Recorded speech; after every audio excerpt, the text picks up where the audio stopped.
Legend tells of a hero with immense power who always appears in the world, one who risks his own life to defeat the Demon King and protect humanity. But then, the 66th Demon King appeared, possessing a power that surpassed even the gods, making him the strongest in history. He blocked the hero's attack with a single hand, shattering the prophecy that the hero would always win.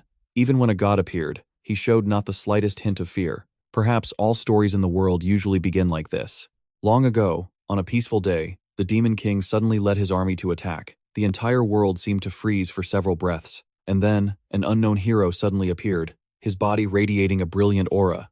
His eyes blazed like a raging fire. It was as if he had been standing there, waiting for a long time. Quick as a flash, he seized the opportunity, ready to ambush his opponent. And in the final, fierce battle between the Demon King and the hero sacrificed himself to defeat the Demon King and save the world. The Demon King was utterly defeated and fell into an eternal slumber, waiting for the day he could one day return. Those are the cliché stories you hear over and over. The world is at peace, and the hero becomes a legend. No one knows who wrote these stories, but tales like these repeat themselves endlessly. And after a long time, in the present day, as a massive gate creaked open, a blinding light immediately flooded out, as if joyfully welcoming a brilliant new beginning.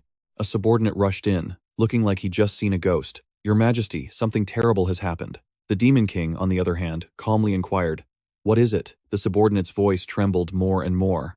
"Jamie Welton." He was so panicked he couldn't control the volume of his voice. "Jamie Welton, the 666th demon, has just awakened and left the demon world." His emotions seemed to have been pushed to their absolute limit. The subordinate screamed uncontrollably.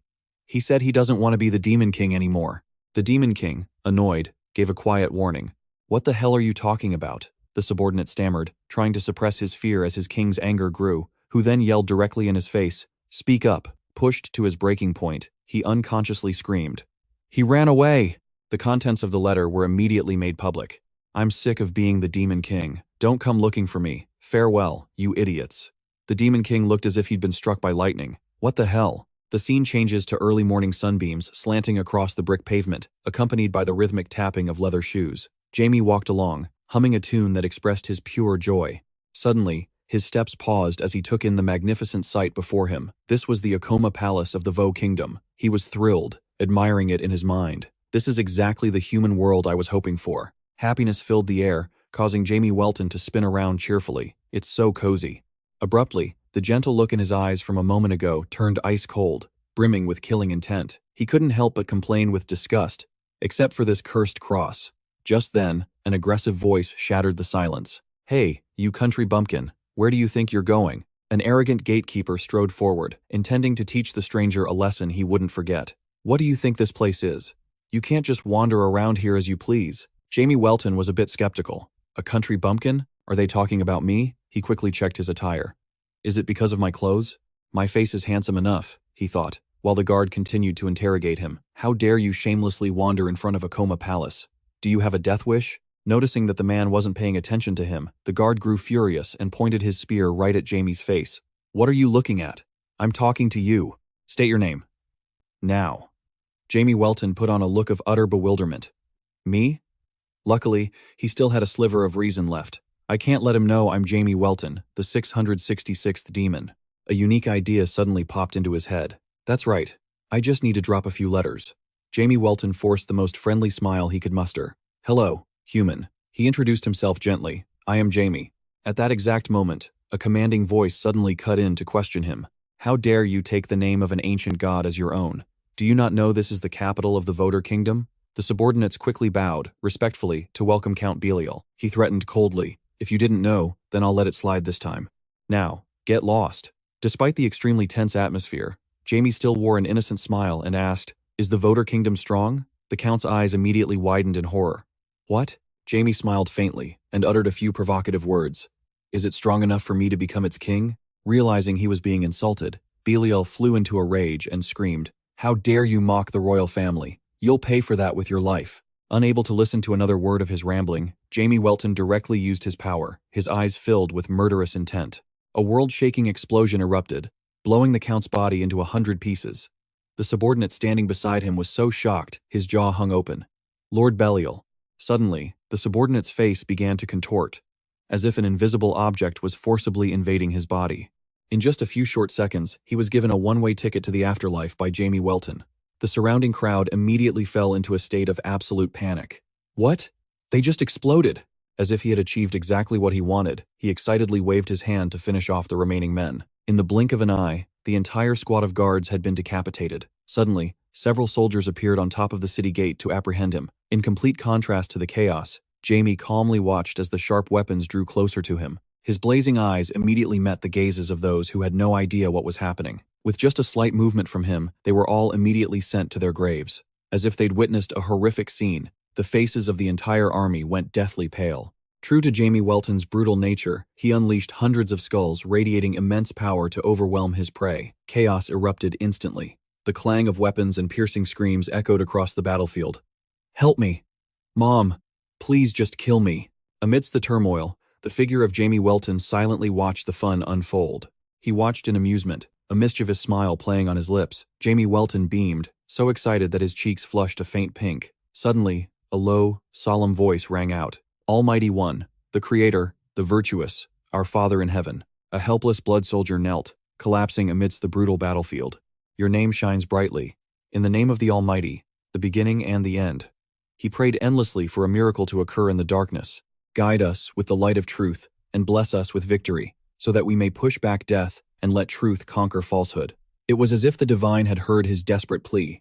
The sword in his hand began to glow, a final ray of hope. "Please, defeat the evil before me, and grant me strength." Finally, it erupted in a full blaze of glory, declaring war on its opponent. A flicker of curiosity crossed Jamie Welton's face. "What is that light? Are you the blood soldier from the rumors?" In stark contrast to Jamie's glee, the blood soldier issued a cold warning.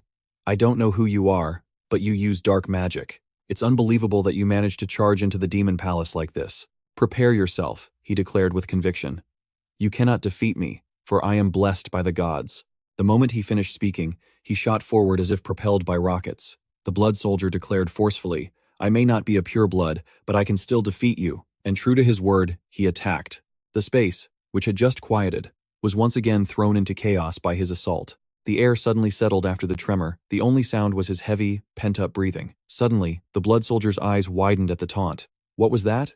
Impressive?" Jamie Welton smirked and announced, "My turn now, isn't it?" He slowly began to pray, mimicking his opponent. "Our Father, who art in heaven, the Holy Spirit." But his words were anything but devout. "Please put this idiot to sleep for good." A cunning, excited smile spread across his face. "See? I can pray too. Let's find out if the gods will answer my prayer, or yours." In just a few short seconds, Jamie Welton ruthlessly tore out the still-beating heart of his enemy, piercing his organs without a shred of hesitation. A furious killing intent radiated from his entire body. "Don't you ever bring up those damn gods in front of me." The blood soldier was so terrified his face was drained of all color. "No, it can't be." Jamie Welton mercilessly crushed the heart in his hand, as if it were a cheap toy. Inside the hall, a formidable group of royal guards was assembled. They were arrayed in formation, protecting their master. The magnificent sight couldn't help but excite him. "Have you all been waiting for me long?" They began to panic as their territory was invaded. "He's inside. How is it just him? We're the last line of defense. Defend with your lives," the king demanded in a stern voice. "Who are you?" Jamie Welton didn't hesitate to make his intentions known. "You must be the king, right? Let's have a little chat." Unfortunately, one of the soldiers didn't know his place and rushed to his death. "How dare you disrespect his majesty?" A soft snap echoed through the hall. A simple flick of his fingers was all Jamie Welton needed to teach a lesson to anyone who got in his way. The unfortunate soul who was hit instantly crumpled to the floor. All the man could do was scream in helpless agony. Jamie threatened nonchalantly, "Anyone else care to make a statement?" The entire hall fell into an eerie silence. Only a few muffled whispers could be heard. "Damn it." Jamie Welton, satisfied, offered his praise. "Good." And with that, he shot up into the air. His power was so immense it left everyone around him stunned. Filled with excitement, he shot straight for the throne right before his eyes. Without a shred of hesitation, he brazenly landed right on the throne itself. "Now, let's talk." The king could only stammer in panic. "What is it that you want? Money? Fame? I'll give you anything you desire." It seemed the king had finally touched upon the one thing Jamie Welton truly wanted, and a smile began to form in his eyes. He calmly stated his terms. "Old man, I want this kingdom." The king's aged face twisted in horror. "That's impossible." Jamie shook his head, looking bored. "Really? What did you think I wanted? Is that a no? Then you can just die. Once you're dead, I'll just take over the royal line, and the kingdom will become mine. Simple. A sudden thought struck the king, and he asked suspiciously, "My family?" The old man roared in fury, as if his most prized treasure was being stolen. "I knew it! You bastard! You're after my daughter, aren't you?" Ignoring his opponent's over-the-top reaction, Jamie Welton let out a lazy yawn. "What daughter? I didn't even know you had a kid." The old king fumed, thinking to himself, "Not his daughter? But Sears is the pride of the Hohen's continent, the very flower of our royal family." He repeated one last time, fed up. "I don't want her. What I want is the royal bloodline." Unable to take it anymore, the king erupted in fury, screaming his accusation. "Why must you covet what is not yours?" Jamie's relaxed gaze suddenly turned chilling, as if a deep-seated resentment had been struck. What was that? "So I suppose all of this belongs to you?" Only then did the old king realize he had crossed a line, but he still defiantly defended his domain. "Of course, the kingdom belongs to the royal family." Jamie Welton's voice suddenly went flat, tired of the back and forth. "Oh? Who decided that?" he unleashed in a torrent. "Was this world yours when it was first created? You took something that wasn't yours, too. The royal family, right? You've been enjoying that throne for decades. Now, it's time to hand it over, so I can take my turn." The king stammered in fear, but then, mustering all the courage he had left, he retorted, "And you think the Maximus Holy Land would ever recognize the likes of you?" Hearing this, he burst into maniacal laughter. "The Maximus Holy Land?" Then, without another word, he unleashed his power. "Who gives a damn about them? You fool!" In a single instant, his terrifying power blew the castle apart. The bodies of the guards were instantly charred black from the terrifying heat, creating a gruesome spectacle. Witnessing the brutal scene he had just created, Jamie Welton suddenly fell into a long, thoughtful silence. Then, spotting a familiar figure from before, he walked over and mused, "It seems you don't have a single blood soldier, do you?" He expressed his profound disappointment at the corpse, which had already been burned to ash. "If you'd been stronger, you could have lasted a few more seconds. How boring." Then, he slowly turned away to search for new amusement. He didn't forget to address the heavens directly. "Hey, you gods, I'm so bored." These guys weren't prepared at all. In the midst of the swirling chaos, that majestic figure still stood alone, proud, and unyielding. The dazzling sunbeams from outside the window gradually crept through the cracks, falling into the heart of the silent castle. Jamie Welton suddenly fell into a state of deep thought. "I guess I'll just wander around and have some fun before my pure blood awakening." He carefully confirmed the memories in his mind. 20 more years? That's usually around the time I fell from grace. As Jamie Welton was lost in his train of thought, he was suddenly pulled back to reality by a faint sobbing sound. Sears, having just emerged from the sea of flames, couldn't hold back and burst into tears. Who are you?" Suddenly being questioned by his daughter left him stunned as well. The image of the giant, solitary hand in the vast sky was like a silent testament to the fierce battle. Back then, the demons who lost the First Great War were exiled to the demon world, along with the demon king's damaged soul, which they placed into a new body. For 100 years, they poured all kinds of magic and curses into it, and then resurrected him once more. A new demon king was born, and the Second Great War broke out. They thought there were no more heroes, so they would naturally rule the land. But it was all just a dream. Another hero appeared. Humans with hearts of steel always fought with all their might until the very end, so it was no surprise that their army lost again. And once more, the demon race spent another 100 years resurrecting a new demon king. Just like all the other times, another hero appeared. They would spend another 100 years resurrecting the demon king, and history would repeat itself when yet another hero emerged. This had been repeated 665 times, a cycle that had dragged on for a persistent 66,580 years. Because of this, the story of a hero saving the world became an obvious and expected event. Just like that, everyone believed a hero would appear again when the time came. Deep down, they all thought this would be the final new demon king. Our new king, come to this world and lead us. They poured all their strength into resurrecting the 66th demon king. That figure's name was Jamie Welton, the 666th demon king, the one who brought despair to all of humanity on Earth, had opened his eyes. On that fateful day, he had snuck away, leaving only the sound of terrified screams echoing in his wake. He returned to the present. Sears was still screaming her head off. "What did you do to my father? You wicked sorcerer!" All the while, Sears had been in a state of utter shock from the very beginning. What the hell is wrong with her? Suddenly, the memories from before came rushing back. He recalled the past. "Don't you dare touch my daughter. Sears is the pride of the Hohen's continent and the flower of the royal family." Only then did he begin to understand the situation. "So, you must be Princess Sears." Jamie Welton's gaze turned incredibly sharp and cold. "The king is dead, so now's the time to steal his daughter and take the throne. Unable to believe what she was hearing, Sears choked back a sob. What?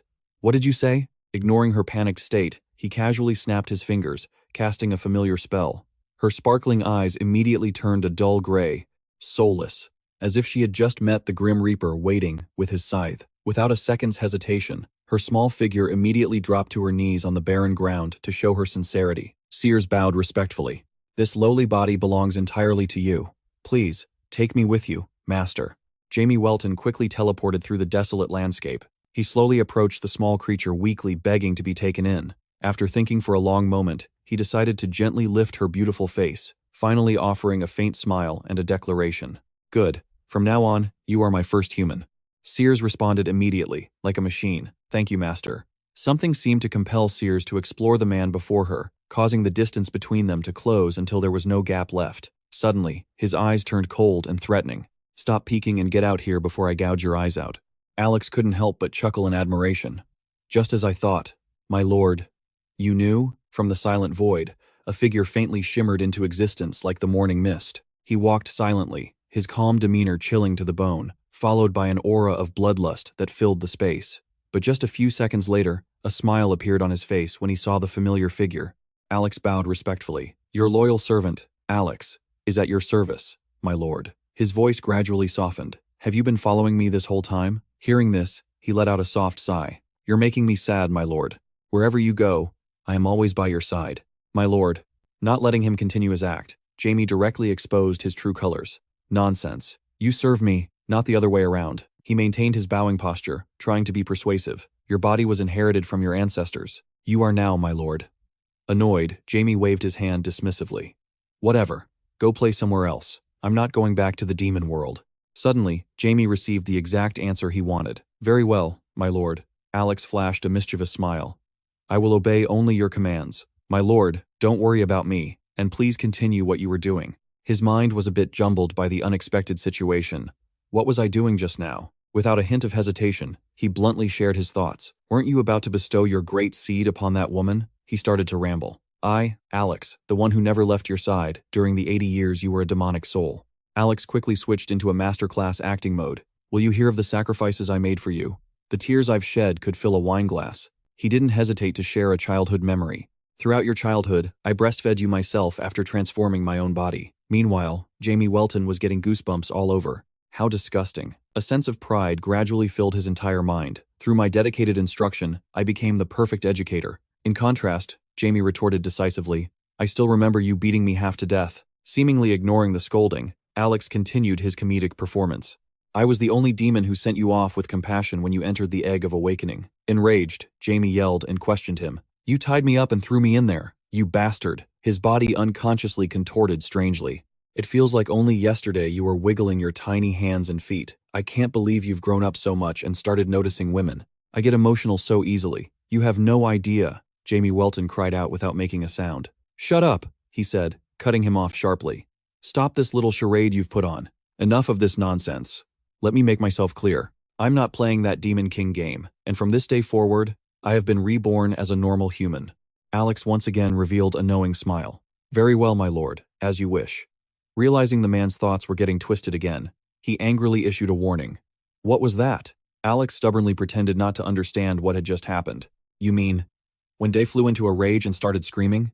What are you scheming? Talk. Why did you leave me alone? Spit it out. It was only then that he realized his prank had gone too far. I apologize, my lord. I will speak. He finally, gently, presented his personal opinion. My lord, was there any particular reason you chose to attack this country? Hearing this, he asked for the reason with some suspicion. Alex nodded slightly in confirmation. That's right. For example, maybe that arrogant fool invaded your territory, or coveted the wealth of the demon world. Or, at the very least, you could just say you weren't in a good mood. A reason like that would suffice. To his subordinate's question, he gave a serious reply. Well, he didn't really have one. I just thought that if I'm going to be a human, I should live like a king. Alex interrupted his master's intense train of thought by clapping his hands enthusiastically. His appearance now was no different from that of a crazed fan. How fitting for the title of Demon King, right? Alex slowly listed his master's achievements. As soon as you arrived on Earth, you defeated the largest kingdom. He recounted every little detail vividly. You murdered the king and took the princess. He quickly went into predator-seeking mode. So cruel. What could be more fitting for a demon king? Alex used every word in his vocabulary to praise him, something a normal human, or even a high-ranking demon like myself, would never even dare to imagine. Truly a great, natural-born demon king. Witnessing this display, Dee couldn't help but click his tongue in annoyance. So this is how it's going to be, huh? His mood suddenly sank as he remembered the reason. It's because a great lord like you said you would abandon us and refuse to be the demon king. Suddenly, a unique idea popped into his head. I will take your son down to the demon world and raise him as another demon king. Alex's eyes were blazing with fierce determination. And on that day, 20 years from now, he declared loud and clear, your son will become the 66th Jamie Welton, and I will have him descend upon this very place. In the misty void, a sudden scream rang out, shattering the silent atmosphere. Dee's face immediately went blank as he tried to make sense of the illusion. He unconsciously turned to check on the person beside him. Suddenly, 2 streams of tears were rolling down Sears's beautiful face. His entire body froze solid, so stunned he couldn't believe his own eyes. Day stood alone amidst the desolate battlefield, his gaze silently peering into the wisps of smoke that had yet to dissipate. Suddenly, he let out a quiet laugh to himself. That was a close one. I almost became a father at 80 years old. The erratic mood swing left Alex with his jaw agape. My lord. In complete contrast to his earlier joking demeanor, his eyes instantly became as cold as bullets. An intense aura was suddenly released, catching him completely off guard. Jamie Welton was so enraged that he launched a direct attack on the man before him. Shut up. The entire space seemed to tremble before that terrifying power, and then an earth-shattering explosion descended, wiping everything away. Alex's demeanor instantly became one of cowering fear. The already devastated battlefield just had more salt rubbed into its wounds. Each heaven-shaking explosion that rang out was like a long-held declaration of war. Jamie Welton still couldn't quell the fury blazing within him. So, you all intended to deceive me, is that it? These bastards, Alex thought to himself in horror. He's on a completely different level. He swallowed nervously in the face of such terrifying power. His Demon King aura isn't even complete, yet he's this powerful. The 666th Demon King is definitely different from his predecessors. A glimmer of hope began to appear in his heart. Maybe this time, we can actually win. We can finally do it. Suddenly, Day's low voice pulled him back to reality. He's right. Being a king is too flashy. So let's do that instead. The unexpected information made Alex skeptical. That? He asked. Then frankly stated his case for a hero's justice. Seemingly unable to process what he'd just heard, his attitude did a complete 180. A hero? He excitedly asked for confirmation. The hero's comrade. His excitement was clearly visible. I'll team up with the hero, and that way I'll get noticed. But I'll stay one step behind the hero, so it won't be too obvious. An ambiguous position that no one would suspect belongs to the Demon King, the hero's comrade. With this clueless hero in front of me, I'll enjoy a sweet journey right behind his back. He was extremely pleased with his own idea. You do all the hard work, and I reap the glory. This game is easy. Meanwhile, a helpless Alex grabbed onto his leg and begged, without a Demon King, there can be no hero. So how can you possibly become his comrade? Please reconsider, my lord. Day took the initiative and made an invitation. Well then, let's go find this hero. Let's go, Alex. The unexpected development made him stammer, my lord. Then, hastily regaining his senses, he yelled out, what about the princess? Jamie Welton walked away nonchalantly, leaving his subordinate with only, I don't know. You handle it. He frantically tried to cling to his last shred of hope.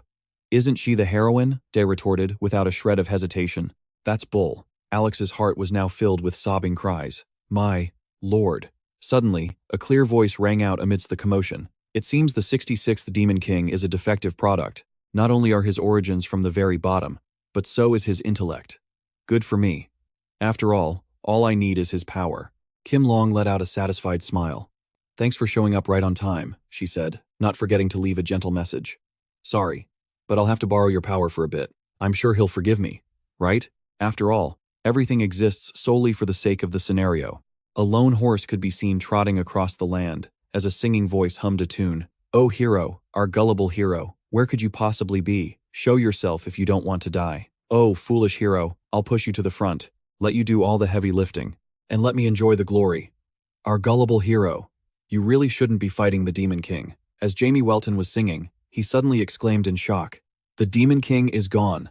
At that same moment, a voice called out, Sir. Jamie Welton didn't seem to hear the call, still lost in a deep slumber. Alex called out once again, confused.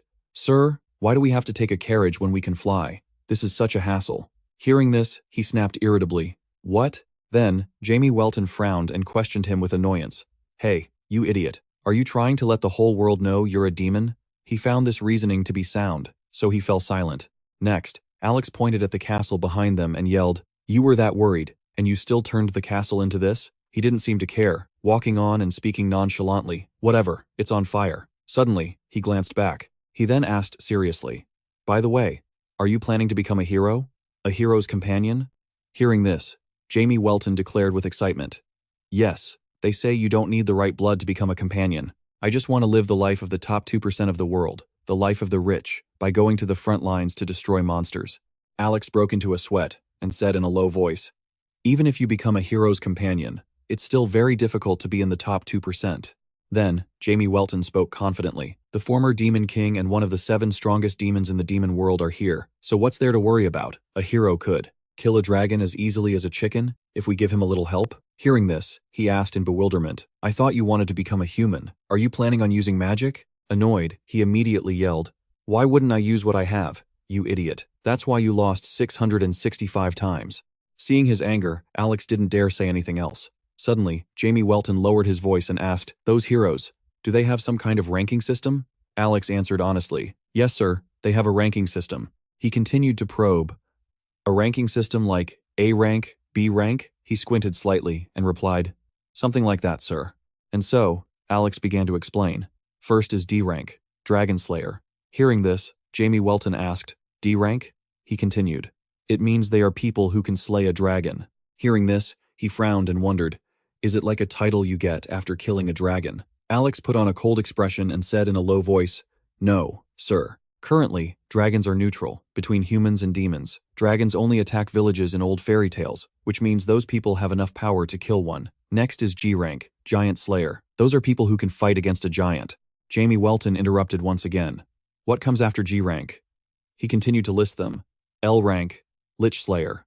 That is someone who can kill a lich. Hearing this, Jamie Welton questioned, "Why are there so many? Are there more?" Alex turned his head back and replied, "After that, it just follows the alphabet, sir." Disappointed, Jamie Welton asked, "They just name them whatever they want. Why are the rest so bland?" He answered honestly, "I don't know either, sir. The Hero Management Bureau is the one that decides that." Finally, there's F rank. They are considered defective products. If they were food, they'd be the spoiled items that couldn't be sold.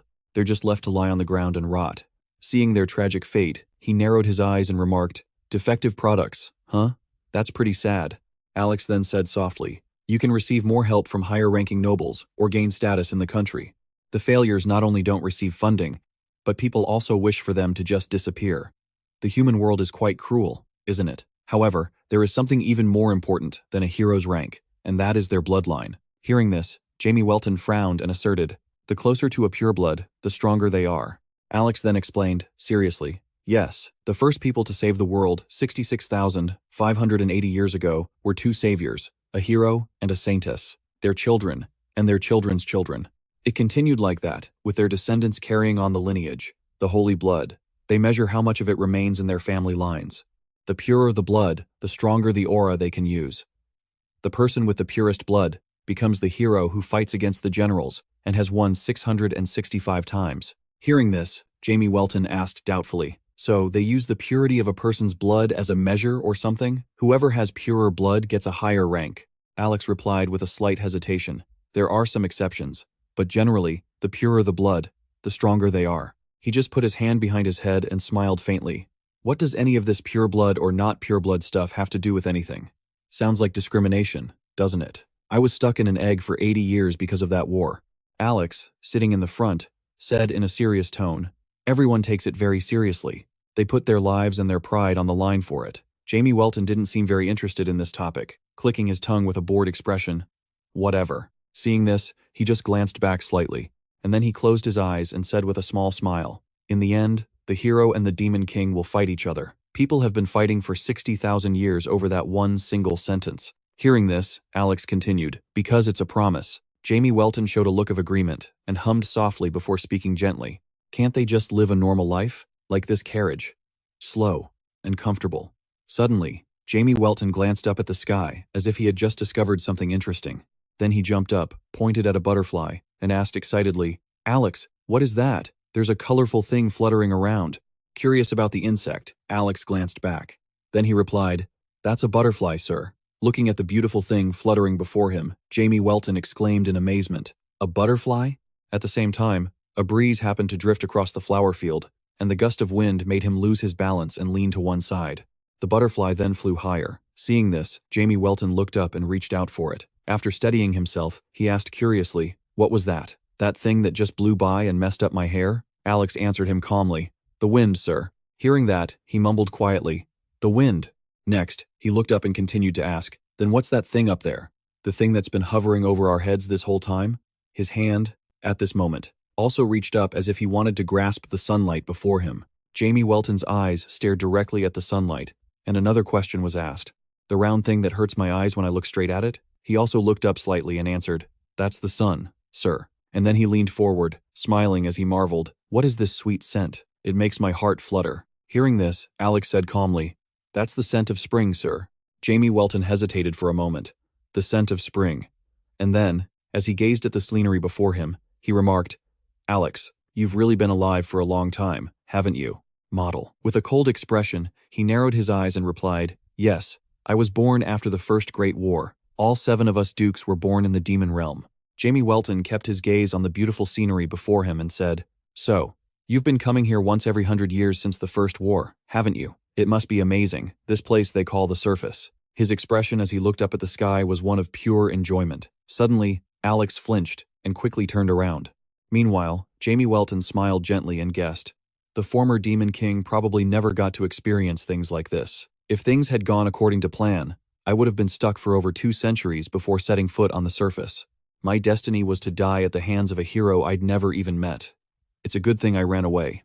And then he rested his head on his hand, turned his face, and cracked a smile.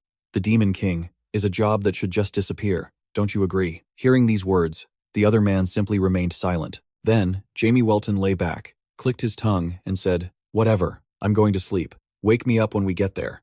I'm only saying this just in case, but if you take me back to the demon realm, we'll both end up dead." Alex remained silent, his pupils fixed directly on Jamie Welton. Then, he replied softly, "Yes, my lord." And so, their journey continued. After a long road, they finally arrived. The wooden wheels came to a stop. At the same time, Alex turned back and announced, "My lord, we've arrived." Still in a daze, Jamie Welton sat up and asked, "We're here?" Next, he turned his head to look at the view and said, "This is the place you described. A small merchant town outside the military zone, a peaceful village, a rural hamlet called Jixer." With drool still running down his chin, he sleepily commented, "Jixer isn't bad." They continued on, the only sound being the clopping of the horses' hooves on the dirt road. Jamie Welton then asked, "So, what about the heroes?" Alex answered truthfully, "There are only 2 families. One is a near G, A-class family, and the other is a failed line." He glanced over, thinking to himself, "It seems there isn't a single D-class family. If there was one D-class in every castle, our demon army would never dare to set foot on the surface." Then Jamie Welton asked with curiosity, "Are D-class heroes really that strong?" He calmly replied, "Yes." Suddenly, a contemptuous voice rang out, "You cowards." At the same time, someone else spoke up. "Did you hear? The trial castle was attacked by a dragon." The other man frowned upon hearing this, and warned in a stern voice, "How could it do that? I heard they still haven't caught the dragon, so don't you go anywhere near there." The young man next to him scratched his head and frowned. "I heard about that too. They say half the castle was burned to the ground." A woman standing there asked in confusion, "Weren't dragons supposed to have gone extinct a long time ago? How is this possible?" Someone else exclaimed in fear, "Is the age of dragons returning? If so, that would be terrible." Jamie Welton then pointed at the people and asked, "Hey, I thought dragons were on the neutral side?" Alex glanced over and said, "I thought so too. The last time I was on the surface was 80 years ago. Something must have happened in that time. We should quickly inform St. Maximos and request they send us a D-class hero." The scene changes, and only Alex's voice is heard. "Sir, this is the best hotel nearby. Let's stay here." Jamie Welton looked at the place and clicked his tongue, saying, "This is a hotel? We don't have another choice. And from now on, don't call me Lord." Alex seemed quite confused, and let out a single, "Sir?" Jamie Welton, now quite impatient, immediately gave an order. "How long are you going to keep calling me your lord? Go book a room." Alex obediently replied, "Yes." Inside the hotel, an old man at the front desk saw the customers and cheerfully said, "Welcome to." But when he saw the 2 who entered, he was momentarily startled. Alex immediately took off his hood, smiled politely, and requested, "Give us the attic suite. Our young master is very picky." The old man looked at them and screamed angrily in his head. "What are with those clothes? Are they a bunch of hicks from the countryside?" But on the outside, he began to sweat and explained hesitantly, "You must be from out of town, so you might not know, but the attic is very expensive." Without a word, Alex opened the chest in front of the old man. Inside, it was filled with treasure taken from Aoma Castle. When he saw the treasure before him, he quickly turned and shouted angrily, "Jackpan, holy bait, get over here and escort our guests to their room." A young man came running out, saying, "It's me, Jeke Pan Holy Bait." He carelessly tripped and fell to the ground. "Sorry." The old man didn't care and just kept screaming, "Shut your mouth and escort our esteemed guests, now." The man who had just fallen scrambled to his feet in embarrassment, bowing non-stop. "Hello." Then, with a scratched-up face, he said cheerfully, "My name is Jeke Pan, Holy Bait, but please, just call me Jek. I'll carry your luggage, so please, go right ahead. It's a bit noisy right now because of the news about the trial castle. To think a legendary dragon would actually appear. However, there's no need to worry. We have a very famous near G, A-class family right here in the village." Jack hoisted the chest, sweating, while Alex just listened with a faint smile. Hearing that, Alex gave a slight laugh. "Well, that's good." Next, Jack led the two of them to their room. He put his hand on the doorknob and slowly pulled it open. Then Jack said happily, "Please, come in. This is the highlight of our golden pavilion, the attic suite. To be honest, this is the first time I've been in charge of guests so distinguished. I don't know if it will suit your tastes, but I'll do my absolute best to serve you. So please just call me if you need anything." As he spoke, he also brought the chest inside. Suddenly, Jamie Welton called out, "Hey Jack." The boy heard him and quickly replied, "Yes?" With his eyes slightly narrowed, he smiled and asked, "You have the bloodline, don't you?" Hearing this, Jack began to sweat and answered cautiously, Yes." Jamie Welton continued, "That explains why you seemed different." A slight smirk played on his lips, and then Jamie Welton calmly stated his deduction. "For someone with the bloodline, your physical abilities are quite weak, and since you work here, you must be from the fallen family of the two hero clans in Jixer, right? Your family must be nothing but impure descendants." When the boy heard this, he was immediately struck with guilt. Then he began to question him. "What's your blood purity level?" The boy clutched the chest and stammered, Unfortunately, I'm an F class. A failure." Suddenly, a loud explosion echoed from somewhere. The three of them immediately looked up, only to see an image before their eyes. A giant fire dragon was roaring thunderously, continuously breathing flames from its mouth. Witnessing this scene, people were terrified and hastily fled for their lives. "It's a dragon! A dragon's invading! Oh my god!" Jackie quickly turned around and shouted, "Sir, you have to run." At the same time, Jackie looked over and pointed an accusing finger. "You said dragons were supposed to be gentle." Hearing this, Alex snapped back irritably. "I said I wasn't sure, didn't I?" Seeing the scene before him, he broke out in a cold sweat and stammered, "Sir." Suddenly, Jamie Welton spoke in a calm, reassuring voice, "Don't worry, Jackpan Holy Bait." And then, with his blazing red eyes, he grinned and declared, "I will become your supporter, so you will become a hero. I was looking for a hero anyway. This must be fate. Accept my offer, and I will grant you the wealth and fame you desire. I will erase your reputation as a good-for-nothing." Hearing those words and seeing his expression, Jake's jaw dropped in astonishment. Then, Jamie Welton's voice grew serious. "Waste the rest of your life, or accept my offer and change your destiny. This is a once-in-a-lifetime opportunity." At the same time, a thought flashed through his mind. A blood soldier? How can an F rank like me be a blood soldier? I don't know why they shunned me. I'm just a failure. A piece of trash. I'm lucky I haven't starved to death. The pitiful voices of two children from his memory also echoed in his mind. "Big brother, where did mom and dad go? We're so hungry." At the same time, Jeek thought to himself, an opportunity? Suddenly, his knees slammed hard onto the floor.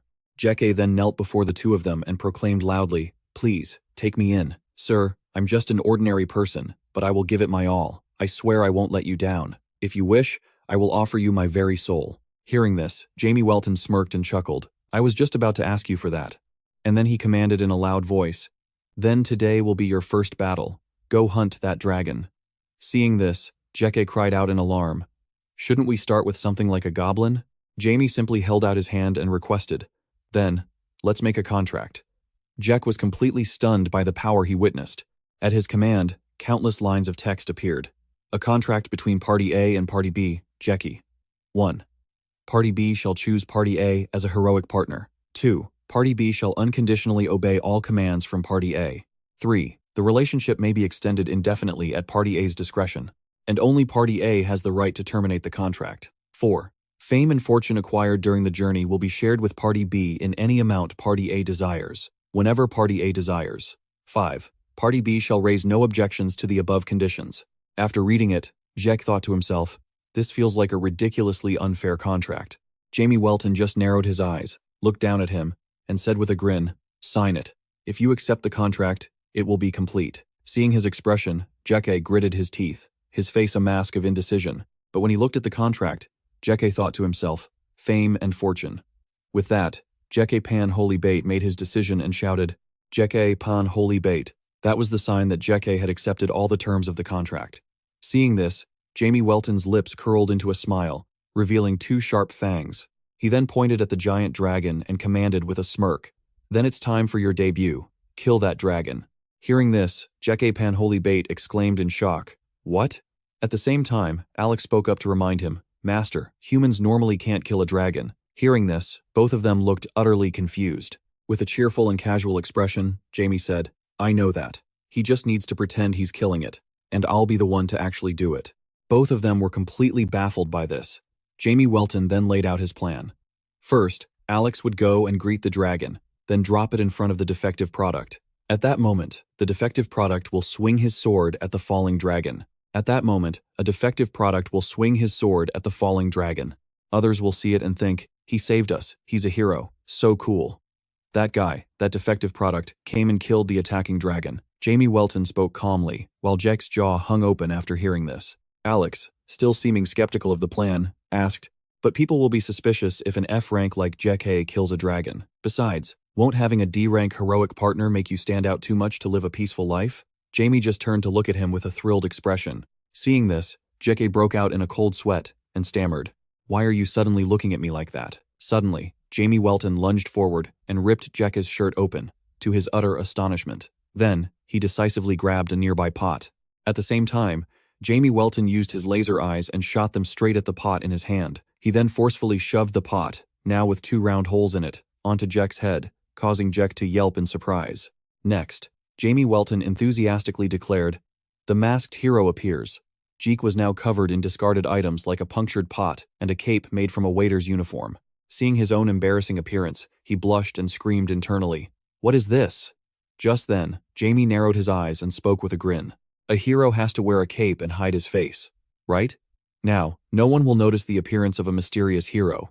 Isn't that brilliant? Meanwhile, an image of Alex appeared, lifting a still-burning iron bar with one hand. He then calmly offered, in that case, I'll go bring the dragon over. Hearing this, Jamie Welton immediately gave him an okay sign. He then turned to Jek and suggested with a slight smile, let's go. Jek Pan Holy Bait saw this and responded cautiously with a nod. And then, blushing with embarrassment, he asked, are we really going out like this? To fight a dragon?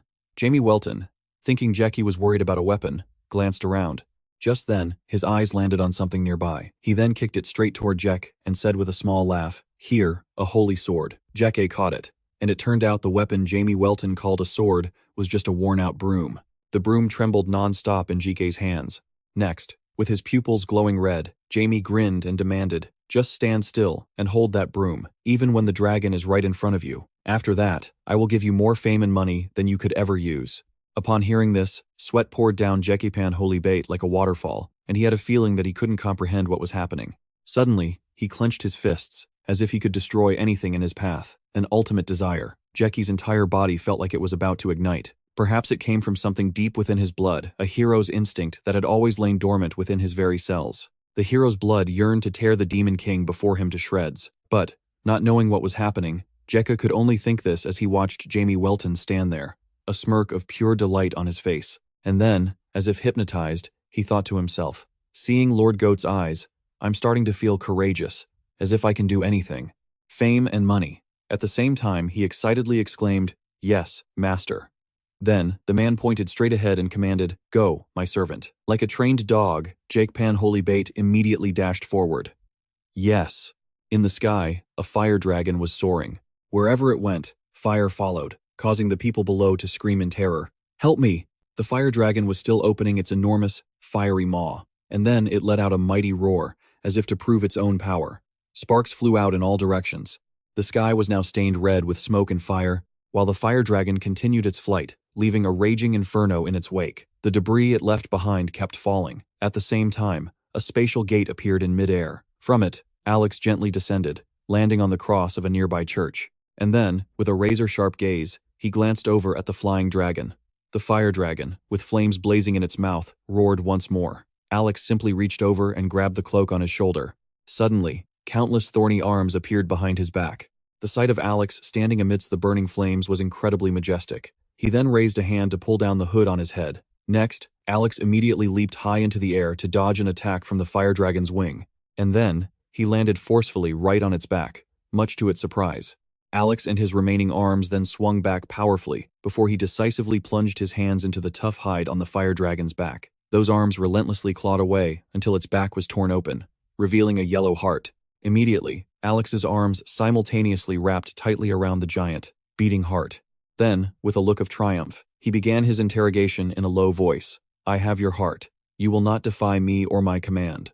I'll ask you this first.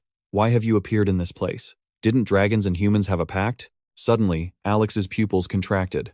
It was as if he had just sensed something strange. He looked at the fire dragon, which was beginning to transform, and exclaimed in shock, "What is this?" At the same time, it kept growling in its strange language, leaving Alex utterly bewildered.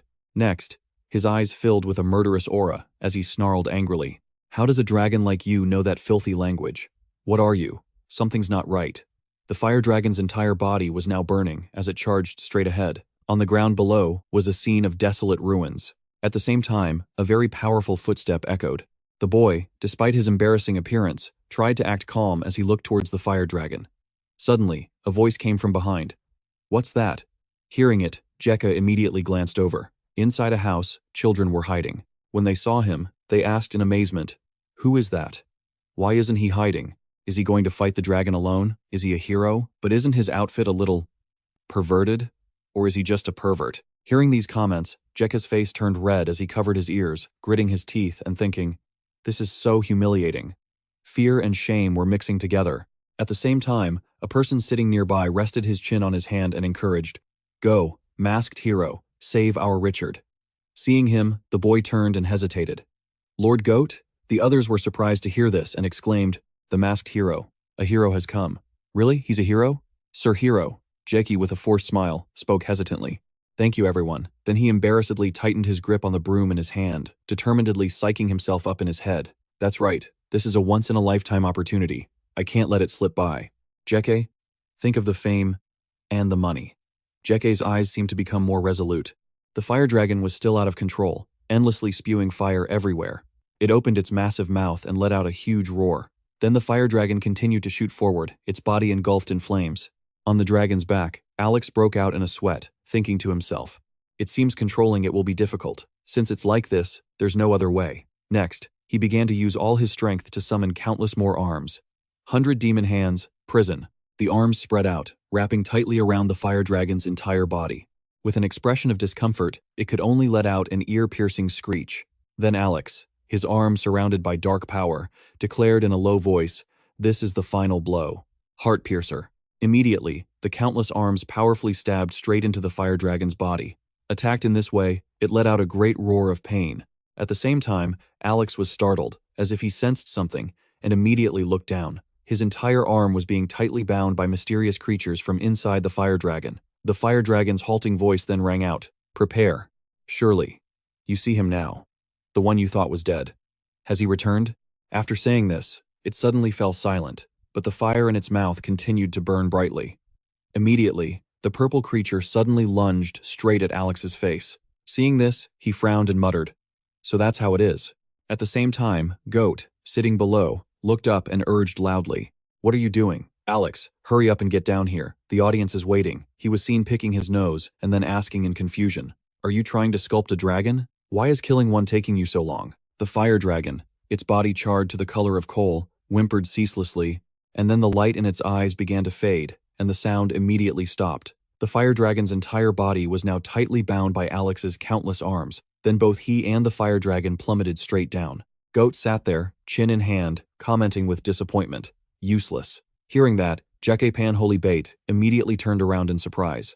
Next, the man pointed to the sky and announced, "Get ready, it's coming." The boy quickly looked up as Jamie Welton reminded him. Try to time your swing perfectly. The fire dragon above was now falling straight towards Jack's position. It could be seen hurtling down with its mouth wide open, as if it wanted to swallow him whole. Suddenly, Jackie spoke up.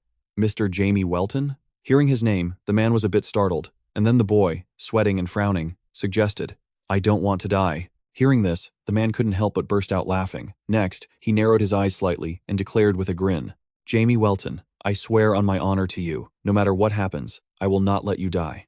Upon hearing these words, J.K. Pan Holy Bait seemed to gain strength and became braver. A strange light suddenly flashed from within his bloodline as J.K. gripped the broom in his hand, psyching himself up in his head. "That's right, I can do this." He then swung the broom forward, shouting the name of his technique, Moonlight, First Act.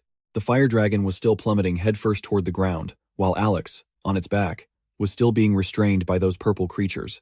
They stubbornly clung to him, refusing to let go, causing him to grit his teeth in frustration. Finally, Alex couldn't take it anymore and let out an enraged roar. Countless arms then erupted from his body, stretching up toward the sky, and in the palm of each hand, an eye opened, staring straight ahead.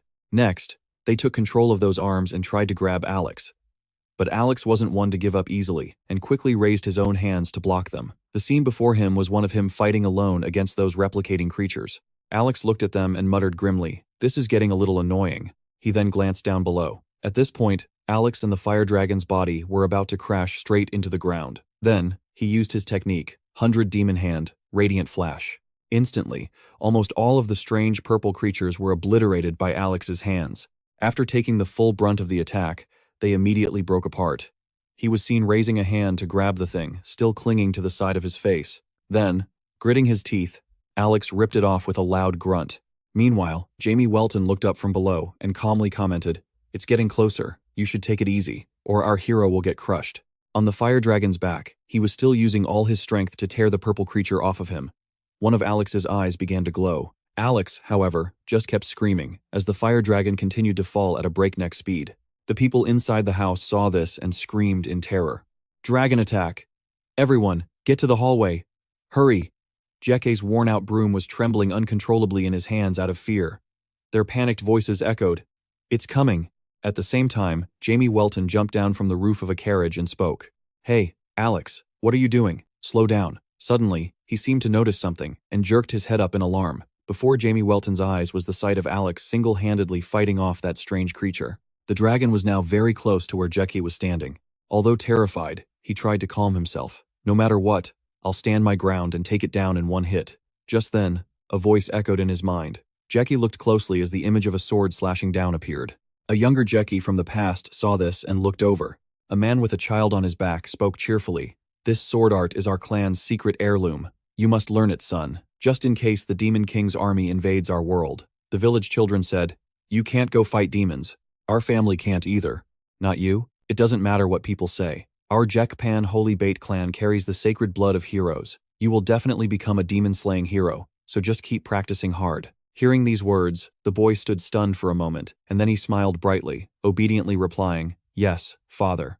Back in the present, Jekke stood there, sweat pouring down like a waterfall. He then swung the broom back and screamed, "Moonlight, First Act." By now, Alex had managed to pull the creature off his face, while Jamie Welton's eyes widened as he launched an attack straight at the fire dragon. Immediately after, a massive explosion occurred.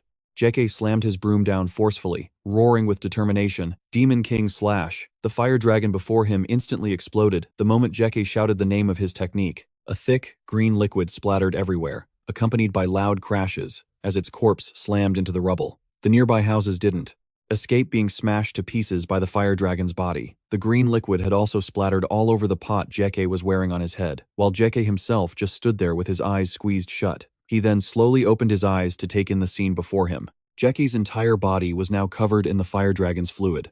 Jake, feeling even more embarrassed now, furrowed his brow and let out a scream. He then quickly looked around at his surroundings. All he could see was the green liquid splattered everywhere. Jekke couldn't hide his astonishment at the sight. At that moment, a voice rang in his ear, "The hero." And then everyone began to cheer joyfully. "He defeated the dragon. Our savior. What a mighty hero. The gods must have sent him. Long live the hero." Hero. Being cheered on by everyone for the first time, he let out a small, embarrassed yelp.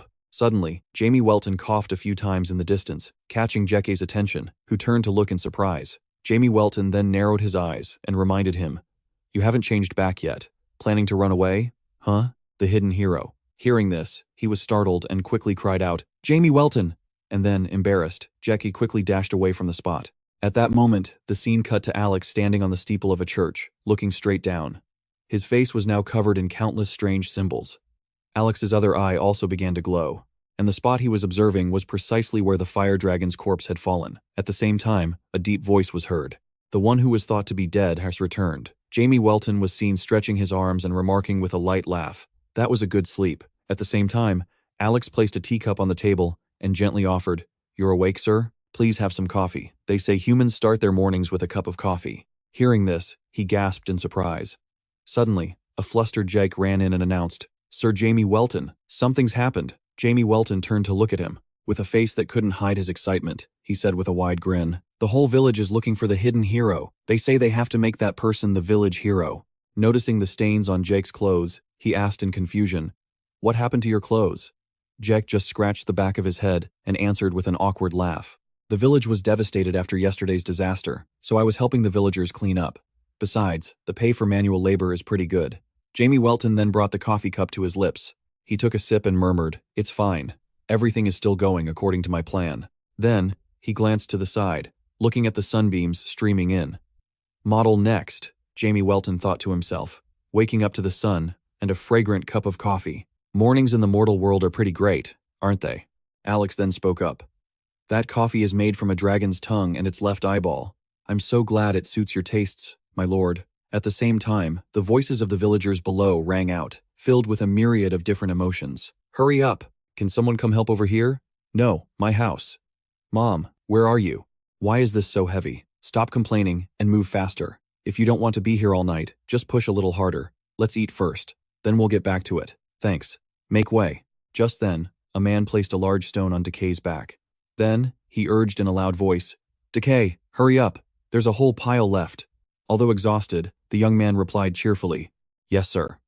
Watching the labor scene before him, Jamie Welton remarked, "They're trying to rebuild this shabby village." He sat there, chin in hand, observing. "Even that good-for-nothing is working hard." The man beside him agreed, "Yes, sir."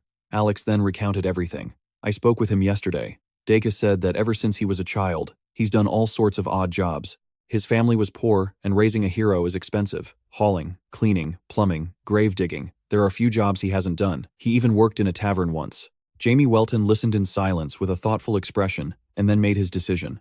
"All right, that settles it." Hearing this, Alex looked confused. Seeing that Alex still didn't understand, Jamie Welton explained, "We've found our hero, and traveling is a pain. Let's just start from this village. This place is small and dull, but it's grown on me." Finally, he squinted, a smile playing on his lips as he declared, "This is the beginning of Jamie Welton." Then, Jamie Welton said, "Well, shall we get going? Leave the rest to Decay." Hearing this, his subordinate asked in confusion, "Go where?" With a look of unconcealed excitement, he replied, "To sell the dragon hides, of course. Aren't dragon hides expensive because they're used to craft equipment? Our goal is to be in the top 2%. Alex let out a small, soft laugh and announced, "The Hero Bureau took them all last night." Hearing this, Jamie Welton immediately roared. "What?" Alex calmly explained, "Because the dragon corpses were too heavy for ordinary people to carry." Ignoring those words, he continued to shout, "Damn it! Then what the hell did we kill them for?" Then, Jamie Welton pointed and stammered out a command, "Go." Alex, sweating with a bewildered expression, asked, "Sir, go where again?" His master's eyes flashed red as he trembled and growled, "To tear those bastards at the Hero Bureau to pieces." Hearing this, his subordinate panicked and thought to himself, "Oh, no." At the same time, he began to sweat, stammering as he tried to stop him. "Wait, master." At the same time, Alex thought, "The Hero Bureau is the main headquarters for all heroes. No matter how powerful my lord is, fighting them alone is impossible. Besides, if they find out the Demon King isn't in the demon realm, we're screwed." Then, sweating, he put on a tentative smile and said, "Master, you said you would fight alongside the heroes." Jamie Welton, blinded by his rage, replied curtly, "So what?" Next, Alex forced a strained smile and gently explained, "In the human world, you have to register with the Hero Bureau to become a hero. If the Hero Bureau disappears, who will recognize DK as a hero? It was unclear if those words had any effect, but Jamie Welton's face went blank, and then he brought a hand to his chin, frowning as he wondered, really? At the same time, he quietly wondered, didn't I just prevent the demon race from being wiped out? After a moment of thought, Jamie Welton made a decision. Then, let's go there. Hearing this, Alex couldn't hide his surprise. Again, his master glanced back over his shoulder, sticking out his tongue mischievously as he declared, we'll recoup our losses from the neighboring country. Hearing this, his subordinate blurted out in shock. What? I thought you were going to be Jamie Welton. At that moment, his master cut him off in a loud voice. We depart tomorrow. But then he lowered his voice and suggested, or, can we just go back underground? The scene changes, and we see the two of them sitting in a wooden carriage moving across a grassy field. Alex suddenly spoke up, Lord Jamie Welton. But he was met with only silence. When he heard no reply, he called out again, but his master still didn't answer. At this point, Alex couldn't take it anymore and turned around, shouting angrily, Jamie Welton. Hearing that, he shot up, letting out a yell, before his subordinate questioned him with a confused frown. You've had your fill of wandering the mortal world. Why don't we go back to the demon realm? The entire demon realm is waiting for your return. The fated day is only 20 years away. We don't have time to waste. You must quickly learn the Demon King's arts to become the ruler of the world. Hearing this, his master frowned and cleared his throat nonchalantly. That's none of your business. Do you really think I have to do whatever you people want? The Demon King will appear and attack the human world. Alex's voice also grew serious. That is inevitable. The 665 Demon Kings before you. Both the demon realm and humanity have accepted it as a matter of course. Lying there with his hands behind his head, Jamie Welton said, if everything went according to your wishes, what would be the point of having gods? I'm just trying it out. Think about it and accept it. There is no more Demon King. His subordinate once again turned around and yelled, then get married. At least produce the 666th Demon King. Anyone will do? An unhappy expression appeared on his master's face as he shouted, anyone will do? How dare you say that to me? You truly are a demon. Shoo, get away from me. Suddenly, Alex reminded him in a serious tone, and unless you provide us with a successor, I'm not leaving. A faint smile played on Jamie Welton's calm face. Fine. If that's how you feel, you can just stay here and be my servant forever. At the same time, his subordinate sweated and offered with a forced smile, how about I find a wife for you? What about a woman who's a good match for you? Hearing these words, his master threatened him with annoyance. If you mention marriage one more time, I will destroy the demon realm with my own two hands. After that declaration from Jamie Welton, the space brightened, and a silence fell between them. Suddenly, his master wondered, but, is that possible? Hearing this, his subordinate looked confused. What are you talking about? Jamie Welton blushed with embarrassment and stammered, that princess from before. Still not understanding Jamie Welton's meaning, Alex asked again, which princess? With a shy expression, his master smiled and hesitated. You know, the subordinate still looked bewildered, raising an eyebrow slightly. Oh, for goodness sake! Suddenly, a blushing Jamie Welton shouted in excitement. What I mean is, can humans have children with demons? Hearing this, Alex immediately replied, of course, they can. As if he had gotten the answer he wanted, a look of fascination spread across his master's face. Then his subordinate turned around and explained with a small smile. The way humans and demons reproduce is exactly the same. Normally, a man's testicles will secrete semen. When the sperm meets a woman's egg, it forms an embryo. The child will be born after 37 to 42 weeks. Jamie Welton listened intently, eyes narrowed, and drooling slightly. Suddenly, he raised his hand forward, signaling a stop to the sex education lesson. Hearing this, Alex managed a strained smile. Yes. At the same time, he narrowed his eyes and said in a low voice, besides, if you so desire, you can also pass on your demonic lineage to another person's body. So, any kind of intercourse will lead to pregnancy. Even a deep kiss has a 50% chance, and a light kiss has a 25% chance. Jamie Welton couldn't hide his shock when he heard this. He immediately broke into a cold sweat and shouted in disbelief. What? Even a light kiss can get you pregnant? Alex gave him a thumbs up and cheerfully added, even holding hands can get someone pregnant. Realizing he'd been tricked, Jamie Welton was just speechless. He fell back, wondering in confusion, what is wrong with this body? Then, Jamie Welton looked up and mused, as a demon, I almost got myself into some serious trouble. It feels like this body was born just to reproduce. Damn it. Its purpose is so disgustingly clear. Kill and create offspring. The more I learn, the more I hate it. Alex glanced back at him and said, this body is a blessing. You are the hope and savior of our demon world. This perfect vessel is a gift from the gods for you. Hearing that, he looked visibly annoyed and snapped, A blessing, my ass. I'm just another one of those demons born once every 1,000 years. I hate having these expectations shoved on me. What about what I want? Suddenly, a loud scream pierced the air. The sound startled them both. They both whipped their heads toward the sound, only to see a chaotic scene unfolding before them, accompanied by loud noises. A girl was running frantically, pursued by a group of mountain bandits brandishing weapons, trying to catch her. One of them yelled, "Hurry up, get her!" With tears streaming down her face, she panted pitifully and begged, "Help me, I'm being chased by bandits." Seeing this, Alex turned back and suggested, "A beautiful young lady is in danger. We have to help her." But Jamie Welton just feigned indifference, asking, "Why should we?" Without explaining further, Alex just said, "You never know, it could turn into something good." Jamie glanced over and questioned him, "Don't you find this suspicious?" Confused, he asked, "What do you mean?" Jamie said, "She just happened to run straight to us for help." From the front, Alex casually replied, "The damsel in distress trope is a classic in the fantasy genre. What's the problem?" Still skeptical, he analyzed the situation. "No, there's nowhere to live around here. So, where did they come from? Even the nearest forest is a long way off." Hearing this, Alex also started to get suspicious. Jamie Welton continued, "More importantly, do you really think they didn't notice us while they were chasing her?" Jamie's voice was low as he questioned him suspiciously. "Neither of us saw them coming. You set this up, didn't you?" Alex looked confused at the accusation. "What are you talking about, my lord?" Jamie Welton narrowed his eyes, speculating, "Using that girl to force me to produce an heir." Alex immediately scoffed and defended himself. "What kind of person do you take me for? I am Alex, the greatest strategist in the demon world. I would never come up with such a crude plan." Just then, Kim Long reached their carriage and grabbed onto it tightly. Then, with tears streaming down her face, she cried and begged, "Brave warrior, I'm being chased by bandits. Please, save me." Jamie Welton explained with a completely straight face, "I'm not a warrior, I'm a hero's sidekick." Kim Long was taken aback for a moment, then she corrected herself and cried out her plea again. "Mr. Hero's sidekick, please save me. The bandits want to capture me." He just lay there, squinting nonchalantly as he spoke. "But we're a high-level party that only hunts dragons. We don't do petty jobs like this." Hearing his excuses, Kim Long smirked and muttered, "Damn it. Why are you so picky?" Jamie Welton overheard that and pointed right at her, angrily shouting, "Hey, did you just curse at me?" She immediately put on a pitiful act, looking up and saying, "What on earth? No, of course not.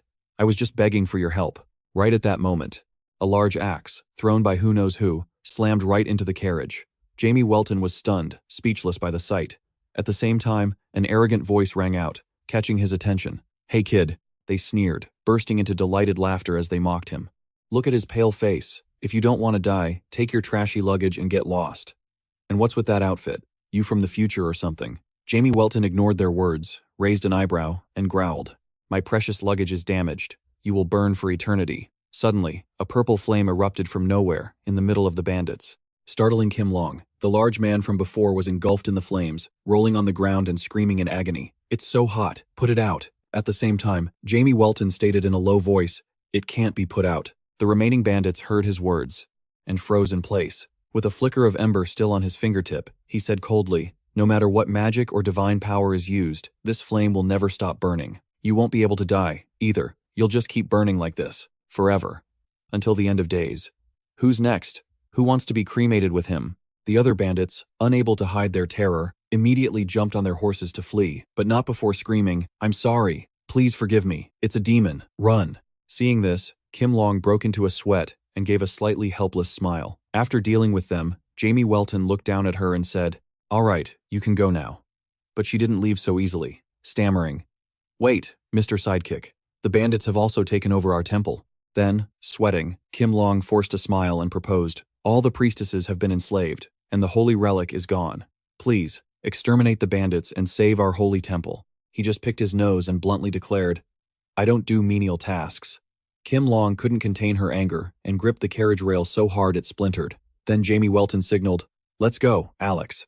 From the front of the carriage, Alex replied, "Yes, master." Suddenly, Kim Long shouted loudly, "Wait." Confused, he looked over at her. She was drenched in sweat as she quickly laid out her condition. "You mentioned dragons, didn't you? Could you be a companion of that loincloth hero? The temple that the bandits have taken over is the temple of the dragon god, the supreme golden dragon. If you drive them out, we will reward you with the helmet of the golden dragon god." Hearing this, Jamie Welton froze. And then, he immediately demanded, "What are you waiting for? Why are you still standing here?" Scene change. We see Alex's heavy footsteps and hear his panting. As he dragged himself up another step, he stammered wearily. "Master," Jamie asked in a calm tone. "What is it?" Looking utterly exhausted, Alex asked in confusion. "Can't we just fly there?" Hearing this, he calmly explained. "Come on, how am I supposed to fly? I'm not the Demon King." Then he shouted in frustration. "Then at least let me carry you normally. My legs are about to break." But Jamie Welton declared as if it were obvious. "Hey, I am the pride of the demon realm." Hearing this, Alex hesitantly questioned. "I thought you said you weren't the Demon King?" Suddenly, Alex, dripping with sweat, squinted and said, "But this is really suspicious. She's been running for 30 minutes straight. On a mountain this steep, it's impossible for a normal person." Standing on his back, Jamie Welton smirked and spoke up. "Who she is doesn't matter." After hearing this, Alex immediately turned to look back with a confused expression, and then Jamie frowned slightly, a small smile playing on his lips as he declared, "I don't know what she wants, but if she dares to tell a single lie, I'll skin her alive." Alex looked up and asked, "But does the divine dragon Kim Long also worship a god?" Meanwhile, Kim Long just kept running happily, whistling a tune. Alex, still climbing, explained, "No, but it's similar, like how you're revered in the demon realm. Kim Long is the divine dragon who stands above all other dragons. We, the demon race, the dragon race, and the human race, all living beings in this world have only one God, the creator God who gave birth to this world." Hearing that, Jamie Welton looked up with a thoughtful expression, then shared his opinion. "Then the God must really favor humans. Demons and dragons are just supporting characters." Alex narrowed his eyes and warned in a stern voice, "Do not doubt the divine. God is the only truth, the perfect love. If we can obtain the lotus flower, where the God's light shines, we too will receive that favor." Jamie Welton's gaze remained fixed on the blue sky above as he remarked, "A strange way to show love, huh?" By now, Alex's legs were trembling from the long climb. When they finally reached the summit, he immediately collapsed but didn't forget to announce, "We're here." Jamie Welton just casually stepped over his head and criticized him with disappointment. "You're this weak?" His face was devoid of emotion as he coldly stared ahead. Then, Jamie Welton casually started walking and ordered, "You'll have to carry me on the way down too." Hearing this, Alex was too exasperated to say anything. Next, the two of them approached the entrance of a cave, and Jamie Welton loudly called out for the priestess. Then, he excitedly commanded, "You mountain bandits, where is Kim Long's helm? Hand it over now." Alex, standing behind him, sensed something was wrong and quickly tried to warn him, "Master, be careful, something's not right." Suddenly, the cave entrance began to move for no apparent reason. A loud noise echoed out, and at the same time, the eye of a giant dragon appeared. Sitting before them, Kim Long smirked and commented, "You've had a long journey. It seems your subordinate is a bit sharper than you are." Jamie Welton paid her words no mind and asked nonchalantly, "You must be the bandit who took over this temple. So, where's the helm?" Hearing this, she commanded in a low, dangerous voice, "How dare you speak? Do you not understand the situation you're in? Kneel. Before you is the divine dragon, ruler of the dragon race and the mother of all dragons. The one and only Kim Long, the true dragon Kim Long." Upon learning her true identity, Alex's face was a mask of pure shock. Hearing this, Alex panicked and yelled, "The divine dragon? The true dragon Kim Long? My lord, we're in serious trouble." But Jamie Welton just frowned slightly, lost in thought. Seeing Jamie Welton's expression, Kim Long sneered triumphantly. "Are you surprised that this was beyond your pathetic calculations, you foolish mortal? If you're scared, then beg for your life. I'm not an unreasonable person." At the same time, Jamie Welton brought a hand to his mouth and mumbled, "A divine dragon, huh? Interesting." Kim Long, her pupils glowing with arrogance, spoke, "Have you finally grasped the situation? To atone for your insolence, I command you." But she was met with the sight of Jamie Welton casually picking his nose with a look of utter disdain. "What are you blabbering about? Dragon law? Mother of dragons? What I mean is, I want some cool, dragon-like titles for myself." Seeing this attitude, Kim Long couldn't hide her rage. At the same time, he turned to Alex and smirked, asking for his opinion. "Every time I introduce myself, it feels like something is missing. Lord of Darkness, in the top 2% of extraordinary men. What do you think, Alex?" Beside him, Alex clapped enthusiastically in agreement. As expected of my master, the two of them casually continued their discussion, ignoring Kim Long, who looked like steam was about to pour from her ears. All they could hear was her voice, trembling with fury. Hearing it, they both turned their heads to look at her. Kim Long, her face twisted in an ugly grimace and sweating, growled, "Enough of this nonsense. Beg for your life. Don't you want to apologize?" Jamie Welton tilted his head in confusion, asking, "I don't recall doing anything to you." She then pointed a finger at him, her brow furrowed as she accused, "Yesterday, you killed a dragon. I am the mother of all dragons. You killed my child." Jamie Welton looked at Kim Long with a completely unfazed expression, a small smile playing on his lips as he asked, "You're making such a big deal, just for that?" Suddenly, she planted her foot behind her and lunged forward. In an instant, Kim Long's entire body was right in front of Jamie Welton. Then, she frowned, a sneer on her lips as she growled, "Just for that? So, you've chosen death. This is the Jade Gold Realm. Even if you are Jamie Welton, you don't stand a chance against me here." Hearing her words, Alex flinched and quickly pulled his hood down over his head, shouting a warning.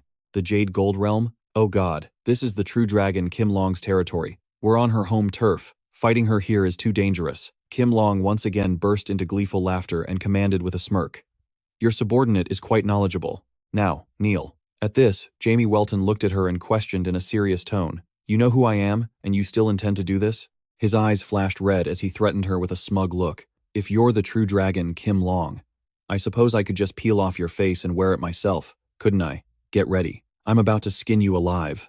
Hearing his challenge, she couldn't help but glare furiously and growl, "You dare." Just as Kim Long's rage was about to boil over, Jamie Welton cut her off. "But first, don't you want to apologize for disappointing me?" She looked as if a million questions just appeared above her head. "What in the world are you talking about?" But in contrast, his tone was completely serious. "No, really. I didn't come to the surface world to cause problems. I just wanted to quietly visit a village and make friends with the heroes. But then your little brat shows up, breathing fire and destroying everything in the village. So what was I supposed to do? It was just self-defense. But when your kid was causing all that trouble, you were nowhere to be seen, and now you lure us here to get your revenge? You deceived us by pretending to be some witches and robbers, and then you suddenly announce, 'I am the divine dragon, now atone before me.' Did you think I would just kneel down and say, 'Oh my god, oh divine dragon, please forgive us this one time'? You think just because you're the divine dragon, you can do whatever you want? Are all dragons like this?" Jamie Welton's instant counterattack made the golden dragon question its own existence. Just then, Alex, who had been the quietest one there, also shared his opinion. "He's right. It's arrogant of you to think you're always right just because you have power. How does it make any sense that when people fight back, you suddenly decide they're in the wrong? Besides, it was the dragons who forgot the peace treaty with the human race and broke it first. This is the part where you should be begging for forgiveness." His subordinate's words gave him a 200% boost in confidence. "All right, as the divine dragon, are you going to apologize to the people of Rojikso village for the sins your children committed?" The golden dragon jumped like a cat whose tail had been stepped on, and Jamie Welton pressed his advantage even further. "Look at that. The apple doesn't fall far from the tree." She finally tried to fight back, but it was pointless. "I am not their birth mother." Alex continued to lecture her on morals. "Are you trying to shirk your responsibility? You don't want to accept it, so you just blame us instead?" The two of them ganged up on her, not giving the golden dragon a chance to explain. "Have you no shame? Just because a child is misbehaving doesn't mean their parents are the problem. You people know nothing about your own children. You don't care about them. But when they cause trouble, you say, 'But he's such a good kid at home.' That's why other parents get blamed. This isn't an issue that can be overlooked. As the representative of the dragon race, you must apologize for violating the peace treaty because of one corrupt dragon.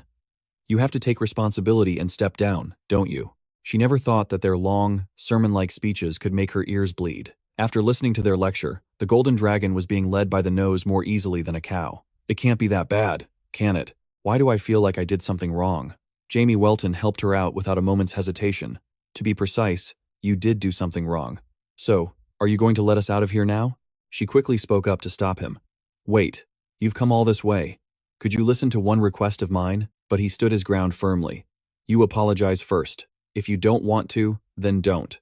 An apology costs you nothing." The golden dragon had a brief internal struggle before making her decision. "Wait, I'm sorry." Immediately after, a large hand patted her as a reward.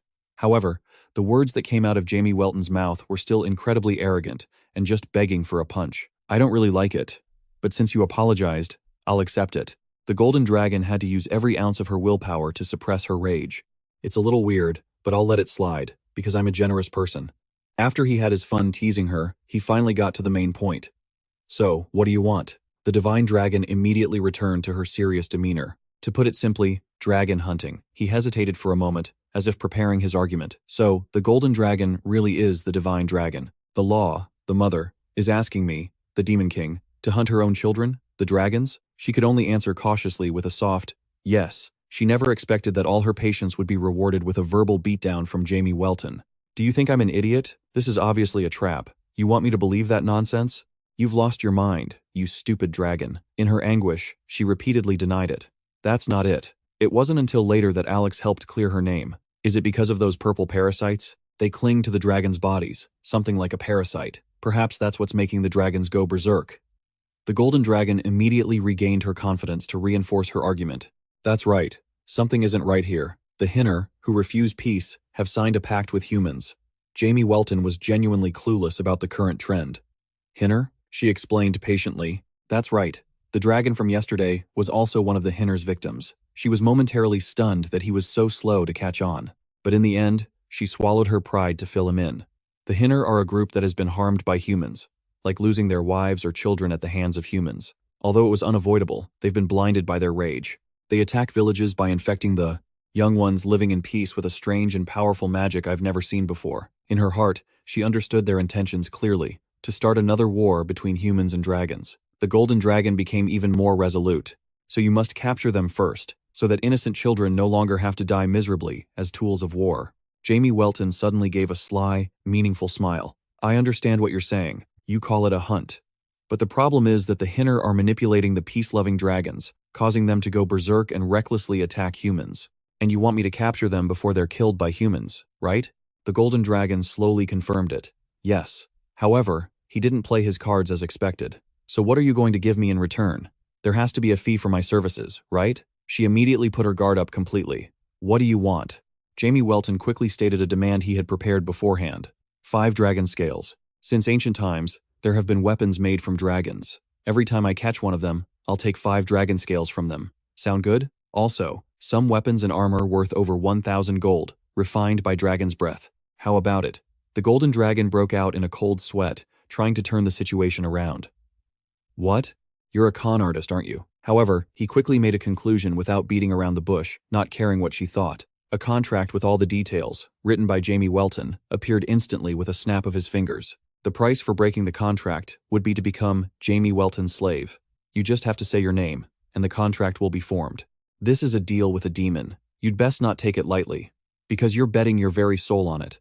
The golden dragon was already sick of his preachy demeanor. I know that. Damn it. Divine dragon, golden dragon. Jamie Welton gave an undisguised, triumphant smile. The contract is signed. Open the gate. I'll take care of this in a few days. Just then, she called out to him again. Demon.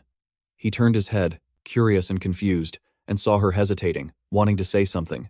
Please, capture them alive. Don't cause any more death. This time, his attitude was much softer than before. Yes, my client. After successfully escaping the golden dragon's territory, Jamie Welton was as carefree as ever, even calmly assessing the situation like an outsider. Things didn't go as planned, did they? Alex agreed without a second thought. Indeed. Suddenly, he remembered something. That's right. He then immediately rushed back to the dark cave. Jamie Welton poured all his strength into a shout, Divine Dragon, but before him was only a moss-covered ruin. Alex couldn't help but be confused. What are you doing, my lord? His lordship couldn't contain his belated rage. Damn it, she still hasn't given me the golden dragon's precious helmet. He then added another detail. We're not dragons, so we can't go back to the golden jewel realm anymore. He was filled with both regret and a new grudge. That dragon tricked me again. One day, I will definitely rip that face of yours clean off. Jamie Welton's bizarre idea left Alex completely stunned. An arms dealer? He didn't see anything wrong with it, and was even quite confident. That's right. His restraint was on the verge of collapsing. Why? Why have you resorted to selling weapons again, my lord? You abandoned all of us, and came to the human world, just to sell us some weapons? Jeek helplessly tried to appeal to his reason. Alex. Right after that, Jamie Welton's defiance flared up intensely. Hey, when humans hunt baby dragons and turn them into weapons, do you feel anything at all? This is just business, you brainless idiot. The dragon scale poison is a weapon the true golden dragon gave me. Oh man, how many lives am I going to take with this? I knew it all along. No, actually, I was right for the first 2%. She said that if I just capture dragons, she'd give me a ton of weapons. Isn't that basically getting them for free? Every 100 years, a war breaks out. So dealing weapons is the most profitable business. It can never fail, right? Alex desperately tried to pull him away from the temptation. No, my lord, without demons, how could there be a war? Please, my lord, think this through properly. Jacopan Holy Bait just couldn't understand their worldview. Catching dragons is getting things for free? Suddenly, Jamie Welton changed the subject in the blink of an eye. Besides, you idiot, do you still not know who I am? Selling weapons is just to raise capital for my real plan. I don't plan on being a merchant for the rest of my life. Have you forgotten? One who watches from the shadows, and another who possesses all the weapons in the world. But Alex completely missed his point. Just as I suspected, so that's what this is about. You haven't forgotten about hell, my lord. However, he took full advantage of this to order the other man around. Then hurry up and take that failure to find a useful shop for us. Get going. He immediately sprang into action with great enthusiasm. Yes, my lord. Only a few seconds passed, and he was left all alone. Why do I have to keep up this business, huh? The ultimate goal, of course, is to build a building. To be the landlord of the best building in this fantasy world. I'm glad you're an idiot, Alex. And so, for now, Jamie Welton could just sit back and relax. He enjoyed the spacious bed with the air of a domineering CEO, while directly absorbing some vitamin E from the outdoors. Even a quick glance was enough to tell that this was a truly high-class life. However, in his mind, he was recalling the scene of the giant cross exploding. Then came the reunion with Jeke Pan Holy Bait. I'm sorry. I'm just F rank. I'm a total failure. Next was the breathtakingly intense battle scene. And finally, the most recent instructions from the Golden Dragon, but you must capture them alive to avoid further bloodshed. Jamie Welton's gaze suddenly became deep and meaningful. For now, he seemed extremely satisfied with this life. Now that I've created a stable source of income and saved that foolish hero, I guess my work is done. I can get rich just by sitting still. But what is this empty feeling? Blood and slaughter? If I killed everyone in this town, would I feel better? A deathly sound seemed to echo in his ears. Kill them all. Destroy the world. Turn humanity into your slaves. Turn the human world into hell. And you will end this cycle of rebirth and death. Here, underground, where the sun no longer shines. With every 100 years that pass, Jamie Welton heard all these demonic whispers, but showed no reaction, simply closing his eyes as if to find peace. Go to sleep and shut your mouth. Jamie Welton gradually fell across the poetic and mystical sky. Finally, they arrived at their destination. Here it is, a new weapons shop. Its previous owner was killed during the dragon invasion, and this shop was bought at a low price. Looking weary, Jamie Welton offered some half-hearted praise. Not too bad, you found it quickly. I haven't even had a chance to sleep yet. Alex had been full of energy from the very beginning. Once I heard about the real plan, I was too excited to sit still. He could only force a smile to hide his true intentions. That's right. Heh, let's work hard for the real plan. An idea had already formed in his mind just from observing. If we have Jeke Pan Holy Bait work on it, this place will turn into a pretty good shop. Jamie Welton was quite surprised by this ability. GK can do repairs? The other man slowly confirmed. That's right, he said he used to be a carpenter. He couldn't help but be a little impressed. Really? He's so young, but he's pretty amazing. But isn't bloodline level something that's passed down from generation to generation? I mean, even if a pureblood has a child, that child can still be F rank? Alex patiently explained to him. That's right. Conversely, there are also examples of a child born to an F-rank hero and a saint becoming the ultimate victor. Jamie Welton came to a single conclusion. It's all random, and he agreed with this. Yes. Next, he skillfully guided the conversation. So, is there any hope for a failure? Just because his family is all F-rank. Should the child also be labeled F-rank, but even someone as wise as him couldn't confirm it? That's rather ambiguous. Although skills aren't inherited, wealth is. A family that regularly produces high-ranking warriors or saints will possess wealth like that of a king. With that money, they can raise their child's hero rank or bloodline level in various ways. Jamie Welton easily summarized his complicated theory. So, in other words, even if a child is F rank, they can still become successful. Is that right? The other man confirmed again. Yes, but since Jeke himself said he's F rank, he must have already been classified as a hero. Suddenly, he changed the subject without warning. Do you know what I'm thinking right now? Alex answered honestly. No, my lord. It was as if Jamie Welton was just waiting for this chance to vent his frustrations on him. You pathetic humans use money to determine your own hero ranks. Why do demons keep losing to people like that? Why, you damn bastards. His immense frustration could only be summed up in 3 words. I'm sorry. After tormenting him to his heart's content, he then acted magnanimously. Enough of this. The demon world doesn't matter anymore. Anyway, hey, where did our hero go? Alex hesitated for a moment, thinking about the currently bustling business. Well, as soon as Jamie Welton arrived, he was warmly greeted by Jeke. Master, you're awake? He asked with some curiosity. What's this? Why are you suddenly selling noodles? The boy replied honestly, with a very mundane reason. I had some free time at night, so I wanted to give it a try. Even so, the income is pretty good. Before he could say more, he plopped down into a seat and quickly blended in with the rhythm of the passers-by. Then give me a bowl. For his master, Jack's every move was incredibly skillful, with no wasted motion.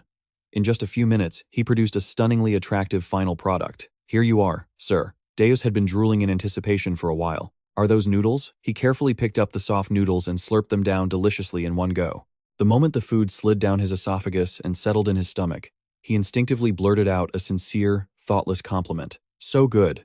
This is amazing. On the side, Alex was also digging in, completely lost to the world. Really? In that case, I'll try it too. The moment he took his first bite, his expression completely froze. Then, his emotions burst forth as if he'd just discovered a new continent. This is incredible. Jekka, Jamie Welton seriously offered some heartfelt advice. Hey, give up on being a hero and do this for a living. Jeek sheepishly scratched his head. I'll take that as a compliment from you both. The sound of their enthusiastic eating made Jekka's smile widen. Then, he suddenly changed the subject, confusing Deus. Master, thank you so much. It's thanks to you that I was able to buy uniforms for my younger brothers at the Warrior Academy. They were the only ones who didn't have them, and it always bothered me. They might have acted indifferent, but they were really happy when you gave me the money. Jamie Welton, however, paid little attention to such things. The Warrior Academy. He enthusiastically shared his plans. Yes, it might sound a bit arrogant, but I'm sending both of them to a private elementary school for warriors. I may not be strong, but I'm confident that they can become true warriors, so I'm investing everything I have into their future. What the hell is this? Is that a fly in my noodles? Damn it, I never wanted to eat at this crappy stall, but I was starving so I figured I'd settle. And yet, look what I find. The woman beside him made her disgust clear as well. I told you I didn't want to eat at such a dirty place. Jeke tried to calmly handle the incident. I apologize, sir, but there are no flies around here.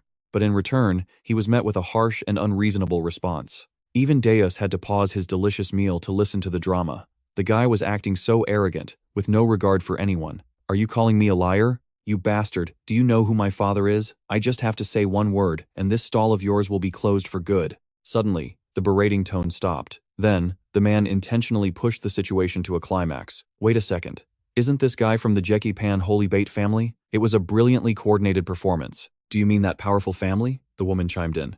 Oh, I know. There are still people from the Jeke Pan Holy Bait family left? The nearby customers immediately perked up their ears to listen in. Oh my, the Jek Pan Holy Bait family? What's going on? Since when do heroes work as cooks? Jeki firmly tried to correct them as best he could. It's Jeki Pan Holy Bait, not Butcher. But the sly couple was just looking for an excuse to start a fight. Oh, I know. The pathetic Butcher family. Their father came to my family's house, begging for work, and now you bastard, are selling this trash on the street? So disgusting. Like father, like son. And he's supposed to be a hero? A noodle-selling hero. Finally, Deus couldn't stand their tyrannical behavior any longer. He immediately stepped in for Jeek to taunt the man back. I think I hear a fly buzzing around here somewhere. Jeek hurriedly tried to stop him. Sir Deus. As expected, this only made the man more aggressive. Did you just call me a fly? You want me to rip your head off, don't you? Deus couldn't be bothered to waste his time or breath arguing with someone like him. He raised his hand into the air as they watched in confusion. Might as well kill a couple of flies.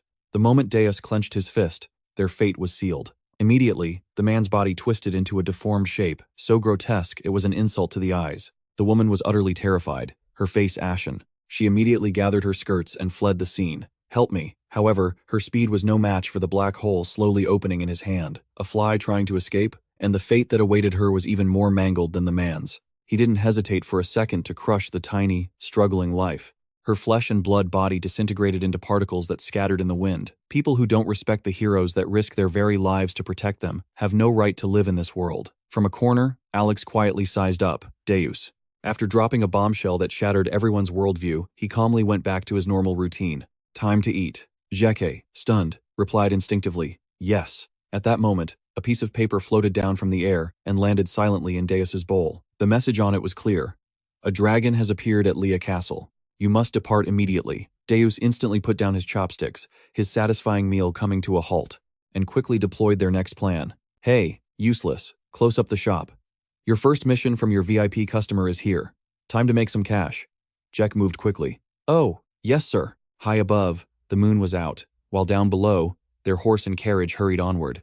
The three of them and Deus's party were moving with great urgency. Alex glanced over and noticed Jek was shivering uncontrollably. He asked gently, You nervous, Jeke? Jack scratched his head sheepishly. Yeah, I guess I am. But his words were accompanied by an excited smile. I never thought a guy like me would be fighting orcs or goblins, let alone a dragon. Before meeting you and Sir Deus, I couldn't even dream of a day where I'd get to fight orcs, goblins, and dragons, too. Then, Jake fell silent for a moment and turned his head to look at the person behind him. He saw the sight of Deus drooling while casually picking his nose and felt a wave of apprehension. You might not believe me when I say this. Jake's smile grew even more sheepish. But now, whenever I look at Sir Deus, I get the feeling he's always radiating this confidence. Like, it's just a dragon. What's there to worry about? If it were me facing it, I'd be frozen solid with fear. Alex smiled, pleased. Knowing fear is a good thing. His voice softened. Jekka, I don't know what you're thinking, but Lord Deus has already appointed you as the hero, even if you don't always feel like one. But as Alex continued to speak, Jacky's cheeks grew even redder. You're without a doubt the leader of this adventure, so have some confidence, Jacky stammered. Okay, he pushed him. What kind of leader speaks so timidly? Be stronger. Jekka obediently replied, yes sir. After that, Alex urged the carriage to speed up. All right, we're almost at Leah Castle. Hold on tight. Jack's voice was carried away by the wind. Okay. The carriage wheels spun without stopping, and Jack desperately held on as he yelled. Suddenly, his eyes flew open in horror at the sight before him. It was massive, a giant dragon, its tentacles wrapped tightly around the entire castle. Something slimy seemed to be stuck to its mouth, causing the dragon to roar in a frenzy. Decay couldn't help but panic at the sight. That castle. Did the dragon already destroy it? What about the people inside? But below was a treacherous, rocky path. Suddenly, Jamie Welton pointed to the side. Calm down, they've all gathered over there. Alex also keenly observed that a castle of that size must have at least a few G-rank heroes, so they had likely helped everyone inside escape. A wave of relief washed over him. Okay, that's good. From behind, a voice shouted, the stage is set, and it looks like the audience has fully arrived. It's showtime. Get ready, you useless trash. Decay broke out in a cold sweat, feeling a bit nervous. Yes, sir. The people on this side were staring at the castle being devoured by the dragon. Damn it. They screamed in fear. Where did that red dragon come from? Is this the end of the world? Get warm blankets for the injured. It's so cold. I feel like I'm going to freeze to death. Oh Lord, please help us. Damn it, can you stop praying? A fat guy, with tears and snot running down his face, clasped his hands and pleaded. Please, make this blizzard stop. Oh Lord, have you abandoned us? Another person looked up at the glowing orb on the mountain peak. Even the king seems to have left us to fend for ourselves, so why wouldn't the gods abandon us too? But the fat man continued to pray earnestly. Oh Lord. A priest's hand rested on the orb. Inside the sphere, the fat king was sweating profusely, complaining non-stop. It's so hot, it's like a sauna in here, he grumbled. Where are all those heroes who went to find the savior for help? We need to get back to the castle. A servant timidly spoke up. It's highly likely they've been killed by that dragon, your majesty. I can't get in contact with any of them. The fat king immediately screamed his lungs out. What? Then go do something yourself. If this keeps up, I'm going to die from the heat. Suddenly, a voice caught his attention. Move it. Decay appeared, brandishing a broom like a total badass. The stunned king shouted, a hero! As he yelled. The boy's eyes glinted mysteriously. Here it comes. The chariot flew over the fat king's head. Forgetting his royal image, he looked up at the hero with an ugly scowl. The fat king's jaw dropped in disbelief. Are you serious? Damn it, you're just some pervert in his underwear holding a broom. They're trying to escape. Get them. Meanwhile, Decay was crying internally over his ridiculous outfit. This is so embarrassing I could die. Then the king roared out an order. It's freezing. Cast the spell again. Quickly. The servant immediately knelt. Yes, your majesty. The fat king cursed under his breath. How dare you jump over my head? I hope that dragon eats you all.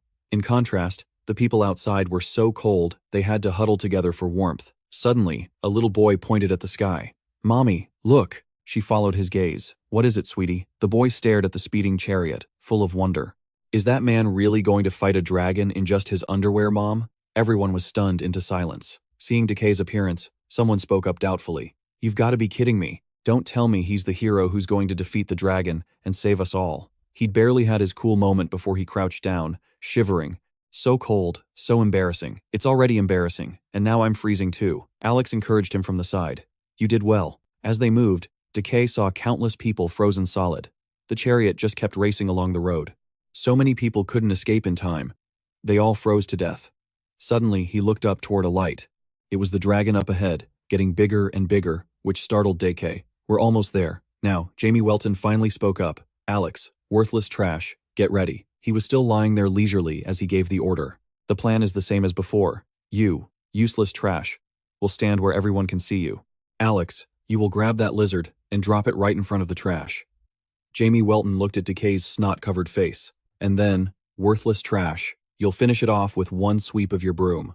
Got it? The boy blushed and thought, I knew this was the plan. But he didn't forget to add a warning, especially you. Alex, don't mess around like last time and make me step in, he smirked. Rest assured, my lord. Then, Alex pointed forward as a dark streak began to appear. He took a step forward. Alex stood atop the carriage, his eyes gleaming. Last time, this lowly creature gave me a bit of trouble because I wasn't paying attention to their condition, but I won't make the same mistake again. Suddenly, Jamie Welton called out, catching his attention. Alex, your eyes are glowing red. Don't kill it, capture it alive for me. He gave a thrilled smirk. Yes, sir. In that case, I'll just beat it half to death. Then, Alex turned to the shivering boy beside him. He offered Decay a piece of friendly advice. That dragon's pretty big, so things are gonna get a little crazy. Make sure you stand firm and stay put, you hear? The boy couldn't manage to speak, only thinking to himself, I know. With that, Alex leaped into the dark streak. Well then, see ya. He left a bewildered Decay behind, his mind in chaos. Stand firm, Sir Jamie Welton. Stop the chariot. Worthless trash. Jamie Welton waved a dismissive hand and flopped back down lazily. I'm going to take a nap. Go deal with that dragon. And make it quick. The boy could only obey. Yes, sir. Suddenly, Decay remembered something. But, Sir Jamie Welton, he covered his family jewels and trembled. See, could you come with me?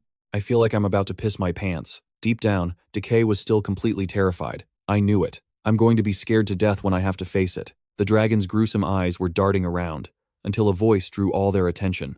Hey! Alex appeared from a dark streak above the dragon's head, then shot straight down. The eye saw him and immediately created countless sharp spikes that shot out like tentacles toward Alex, but he easily dodged them with a simple lean. Then Alex counterattacked, leaving a brilliant streak of light wherever he flew. Then he delivered the final blow, so powerful that the dragon collapsed from the impact. Decay saw the whole thing. He wanted to scream at the top of his lungs. That was amazing. A moment later, the scene became blurry in Decay's eyes. I can't see anything in all this smoke. Has it started? He frantically looked around. I need to find a spot where Sir Alex can see me easily. Suddenly, Jamie Welton cursed, You piece of trash. Meanwhile, Decay was struggling to lift his shield, but Jamie Welton had to remind him, Don't you always carry that shield with you? Didn't you say something like, a hero should at least have a shield? Isn't this your father's relic? He shot a beam of magic into the shield, leaving Jackie staring in astonishment, unable to look away. He said, This is a protective magic barrier. It can even block a dragon's breath. Jackie was so happy he started to cry. But while he was getting all emotional, the man had already rolled over and fallen asleep. And so, Jackie jumped out of the cart and left on his own. Sleep well, Sir Jamie Welton. Each of his steps carried great hope. I will definitely do a good job this time. I need to hurry to a suitable location so Sir Alex doesn't have to wait. Jackie looked left and right, searching for a place that was easy to spot, somewhere high and central.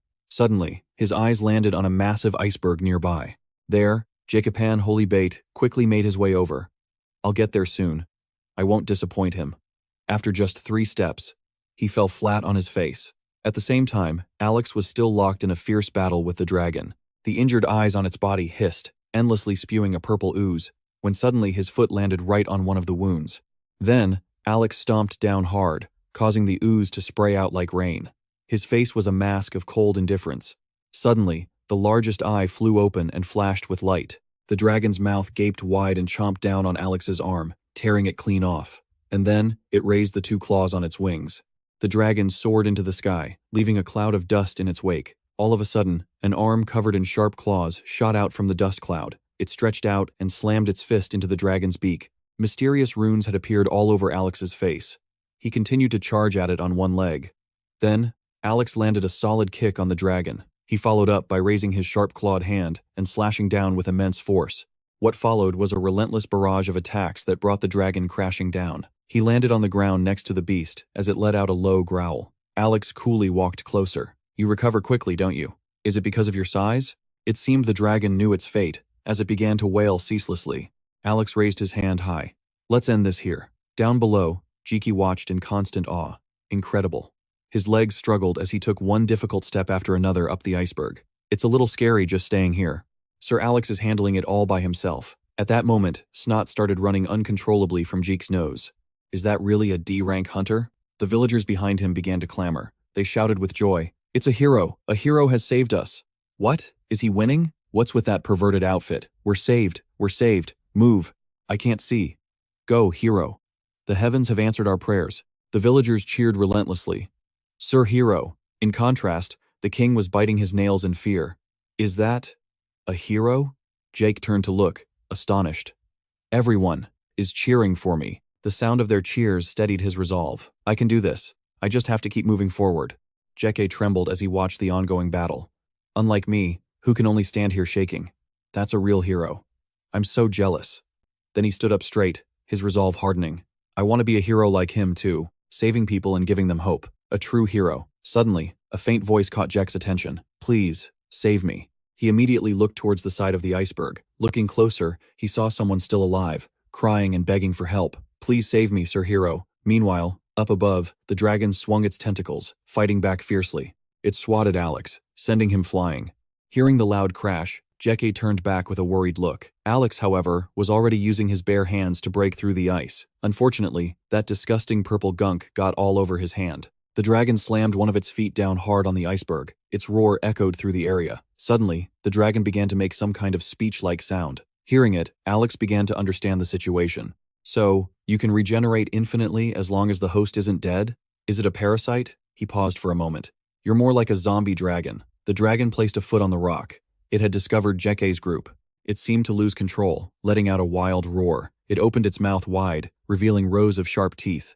Alex stared without blinking. So they can replicate endlessly unless they're removed from the host? A zombie dragon, indeed. Being controlled, it thrashed around madly. A fire ignited in his eyes. If I can't kill it, there's only one other way. I'll just have to chop off all its limbs. The dragon slammed a foot onto the slab of rock, then launched itself toward Alex. He was already in position, ready for battle. Alex's eyes flashed, and from his back, countless tentacles appeared. 100 hands. They shot out in unison like arrows. Then the tentacles converged to form a massive arm. It clenched into a tight fist and shot straight for the dragon. It directly punched the purple gunk on the dragon's face. Then the arm retracted, and a myriad of other arms continued the assault. 100 demon hands, Hell's hammer. Another massive arm grabbed the dragon's mouth, holding it shut. It struggled, trying to break free. A brilliant light began to shine from the dragon's mouth. But its intentions didn't escape Alex's notice. The dragon unleashed a blast of cold air aimed straight at him. The shockwave was so intense that it knocked Jek off his feet. He tumbled several times across the ground before getting back up, catching his breath and trying to compose himself. Meanwhile, the quick-thinking Alex had used the arms to shield his body. He looked angry, the fire in his eyes flaring up again. This ends now. Alex's hand tightened around the dragon's neck, causing it to shriek in a strange language. He glared upward. 100 demon hands. Convergence. 3 gigantic arms appeared on Alex's back, evolving from 1 to 3. One hand grabbed the right wing, the other hand grabbed the left wing. The 2 outstretched arms restrained the dragon, while the third hand remained on its neck, squeezing tightly. Then, Alex's eyes flashed with light. Reverse flow. And with that, he slammed the dragon to the ground. Alex pulled one arm back to build momentum, and then a barrage of other arms flew in, pummeling it relentlessly. Great demons descent, myriad fists. The ground around them shattered from the impacts. The villagers watched with awe-filled eyes. JK was also stunned by the battle, but then he suddenly turned around, remembering the person who had cried for help. No, this is no time to just stand here and watch. JK immediately dashed towards them. I have to save that person. Quickly. They were crying for help non-stop. He rushed over. Don't worry, I'll get you 2 out of here right now. JK put all his strength into breaking the rock. After a short while, he was panting with exhaustion. Jiki glanced at the man beside her, his eyes wide and vacant. He was already dead. While trying to save the girl, he suddenly heard the cry of a baby. The woman pleaded through her tears. The child. Please, save the child. Jeke Pan Holy Bait used the handle of his broom to smash against the iceberg. He kept hitting it with all his might. Just hold on a little longer. I'll get you out right away. But inside, Jeke felt a sense of helplessness. Damn it. I had to leave the father behind to save the mother and child. He didn't stop for a moment. Sir Alex will be here soon. I need to hurry up, save them, and get back to my post. Suddenly, a sharp spine on the dragon's back began to glow. The people seemed all too familiar with it. That light. A one-eyed man screamed. Get back, Sir Hero. That light destroyed our castle too. Suddenly, the beam of light grew wider and wider. It spread out from the dragon's back, the light rushing right where Jeki was standing. Thankfully, he quickly used his shield to block it, but the power was so immense that it shattered. The light advanced towards the civilians. They screamed endlessly in agony. Even the chubby king couldn't bear it and cried out, "It's so cold." The spikes on the dragon's back had grown much larger than before, but surprisingly, Alex was completely unharmed. Just like last time, he no longer looked human at all. It's a bit difficult to maintain this skin. I've been saving this for the battle 20 years from now. How annoying. Just then, Jake started to come to, his hand twitching as his eyes fluttered open. Am I still alive? Because of Sir Jamie Welton's shield magic? So cold. Suddenly, the sound of crying snapped Jake to his senses. He lifted his head and looked in that direction. Jake's gaze fell upon the source of the crying, where he saw a dead mother still clutching her child tightly. The child was still alive. He tried to crawl forward. Damn it. Ma'am, hang on, I'm coming. Suddenly, Jake collapsed onto the snow again. When he glanced behind him, a brutal reality had set in. His arm and legs were frozen and shattered. As for the dragon, its sharp spikes began to glow once more. A panicked citizen stammered, It's coming back." Another person looked towards Jeke Pan. Holy bait. Sir Hero, run. He slammed his hand, swollen and red from the cold, down into the frigid snow. I have to save that child. Then, Jeke tried to lift his broken legs. I'm a hero. I can't be useless. Seeing this, the citizens all shouted in unison, Sir Hero, look out, Sir Hero. He dragged himself arduously, step by step, towards the child. And maybe I can't save everyone like other heroes, but I will save you. Elsewhere, Alex seemed completely unaffected. Don't you realize it's ineffective against me? He then added a taunt. That's why you lot are always being used by humans, you foolish lizard. Furious, the dragon launched its second attack. Fortunately, Jeke managed to pull the child into his arms. A massive burst of power sent him flying into the sky before he fell back down and was buried in the snow. Surprisingly, a fur cloak was draped over him. Jamie Welton had appeared, standing before him. I truly don't understand. He sat down, resting his chin on his hand inquisitively. How could they think they could defeat me when they're this weak? A fire burned in Jamie Welton's eyes. They're like candles in the wind, extinguished with a single puff, yet they still sacrifice themselves to save others. Did we really lose to them 66,500 years ago? I can't understand this human race.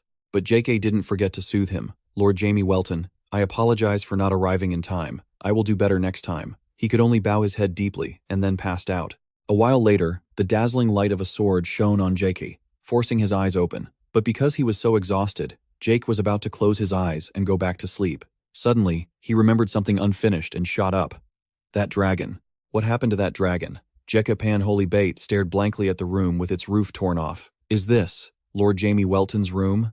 Only then did he scratch his head, trying to remember. Wait, how did I get here? Did I pass out? Jake raised his hand, only to be shocked once more when he saw it had been reattached. He quickly threw his leg out, noticing similar marks on his feet. My legs. I thought I was completely crippled, didn't I? How? Suddenly, the voice of Jamie Welton echoed from somewhere, catching his attention. The divine dragon is pretty decent. This stuff isn't as bad as I thought, huh? Another person replied.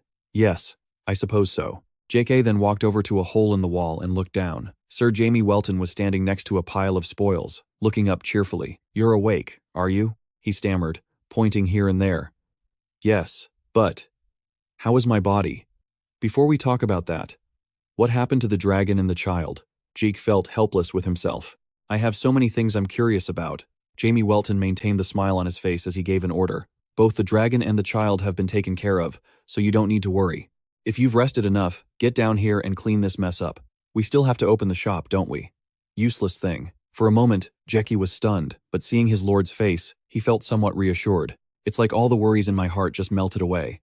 Jeke replied cheerfully, Yes, master. From then on, they took on missions from the divine dragon. He once again donned his hero's armor. This time, the three of them charged towards another dragon. While the citizens scattered in chaos, run, someone save me. And then Jamie Welton pointed at Jek, calling him useless. Then he gave the order to attack. Jeke also shouted energetically, Sir Alex, I'm ready. And with that, Alex leaped from a portal above the dragon, Jer, then sent it to the afterlife with a single hand. Every time they successfully killed a dragon, someone would come and take it away, but they never knew how. And so, Jeke called out loudly in the ruined room. Master Jamie Welton appeared, picking his nose for a moment. He was still in a daze, unaware that a sword was flying past him. Suddenly, a whole pile of spoils from this latest battle rained down from the sky in front of him. Jamie Welton sleepily watched them fall, and then the next morning, right in front of their house, a mountain of weapons would appear. He gave a thumbs up to boost morale, and just like that, they would defeat one monster and then move on to fight the next. GK, Sir Alex, and Jamie Welton appeared, leaping high into the air as a beam of power shot straight into the sky. Alex delivered a spectacular final blow, finishing the monster off. And so, they continued to collect their rewards and set off in their familiar horse-drawn carriage. Jamie Welton and Alex wore sunglasses and used a flash bomb to deal with another pitch-black dragon. And again, they received more spoils. The carriage kept moving without rest. The next stop for the three of them was a place where a flying dragon was being restrained. In the blink of an eye, the three of them finished the job and received a ton of loot. Afterward, as the weary sun began to set, bringing an end to a long day, at a roadside noodle stall, people were flocking in to eat and drink comfortably. Alex and Jamie Welton were no different. Their cheeks were stuffed full of noodles, puffing up like two dumplings. Meanwhile, GK was happily enjoying this rare moment of peace. Suddenly, a magical thread carrying a piece of paper appeared before Jamie Welton. The paper stated that a divine dragon had just appeared at Nur Castle, and so, he flung his hand towards the sky, while his mouth was still stuffed with food. The carriage carrying the three of them rolled on tirelessly. They arrived at a place where a skeletal dragon was flying around. Jack raised his sword, ready to fight. Jamie Welton, on the other hand, was still sound asleep. Suddenly, he opened his eyes, a red light glowing within his pupils. Jamie Welton immediately gave the order to attack. Without hesitation, he obediently leaped in. Yes. The dragon below was roaring with its mouth wide open. Another dragon was in the same position, controlled by something filthy lodged in its throat. GK charged forward with his weapon as another dragon attacked with fire. He soared gracefully through the sky. GK swung his sword down with immense power, unleashing Demon King's slash. As a result, a green dragon bit the dust. The blue dragon soon followed, and even the gray dragon couldn't escape his sword. Jake hugged his pile of loot, overjoyed with his success. On to another mission. This time, his legs were soaked in CO. Jeke had defeated the red dragon. This outcome was hardly a surprise. A voice rang out, causing him to turn his head. It was the entire town, cheering excitedly. "It's the dragon hunter. Surely God must have sent him to us. The dragon hunter who saved the neighboring Dia castle is here to save our village. He's so cool. Hey, Mr. Hunter. Sir, you've got some fancy pants. Look this way." Jamie Welton appeared before Jiki. He raised his hand in praise. "You did well, you runt." Unable to hide his joy, Jiki high-fived him back. Yes. Word of his deeds spread far and wide, and Jek's party became the most famous in the land. Jamie Welton looked up. "So, it's finally finished?" Beside him, Alex added, "Yes, sir." His gaze turned to the newly opened shop, the first branch of the Demon's Weapon Store, and just like that, the store was open for business. Inside, countless swords were displayed neatly in rows. Jekka was overwhelmed by the sight. "Wow, this place is so extravagant, Sir Jamie Welton." Jamie Welton glanced around. "I have to admit, I didn't expect the interior to look this good. You must have worked hard." Alex grinned smugly. "You know it. There isn't a single weapon shop around here that can compare to this place. Not even the ones run by the big guilds." A sinister glint appeared in Jamie Welton's eyes. "Is that so? Well, it doesn't matter. After all, you two will be the ones managing this shop." Alex's eyes widened in shock. "Us?" Jackie managed to chime in. "What about you, master?" Jamie Welton waved his hand dismissively. "Hey, have you ever seen a boss who gets his own hands dirty?" Alex broke into a cold sweat. "Did you hear the absolute nonsense our master just said?" Jackie could only agree. "I did." Suddenly, a demonic hand grabbed Alex, while another seized Jack. Jamie Welton then squeezed them both like lemons. "Listen here. I just want to sit around and count money, not manage some third-rate shop. And if you're still hesitant, let me remind you that you two were the ones so excited about managing the shop, not me. Right?" Alex's face contorted in pain as he replied, "Understood, sir." Jackie, however, just smiled foolishly. "That's right." Jamie Welton cheerfully let them go. "Good, so that's settled then. Now, you two work hard and make this shop grow." Alex bowed his head reluctantly. "Yes, sir." Jackie, meanwhile, rubbed his sore neck. "Yes, boss." Suddenly, Jackie had something to say, making Jamie Welton turn his head.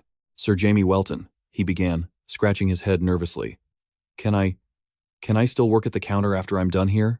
I still need to earn tuition money for my twin siblings." Jamie Welton crossed his arms, unfazed. "Whatever, do what you want." Jack's voice was filled with joy. "Thank you, sir." And then Jamie Welton called out, "Also, Alex." He quickly responded, "Yes, sir." Jamie Welton's expression turned serious. "Go get the item I requested." A moment later, the three of them were huddled together, looking at something. Jekka exclaimed in amazement when he saw the mysterious shield. "That looks incredible." Jamie Welton was the first to step forward and pick it up, raising it to inspect it. "Read." Alex obeyed. "Yes, sir." He began to introduce the origin of the shield. Dom Lagun. It was crafted from the dragon scales, obtained as a reward from the dragon hunt, combined with numerous emeralds and rubies, all masterfully forged. This is an S-class shield, worthy only of heroes, specially crafted by Himajez, the #1 blacksmith of the underworld. Not only that, Alex added, but this item can withstand 3 or 4 attacks from a demon king. Jake Pan-Holy Bait waved his hands frantically in disbelief. It can block a demon king's attack? Whoa, so the rumors are true. The dwarves really are master craftsmen. In reality, the underworld Alex mentioned referred to the demon realm, but Jeek misunderstood it as the land of the dwarves. With the introduction complete, Jamie Welton tossed the shield toward him. "Hey, runt, catch it." As soon as he touched the shield, a blinding light erupted. Jeke was transported to another dimension. "Where am I?" he yelled, looking around uneasily. "Sir Jamie Welton." Suddenly, a strange voice spoke. "A human? You are the one who summoned me." Before Jek stood a giant, crimson eye. It introduced itself. "My name is Dom Lagoon. I shall accept you as my master, until the day the flame of my life turns to ash." Jek's jaw dropped in astonishment. "Master." Suddenly, bolts of lightning shot out from a flash of light.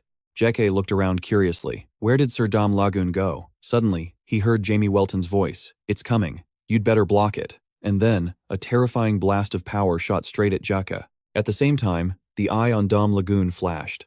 By reflex, he was sent flying through the wall and out of the shop. Alex stared at the huge hole and complained. What kind of boss destroys his own newly built shop? But Jamie Welton didn't seem to care at all. Well, just a little test. Suddenly, he saw a familiar bandaged arm being raised. Jekka Pan-Holy Bait sat amidst the rubble, smiling brightly.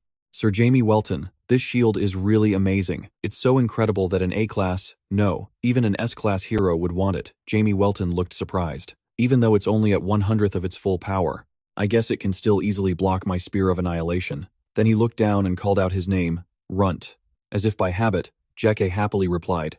"Yes," Jamie Welton said just one sentence that left Jackie stunned. "It's yours now." He grinned, showing his sharp fangs. "We need you to have some stronger gear. You're just too damn weak. I'll be adding more, one by one, so let's start with this." GK's voice was barely a whisper. "Really?" And just like that, GK's tears began to fall onto the shield. He was so moved he began to sob. "Giving an amazing shield like this to me, even though I'm just a useless F rank. Are you really sure about this?" Jamie Welton's face was emotionless. "Yeah." GK turned the eye on the shield to look at it through his tears, then hugged it tightly. He cried so hard that his face was a mess of tears and snot. "Even if I lived for 1,000,000 years, I would never have dreamed that I'd be able to hold such an amazing shield in my lifetime. This is the greatest shield in the entire world." At this point, Jamie Welton had to step in to calm him down. "You idiot. I'm not hitting you, so why are you crying?" Somewhere else, in a ruined palace, the sound of laughter echoed through the halls. This was the Vordel Kingdom, Ome Castle. All the soldiers and nobles were indulging in the feast. "Drink up." A hand laden with jewelry was raised, so heavy with rings it was a wonder he could lift it. His greedy eyes never left the pile of goods. "You've gathered quite a bit, haven't you?" The man with the chipped tooth couldn't hide his satisfied expression. "Who would have thought you were holding on to so much? You can't take it with you when you're dead, anyway." That old man had no conscience at all. He turned to the girl with vacant eyes.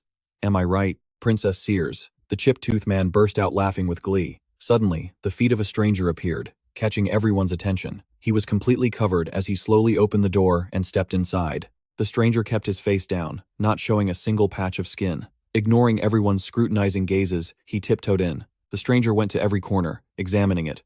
Then he walked up the stairs to the upper floor. The stranger observed and evaluated each pillar. Not this place. His steps began to slow. Everyone stopped eating to watch. The stranger calmly walked past the rows of dining tables. He stopped at one spot, crouched down, and reached out his hand to inspect it. Just in the distance from the city gates to here, there isn't a single trace of a battle. The chipped tooth man arrogantly questioned him. "What? Who the hell are you?" When he looked up with a bright smile, it was clear that this was Kadinia. "Don't mind me. Don't worry about me. Please, feel free to continue what you were doing."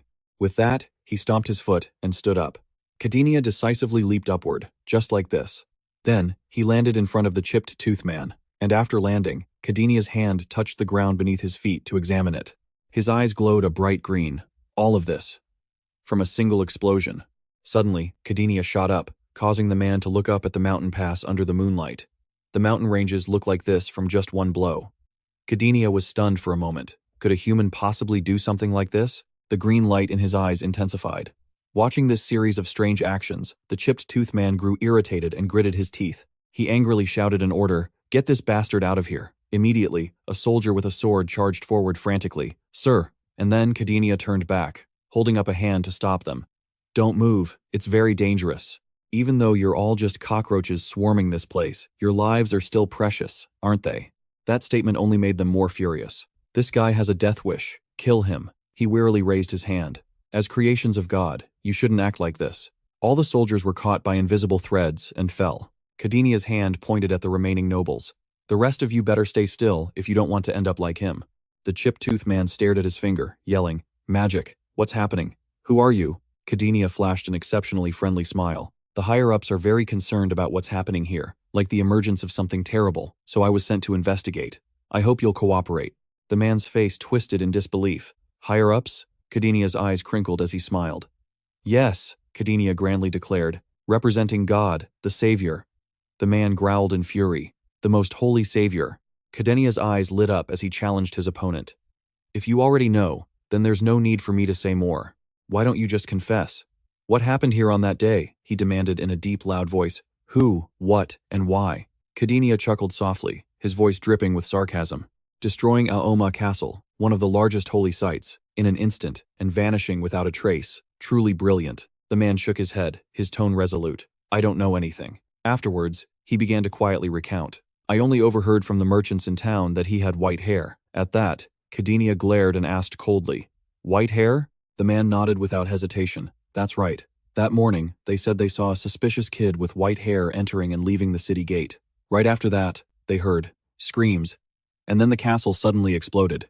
After hearing this, a mysterious thought began to form in Kadinia's mind. Seeing this, the man trembled and insisted, "That's all I know. Only God knows what happened next, because everyone inside the castle died." After hearing that, he fell completely silent. Kadinia turned to leave, offering a polite farewell as he went. "Thank you for the answer. Goodbye." The man instinctively shouted an additional explanation. "He is the savior of this place. You wouldn't understand." The tyrannical rule of King V had grown too confident. Aoma is the largest fortress in the world. Ridiculous.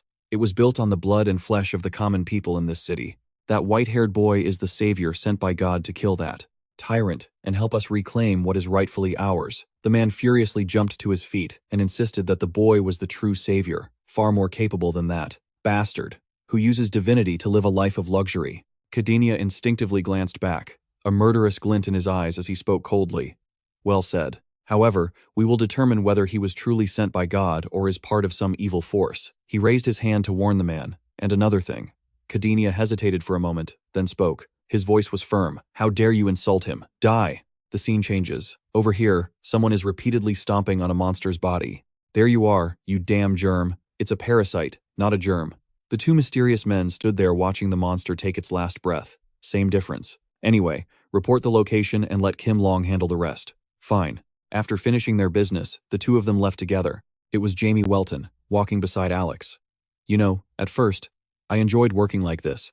But with this much work, isn't it becoming a pretty serious problem for the dragons?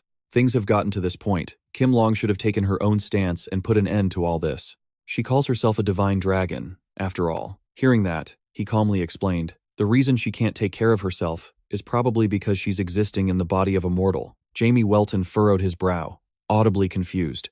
"What does that mean?" Alex sighed and shook his head. "I'm not entirely sure, but I think she must have some connection to the records in the Library of Time and Space." Upon hearing this, his curiosity was piqued. "The Library of Time and Space?" Alex nodded firmly. "Yes, it's the place where the history of the world is kept, officially recognized by the gods, a long, long time ago. While memories and ordinary documents can be easily manipulated by spiritual magic, once something is written in the Library of Space-Time, it can never be altered.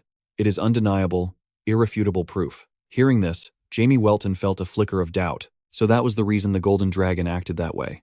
Is it because she's afraid of being recorded in the Library of Space-Time? Then in another dimension, her appearance here must be a secret that shouldn't be revealed. Alex nodded very gently. "Something like that?" he unconsciously asked back. "Why?" Alex gazed out at the grassy field before him. I don't really know either. How a normal guy like me could understand the personal problems of divine dragons? Jamie Welton asked nonchalantly. Is that like a grown-up thing?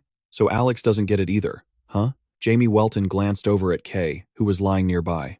Did this piece of trash fall asleep again? Hearing that, Alex just calmly figured he was probably tired. He looked thoughtfully at Kay, who was fast asleep. He's acting like nothing happened, but he just faced a dragon that even an S-rank hero would have trouble dealing with. Maybe only he could do that, because he learned how to defend himself and fight back against that dragon.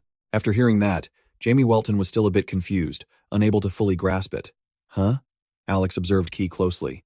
What's this? Why is he carrying a shield but keeping it wrapped in cloth? He said that he always treasures that shield because it's something incredibly important to him. He plans to give it to his younger sibling when he becomes a hero. Jamie Welton burst out laughing when he heard that. What an idiot. Just tell him to take it out and use it, then buy a new one for his little brother. Alex couldn't help but laugh along. You're right. Jamie Welton yawned wearily. Hey, let's get going. Just toss him onto the cart and let him keep sleeping. Alex nodded quickly. Okay. And with that, Alex helped push Day's horse-drawn cart to get it moving. As they were walking, Jamie Welton suddenly asked out of the blue, It hasn't come off yet, has it? Alex was stunned, his face completely bewildered. Huh? He pointed directly at the wound on Day's leg. Alex nodded and replied nonchalantly, Oh, right. Jamie Welton walked over to Dee and observed him closely. I thought those doctors would do a half-assed job, but it looks like they were actually focused. If you're gonna dare to chop it off, you'd better know how to reattach it. I bet they've had to do that a lot. Anyway, do you think if he had a better start in life, he could have become a great hero? His sense of responsibility is really high, so maybe he could have pulled it off, right? While Jamie Welton was lost in thought, Alex laughed jokingly and said, My lord, please don't joke like that. He sat on the cart with an extremely relaxed attitude.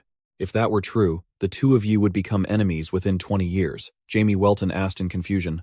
Why would I have to do that to that idiot? Alex explained emphatically. Because you, my lord, must walk the path of the Demon King. Hearing this, he put on an eager expression and said in a whiny voice, Huh?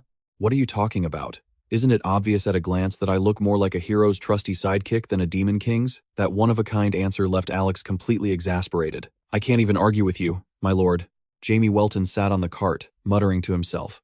But if it really did turn out that way, would Key become humanity's hero? Alex turned to look at him and answered decisively, That's impossible.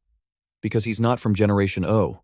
Jamie Welton's eyes widened in confusion. Generation O? He nodded in affirmation and began to explain carefully and thoroughly. Yes, that's a natural law of this world. The final hero must be born in the 5th generation. Alex recalled a unique detail. A normal person has a child at the age of 20, and their child, in turn, has a grandchild at 20. If that continues, by the time the 5th generation child turns 20, exactly 1 century will have passed. In that same year, the Demon King will descend, and that child will declare war on us. After that, the cycle of Generation O continues. After the long-winded explanation, Alex finally summed it up. Among the children of Generation O, only one has the potential to become a hero. Furthermore, someone from the 4th generation, like Zhe Ke, can't possibly become a hero. Only his child might have a chance. Hearing this, Jamie Welton suddenly let out a small sound, which made him, sitting beside him, a bit curious and confused. He looked up at the sky, his mind filled with thoughts. Every century, when the Demon King tries to invade humanity, a hero is born. That's the law of the world. After a moment of contemplation, Jamie Welton laughed and exclaimed how ridiculous it all was. This game. Alex, sitting beside him, still watched him with a look of confusion. The silence was broken by Alex's serious voice. My lord, can you now tell me why you ran away and don't want to become the Demon King? Jamie Welton sat there like a little old man and asked sheepishly, Haven't I told you? He gave a slight, mischievous smile. Not yet. Jamie Welton looked bewildered and put a hand to his head, thinking, Really? I was wondering why I hadn't mentioned it. Alex was getting annoyed and impatient. How would I know? At that moment, Jamie Welton looked at Alex hesitantly. Well, it's nothing special. I don't want to be the Demon King because… Just as he spoke, Jamie Welton witnessed an airship burning fiercely right before his eyes. After observing it carefully for a moment, he exclaimed in amazement, Isn't that an airship? Looking like that, it must belong to the royal nobility, right? It's being attacked by a dragon. Another dragon? Are dragons this easy to find in this world? How is that possible? Alex shot to his feet, a look of utter shock on his face. It was because he recognized the familiar symbol on the airship. It was the holy fir tree, the symbol of the pureblood line. Upon hearing this, Jamie Welton couldn't hide his surprised excitement. The purebloods, you say? Alex nodded gravely. That's right. He stared intently at the airship and explained. It's a clan that has produced hundreds of heroes from the noblest of pure bloodlines. I don't understand why two species that have been allies for thousands of years would suddenly turn on each other. Everything that's been happening lately is so hard to figure out. Suddenly, Jamie Welton called out, "Hey, Alex." He jumped in surprise. "What is it?" He gave an innocent smile and beckoned to Alex. "Let's go watch the show." The fire on the airship grew more intense. Soldiers quickly worked together to transport a large white object. "Hey, be careful it doesn't catch on fire. Move faster." "Damn, why is this thing so heavy?" 1, 2, 1, 2. The object was placed on a cart. The soldiers strained together to pull it, but because the object was so massive, neither the soldiers nor the cart could bear the weight. Seeing this, Patrick's tone became furious, shouting in a way that made the master-servant line perfectly clear. "Hey, you idiots, I told you to be careful not to break that thing." The frightened soldiers could only nod. "Yes, sir." He gritted his teeth, his voice dripping with scorn. "These morons." Patrick watched from above with a hint of worry. Do they have any idea how much this thing costs? The soldiers continued to strain to carry the white object, lifting it up. 1, 2, 1, 2. If there's even a single scratch on it, I'll have all of your heads. Suddenly, Patrick heard a strange noise. He sensed something was approaching. Patrick looked up and trembled in shock. "We've been spotted." In the sky, a ferocious fire dragon was diving toward them. The terrified soldiers screamed out warnings.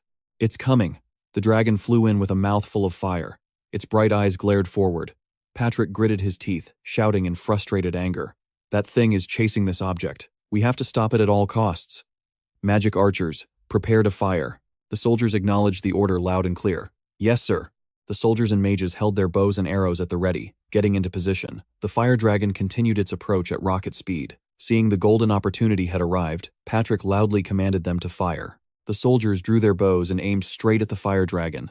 Then, a massive source of power was unleashed. The mages also summoned their ultimate power to launch a fatal blow at the fire dragon. The three attacks created an incredibly terrifying force, aimed directly at the creature. The impact shook the ground, but Patrick continued to protect the white object with all his might. In a panic, he was thrown backward, landing sprawled on the ground. Seeing the dragon still flying in the sky, Patrick cursed in anger. "Damn it!" Then he yelled to his soldiers, "Where's the item? Is it still safe?" They checked it carefully and confirmed with certainty. "Yes, sir. No problems here." Hearing their reply, Patrick felt a wave of relief wash over him.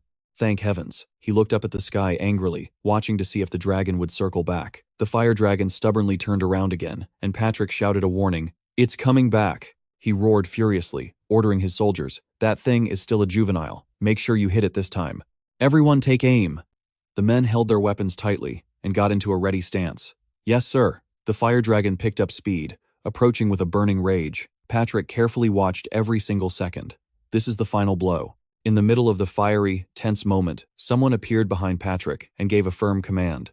"Hey, get out of the way." Before another word could be said, the person used Patrick's head as a foothold to launch himself forward. He clutched his head in pain, glaring to see who it was. Patrick saw a familiar figure appear. It was none other than Deus.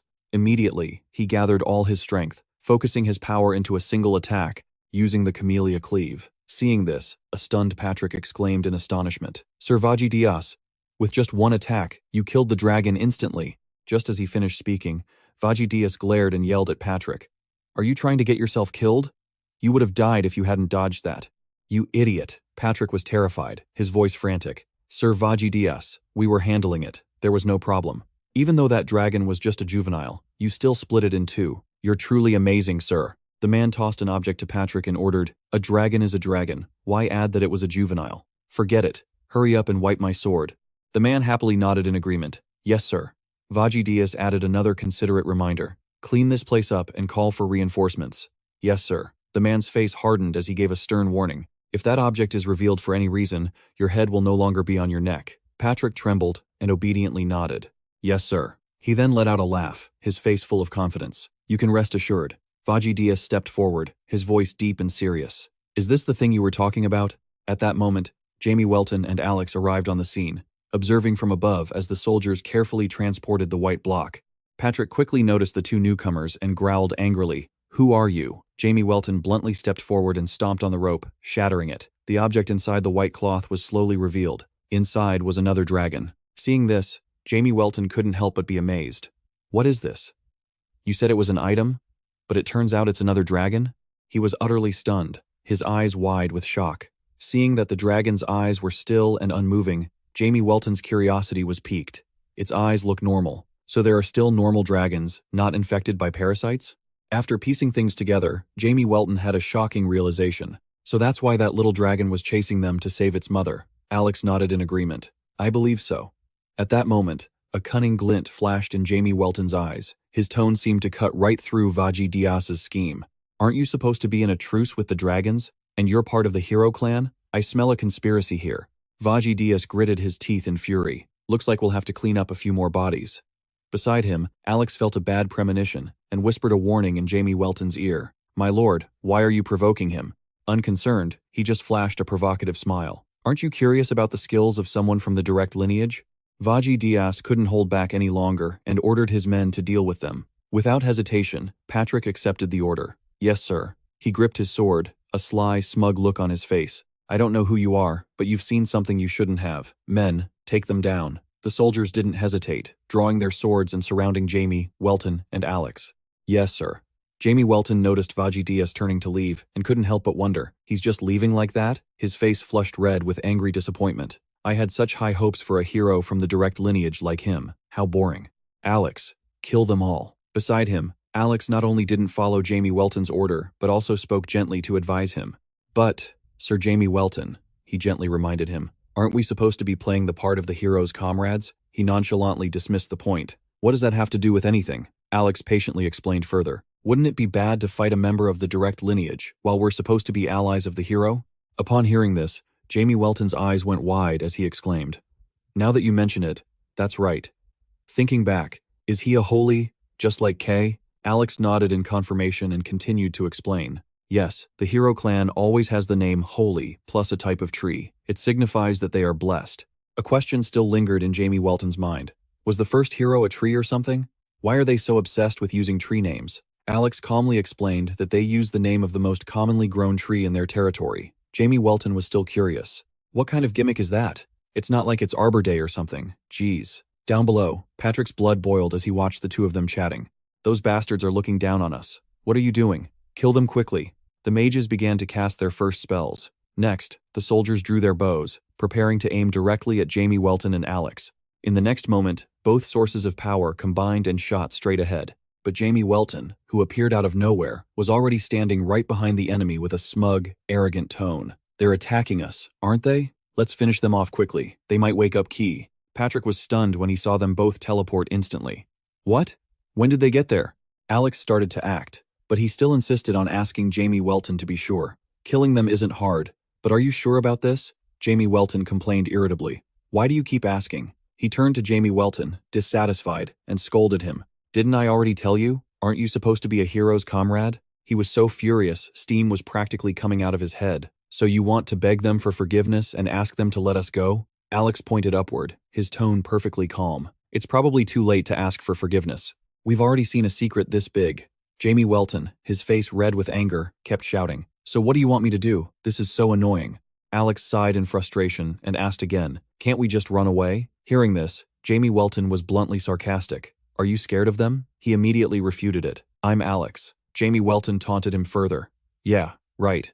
Alex the coward. Down below, Patrick's temper flared as he listened to them talk. You bastards. How long are you going to mess around? Patrick shouted the order without hesitation. Kill them immediately. The soldiers roared in unison. Yes, sir.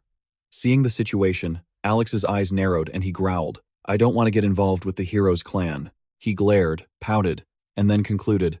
But I guess it can't be helped. Just like that, Alex summoned a terrifying power. That power flared violently, swallowing everything in a blinding light. Horrified screams echoed. While the fierce battle raged on the other side of the hill, Day's carriage remained peacefully parked on the lush green meadow. He was still sound asleep, a gentle breeze drifting over him. Jamie Welton and Alex strode forward majestically. Just then, a mage charged in, his voice ringing out with sharp authority. Fire Fist. Alex glared, giving a savage glance. Then, he summoned a brilliant, dazzling power. The monster let out a loud roar. Jamie Welton rushed in to aid Alex, causing several soldiers to cry out in agony. But Alex's cold, sharp eyes weren't finished yet. With a burst of power, he sped through the group of soldiers, leaving them no time to react. The soldiers immediately regrouped and continued their attack on Alex. With just one move, Alex wiped out almost all of them. The soldiers were beaten to a pulp. The fierce battle was drenched in the smell of fresh blood. Alex's figure moved past gracefully, but left behind a brutal and haunting image. An axe swung down, and a soldier was struck down. Suddenly, another soldier charged forward, drawing his bow and shooting at him.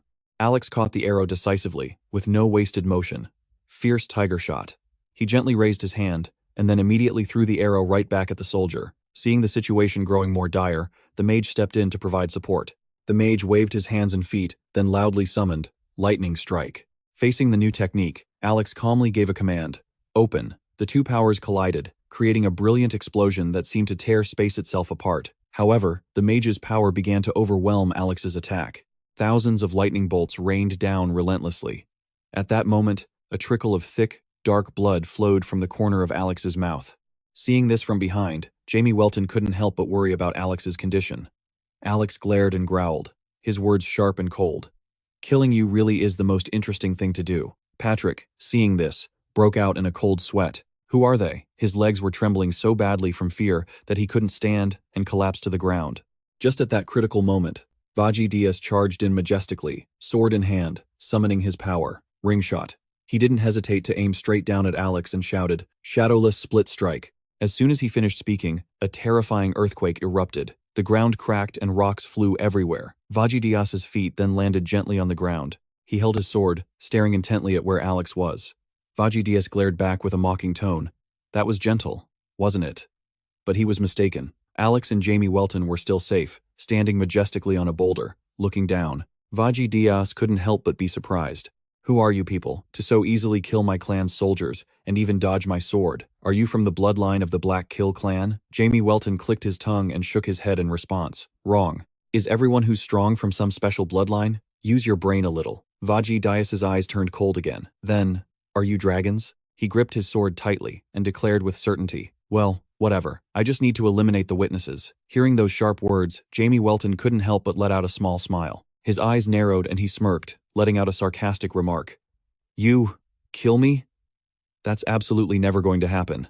Seeing Jamie Welton's attitude, Vaji Diaz's eyes widened in shock. The moment he saw the smile on Jamie Welton's face, a light suddenly flashed within him. A power was silently activating, preparing to erupt. Something had awakened deep inside Vaji Diaz's body, and it began to undergo a strange transformation. Vaji Diaz couldn't help but let out a loud shout, his body seemingly going through a painful transformation. His piercing scream just kept echoing. Seeing this, Alex frowned and wondered, "He's awakened already?" The power inside Vaji Diaz's body continued to rise. Patrick awoke from the ashes and immediately called out for Lord Vaji Diaz. By now, Vaji Diaz had finished transforming, and the new power was being absorbed under his control. Vaji Diaz reappeared with a completely different look and superior power. After witnessing Vaji Diaz's new appearance, Jamie Welton's eyes widened in amazement. "Now what are you trying to show off?" Immediately after, he charged straight at Vaji Diaz. Jamie Welton and Alex then joined forces, rushing forward to have a proper fight with Vaji Diaz. His eyes widened and shone brightly. Seeing this, Jamie Welton sneered with a backhanded compliment. "Looks like you've changed a little." Hearing this, Vaji Diaz angrily gathered all his strength, clenched his fist, and swung it straight at him. An intense battle erupted. The ground shook, and debris flew everywhere amidst a cloud of white smoke.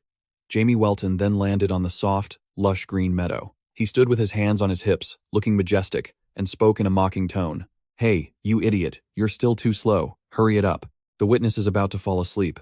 Just then, Alex suddenly called out, Sir Jamie Welton." He bared his teeth in an extremely fake smile. "Shouldn't we be going?" Jamie Welton retorted, annoyed and upset. "I was just starting to have a little fun. Why won't you let me play? Are you scared of the heroes?" Before he could finish his sentence, Alex made a firm decision. "That's right." He continued to bare his teeth in a smile and admitted frankly, "I am a little scared of him." Jamie Welton narrowed his eyes in confusion. "What is this? How disgusting." Just then, Vaji Diaz summoned the power of a tempest and charged straight at Jamie Welton. The moment their eyes met, he gave a quiet, firm command. "Break!" Jamie Welton frowned and stated firmly, "You can't fool me, Alex. You could easily kill this bastard, so why are you hesitating?" The moment he tasted the first blow, a terrifying technique struck the shadowless counter. Vaji Diaz immediately charged forward with his sword, attacking Jamie Welton. He leisurely taunted, "I already told you." An arrogant look appeared on his face, his voice laced with mockery. "That's impossible." His eyes revealed a coldness mixed with a bit of contempt. You can't even touch a single hair on my head. Hearing these taunts, Vajidias angrily charged at him once more. Another battle erupted. Vajidias advanced and growled, "Are you a blood soldier?" At that moment, Jamie Welton leaped into the air, did a flip, and landed gently on the ground. He gracefully and nimbly dodged Vajidias's attack. "Do I look like a blood soldier?" Boom! As soon as he finished speaking, a horrifying explosion rang out, sending earth and stone flying everywhere as crimson flames erupted violently. Jamie Welton just sighed in exasperation. He casually stuck both hands in his pockets, then gracefully dodged Vajidias's attack. "This is so boring. I had pretty high expectations since you carry the blood of the former hero. But you're nothing more than a slightly faster fly. I'm too lazy to even kill you. To me, those who died at the hands of someone like you before were simply a bunch of useless fools." After a moment's hesitation, Jamie Welton stomped the ground, causing rocks and dirt to fly everywhere, as if he were forcefully shouting out a summons. Jamie Welton's eyes widened, his gaze as sharp as a knife. He roared with intense fury. "Perish!" Alex also moved to support Jamie Welton, his killing intent overflowing. He lunged forward with his power awakened, creating a fury of light to fight against Dias. Alex raised his hand high and shouted a summons. "Pierce!" He stood before Vajidias, staring him down and yelling with a growl. Shadowless counter. Seeing this, a stunned Jamie Welton cried out, "Alex!" Alex's eyes narrowed as he glanced toward Vajidias. Seeing this, he questioned him directly. "What are you doing?" Alex said nothing and just focused his power, striking Vajidias with a fierce, critical blow. The soulless look in Vajidias's eyes vanished, returning to their original clear state. He collapsed from exhaustion at Alex's feet. Jamie Welton, watching from behind, was utterly confused. "You knocked him out instead of killing him?" Seeing Alex remain silent, he grew a little worried. "What's wrong?" When he didn't answer, Jamie Welton continued to press him. "First, you kept trying to avoid him, whining that you were scared of him and all that, and now you're standing in my way to save him?" He stared straight at him with a resolute gaze. "Explain. Explain yourself to me right now." Alex lowered his head, his tone full of remorse. "Forgive me, my lord. My concern isn't for this young hero." The corner of Alex's mouth was lightly bleeding, and his tone became stern and serious. "But for the will of the people of this world." Hearing this, Jamie Welton frowned, his heart filled with suspicion. "The will? Isn't causing chaos, destruction, and slaughter in this world your specialty?" Alex glared intently at him and explained. "That can only be accomplished on a small scale. There's a rumor that if the Lord merely stands on this ground, this entire world will tremble. They will swarm like an endless tide of cockroaches. Even a child in a cradle will crawl at you with a knife. That's what humans are like." A startled Jamie Welton vehemently refuted him. "Let as many of those snakes come as they like. I'll burn them all at once. I've been thinking about this for a long time, but I still haven't been able to figure it out." Noticing Dias's body on the ground, he confidently declared, "How could these weaklings possibly defeat me? It's just too absurd." Alex said nothing, only smiling bitterly. Jamie Welton was completely baffled and astonished by this attitude. Just then, Alex turned his head back to look, startling Jamie Welton slightly. A suspicion arose in his heart, and he asked in a serious tone, "So there's something else? Something I don't know about yet?" The response was still Alex's calm face and bitter smile. Jamie Welton stood with a composed air and asked gently, "And I'll only find that out in 20 years? Only then did Alex nod and smile. "Yes." Seeing that smile, an indescribable emotion welled up in his eyes. "You wouldn't tell me even if I asked, would you? It would just be some nonsense about the will of the world or something, right?" Alex still smiled and nodded in agreement. "You guessed it. So, let's just go back." At that moment, Jamie Welton began to transform and asked, "So what if I?" His gaze turned as cold as a blade, and his steely voice rang out, "Kill this bastard right here." "What would happen?" "This will that you're so afraid of. You've actually made me quite interested in defeating it. Would a god descend from the heavens or something?" Alex shook his head and hinted, "I don't know either, but I do know one thing for sure." He hesitated for a moment, then spoke seriously. The dream of becoming a member of the Heroes Party and living the life of the top 2% of the world would become meaningless, because you would have to annihilate every hero in the world and destroy it to end everything. Forget being a demon king, you would be the most exemplary demon king in history. Attacking humanity before the hero rises? That might actually be a good idea, don't you think? Alex walked over, raising his foot as if to kick Vajidias a few times. "That's right, I'll handle him myself. My lord can rest now." Seeing his attitude, Jamie Welton couldn't hold back a pleased and satisfied smile. "Alex, can't you take a joke? I was just kidding. Demon kings and wars have nothing to do with me anymore, so there's no need for me to get my hands dirty. Am I just going to leave him like this? I just need to dispose of him, and everything will be over." "Right, hurry up and open the gate." As soon as he finished speaking, a spatial gate opened, Jamie Welton went ahead and stepped inside. Seeing that Alex wasn't moving, he asked in confusion, "Aren't you coming? I'll follow right after I clean up our traces here. Please go ahead and rest, my lord." A strange, hard-to-place feeling rose within Jamie Welton. "Is your hand all right?" He shook his head and made an excuse to push him through the spatial gate first. "A wound like this will heal instantly once I return to the underworld. Please don't worry, and just head back first." Jamie Welton decided to trust him. "Really? Well, be quick about it." Alex bowed respectfully. "Safe travels." The moment he left, Alex walked step by step over to Vagidius. As he got closer, he summoned his power, creating a new whirlwind.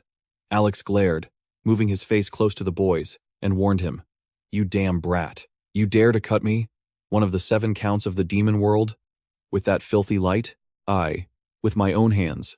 In 20 years, it will claim the lives of your descendants, ending the bloodline of your Holiatia family." Meanwhile, Jeke was still sound asleep, completely unaware of what was happening. Suddenly, a figure approached and stood, staring intently at the sleeping Jeke. It was Jamie Welton, who had just returned. Seeing the boy sleeping so peacefully, he couldn't help but smile. He must have been exhausted, passing out in the cold like this.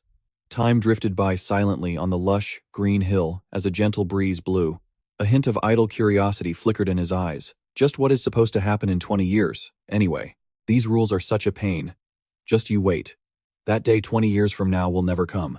But why are those dragons so reckless? That foolish dragon. Does she have any idea what's happening to her children? Suddenly, someone appeared from the sky right where he was. "The dragon you speak of. Surely it isn't me, is it?" Just as Jamie Welton turned his head to look, he saw it was Kim Long. Jamie Welton's expression was stiff, devoid of any emotion. "That's right, it's you." Jamie Welton glanced at her and asked quietly, "Have you been following me this whole time?" She explained calmly, "I attached one of my hairs to you." He asked back, bewildered and wary, "You mean a scale?"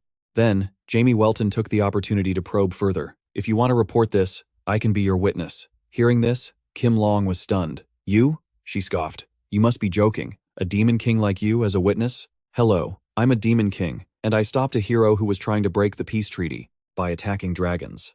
As if humans would ever believe a word you say." Jamie Welton sat on the carriage and complained wearily, "Why does everyone think so badly of demons?" Kim Long immediately shot back, "If you're not so bad, then why do you people try to destroy the world every 100 years? Huh?" Hearing that, he rested his chin on his hand thoughtfully. "You have a point. Why do we keep trying to destroy the world? Why can't they just live peacefully in the demon realm?" Kim Long retorted angrily. "Huh? What kind of stupid question is that? And it's coming from the Demon King himself." Jamie Welton picked his nose and taunted her. "You shouldn't talk so much, you simpleton. You're just standing here idly chatting with me while your descendants are being slaughtered. They're even calling those children merchandise. This is definitely not the first time they've done this. Why else do you think they hunt dragons? To craft equipment, of course. Your bodies are incredibly valuable. They even slaughter innocent young dragons." After a moment of hesitation, Jamie Welton chuckled softly. Then he mused, "Isn't that a blatant disregard for the treaty?" Hearing this, Kim Long asked bluntly, "Then, will you do something for me?" Bewildered, he immediately replied, "What is it?" She answered without hesitation, "Revenge. Can you help me get revenge on that filthy race that's slaughtering my descendants?" After hearing her, Jamie Welton fell silent, looking away in thought for a moment. A moment later, he asked bluntly, "Why should I do that for you? You can do it yourself." Kim Long stated flatly, "I can't. If a dragon leaves its territory and enters the human world, humans have the right to kill it. It's just like your centennial war. That is the law of this world." Kim Long's gaze turned serious as she concluded, not a trace of humor in her voice. "So no matter how many of my descendants die, as long as humans exist in this world, I can't do anything about it." Hearing this, Jamie Welton shouted back fiercely, "What kind of damn rule is that? What idiot came up with it?" Suddenly, Kim Long's eyes flashed, and as he spoke, Jamie Welton's body suddenly felt strange. Jamie Welton had been sitting casually on the carriage, but by some unseen force, he was thrown to the ground. He reached up to touch his face and was horrified. "Am I bleeding? What is this immense pressure?" Kim Long slowly approached and explained gently, "That is a rule of the world, a binding of the plane where you and I exist." Jamie Welton slowly got to his feet and replied nonchalantly, "First, you set up these absurd rules, and when I call them out, you punish me." Hearing his sharp, serious words, Kim Long was stunned, speechless for 5 seconds. A moment later, Jamie Welton couldn't take it anymore and roared, "That's enough, you bastard. If you feel so righteous and superior, then go make up rules in your own damn world and live there." Why do you have to lay down rules in our world and force us to follow them unconditionally? Kim Long suddenly burst out laughing and gave him a backhanded compliment. Impressive. You withstood the punishment in a mortal body? You look a bit dumb, but I guess you are the Demon King, after all. Jamie Welton smirked and reminded her, watch your mouth, simpleton. Kim Long brushed the banter aside and got straight to the point. So, why? Why don't you want to be the Demon King?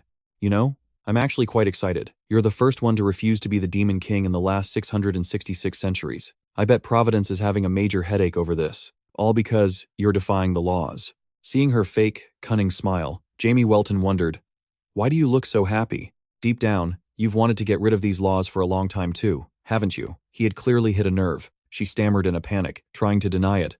What are you talking about? You idiot? I'm just curious because you're the first one to ever dare do something like this. Anyway, you should be wary of Providence. You might be safe for now, but within 20 years, that day will come. They will want to eliminate you. Jamie Welton stated bluntly, they want to eliminate me? You think I'm afraid of its petty tricks? If they want to come at me, I'll be ready anytime. Jamie Welton was surprised to hear the change in Kim Long's tone. Anyway, where's my answer? Why don't you want to become the Demon King? What reason could you have to break a cycle that's lasted for 666 centuries? I'm curious about your motive. Jamie Welton confessed frankly. Why? Well, it's nothing that grand. A hint of hesitation rose within him. I don't want to become the Demon King because… Before Jamie Welton could finish, Kim Long saw Alex step out of a portal. He stepped out and casually urged Jamie Welton. Let's go, Master. I've finished cleaning up that mess. Only then did Alex notice Kim Long's presence. Sir, you've been with Kim Long this whole time? Seeing that Alex had ruined her interrogation, Kim Long was furious. Of all the times to show up, why did you have to appear at the most crucial moment? Alex walked over and asked in a gentle tone, Lady Long, are you well? O noble dragon god. Before he could finish, Jamie Welton hurriedly cut him off. That's enough. Open a portal home, quickly. Alex obediently complied. Yes, I understand, sir. Seeing Jamie Welton about to just up and leave without answering, Kim Long was not pleased. Hey, finish telling me before you go. Just tell me the reason. Without hesitation, Jamie Welton climbed onto the carriage and lay down. I'll get chewed out if I waste any more time talking to you. So, let's save this for another time, she furiously screamed. What the hell are you talking about? He waved his hand dismissively. Go home. Hurry up. Kim Long lowered her voice and called out, Hey, Demon King. She just stood there with a sad expression. If you can't get revenge for me, at least expose them. Let the world know how many heroes were involved in this, how many innocent children were brutally murdered. Even in the human world, if they continue to do this, they will be violating the treaty, and other races who hate humans will step in to deal with them. Deus raised a hand and answered bluntly, Triple. This case of yours is quite difficult, so I have to charge 3 times my usual rate. Kim Long shrieked in shock. What? Seeing his indifferent attitude, Kim Long was fuming. You really are a treacherous bastard. Deus, half asleep, replied nonchalantly, Yeah, well, I am a demon. You could choose not to hire me and just let those kids live in fear of being taken every day, or whatever. Seeing that she couldn't change his mind, Kim Long reluctantly gave in. Fine, I'll pay triple. Hearing that, Jamie Welton perked right up, suddenly wide awake. Deal? Thanks. My beloved client. With that, Kim Long summoned an item. Take this. Jamie Welton took it with a bewildered look. What's this aura? Kim Long explained directly. It's a magical item that can hide your demonic energy. Heroes and blood soldiers all react to your aura. Now, you won't have to worry about that anymore. Jamie Welton nodded eagerly. I get it. You can scram now. Alex, let's go. He didn't hesitate to nod. Yes, sir. Kim Long, on the other hand, was absolutely furious. That bastard. Then, Deus and Alex teleported away with their things, leaving Kim Long standing all alone in the desolate field. Kim Long sat silently under the moon and wondered, am I doing the right thing? Only time will tell. The scene changes, and Deus and his group have just arrived in a new land, surrounded by magnificent and luxurious ancient architecture. Every structure here offered a new and eye-opening experience. Jamie Welton's eyes widened in amazement as he exclaimed, How do they have so much money to build a city like this? Alex, walking beside him, kindly explained. It's because they're a hero family with a history spanning 60,000 years. The Holiadia family. As soon as he saw someone who looked unusual, Jamie Welton got scared and clung to Alex, whining. He's a hero, so why does he look like that? The young man in question nodded and spoke up. My apologies, sir, for looking this way. Alex immediately told him to get lost. Don't say things like that in front of other people. Why is Decay getting all rebellious out of anger? Why? Alex forced a smile and tried to explain. Never mind. I've already explained this. Once a hero family becomes famous, many cities and nobles will want to sponsor them. Because sponsoring a hero is like indirectly fighting for world peace. What's more, dragon hunts like the one last night are also a huge source of income. Honestly, everyone knows about it, but no one dares to say it out loud. It's a difficult topic to bring up, but they still think it's the right thing to do. Deus asked curiously, "Why is that?" Alex began to explain in detail. Because humans are at war with the nobility, the Dragon Clan has no choice but to help them. If humanity falls, the Dragon Clan will be the next victims. After having this drilled into his head, Jamie Welton observed his surroundings and came to a conclusion. It's true, dragon bodies are quite a popular commodity in the demon world. Alex nodded in agreement. Extremely popular, in fact. Realizing this, Jamie Welton grew more and more curious. So, supporting humans is something the Dragon Clan is forced to do? Alex nodded in reply. That's right. Even so, are you suspecting the Holiadia family and other clans of illegally hunting dragons, even though it would affect the treaty between humans and dragons? Jamie Welton immediately asked the young man from before, "Your family doesn't poach dragons, do they?" The man was stunned and replied, "Huh? You need to be at least G rank to even get near a dragon's nest." After hearing that, Jamie Welton thought for a moment and agreed. That's right, isn't it? If someone like you could hunt dragons, then a stray dog or cat could probably do it too. Day. Alex walked over worriedly to help the young man up. What should we do here now, master? Jamie Welton crossed his arms and ordered arrogantly. Day. Control yourself. I have something I need to do here. After a moment of thought, Deus realized it was like a secret operation, an investigation into illegal dragon hunting, his face filled with excitement and anticipation. Let's go, now wait. Master, Alex quickly turned his head and called out. DK is fine, but weren't our identities exposed yesterday because of that fight with the nobles? Shouldn't we disguise ourselves a little? Hearing this, Jamie Welton's enthusiasm deflated, and he gave him a confused look. Soon enough, the three of them had changed their appearances, or rather, they just changed their clothes. Jamie Welton confidently led the way. All right, now we can go. Faced with their new look, Alex was stunned, his eyes becoming lifeless. Should I just go home? Jamie Welton strolled along with an enthusiastic and excited air. All right, let's go, Decay called out with a strained expression.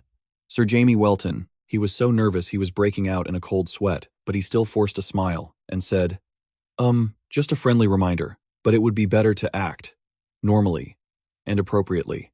It's not that you're unworthy of being a hero or anything. Jamie Welton immediately took the advice without hesitation. All right, that's not too hard. Decay's face instantly lit up. Really? Deus was now standing before a magnificent, colossal mansion. So, the hero of heroes, the candidate. For the position of the final hero, you're going to become number 1. Jack Pan Holy Bait Pan Holy Bit is here. Open up, you bastards. I was going to force the door open, but I decided to use my words instead. I did a great job, right? Finally, Deus's group was allowed inside the mansion. Deke looked around at the various items, all gilded and luxurious, unable to help but feel amazed. His face flushed red with excitement. This is amazing. He suddenly glanced in another direction as if he'd realized something. Seeing a portrait of Hassan Panholiat, the 7th, displayed in the center of the room, Decay couldn't help but feel astonished. That's the guy from the textbooks. The final hero of the 52nd generation who fought the Demon King to the death for 13 days and won. Hassan Panholiat, the 7th. He's on a completely different level than me. It's so embarrassing to call myself a hero like him. Jamie Welton sat with his feet propped up on the table, looking completely natural and at ease. Don't worry so much. Aren't all heroes equal? Don't be scared. Decay replied with a forced smile. Well, in theory, yes, but... Just then, Solut van Holiatia entered quietly from behind and said, You're right. All heroes are equal. However, not all heroes have the same skills. The gods only bestow the most sacred bloodline upon those who can bear its weight. The gods know who is fit to become a true hero. Welcome, hero of the Holy Bit clan, and your companion, Solut van Holiatia. I am currently the 3rd generation hero of this century. I have since retired and now manage this estate. Jamie Welton glanced at him with a bewildered expression. I thought you would be the one to step out then? It must be his father. The final hero, born from the 5th generation of the century, is the representative of the world's laws. The title they are given is an honor to their lineage. One of the children of the 4th generation heroes, who was born by one of the saintesses, will be the final hero of this transitional era. JK immediately stood up and bowed politely in greeting. Oh, greetings. I am JK Pan Holy Beat. It is a great honor to meet you, sir. These are my 2 companions, Sir Jamie Welton and Sir Alex. Solut van Holiatia replied, looking unsurprised. I know. Jack was stunned and confused. Huh?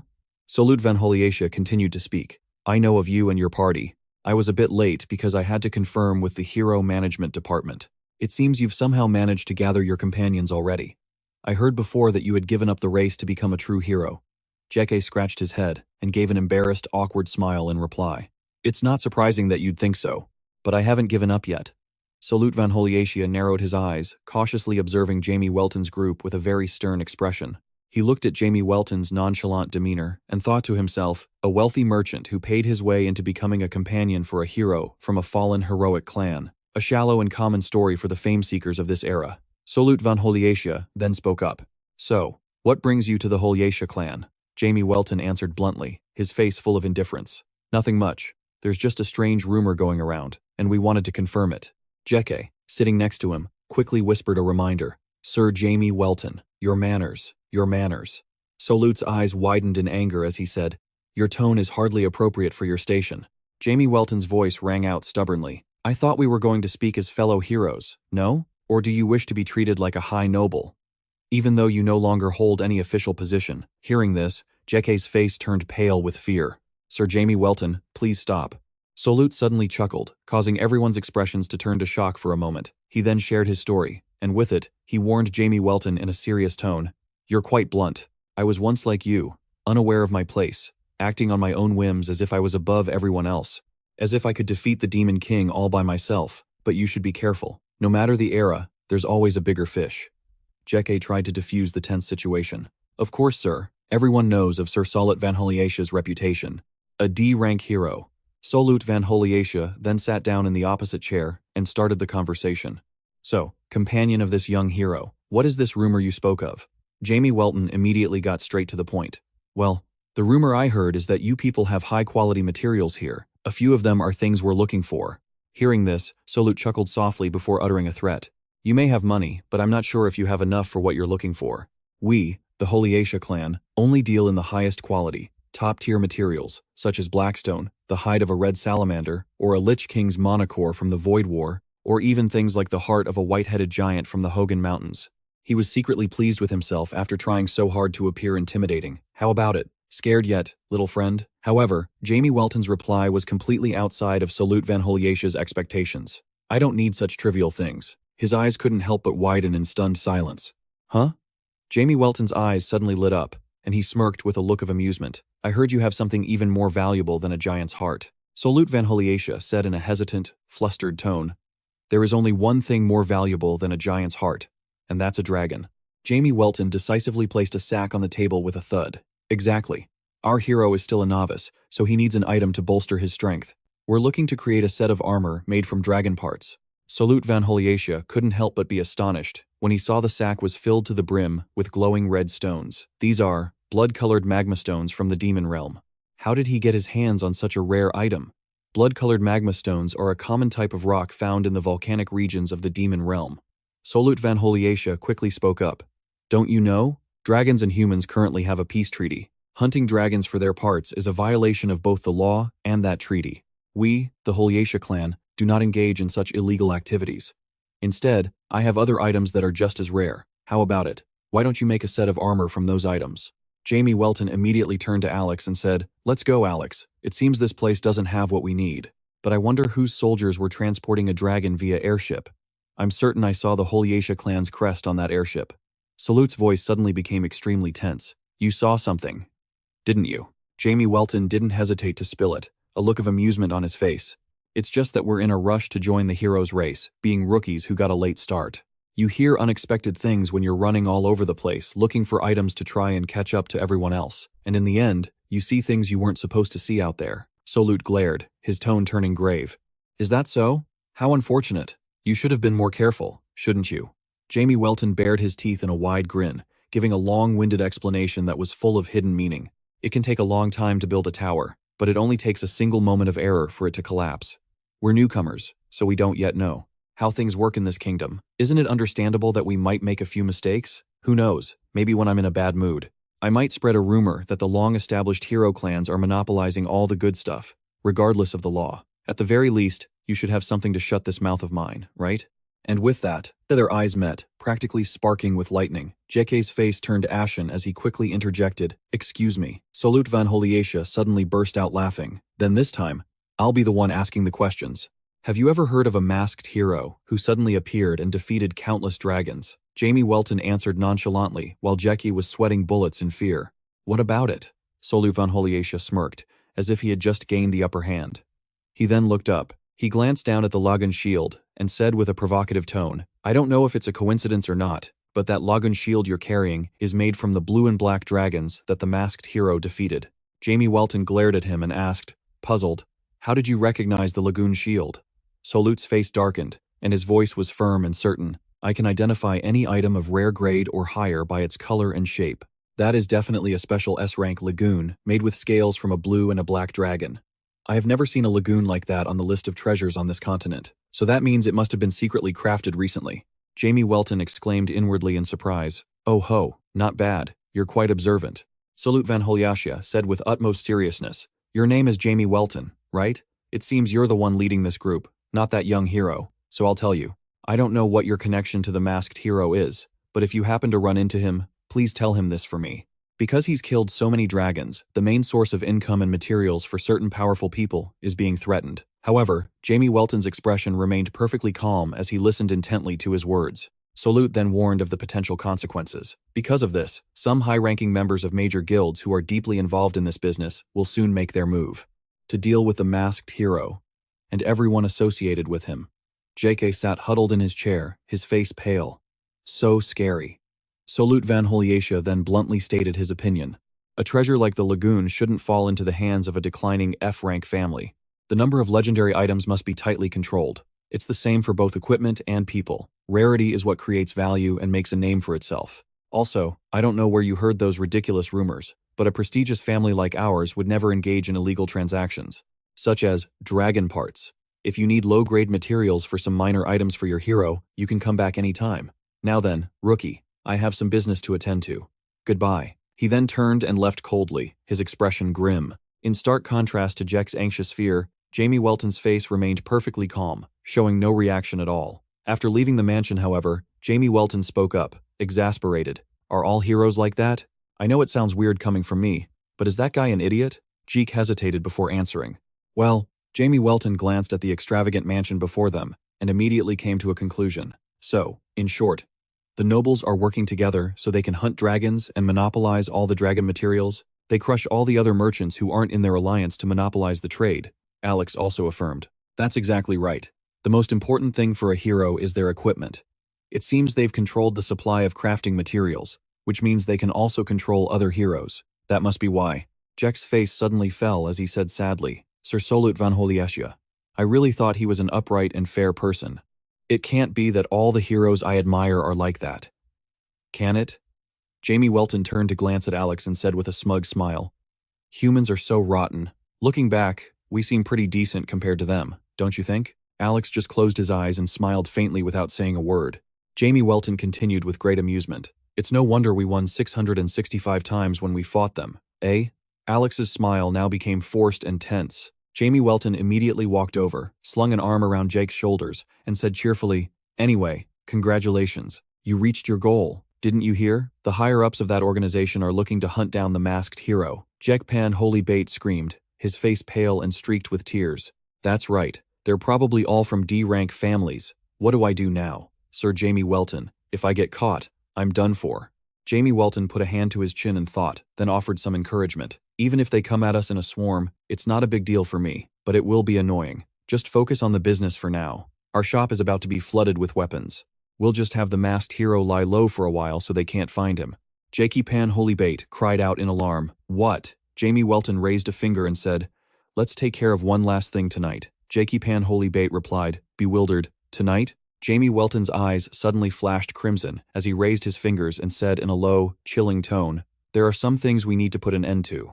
We will destroy the rotten Holiatia noble family and their dragon poaching ring. We'll tear them to pieces." In the blink of an eye, night fell, and a faint moon shone in the sky. Jamie Welton's eyes widened in surprise as he looked ahead. He said with a syrupy, sarcastic tone, "The Holiatia family even has a lake inside their castle. I'm so jealous." Jack suddenly raised his hand and spoke up.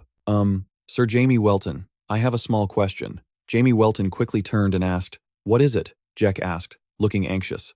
What are we doing here? Are you planning to secretly infiltrate this place and bring out a dragon corpse that's hidden somewhere in the castle as evidence of their poaching? That's almost like stealing. Jamie Welton pointed at Jeke and replied bluntly, Exactly. Very smart. What else? Jeke asked curiously. Considering we're supposed to be sneaking into the castle, aren't we just brazenly walking right into the center of it? Just then, the firm footsteps of a patrol guard rapidly approached them. Seeing this, Jeke Pan Holy Bait couldn't help but jump in shock. He panicked, his head spinning. Sir Jamie Welton, it's the patrol. We have to hide. Oh no, we're caught. The two patrol guards suddenly stopped right in front of them. They stared intently with stern gazes. Although Jake was hiding behind Jamie Welton, he was still so scared that he was drenched in sweat. What do we do now, Sir Jamie Welton? However, the patrol guards didn't say a word and simply walked forward. They just passed by Jamie Welton and Jek with a calm and casual air. Jake Pan Holybait's face broke into a relieved smile. So, you already used an invisibility spell? Jamie Welton continued walking and raised a hand in reply. Exactly. J.K. smiled softly, his cheeks flushing red with admiration. Jamie Welton then urged him on. Hurry up. J.K. quickly ran to catch up. Wait for me. In a moment, the magnificent, luxurious mansion appeared before them. J.K. entered awkwardly, looking lost and confused. Magnificent towers reached up into the faint light. Along the path were exquisitely carved benches. J.K. panted as he hurried to keep up with Jamie Welton's footsteps. He spoke with a worried tone. Sir Jamie Welton, it looks like they really aren't keeping any dragons here. What do we do? Jamie Welton replied with a skeptical look. Is that so? Jake Pan Holybeat then asked. Now that I think about it, where did Sir Alex go? I haven't seen him this whole time. Jamie Welton answered in a chillingly cold tone. He went on ahead to do his job. Jake replied softly. I understand. Jamie Welton suddenly spoke up. Hey, you failure. Has your family ever lived this well before? Jekka scratched his head, replying with shame. That's a story so old it's practically a legend now. I'm sure we've never had it this good. As far as my grandfather can remember, we've always been this poor. Jamie Welton stated bluntly. It seems your family just hasn't worked hard enough. Jek scratched his head and forced a smile in response. Is that so? Both my grandfather and my father were low-level heroes, Jamie Welton asked, trying to understand. Your ranks, do you get them from a test or something? Jackie replied with a bright, radiant smile. It's a test. But the first step is to graduate from the Hero Academy. Jamie Welton asked in surprise. You guys really have an academy? Jakey then shared his wish. Yes, and I'm going to make sure my younger siblings get to study there. Jamie Welton asked curiously. That must be expensive. Jeke hesitated before replying. Yes, Jamie Welton said bluntly. The people at the Hero Management Bureau are all shrewd businessmen, selling people's futures to make you dependent on them. As they were walking, Jamie Welton suddenly stopped and called out. Failure! Jekka scratched his head and replied shyly. Yes. Jamie Welton's voice suddenly became incredibly serious. You realize that what we're doing right now is far from heroic, don't you? Sneaking into a hero family's home to steal information and then expose them. Are you really okay with that? Even though you're a hero just like them, albeit a slightly different kind. Jeke didn't hesitate for a moment to share his thoughts. I know it's a crime, but I've realized a few things since meeting Sir Solute Van Holiation, and that is that you, Sir Jamie Welton, are truly a righteous and upright person. We might be thieves right now, but in reality, we're hunting down criminals who are trying to monopolize materials that are crucial for heroes, right? At first, I was very surprised by your actions, but now I understand. You already knew Sir Solute Van Holiation's true nature, so you deliberately acted that way to make him reveal his true feelings, didn't you? Those words of praise made Jamie Welton's face suddenly flush with embarrassment. I wasn't thinking that far ahead, but you can think whatever you want. Jek Pan Holy Bite, do you remember what you told me when we first met? This is an opportunity. To be honest, even though I couldn't say it, I had almost given up on becoming a hero. How could someone like me ever become a hero? Although this isn't the best situation I've always dreamed of, I even got to meet a hero of a level I never thought possible and obtained a good shield. All thanks to you, Sir Jamie Welton. I'm well aware that I haven't done anything to deserve these things. Stealing? I just need my younger siblings to grow up well. I want to ensure that at the very least, those kids won't be called failures. I promise that no one will have to inherit this damn poverty. I will definitely raise them to be heroes. Even if they won't be on the front lines in the 66th battle against the Demon King in 20 years, but at least they'll be able to join the support battles from the rear. Then I'll be able to hang up a portrait of my siblings, fighting majestically, just like the painting we saw in Sir Solute's room, and it will be passed down from generation to generation as a family heirloom. The Holybite family participated in the 666th battle against the Demon King in a support role. Thus, the Holybite family contributed to the 666th defeat of the Demon King and lived happily ever after. Jamie Welton asked with curiosity, "And what about you? What have you wanted to do since you were born? What did you want to become? How did you want to live? Don't you have thoughts like that? If you've sacrificed your one and only life for your family and your clan, are you really satisfied with just that?" Jack suddenly clenched his fists, which trembled uncontrollably, as if to steel his resolve. He smiled faintly, and then emphasized clearly once more, "That is all I want. I will end the Holybite family's poverty with my own two hands.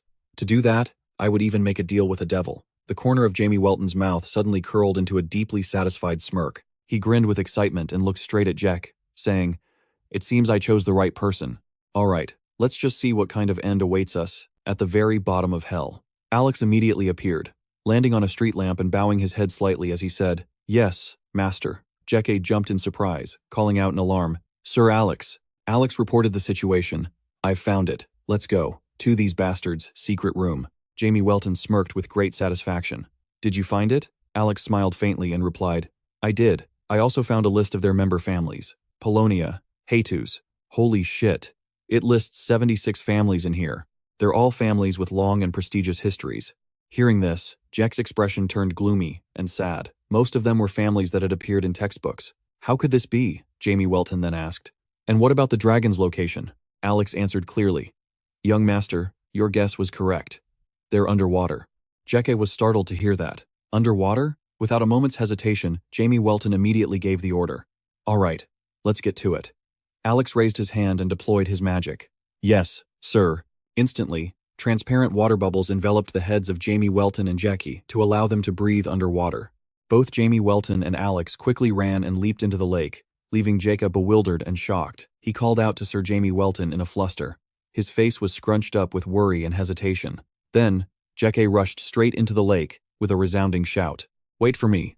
In an instant, his body was completely submerged in the vast, deep water. At first, he was too flustered to even open his mouth, but then, Jeke broke into a radiant smile. He realized he could breathe easily. "Am I breathing down here because of this air bubble?" His eyes suddenly widened in utter shock and amazement. Jek froze on the spot when he witnessed the horrific sight before him. Countless dragons were bound and sealed right beneath this lake. They will send healers to care for the dragons. And the story continues just like that, a constantly repeating cycle, no different from a factory for harvesting fresh dragon scales. The oldest one has gone through this for 230 years. That dragon's body was covered in a network of wounds, looking incredibly pitiful. Jek Pan, Holybait's tone, suddenly became somber. This was truly beyond imagination. Jamie Welton immediately asked a question. Alex replied in a very serious manner. "Do you think the supporters of HL products are aware of this? Even if they were, it wouldn't be surprising. Their motive could stem from the fact that they decided they had to do something because the saint they worship hasn't made a move in this increasingly unstable situation." Jekapan Holybait quickly added to his words. "It explains why they implanted those strange parasites into themselves to fight humans, instead of focusing on their own grudge against the demon tribe. It's not hard to understand, is it? If I were in that situation, I would also try to kill every last dragon." Alex could only remain silent before Jamie Welton's contemplative expression. Without a moment's hesitation, he immediately approached the dragon's body in front of him, quickly harvesting a scale to finish the job. Jamie Welton then said clearly, "Do it." Alex put all his strength into swinging his arm back for momentum, then dug his hand forcefully and decisively into the dragon's body. He immediately yanked hard, ripping a dragon scale clean off and clutching it tightly in his hand. He quickly turned to leave after achieving his goal. "Let's go." Just then, Jamie Welton suddenly spoke up. "That's not right." Alex quickly turned back, stunned and bewildered. He asked with a puzzled expression. "So, we're not leaving?" Jamie Welton muttered to himself. "Indeed." Alex still doesn't understand what's happening. "Yes." Jamie Welton's eyes suddenly flashed, his face contorting with so much anger he was practically fuming. "This is not to my liking." He then leaped up and unleashed a powerful kick, causing all the chains binding the dragon to shatter in an instant. Both Alex and Jekapan Holybait were utterly shocked and horrified. Sidney von Holybeat, an intense pressure suddenly crashed down, forcing Alex to quickly cross his arms in front of him to block. Blazing red streaks of light suddenly appeared, surrounding the entire area. A loud noise suddenly erupted from the dragons, as if they were stretching and rising. Jamie Welton's group stood there boldly, observing the dragons' every move. They let out a simultaneous, earth-shaking roar, a fierce act of resistance after being bound for so long. They thrashed wildly, causing the chains to shatter into pieces. The other dragons also began to struggle violently to break their shackles. Their roars seemed to tear through the very air, like an overflowing, explosive rage. Alex watched from a distance and let out a calm, faint smile. The water's surface suddenly churned, shaking violently as if something was rocketing up from below. A giant dragon suddenly erupted from the lake, bringing with it towering, swirling waves. The patrolling soldiers' eyes widened in terror at the scene before them. A multitude of dragons rose into the air, their outstretched wings blotting out the sky. The patrolmen's mouths fell open as they screamed at the top of their lungs, their eyes filled with panicked fear. The dragons have escaped. One dragon suddenly gnashed its teeth, and fiery sparks appeared in its mouth. It immediately shot a stream of fire straight down, and the entire mansion was instantly engulfed in a blazing inferno. Another dragon also began to launch a massive blast of magical energy down below. The mansion took the full force of the attack and was immediately shattered to smithereens. It didn't stop there. The other dragons were also working to destroy every nook and cranny of the vast estate. Horrifying explosions continuously rained down, brutally scorching the entire area. Another dragon soared past, bringing with it giant blocks of ice and a desolate, cold air. Meanwhile, Jekepan Holy Bait, soaking wet, quickly followed Jamie Welton up onto the bank. Jamie Welton and Alex also landed, looking calm and composed. Alex's face suddenly showed alarm as he exclaimed, "Why did you suddenly release them, sir?" Jamie Welton hesitantly replied, "Well, Salute Van Holiatia's face suddenly popped into my head, and it just pissed me off." Alex shot back in frustration. "Didn't you say you wouldn't do anything besides taking a scale?" Jamie Welton replied with a completely casual air, "Who knows? I didn't lay a finger on those wretches, so it's no big deal." Alex immediately retorted after hearing that. "It is a very big deal, sir. You need to take responsibility for this." Jekepan Holy Bait silently looked at the desolate, chaotic scene before him and thought to himself, "If I remember correctly, he said he'd do it secretly." At the same time, Alex was still angrily arguing with Jamie Welton.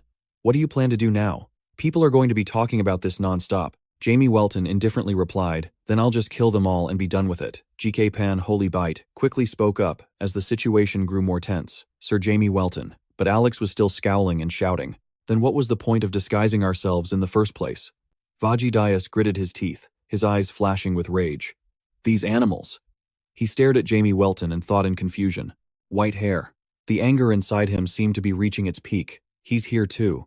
Solut Van Holiasha also appeared suddenly, his face a mask of utter fury. He gritted his teeth in anger and screamed, "My castle! How dare you do this to the Holiasha family?" His eyes suddenly flashed with a sharp, cold glint as he suddenly saw something below. What hit Solut Van Holiasha's eyes was the face of Jekepan Holy Bait, engrossed in conversation. The masked hero, Vajidias, then roared in anger, "You bastard!" Jamie Welton's group looked up toward the source of the shocking sound.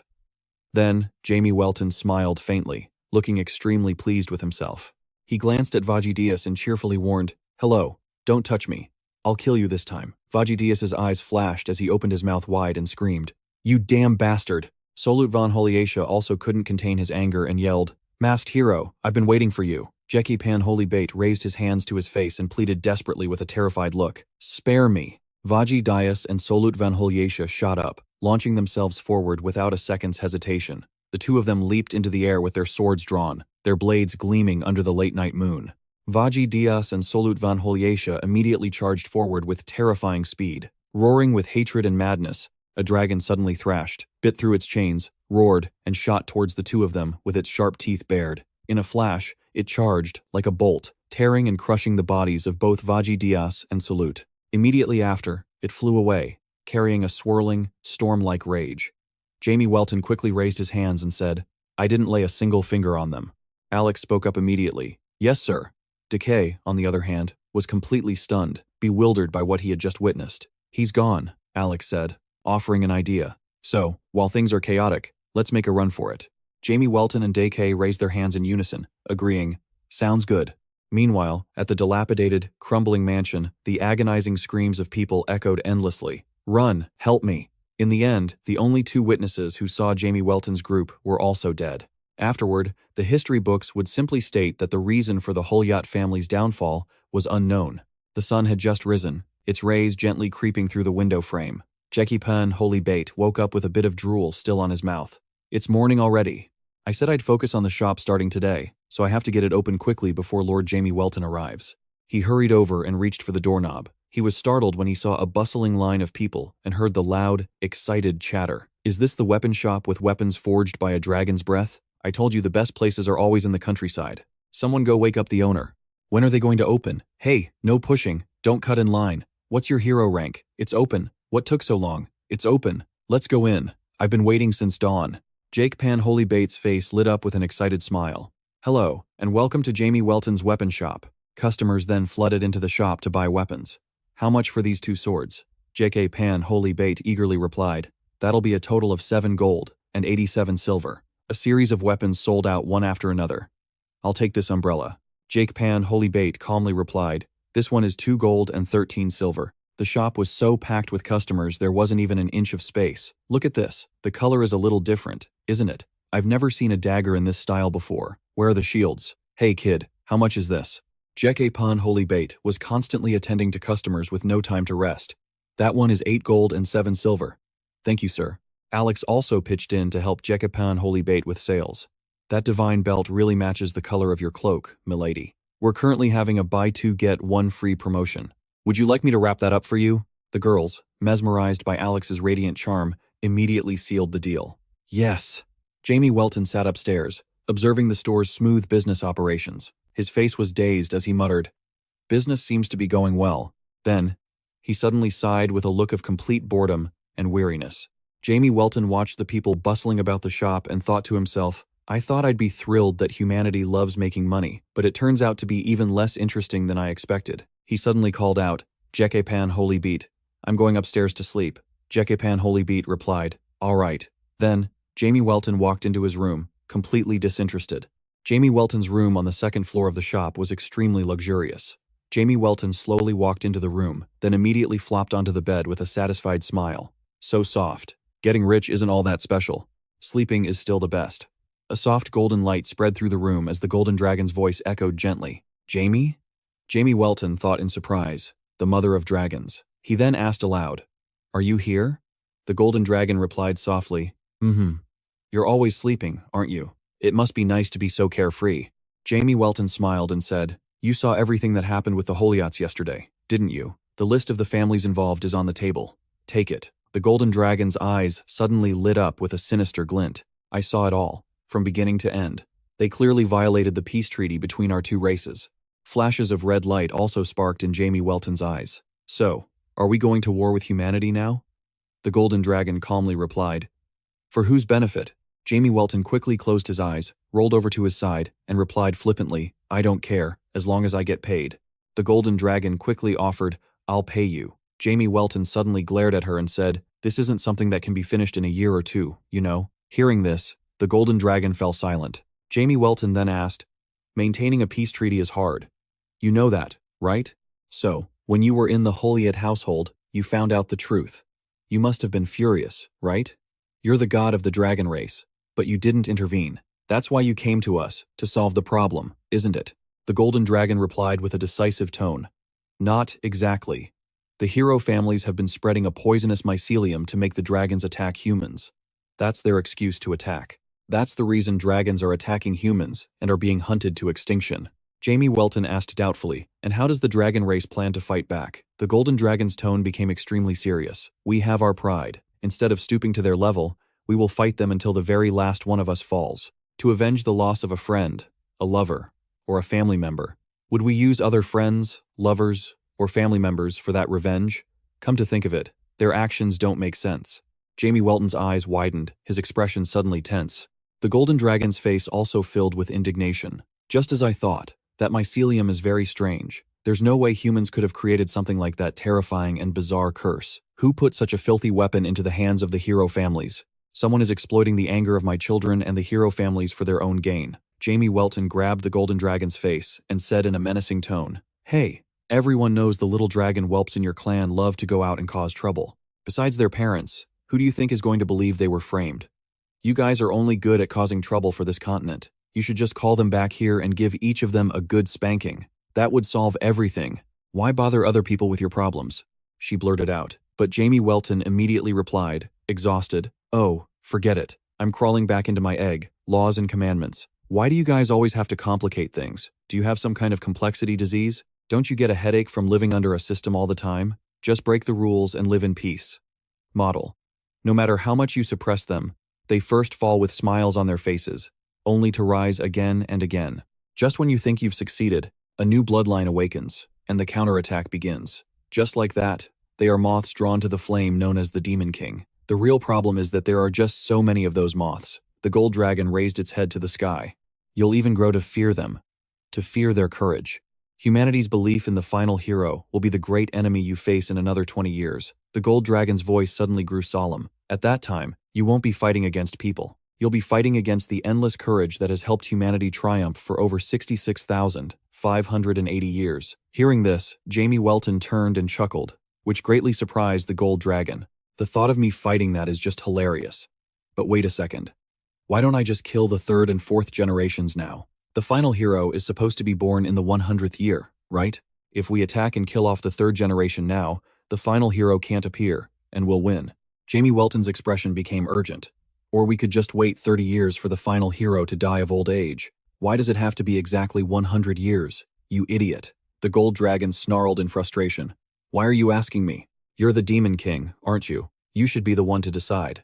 He shrugged, feigning innocence. How would I know? We've been doing things this way since we were born, so I just assumed there was a special reason for it. When I asked, everyone said they didn't know. It's just always been this way. She crossed her arms, pondering along with Jamie Welton. It seems there must be some special reason. He unconsciously asked a question. Why do we have to fight? What is a demon? What is a hero? The gold dragon raised an eyebrow, as if looking at a strange creature.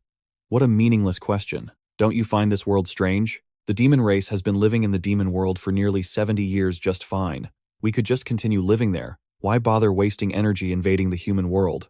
Because the human world is blessed, and the demon world is cursed, Jamie Welton immediately retorted.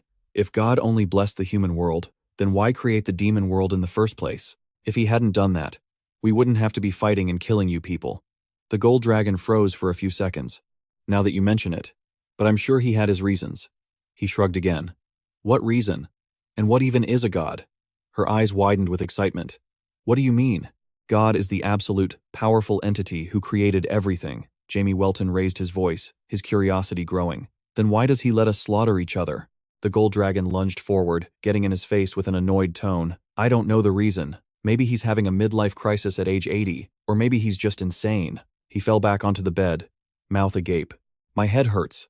Am I the only one who's noticed how weird this is? The gold dragon gently repeated. It's because you're a foolish demon king. Jamie Welton turned away, dismissing her. I don't know. If you don't want to get beaten up by a fool, then get out. I want to go to sleep. She chuckled again, making him look up. I was feeling quite bored, but listening to your nonsense has cheered me up a bit.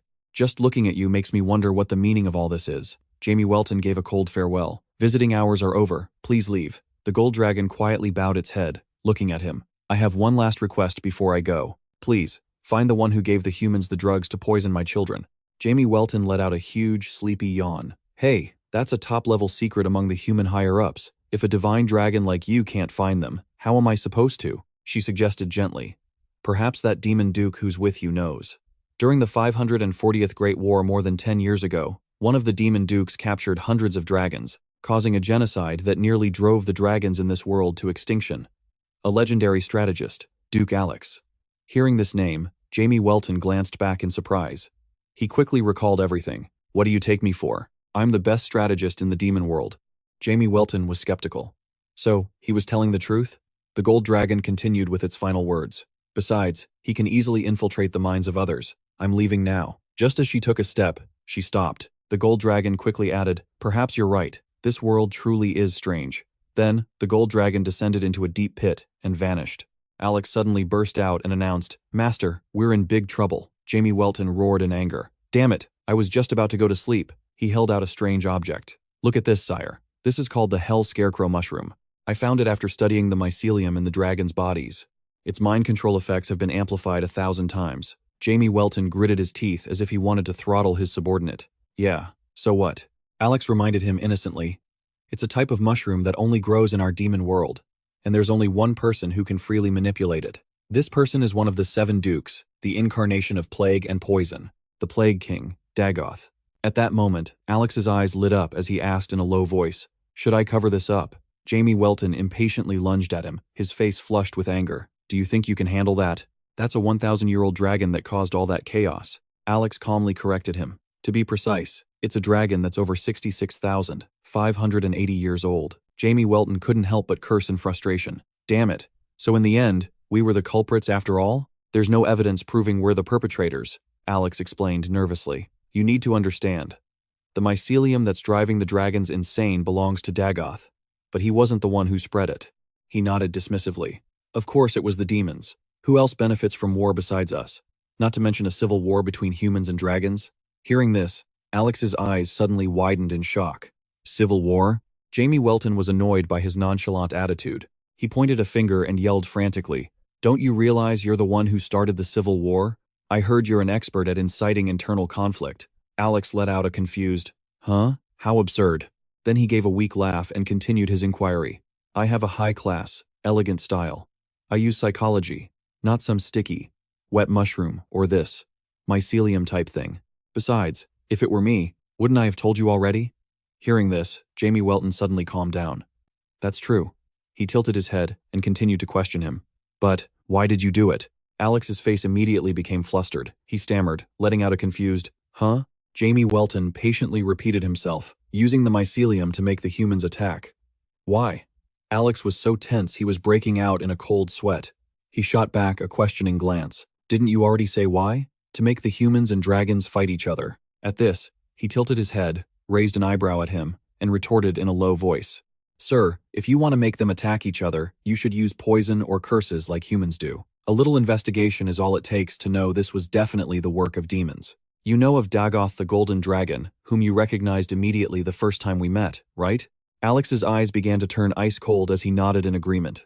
"Of course. For 665 centuries, how many times have we fought face-to-face with humanity on the front lines?" Jamie Welton remained silent, his eyes filled with a complex expression. He rested his chin on his hand and mumbled, "Right? Something's not right. Tuankook must still be here." Finally, Jamie Welton angrily clenched his fist, gritting his teeth as he decided, "Fine, I'll just call Dagoth. It's time to use the Demon Lord's torture techniques we learned as children." Just then, Alex spoke up again. "I've been to Dagoth's workshop. I've searched the entire demon realm, but there's not a single trace of him. He's missing." Hearing this, Jamie Welton became even more frantic. He roared, "What the hell? I just want to live a quiet, restrained life, but all of this is making me lose control." Then, he went limp like a dried-up corpse. "Are you crazy? Why did you find that useless thing?" "I'm ruined because of you," Alex retorted in confusion. "Duke, I was only trying to help you, my lord. But how did it lead to you being ruined?" His face suddenly became dark and mysterious. Alex wondered to himself, then what about the Grand Duke? The only one who could move Dagoth, one of the 7 dukes. Is you? At that moment, his pupils shrank as if he couldn't believe his own thoughts. Alex thought with confusion, could the Lord be the one behind this? Beside him, Jamie Welton was still in a daze. "Lola, I'm ruined." Alex clenched his teeth, calculating. "Come to think of it, you stirred up the dragon hunting gangs yesterday and made veteran level 1 heroes tremble. You also gave the guild list to the Golden Dragon to break the peace treaty. Surely, if you present her with proof of humans hunting dragons, even if they want to maintain the peace treaty, they won't just sit idly by. In the end, the relationship between demons, humanity, and dragons will collapse. For the first time in history, a 3-way war between demons, humanity, and dragons will break out." Just then, Alex suddenly collapsed to the floor, whispering to himself in terror, "What a truly grand plan." His face was so pale he couldn't believe his own thoughts. It was an overwhelmingly grand plan. Now that I think about it, even if we're caught now, we can't reveal that the Lord was behind everything. On the contrary, the Lord and I will go down in the gods' history for preventing a war between humanity and dragons. At this, Alex's eyes widened in speculation. Deus noticed his strange gaze and was utterly confused. Alex continued, "He calculated everything, didn't he?" "Yes, otherwise, why would he have abandoned his throne?" He recalled that scene with Deus back then, remembering how he had raised his hand and asked, "What are those flying flower petals?" The previous demon lord wouldn't have paid attention to things like this, would he? "It's wonderful being on the surface." As soon as he said it, his face immediately turned grim. His blazing red eyes, shot through with blood, repeated the question. In his heart, Alex always knew that he yearned for the surface more than any king before him. Back then, he had asked, "Why did you abandon us?" However, Deus just tilted his head and replied, "Didn't I already tell you?" Then he let out a mysterious laugh, for no reason at all. Alex marveled. He was always vague about his reasons for leaving the position of Demon Lord. At that moment, he dropped to his knees, whispering in his mind, "My true lord. Alex, I was so foolish. I've been played." With a grave expression, Alex called out, "My lord." This display completely baffled Jamie Welton. "What?" Alex slowly explained. "I, Alex, was truly blind. Only now can I see the beautiful, grand picture that you have painted, my lord. Having such a foolish subordinate under you must be why you kept this a secret from me." The more Jamie Welton listened, the less he understood. He stared blankly and wondered, did he take the wrong medicine? Why is he suddenly talking nonsense? Alex continued in a firm voice, "Though it's late, if you still trust in me, I will do my utmost to cover this up." By now, Jamie Welton was so flustered he was breaking out in a cold sweat. He thought to himself, I have no idea what the hell he's talking about, but I'll just play along. If it works out, all the better. Then he pretended to look angry. "Yes, you fool. I'm glad you finally understand." I nearly coughed up blood from the frustration. Deus pointed toward the exit. "To atone for your sin, go cover it up immediately."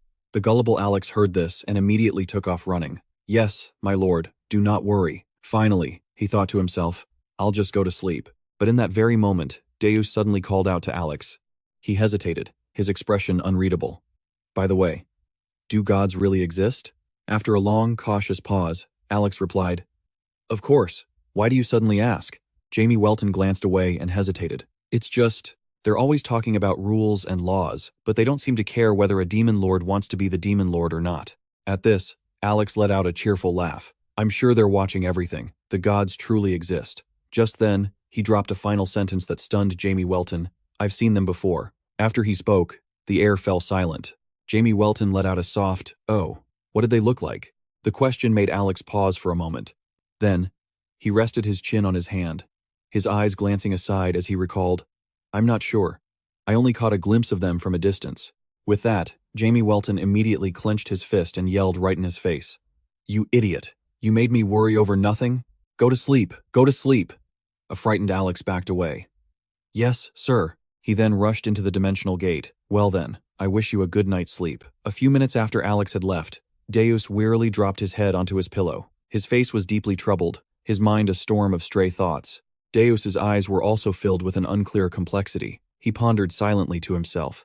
So, to sum up, the most logical hypothesis first. Hinner joined forces with Deus to incite a war with the humans. The Golden Dragon tried to stop it, and somehow we ended up on Zongum's side. But in that case, the Golden Dragon would think Hinner is using the situation to make us a target, that someone is taking advantage of the dragon's anger. Or second, the opposite. Humanity must have hidden Deus's Mike Yayam to create a reason to hunt dragons. A question rang out, how are they living so well? Back then, Solu had answered that it was because they are very valuable. Deus wondered, hiding Deus's Mike Yayum and making the dragons attack humanity themselves?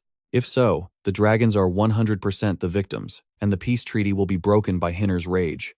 The deeper he thought, the more confused Deus became. Finally, the third possibility. All of this is Kim Long's hypothesis. She said she's hiding her identity as a human to avoid the gods' watchful eyes, and she's extremely cautious of other magic. He remembered Alex's words. Kim Long is in this world as a human, not the real Kim Long. Jamie Welton reasoned that, in other words, Jian Gung doesn't currently exist here. And when Kim Long's eyes were fixed with determination as she declared she would hunt the dragons, he wondered to himself, so, if we take Kim Long out of the equation, it's as if a demon king and a demon duke suddenly surfaced and attacked both humans and dragons. At that point, just 20 years before his regression, the alliance between dragons and humans was already starting to crumble. Back then, the demon king and his kind had ravaged the lands. So, how will this great war between humans and demons play out this time? In order to keep the civil war between humans and dragons going, many factions siding with the nobles did everything they could to divide them. If we take advantage of that, we can seize control of the war to come. One last question formed in Jamie Welton's mind. So what? His face darkened as mysterious black veins crept up his cheekbones, and his eyes blazed like crimson torches. Jamie Welton let out a dark chuckle. If you want to do something, then just go kill them. The scene shifts to early morning at the shop. A peaceful day with a blue sky, white clouds, and warm sunlight shining down. Alexia sauntered inside and asked nonchalantly, "Are you doing well?" The moment Jack saw her, he ran out gleefully. "Senior Alexia." He then gestured warmly, making the introduction. "Sir Jamie Welton. This is Alexia, the pride of Jick." She was also my classmate in the elementary anti-hero program. Hero Hono's A, from the A-rank family, Senior Alexia. Alexia immediately cut him off, her voice sharp. Sir. Her tone made Jekka explain sheepishly. That's just how Alexia is. Jamie Welton recalled what Alex had said. There are only two families here. One A-rank family that's close to reaching G-rank, and one F-rank family that has fallen into decline. Everyone knows that, he thought to himself. Just then, Alexia lifted her head and glanced around, her eyes sweeping over the packed crowd and the rows of emblems hanging on the wall. Finally, she closed her eyes and spoke casually. I heard you found yourself a patron. Pretty impressive.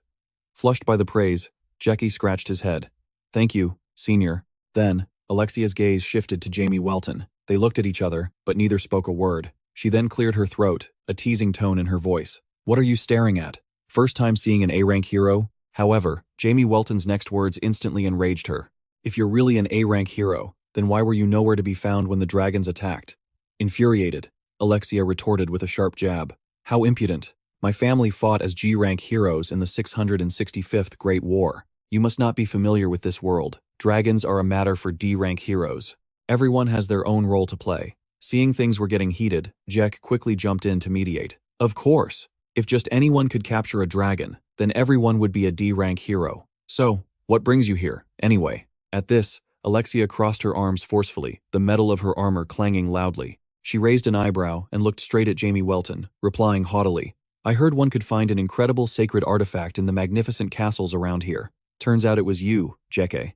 I was curious what kind of patron would choose an F-ranker over an A-rank hero like myself. But it turns out, it wasn't even worth checking. You're just some spoiled brat who doesn't know how to respect heroes, and you have no taste whatsoever. No wonder you didn't recognize the Ono's A family. Jeke trembled and forced a laugh. I just got lucky. If my master had met you first, Senior Alexia, he would have chosen you. At that moment, Jamie Welton was lounging arrogantly in a chair with his feet up. He replied calmly, without a hint of restraint. You should learn some manners before expecting to be chosen. Who would bother protecting a so-called hero family that doesn't even show up when dragons are attacking? Both Jeke and Alexia trembled as they spoke. How dare you? With that, Jamie Welton turned his head away, too disdainful to even look at them, and gave a dismissive wave. Frankly, to someone of A rank, or even a demon king, you people are nothing more than flies. But it looks like there's something going on between you two. Now, stop bothering me and get lost, Alexia hissed, enunciating every word. Fine. Allow me to show you the difference between an A rank and an F rank. Beside them, Jeek was so terrified he broke out in a cold sweat. He grabbed onto her tightly, trying to calm her down. Alexia, calm down. In the end, Alexia, fuming with rage, spun around and stormed off. It's a good thing I didn't end up with a freakish patron like you. I'm leaving. Jeke hastily chased after her. I'm sorry, Senior. In contrast, Jamie Welton called out nonchalantly from inside. Goodbye, and don't come back unless you're buying something. At that exact moment, however, Alexia suddenly called out to Jake. She cast a subtle glance behind her and spoke with a hidden meaning. Now that you have a patron, you should at least go take the bloodline ranking test. You're still unranked, you know. Hearing this, Jamie Welton suddenly shot upright. Huh? He stared at Jeke, his eyes wide with confusion. Didn't you say you were F rank? You haven't even taken that test? Jeke looked extremely flustered. He scratched his head and replied, Well, it's because it's too expensive. But it's obvious I'm F rank anyway. Alexia chimed in. Just try it. Who knows? You might get lucky. Hearing that, Jamie Welton slumped back down, disheartened. You even have to pay for a test? What kind of messed up place is this? Jeke explained. The basic hero classes are free. Alexia casually added, but that alone isn't enough to keep up, so everyone also enrolls in hero academies and gets private tutoring. Jeke nodded in agreement. That's right. Then, she looked towards Jamie Welton, though that was just a pretense. Geniuses, on the other hand, pass all their subjects and succeed without needing any extra help. Those are the people who become first-class, A-rank heroes or higher. Jamie Welton smiled and asked, So, you mean it's natural selection? Alexia slowly explained. Equal opportunity just dulls real talent. Only the top 5% of heroes actually protect this world. The lower-ranked heroes have to give everything up. Jamie Welton propped his chin on his hand, nodding thoughtfully. The way you describe it, it seems this is how the hero ranking system is designed. Even the bloodline test costs money. Alexia burst out laughing at his words. Sir, there's no such thing as an outstanding hero who can't make money. Heroes are needed everywhere. He calmly retorted, Then what about the ones who can't make money? She immediately held up a finger to object. That never happens. The Hero Support Division helps them. At this, Jamie Welton glanced at the young man beside him. Alexia, with her arms crossed, replied petulantly with her chin held high. He doesn't want to try, and even if he did, he could just have his siblings do it and confirm the results that way. If all three of them are the same, they can just graduate as B rank. Jamie Welton asked, getting to the heart of it. So you spend money just to keep avoiding failure like that? And if they're ranked F, does poverty just get passed down from one generation to the next? Alexia smiled. Exactly. Just then, Jamie Welton's eyes flew open and he roared, "That doesn't solve a single thing." Alexia smirked and reminded him, "I told you, talent will always shine through. You can't hide your gift." Right then, he felt as if the ground had been pulled out from under him. Jamie Welton spoke in a low voice. "How old are you two?" Jeke answered nervously, 17. Alexia followed, 18. Hearing this, he muttered, "You must have had it rough, huh?" Finally, Jamie Welton waved his hand dismissively. "That's enough. Go on home. Announce that the shop is closed. Jake, let's go." Jake asked, confused. "Go where, sir?" Jamie Welton suddenly grew excited and yelled, "Where else?" "To get our bloodlines tested. Of course." "Let's go, Alex." The moment he heard the command, Alex jumped down from a portal. "Yes, sir." When Alexia saw him, her face went pale and she jumped in shock. The scene changes to the administration office. It was a mildly sunny afternoon, and the leaves rustled gently in the wind. An employee was sitting at their desk when Jamie Welton's group slowly walked in. With his hands in his pockets, he announced formally, "We're here to register for the Hero Bloodline Level Test." The employee kept their head down, stamping documents, and said, "Take a number and wait." But Jamie Welton grew impatient and urged, "Just do it now." At this, the woman said nothing more, simply pointing to the side, which surprised everyone. On the desk was a sign with neat handwriting that read, "Someone is always looking out for us. Don't be rude. Please follow the staff's instructions." In the end, the employee continued with her work, ignoring Jamie Welton as he furiously clenched his fists in her direction. Still, they had to take a number. The ticket showed the number 45. The three of them sat down on the chairs and began to wait. Just then, a figure walked in from outside. He had an incredibly muscular build, with two sharp, gleaming weapons slung across his back. Manj Khan commanded in a deep voice, "Process my registration." As soon as the employee saw him, she cheerfully called out, "Welcome. We'll get started right away." This was in stark contrast to Jake, who let out a surprised "oh" beside them. Jamie Welton just coolly wondered why the man got to cut in line. Jake explained, "That's Manhwa Khan, the strongest warrior in this area. Not only is he a hero, but his power is close to reaching G rank. He's famous for his talent." Jamie Welton then asked, "But I thought she was supposed to be A rank?" The boy slowly began to explain. "Theoretically, Alexia's father is an A rank hero, so she's supposed to inherit that title after she graduates." Hearing that, he scoffed. "So, she isn't even a real A rank then?" Jeke quickly came to her defense, "But everyone thinks Alexia will surpass her father, maybe even reach a rank higher than A. She's not very tactful, but her skills are exceptional." Just then, the employee called out in a loud voice, "Number 45. Jake Pan Holy Bait quickly stood up. "That's me." A few minutes later, the three of them were led into another room. The examiner read the name in a low voice, "Jek Pan Holy Bait." The boy nodded politely. "Yes." The man raised an eyebrow as he looked at the file and was silent for a long moment before continuing. 17 years old, graduated from elementary school. Jackie scratched his head sheepishly. "Yes." The man continued reading off the information. "Never had an ability assessment. Bloodline purity is unknown.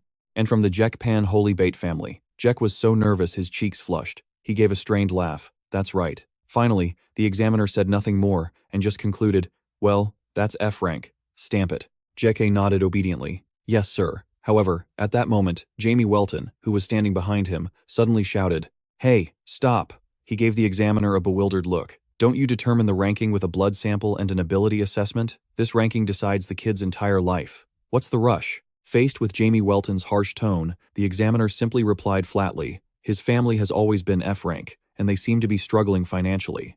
I was just trying to save you the expense. But if you have the money, go ahead and do the test." Jamie Welton rushed forward furiously, yelling right in the man's face, "How much?" The man slowly opened his mouth. 5 gold coins.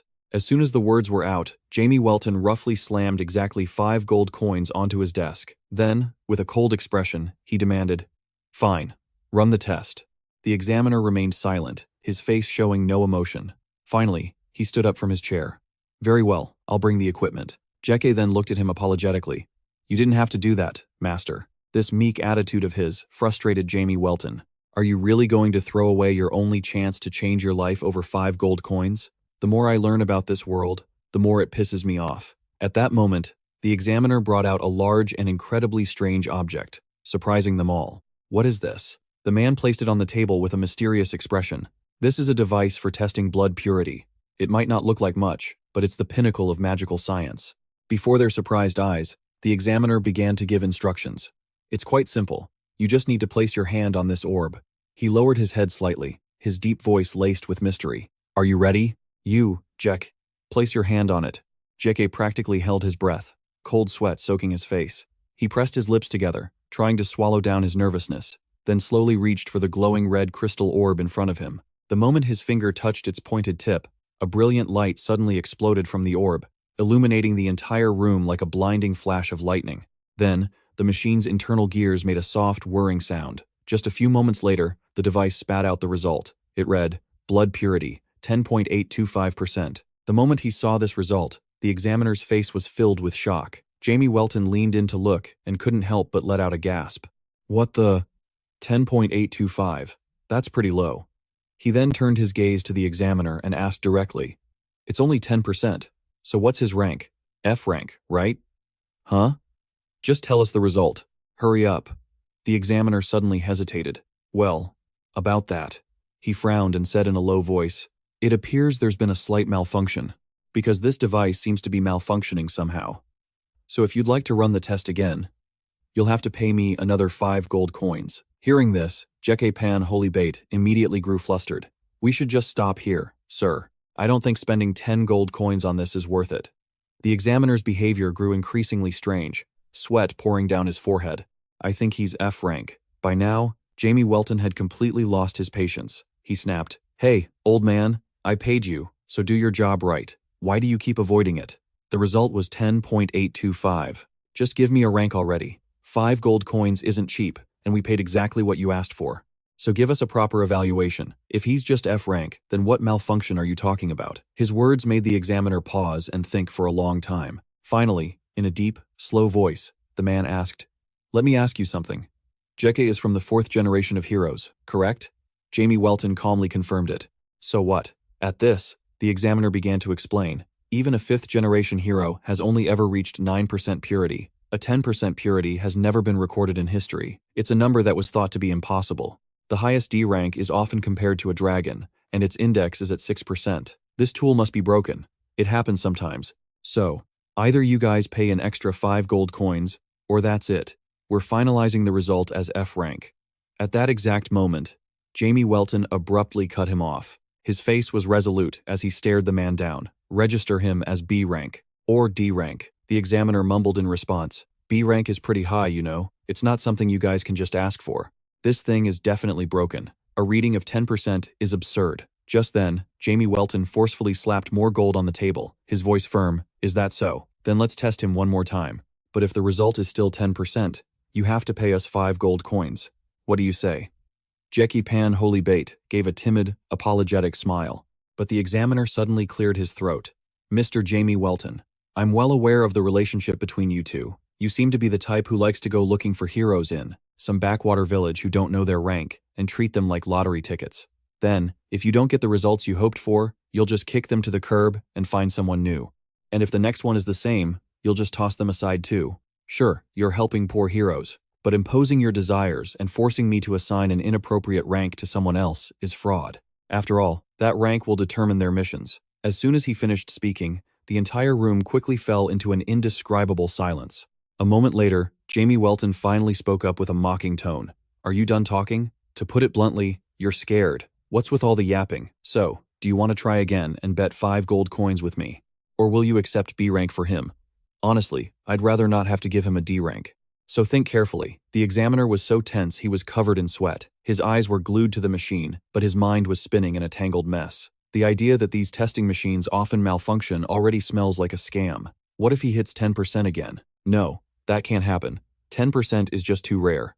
But what if it's 1%? To him, 5 gold coins are nothing, but to me, that's 3 months' salary. That brat, he's just a useless kid who can't do anything without his rich old folks' money. Finally, the examiner made a decision. I'll just send these people away and be done with it. With that thought, he forced himself to yell, C rank. We'll settle on C rank. I know you guys want a higher rank, but this isn't a joke. I'm doing this because I'm genuinely worried about that hero. An F rank hero fighting a B rank monster is too dangerous. He could die in an instant. Upon hearing this, Jamie Welton pointed and declared loudly, "Deal. C rank. Stamp it before you change your mind." As soon as he got the agreement, the examiner immediately grabbed the stamp and frantically stamped the paper as if the devil was on his heels. He held it up in front of them. Jeke Pan Holy Beat stared in a daze. He was officially recognized as a C-rank hero by the Hero Management Council. By the time they were done, it was early evening. The setting sun cast a brilliant orange glow. Jeke Pan, Holy Bait, and Alex walked home together. He burst out laughing excitedly. That old geezer dared to squeeze 5, then 10 gold coins out of me. But the moment I asked for 5 back, he showed his true colors and refused. What a coward. Alex also laughed cheerfully. How did he even get the nerve to try and scam us? Behind them, Jeke Pan Holy Bait was still clutching his certificate. On it were neat, clear letters. You have been recognized as a C-rank hero. His eyes welled with tears as he remembered all the criticism he'd faced before. So your blood is F rank? Instead of wasting your time, why don't you just drop out? I'm only saying this because I'm worried about you. Aren't you ashamed? If I were you, I would have just hidden it and acted like nothing happened. Blood like that is worthless. And the Holbit family is just a family of commoners, no different from common blood. Back then, he had to run all over the place begging for a job. "Excuse me, my little sister is starving. Do you have any work I can do?" Thinking about it now, he couldn't help but grin from ear to ear with happiness. Then, Jake Pan Holy Bait opened his eyes and looked at Jamie Welton up ahead. He murmured to himself, "Sir Jamie Welton, did you know? You're the first person who ever reached out a hand to help me. This is the first time I've ever felt this kind of warmth." Jake Pan Holy Bait bit his lip, his glistening eyes overflowing with emotion and gratitude. Jacob Pan Holy Bait vowed to himself, "I've made my decision. I will dedicate my entire life to you, sir. Now I understand. Our meeting wasn't a coincidence. Sir Jamie Welton, you must be the angel that God destined for me." The more he thought about it, the tighter Jacob Pan Holy Bait gripped the paper in his hand, and his steps began to quicken. Jacob Pan Holy Bait hurried to catch up with the two of them, calling out, "Let's walk together, Sir Jamie Welton." Jamie Welton urged him on dryly, "Hurry up." That idiot Jeke Pan Holy Bait swore to himself that his goal now was to protect Mr. Jamie Welton. 1 month later, the sky was filled with dark, ominous clouds, with flashes of light peeking from behind. The crackling of lightning grew louder. Immediately after, a blinding bolt of golden lightning struck the ground with devastating power. At that moment, Jamie Welton was standing on a mountaintop, observing it all. He couldn't help but let out an interested "oh" as his eyes lit up with excitement. He muttered to himself, "Is that the kid, Jeke Pan Holy Bait?" Then, Jamie Welton flew into the air, looking around.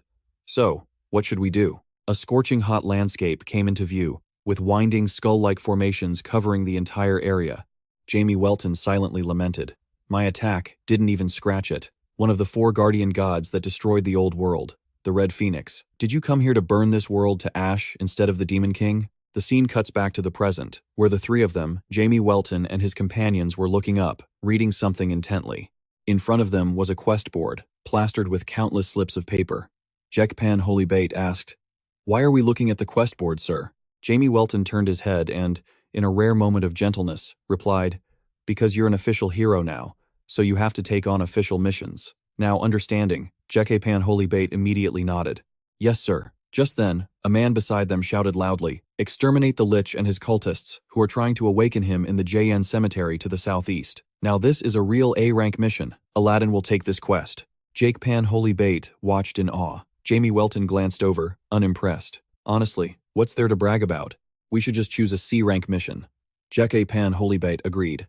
Flustered, I guess so." He then looked up at the mission board. There was a huge variety of mission notices for every rank. Retrieve 3 bags of wild wolf spider eggs. Extinguish the eternal flame on the western snow mountain.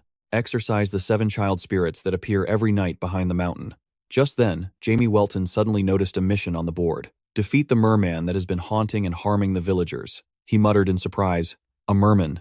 Jamie Welton then asked, "What's a merman?" After hearing the question, Alex tilted his head and began to explain. "They're a tribe of ferocious, 2-meter-tall fishmen. They usually appear on the coast on days when the sun isn't too strong, preying on small fishing villages." With that, Jamie Welton didn't hesitate any longer and strode forward to snatch the mission scroll. Before everyone's curious gazes, he excitedly held it high and shouted, "All right, get your swimming goggles ready. Time to go play in the water." In the blink of an eye, it was late afternoon, and the three of them had set foot in the village. Jamie Welton enthusiastically put on an incredibly childish swimsuit and laughed out loud. "Come on out, you little fishies, let's play." But in that very moment, Jamie Welton's eyes suddenly widened in utter shock. Before them was a scene dyed a brilliant red. The village was engulfed in a raging inferno, turning the rooftops into giant flaming torches. Jamie Welton couldn't help but ask, stunned, "Huh? I thought this was supposed to be a sea of water, not a sea of fire. If there are fish, there should be water, right?" Alex, standing beside him, shot him a meaningful glance, the corner of his mouth curling into an enigmatic smile. Good point. Deeper inside the village, houses had been completely burnt to the ground, collapsing into piles of ash and embers. Amidst the devastation, a villager appeared, clutching a half-burnt wooden club. The firelight illuminated his terrified face. The scene erupted into horrifying chaos. The screams of children crying for their mothers mingled with the crackling of the fire, creating a heart-wrenching sound. In the midst of the panic, a man grabbed a burning wooden club from the debris. He stood motionless, silently watching the flames spread further. The heat was so intense, it felt like it could scorch the flesh from your bones. The man, drenched in sweat, opened his mouth and yelled, "The fishmen are afraid of fire. They won't come any closer. Quick, light more fires." A girl, following his command, ran from place to place. "Hurry! Light more fires! Move faster!" Then, in that instant, her sweat-drenched face suddenly froze in terror. Right before her eyes was a bizarre, slimy-skinned creature clinging to a house up above. The sight immediately made the girl scream in terror. Her eyes were bloodshot, and her fingers clenched from trembling. But just a few seconds later, that strange creature leaped to another spot. Then, it suddenly sprang backward before lunging straight for the girl in a flash. Just then, the man managed to rush forward, yanking her out of the way of its attack. They both fell painfully to the ground. The fishman brutally stomped the ground, creating a thunderous sound. They gathered in a pack, their bodies covered in disgustingly glistening, slimy skin from which water dripped. The fishmen's eyes glowed like predators. They closed in, gnashing their teeth and growling, filling the two humans with absolute terror. Amidst the scorching inferno, a helpless, piercing scream rang out. "When is a hero going to get here?" Elsewhere, Alex continued his explanation. Contrary to popular belief, the fishmen aren't weakened by fire at all. That's why those who fight them usually end up dying in the flames. Jamie Welton raised an eyebrow and asked bluntly, "So, how strong are they?" Alex shook his head. "I'm not sure, really." Jamie looked confused. "Why not?" Alex replied flatly, "I don't have enough data to make a calculation." Jamie Welton turned back to observe the village, then clicked his tongue. "This is supposed to be a C-rank mission? Not too bad." He then looked at Alex probingly. "Deki probably can't handle this by himself, can he?" Alex was silent for a moment, his gaze filled with calculation. Should we go down for a closer look? But then, Jamie Welton turned to face the person behind him. "You go." "Decay?" The words immediately startled Decay. As if not believing his own ears, he rushed forward to confirm. "Me? Fight all of them. By myself?" In contrast to the boy's shock, Jamie Welton spoke with complete calm. "Of course. You're the only hero here, after all." He gently reminded him, "You've probably forgotten, but I'm just a merchant, and Alex is only a butler." Although he knew this, Decay was still flustered. "But, can I really handle them?" Jamie Welton raised an eyebrow and continued. "Decay, didn't I apologize for calling you F-rank on the day we first met?" Decay nodded blankly. "Yes." Jamie calmly recalled their conversation. "Weren't you the one who said you were F-rank? It wasn't someone else, was it? You're the hero, the leader of this party. You're the one who did the fighting. And even though Alex took all the praise back then, you didn't forget you were a hero, did you?" Finally, Jamie Welton pointed directly at the boy and declared, "As of today, you are an officially, nationally recognized C-rank hero. And right now, in front of you, are ordinary, helpless people on the verge of death. And they're waiting for a hero to appear." Jamie Welton reminded him sternly, "This is your duty. They're waiting for you. Go, save them." The hero, Decay, trembled. After Jamie's string of motivational words, Decay finally opened his mouth and replied, "Right." He clenched his fists resolutely. "You're right, sir. I used to be an idiot, a failure, and a defect. I used to be a coward. But you reminded me that the person I used to be died yesterday, and I was reborn as a C-rank hero. I swear on my family's honor that I will defeat them and save everyone." With that, Decay instantly took off running. A fervent energy began to burn deep inside him. Jamie Welton urged him on with a satisfied look. "All right, go get him, hero." He pointed at the boys retreating back, shouting repeatedly, "You were a stupid fool before, but things are different now. Go fight." It was then that Alex noticed a very strange smile on Jamie's face. Jamie Welton excitedly bit his lip, smirking to himself. I was hoping for some fun in the water, but this sea of fire is a bit of a hassle. I wonder if this little trick will work. Lucky for me, Decay is an idiot. Alex thought to himself, exasperated. Truly the Demon King, through and through. His unchanging habits are just wonderful. The scene shifts to the burning village, where a pair of legs can be seen running in a hurry. A young boy panted from exhaustion, sweat streaming down his cheeks, his terrified eyes darting around non-stop. Just then, his foot caught on a rock. He instantly lost his balance and staggered. Beside him, another boy lay sprawled on the ground. Seeing this, the girl rushed over. Are you okay? The man, however, urged them on impatiently. Get up! Hurry up! And, just as they were struggling, a trident flew from the distance and pierced straight through the man's chest. He collapsed to the ground in agony, one side of his clothes quickly becoming soaked in a deep crimson. The man struggled to prop himself up, his eyes wide and filled with pure horror. The girl gasped, her throat constricting, unable to make a sound. Right before their eyes, a giant merman was closing in. It slowly opened its hideous mouth, revealing a set of jagged teeth like daggers, ready to crush its prey. The merman's eyes glowed like a crimson laser, and its slimy, glistening skin was utterly disgusting. In that very moment, a gleaming shield suddenly appeared, blocking its view. The shield immediately erupted with energy, then unleashed bolts of pink lightning that slashed through the air like blades. At that moment, both the girl and the boy beside her were in utter shock, unable to believe their eyes. Jackie's slender figure stood alone, shield in hand, before the giant merman. His eyes blazed as they looked at him with joy and shouted, "It's the hero!" At that moment, Jackie gritted his teeth and let out a piercing cry. Jackie introduced himself forcefully. I am Japan Holy Bait. I've come from the Office of Hero Management to save you, so please rest assured. Hearing this, the nearby civilians immediately grew more hopeful. They began to cheer. A hero has come. Thank God. Just then, an old woman in the back spoke up hesitantly. But, you look so young. Where are your other teammates? Is there an older hero? Or a mage? Then, an old man chimed in. Hey, you don't even have a sword or armor. We waited for a hero to save us, and this is all we get? The hero who came to save us is just a kid? In that instant, the old man froze. The tears that had been streaming down his face instantly stopped. A dark figure was now closing in. Jackie laughed awkwardly, scratching his head. I'm sorry, I just got here, the man screamed frantically. Hey, behind you! But the boy just looked puzzled and slowly turned his head. What? As he spoke, the merman roared, lunging forward and slamming its hand against the shield, sending Jackie staggering backward. Wounds had now appeared on his body, drawing blood.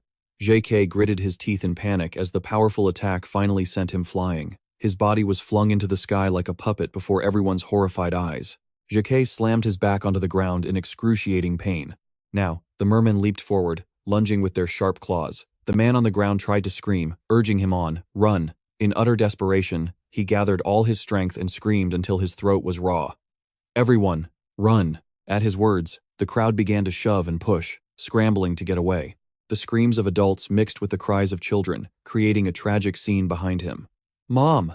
At that moment, Jacques pushed himself up. Going against the flow of the crowd, Jacques suddenly charged forward. The man shouted in horror. Hey, what do you think you're doing? Jacques gripped his shield tightly and approached the merman without hesitation. I'm buying you time, so run! The man's jaw dropped, so panicked he couldn't believe his eyes. Jacques continuously slashed through the air with his shield. He gracefully weaved through each group of mermen, his sharp eyes gleaming with fierce determination. Just then, a giant merman suddenly leaped out from nowhere. Its slimy droplets scattered through the air. Jacques didn't flinch. He decisively raised his shield to block the merman's massive, charging body. The next moment, the weight of the impact sent him flying backward.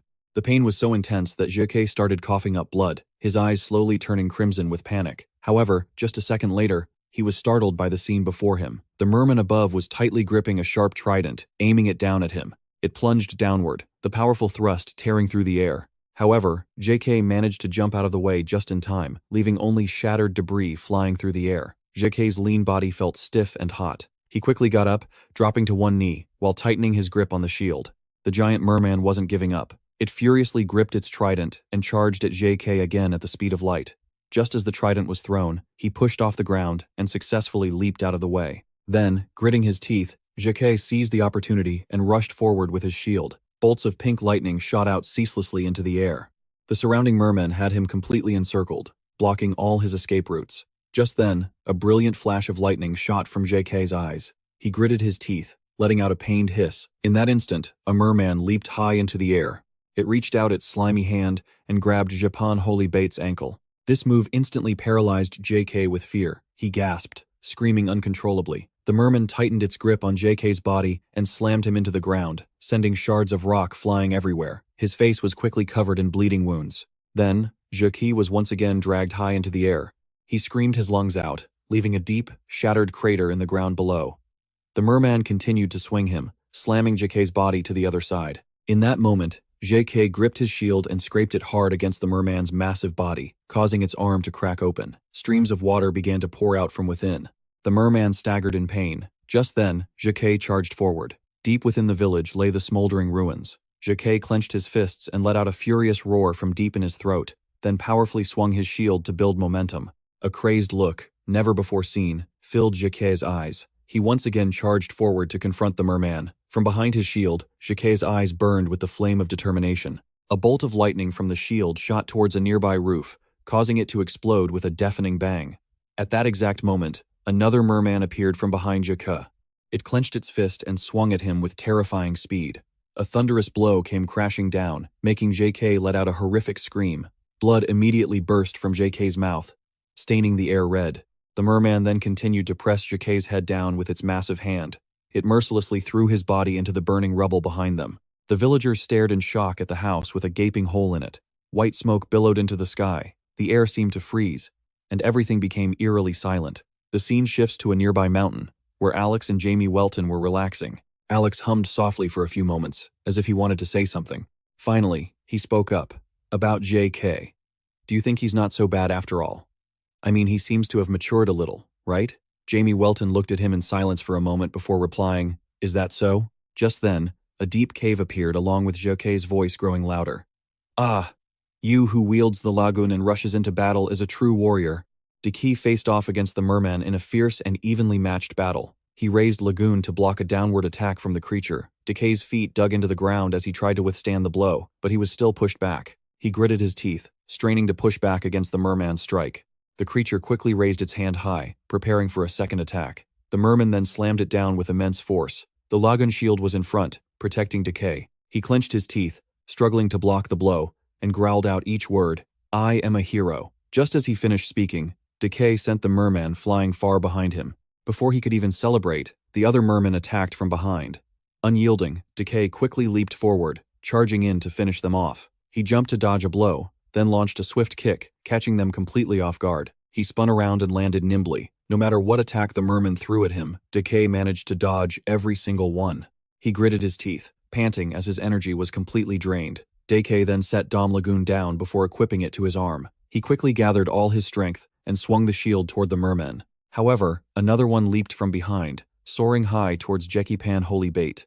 Realizing the situation, he dove backward to evade.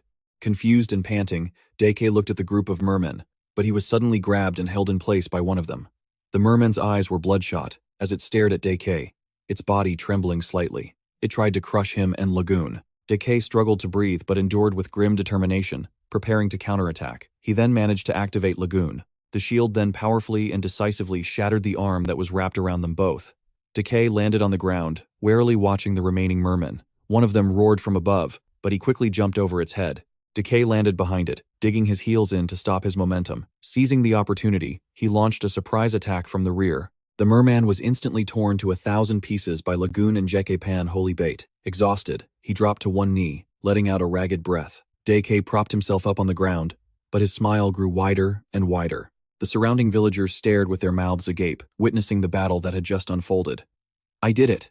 Deke was still laughing manically and panting for breath. He lifted his fierce face to look at everyone with a sharp gaze. The merman in front of him was still trembling, not yet dead. It then staggered to its feet like a child. Seeing it move, the villagers screamed in terror. The other mermen also quickly rose, roaring even louder than before. Deke glared at his enemies in frustration. "If I could just land one decent hit, I could definitely end this. But damn it, I don't have any strength left." The evening sunset was breathtakingly beautiful. Jamie Welton sat relaxing in a deck chair on a cliff with Alex, who anxiously shifted his red eyes and asked a question. "Should we quietly step in to help?" Jamie Welton sighed and said casually in a weak voice, "Just leave him for now. It's not like he's dead yet or anything." Besides, he's only forgetting that someone is trying to kill him because he's so focused on fighting the dragon. Hearing this, Alex fell silent for a moment, then gazed at him, captivated. He bowed his head and chuckled. That's true.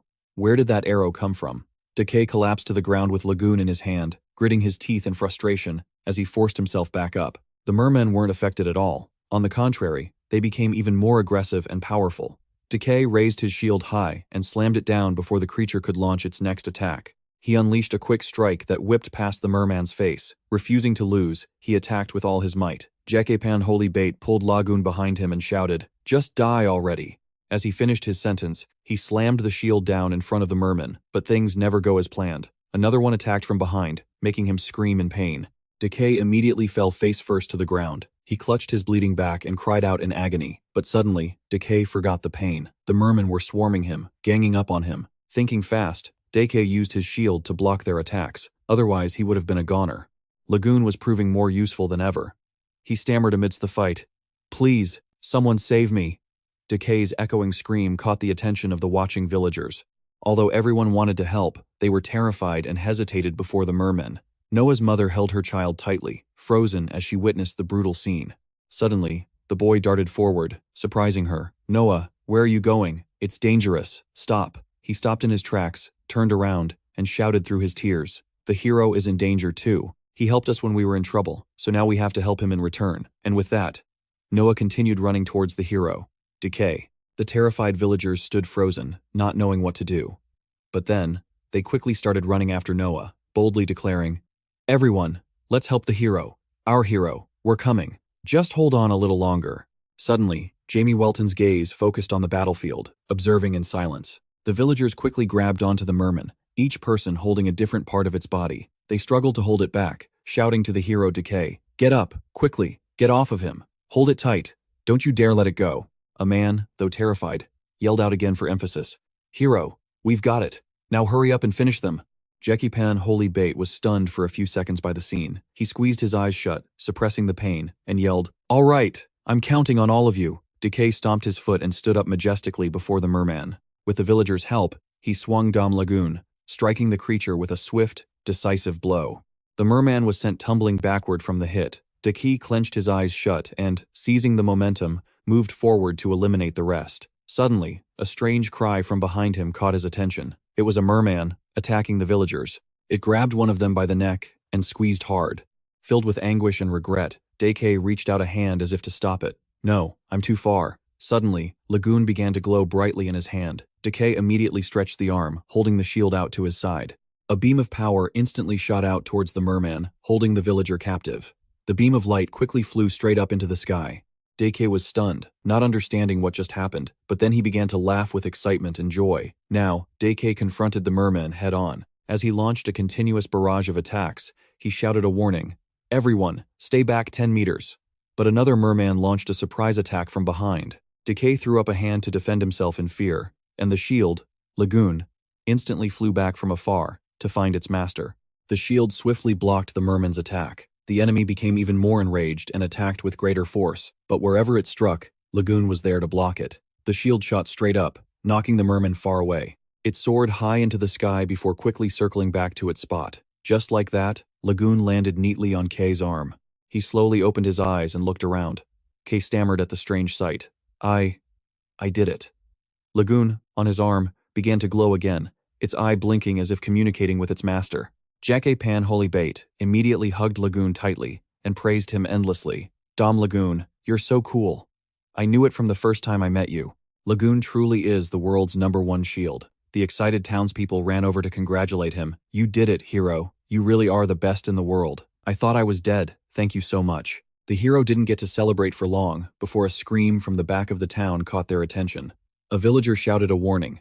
"There are still fishmen in the back of the village. The people there are in danger." Before he could finish his sentence, Decay was already gone. After the hero took a few steps, he heard footsteps running behind him. It was the villagers, filled with an extreme fighting spirit. "We'll go with you. We'll hold them off. We'll fight with the same strategy as before. Don't go alone. Let's go together." Decay was so moved he wanted to cry on the spot. "Yes. Then, I'll be counting on everyone's help." Jamie Welton sat up from his lounge chair and remarked, "Look at that. The atmosphere is completely different, isn't it?" The same people who were scared out of their wits are now eager to hunt fishmen. Who knows when it happened, but they've all gathered around Kay, a creature that gave them hope that if they just fought, they could win. He looked Decay up and down and deduced, "So that's what a hero is, huh?" Alex gave a wry smile and exclaimed, his face really has become twisted and distorted. "It's a sight I'd rather not see," Jamie Welton casually agreed. "You're right, I don't want to look either. But something feels a little strange. That kid, Decay, fought better than I thought. I don't know when he matured. Compared to when I saw him on the ropes, this isn't so bad." A strange warmth grew in his chest. He wanted that kid to get stronger, and stronger, and then even stronger. He wanted him to become cooler and cooler. And so, at this point, Jamie Welton's voice grew quiet. "I want to see Decay smile more." After hearing this, Alex stood in silence, looking at his master. Meanwhile, Decay and Lagoon charged into battle, quickly dispatching the horde of fishmen. One opened its hideous, fang-filled mouth. Wherever the shield went, fishmen fell. He confidently held out his hand, skillfully waiting for Lagoon to fly back. The people cheered and praised him loudly. "He did it, hero. We won." Everyone happily hugged each other in celebration. "The fishmen have been defeated. Hero, you did it." Decay was immersed in the joyful celebration of the people. From now on, the fishmen would no longer be able to enter the village. Thank you so much. The hero saved us." Suddenly, a strange voice rang out. "I'm sorry." The man who had been saved earlier expressed his shame. "I'm sorry for not trusting you. We never thought you would risk your life to fight and save us like this. The hero is our village's savior." Immediately, the other villagers ran over to hug Kay. "I'm also sorry for not believing in you at first. Actually, I was the same at the beginning. I'm sorry, hero. I'm sorry, hero. I'm sorry about that. Hero, please forgive us." Decay just grinned from ear to ear, repeatedly declining their apologies. "It's okay, really."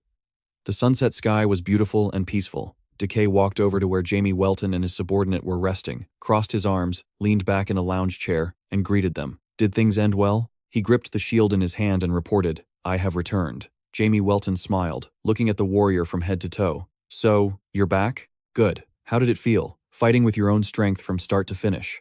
Decay was silent for a long moment before speaking honestly. "Well, at first, I really did think that I just had to save the villagers. But when those guys pulled out the shield, I just wanted to fight with all my might. You might not believe it, but I really sent those guys flying.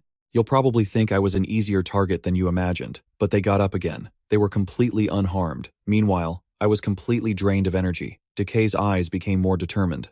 "In the end, I was getting pummeled by the fishmen, and just when I thought, is this it for me?" Suddenly, the villagers charged into the horde of fishmen. His fist clenched tightly. They rushed in to save me. They were even shouting, "Hero, destroy them. You should have seen it." At that moment, I suddenly felt a surge of power, and right then, Dom Lagoon arrived like a god, and I automatically gained even more strength. From that point on, it was like something out of a painting. Dom Lagoon flew around me, blocking all the fishmen, and automatically deflected any attack that came my way. It was incredibly fast. That whole thing was, really.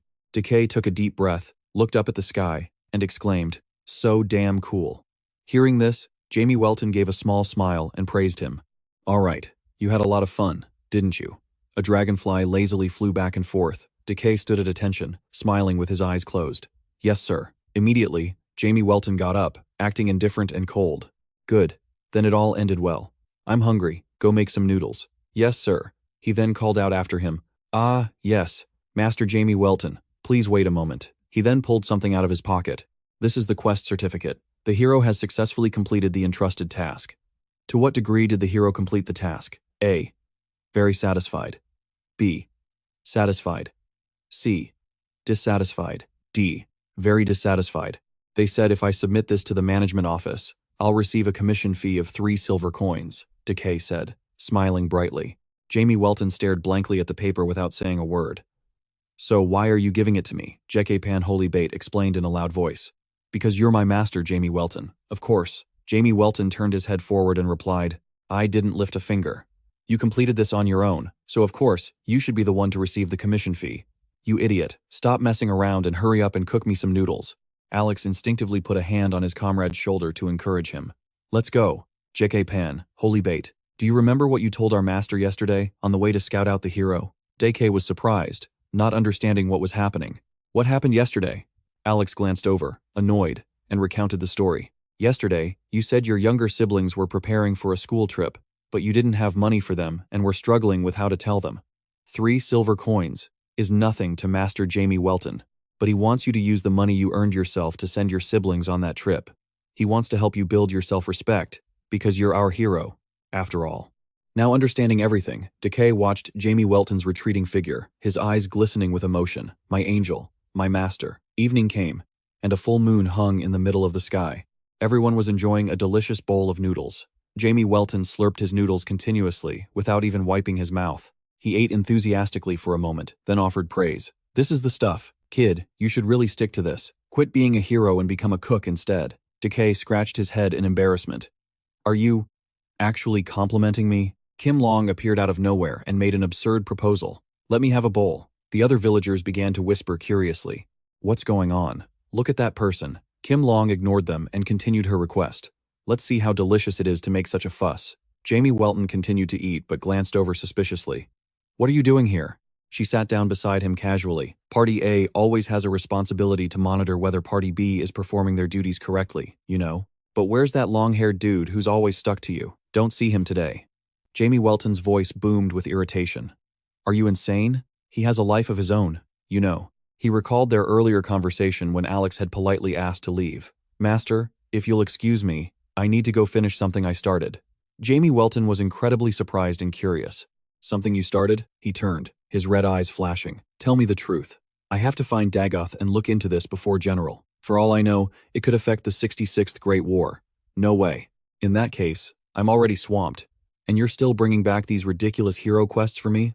Hearing that, Jamie Welton snapped angrily. What did you just say? Alex just laughed it off and quickly made his escape. Nothing. I'm busy, so if you'll excuse me. Thinking back on it, he glanced at the person next to him. Does she know something? Is that why she's asking? Or does she not know anything at all? What do you expect from a 66,580-year-old dragon? Who knows what's going on in her head? Suddenly, Jeke spoke up from behind the kitchen counter. Hello. I am the hero, Jeke Pan Holy Bait, from Sir Jamie Welton's party. It's a pleasure to meet you. It's the first time I've met an acquaintance of my master. Kim Long looked up cheerfully and introduced herself. A pleasure, Jeke. I've heard about you. I'm Kim Long, a mage. Following this idiot around must have been a lot of work for you. You're covered in injuries, and he still makes you open the shop? He must be out of his mind. Jeke Pan Holy Bait quickly waved his hands to clarify. I opened the shop because I wanted to earn money, not because Sir Jamie Welton forced me to. He smiled gently at the two of them. You two really are friends. You even act the same. Kim Long quickly covered her mouth, giggling. He said we're friends. Jamie Welton teased back. Friends? More like friends from the grave. He then pushed a bowl of noodles forward and offered it. The noodles you ordered are ready. Enjoy. Kim Long immediately slurped up a mouthful of noodles without a word. What? What is it? What's wrong? Is it really that good? Jake, you should quit following this guy and open your own restaurant. Jake scratched his head shyly. Are you really praising me? Jamie Welton nodded in agreement. I have to admit, it's really good. She continued eating, but didn't forget to ask. Don't you have a hero's test today, Jekka? What rank did you get? He casually reported his results as the two of them enjoyed their noodles. I got rank C. My purity level is 10.82%. Kim Long's jaw dropped in surprise. Over 10%? Jakey immediately held up his hand in denial. Oh, no, that's not it. Sir Jamie Welton is just teasing me. The machine was broken at the time. She pressed him, unconvinced. Is that so? After hearing him out, she commented nonchalantly. Well, we don't know if it was really broken or not. Kim Long's eyes darted to the side as she calculated. No matter how you look at it, 10% is an impossible number. But if it's true, then Jeke will become the final hero who can end the war with the demon world. A faint smile played on Jamie Welton's lips, as if he was plotting something. He turned to his friend and asked, Are you stupid? If even the first generation of heroes couldn't end the war, how could someone with a mere 10% of their blood do it? Besides, you know damn well the fourth generation can't be the final hero, so what are you even talking about? Jamie Welton unconsciously scoffed as he ate. Stop spouting nonsense. You just want to choose a fourth generation final hero so you can create a fifth generation one. There's nothing more to it. Even if he gets all worked up, he'll just end up as a plaything for the ones up there. Kim Long retorted, annoyed. I was just saying it's an incredible number. Why are you being so serious? But he gets wealth and fame. Suddenly, Jamie Welton and Kim Long forgot their noodles and started arguing right there. That's something you have to earn yourself, not something given to you by others, you heartless messenger of hell. It wasn't easy for me to achieve what I have either. I suffered too, being imprisoned for 80 years. You know, what's so hard about sleeping? You two really are just alike. You think sleeping for 80 years is easy? He scrunched his face in annoyance and cursed. Seriously. I was enjoying my meal, and you show up and ruin my appetite. If you have nothing else to do, then get lost. All of a sudden, Kim Long reached into her pocket, searching for something. That's right. Listening to you ramble made me forget. I came to give you this. She pulled out a long, ominous-looking sword and introduced it confidently. This is a gift to celebrate Jekka officially becoming a hero. The renowned sword, Dim. Since you're a hero in name, you should at least have a proper sword. So I brought you an item from the same Dom series as your shield. Jekka was so surprised he stumbled back a few steps, nearly falling. You're really giving this to me? Suddenly, Jamie Welton snatched it away. Let me see that, Kim Long yelled, continuing their argument. Hey, I was giving that to Jekka. His next words startled her, and she turned to look at him. This acrid smell. Is this the familiar scent of darkness? Kim Long stopped denying it and rested her chin on her hand, explaining calmly. That's because it's a sword made from the Demon Clan. For offensive weapons, the best ones come from the demon world. This sword was forged from the black horn of a Dakino and the tentacles of a beer, a sword full of poison that can pierce any shield. Jamie Welton silently inspected the sword with great care. A set of horrific and grotesque teeth appeared on the blade. He instinctively asked, Is this what you feel every time you see a weapon made from a dragon? Kim Long gave a dazed smile and answered, I don't know. Jamie Welton turned to her suspiciously. Why would you give a Demon Clan sword to my hero? I swear, I'll never understand you, you 60,000-year-old snake. She opened her frog-like eyes and stared back at him. Good grief, it's just an item from the Dom series. What's so special about it? Are you kidding me? He then tossed Lewin towards Jake. Fine, whatever. Here, Jekka, your gift. The boy fumbled to catch it. Yes, sir. A scent immediately wafted into Jekka's nose. Suddenly, he was in a bizarre place, not the noodle shop from a moment ago. Jekka covered his nose instantly. Ugh, the smell of sulfur is disgusting. Everything in his sight was engulfed in flames. This place is the demon world. Lewin, from behind his back, let out a few cries like a wild beast. It gave a grotesque smile and introduced itself. My name is Dom Lewin. I am the embodiment of the hatred that has accumulated inside you. I am but a worthless cry of hatred in this noisy world full of static. Lewin grinned, baring all its teeth, and confidently assured him, If you accept me, I will protect you. I will help you pierce every enemy that stands before you. Before he could answer, a bolt of lightning flashed, making Jekka lower his head. When he opened his eyes, he was already holding Lewin, though he didn't know when he'd taken it. Jamie Welton rested his chin on his hand and immediately asked about the situation. So, how is it? To your liking? Jekka contemplated Lewin for a long moment before giving his assessment. Well, I don't know if it's because of the Demon Clan's power inside it, but this time it feels a bit different from Dom Lagoon. The first time I felt it, I heard a very dark whisper. It's truly powerful. So, those two words from Jamie Welton made him fearful. Shall we go test the new sword? Jake was so shocked he was terrified. What? The golden dragon quickly reminded him. Hey, your hero is going to die. Let the man rest a little. Jamie Welton pointed irritably at the sky. Shut up. If something needs doing, it'll find us. Afterwards, they left in a horse-drawn carriage under the rain. Jekka Pan Holy Bait exclaimed, Hey, what are you doing following me here? That's my spot. You know, the golden dragon acted as if it was his own home. Well, I was in the neighborhood, so I thought I'd hang out. Jekka Pan Holy Bait asked tactfully, But, where are we going? Jamie Welton calmly took out a piece of paper. Mission. The miners who went to excavate minerals at the foot of Mount Kahu 5 days ago have not returned. All the heroes sent to investigate have lost contact. Please uncover the secret of the mineral mountain. This is a volunteer mission, he chuckled, but his eyes were full of calculation. When we were dealing with the mermaid incident, I found it interesting, so I took this along too. One look and you can tell some stupid goblins have taken over. Since I'm trying out a new sword, it's only right to let it taste some blood, isn't it? Jekka Pan Holy Bait. Yes, sir. He fell silent, staring straight ahead. Suddenly, Jekka Pan Holy Bait turned to ask, Sir Jamie Welton, what kind of monster is the Demon King, exactly? What kind of creature is it that hasn't given up for 60,000 years, and still wants to destroy the world to plunge all creation into a sea of suffering? I'm determined to ask the Demon King that question. Ask him if he even knows how cruel all the sins he's committed are. Jamie Welton let out a snort of laughter, then leaned back to look at the sky. That's what I'm saying. I don't get why that guy is in such a rush when he's clearly not winning. But who knows? Maybe he has his own private sorrows.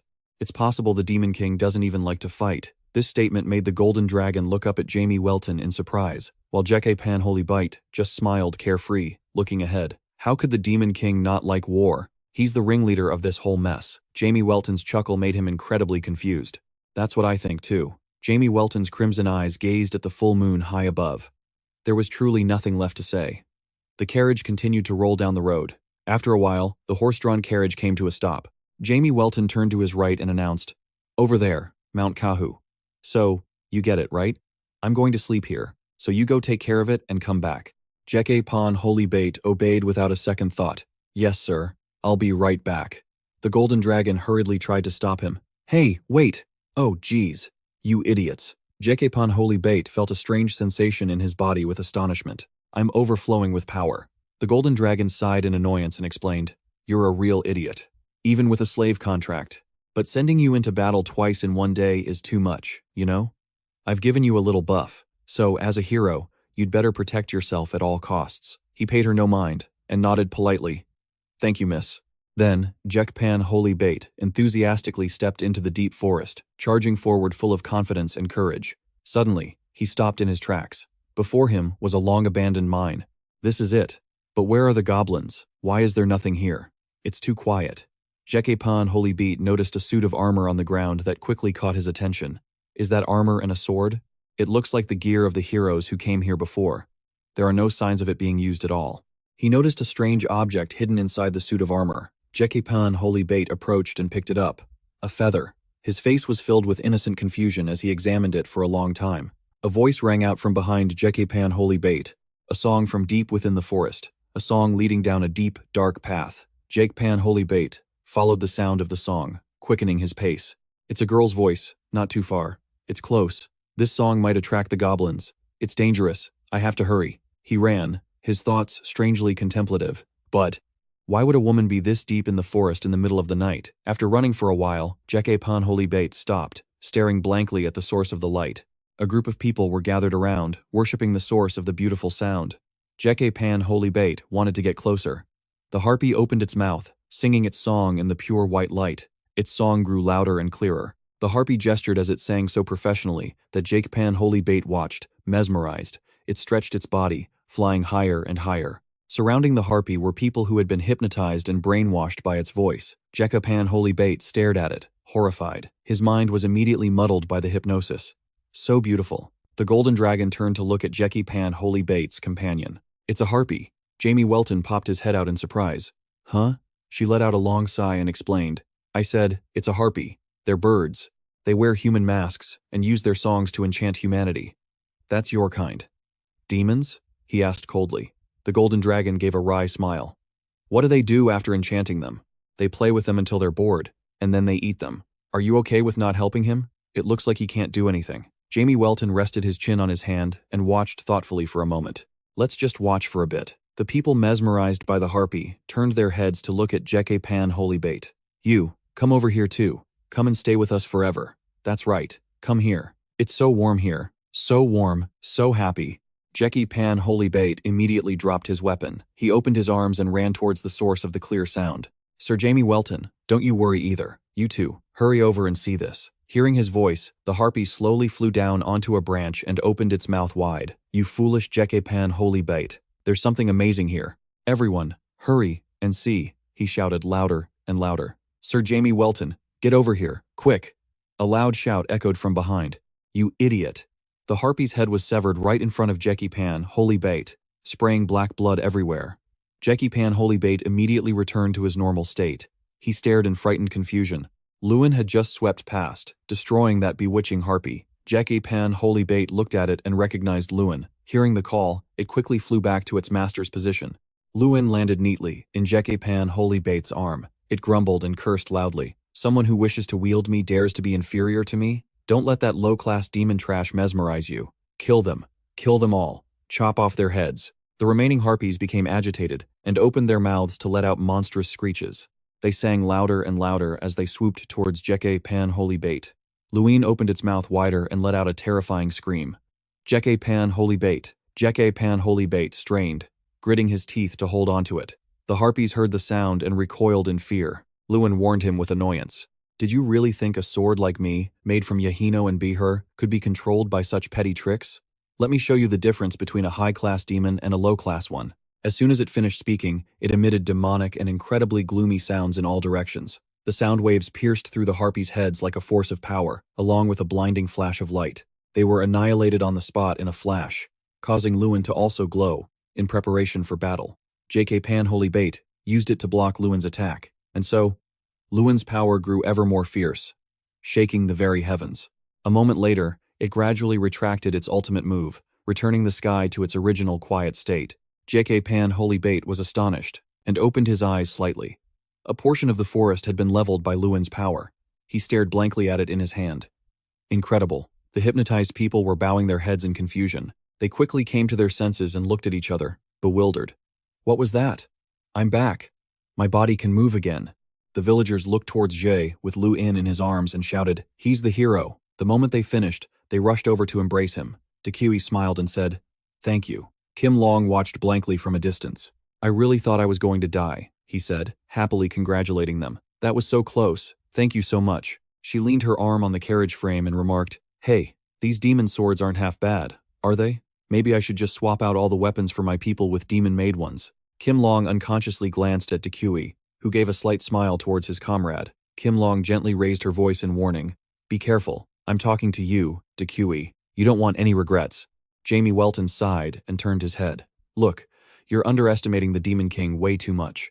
Besides, how could someone with DeQi's skills possibly get hit by that attack?" Kim Long fell silent for a moment, then carefully requested, "Just don't make that face in front of DeQi. It just makes things more exhausting for everyone." Kim Long explained reflexively, "Don't make that expression in front of DeQi." A confused Jamie Welton turned around. "Why?" She was silent for a long while, hesitation in her eyes. "Have you caught feelings for him or something?" Suddenly, Jamie Welton repeated the word with a peculiar expression. "Feelings, huh?" Kim Long tiredly changed the subject. "Just forget it. What's the use in talking to a madman? Drop it, and help me take care of that thing from before," Jamie Welton asked naively. "That thing from before?" she snapped, her voice rising in irritation. "You quit being the Demon King. Why did you quit? Was it because your underlings wouldn't listen? Did you want to take a break? There must have been some reason. So what was it?" He suddenly remembered something, his eyes widening. "I already told you then." Kim Long clenched her fists, trying to look intimidating. "Told me what? You said you'd tell me later and then vanished." Jamie Welton quickly played along, teasing her. "Oh, did I? You know what? It's too much of a hassle. I think I'll just keep it a secret." Kim Long sighed, growing more exasperated. "Fine, do whatever you want. Even if you told me, I'm sure it would be a completely ridiculous reason anyway." Jamie Welton just gave an innocent smile. "Thank you for understanding." Kim Long was silent for a while, then spoke in a low murmur. "But, thanks to you, I got the chance to actually talk with the Demon King, which isn't so bad. Why does the Demon King even hold that title? I've always wondered why." Her eyes shimmered as she gazed at the star-filled sky. "Even though we're enemies, your position is the equivalent of mine. Your side must have plenty of its own issues, right? I was just curious. Were the Demon Kings before you the 665th one, were they like you?" Jamie Welton listened quietly as his longtime rival opened up to him. He rested his chin in his hand and looked away. "I don't know. I barely ever spoke with them, and that was 80 years ago. I was only a kid then. He was already a faint spirit by then. But no, probably not. I remember him being quite the traditionalist." Kim Long let out a loud, joyous laugh. "That's true. One person with a personality like yours is plenty," she mused. "Honestly, if all the previous Demon Kings were like you," she glanced up at the sky, a smirk playing on her lips, "this war might have ended a long time ago. I'm truly sick and tired of it all." Hearing this, Jamie Welton began to clap enthusiastically. "Congratulations." He planted his feet firmly and stood up at once. "There's no Demon King anymore. It's completely a relic of a bygone age. From now on, it'll only exist in fairy tales. Say goodbye to all those tedious wars. The age of peace everyone has longed for is finally here. So, embrace this feeling, stand up, and join me." Jamie Welton excitedly declared to his friend, "Let's enjoy our lives with singing and dancing. Neither the Demon King nor war itself will ever exist in this world again." Hearing that, Kim Long snorted. "Is this also within the scope of what's allowed?" Jamie Welton spread his arms, staring wide-eyed. "The scope of what's allowed?" Kim Long tilted her head up with a grin. "You seriously don't know? Why do you think you can even be here? Is this all just a setup, part of a script? Or is there some other calculation going on?" Jamie Welton asked, annoyed. "Script? Calculation? What in the world are you talking about?" Kim Long rambled, looking dazed. "I don't know. I think your foolishness is contagious. I'm starting to wonder about absurd things now. I'm heading out." "What?" Jamie Welton shouted, now irritated. Answer me before you leave. She turned her head and closed her eyes, teasing him. Tit for tat. You never told me your reason either. Good grief. Suddenly, Kim Long's tone softened. You crazy fool. I don't know how far this allowance of yours goes, but I'll say this from the heart. You probably don't remember this, but for the last 66,580 years, we fought each other to the point of absolute exhaustion. All right, this is the first time we've ever really talked like this. It's actually kind of fun talking to you. At these words, Jamie Welton froze, completely taken aback. You'll pass on in another 20 years, and I'll likely go on living until this world finally perishes. But today, this very moment, I think this is a day I'll find myself remembering every now and then. Suddenly, Jamie Welton took a step forward, catching Kim Long's eye. He declared forcefully, You idiot! Who said anything about me dying? I have absolutely no intention of dying. Even if God himself submerges this world in a sea of flames, I won't vanish. Just you wait and see. I won't be the Demon King, and I won't die. I'm going to keep showing you this face of mine until you're absolutely sick of seeing it. Kim Long broke into a genuinely innocent smile. All right, you fool. You better keep that promise. If you do, then maybe I'll endure this boring eternity and this whole stupid script for a little while longer. From behind them, DeQuey called out cheerfully, Sir Jamie Welton, the mission is a success. Kim Long let out a laugh and glanced back. Looks like your little follower is back. I'm really leaving this time. She tossed a piece of cloth to Jamie Welton. Oh, and wear this. He looked at the strange item in surprise. What is it? Kim Long explained softly. It's a scarf. That thing around your neck looks ominous, so you should cover it up. Jamie Welton instinctively pointed to his neck. This? What's so ominous about it? As Kim Long walked away, DeQuey hurried over to him. Sir, look, he boasted happily. We got a reward of 7 silver coins for this quest. That's as much as I'd make in 5 months of selling noodles. Where did Kim Long go? Maybe she got disposed of or something? Jamie Welton mused after a long pause. I don't know. It's getting late. Let's go home and get some sleep. Right. The two then rode off together in the horse-drawn carriage. Jamie Welton leaned back, gazing up at the bright full moon and the breathtaking, star-studded sky before him. The carriage continued on its way. Upon arriving, DeQuey waved farewell. Jamie quietly made his way up the stairs and into his home. Wearily, Jamie Welton opened the door to his familiar room. He immediately flopped onto his bed, rolling from side to side. Ah, beds are true love, he thought. Then, he suddenly went still, staring up at the ceiling. He took out the scarf, gazing at it for a long moment. Suddenly, Alex appeared in the bedroom. I'm getting ready for bed, Jamie said, without looking. Come back tomorrow. He paid him no mind and urgently announced, Lord Jamie Welton. Jamie Welton was annoyed, but his eyes remained fixed on the shawl. I told you to come back tomorrow. Alex stepped forward and loudly declared, Dagoth is dead. The crimson eyes immediately shifted down to look at him. He said he couldn't reveal the truth. I just felt tormented for putting pressure on my lord. And then he took poison and ended his life in a fit of despair right in front of me. Now, we are only the 6 dukes. Alex became more serious than ever. Even though we argued for the past 665 centuries, we have always fought together with all our hearts for the demon world. So please, tell me, what were you and Dagoth doing together without my knowledge? Did that lead to Dagoth's death? If not, then what on? This earth could possibly drive one of the 7 dukes to such despair? The only one with enough power to do that, besides our sovereign, is the god of the golden dragons. Jamie Welton glared at his subordinate with annoyed, bloodshot eyes. It wasn't her. She was with me until just a moment ago. Alex tilted his head up and analyzed confidently. I heard the dragon god can have up to 10,000 avatars, which is why, unlike our sovereign, she can live for 66,580 years. Are you certain the one with you was her true self? Frustrated, he tightly gripped the shawl and shot to his feet. What about Dagoth's funeral? Alex reported dutifully and politely. Preparations are underway, sir. Jamie Welton commanded in a grave voice. Prepare my black clothes. Yes, sir. A color darker than night and deeper than the abyss. This is the end of the world, the city of 10,000 black stones, the demon capital Eidos. My friend from the shadows, do not be afraid. You will return to the place of your birth.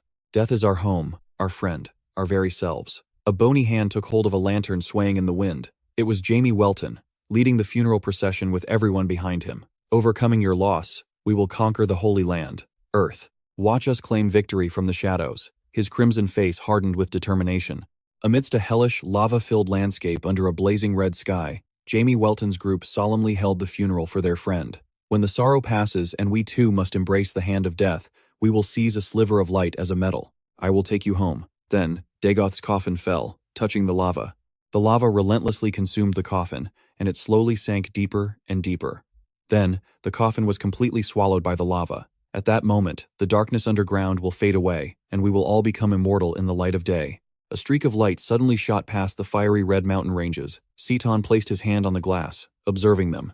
Ipages, sitting inside, leaned his head back and asked, "Are you leaving already?" He replied coldly, "Yes."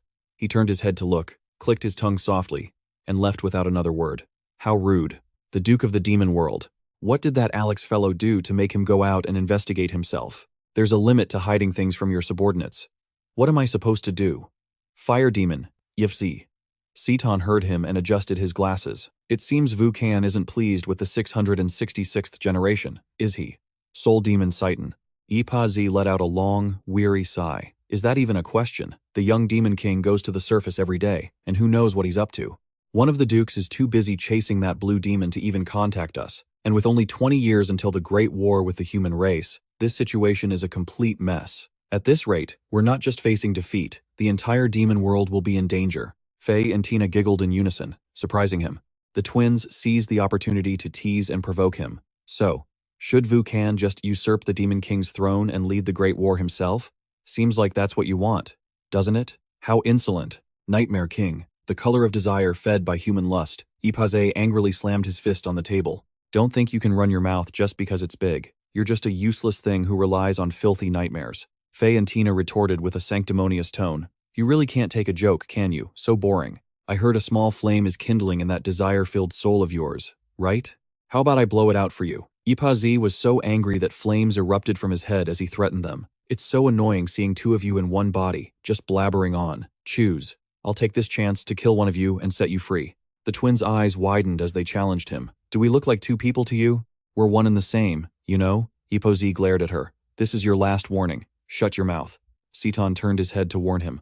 Look, Ipozi, my brother, is about to lose it. Bina, who had been silent until now, crossed her arms and instigated. Go on, kill each other. Stupidity is only accompanied by death. The demon lord of envy, Bina Osik, stood up in annoyance and slammed the food on the table, sending it flying. You could make a good soup with these corpses, demon lord of gluttony, Ois. His nonsensical words silenced the room for a long moment. The scene changes to Jeke's house, where he is sleeping peacefully. He was sleeping soundly in his bed when a ray of light shone in, and a figure made Jiki open his eyes. It was Jamie Welton. He smiled faintly and sat up, slowly. What brings you to this humble place? But Jamie Welton pushed him back down. Just lie down. Jeke Pan Holy Bait shyly complied in his sleepy state. Yes, sir. He was drawn to the strange sight of the black attire. Jeke asked with concern, Is something wrong? Jamie Welton looked into the distance and began to recount.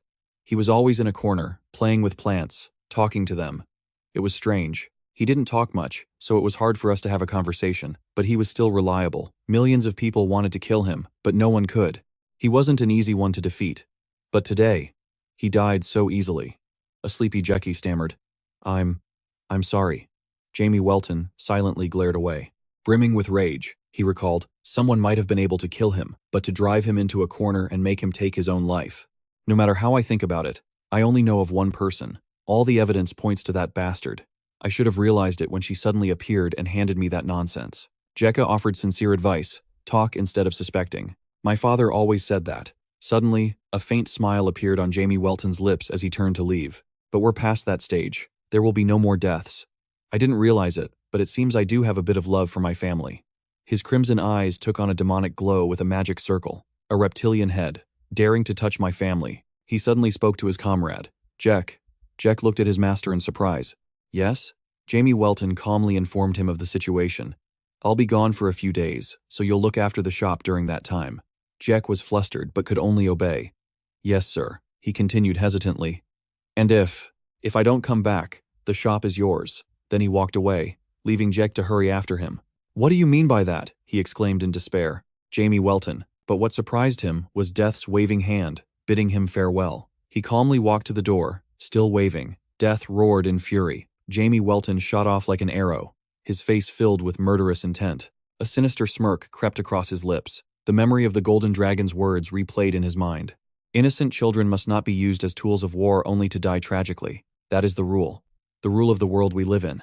Did you know that I was actually looking forward to this? You are the first. In all of 665 centuries, you are the very first person to give up before the Demon King. He put an arm around his neck and said, "That thing on your neck is quite ugly, so you should cover it up." The image of Dagoth sinking into a sea of lava flashed in his mind. Jamie Welton stood there, lost in thought. From behind him, Alex spoke up to remind him, "A clone will surely have no power. If you, my lord, take action yourself, the golden dragon will be forced to reveal its true form." He bowed his head, pleading desperately, "My lord, please, show your power to the enemy." The memory of the golden dragon appeared once more. "That's right, you fool. You'd better remember to do just that." He gritted his teeth in fury. Suddenly, Jamie Welton shot forward like a blur, letting out a massive roar. "Golden dragon, you bastard." His rapid flight caused everyone in the vicinity to look up at the sky in alarm. What was that? That immense energy. What is that thing? At that moment, countless blood soldiers sensed the anomaly. Among them, within the world's only sanctuary, the Emperor's citadel, a certain being also felt a surge of irritation and looked up. Unbelievable. Even the Emperor is here. This is a level of filth I have never felt before. The divinely blessed one, Emperor of the Citadel. Afterward, Death landed in front of a rocky cave. He calmly walked deep inside, his wings still on his back. "So you really were here. You put a lot of thought into this, didn't you, Dragon Brain? At a glance, this place is impossible to find." But as he finished speaking, Jamie Welton ripped the protective barrier apart with his bare hands. In any case, it's just a petty trick from a reptile. Immediately, Death came face to face with beautiful, pure white dragons. "Found you." The little lizard stared back in fear, as if seeing an enemy. "Who are you? How could a mere human break the sacred barrier and get in here?" Jamie Welton ignored them and quickly gave an order. "Go get your mother. This is a conversation for the grown-ups." An irritated white dragon roared, "Who do you think you are, giving us orders? Die." It immediately fired an attack from its mouth toward Jamie Welton. As the smoke from the blast cleared, the dragon's jaw dropped. He just smirked and scoffed. "As I thought, this human body is useless. But if it's here, I should be able to reveal my true form, right? This is a different dimension from the world above. After all, I'll show you what true power looks like." A potent, crimson aura erupted from Death. The dragons recoiled in terror. "What is this? It feels like my eyes are on fire. It's so hot. What is this light?" They stared in utter amazement as Death gradually evolved, his body parts transforming. A hand with sharp claws appeared. "Now, bow down." "Ah, the King of Death. Any who lay eyes upon this form cannot survive." The white dragon's courage failed, and it stammered, unable to speak. It panicked and launched an attack, screaming, "Die!" Jamie Welton casually extended a wing to block the blow, watching it. He raised his hand and flicked his fingers. Useless things. Jamie Welton gave his first command, "Become muscle." The dragon's body split in two. "Become bone." It was sliced into pieces like sushi. "Become soul." The dragon's body turned a deathly gray. "Become nothingness." Finally, it turned to dust and vanished.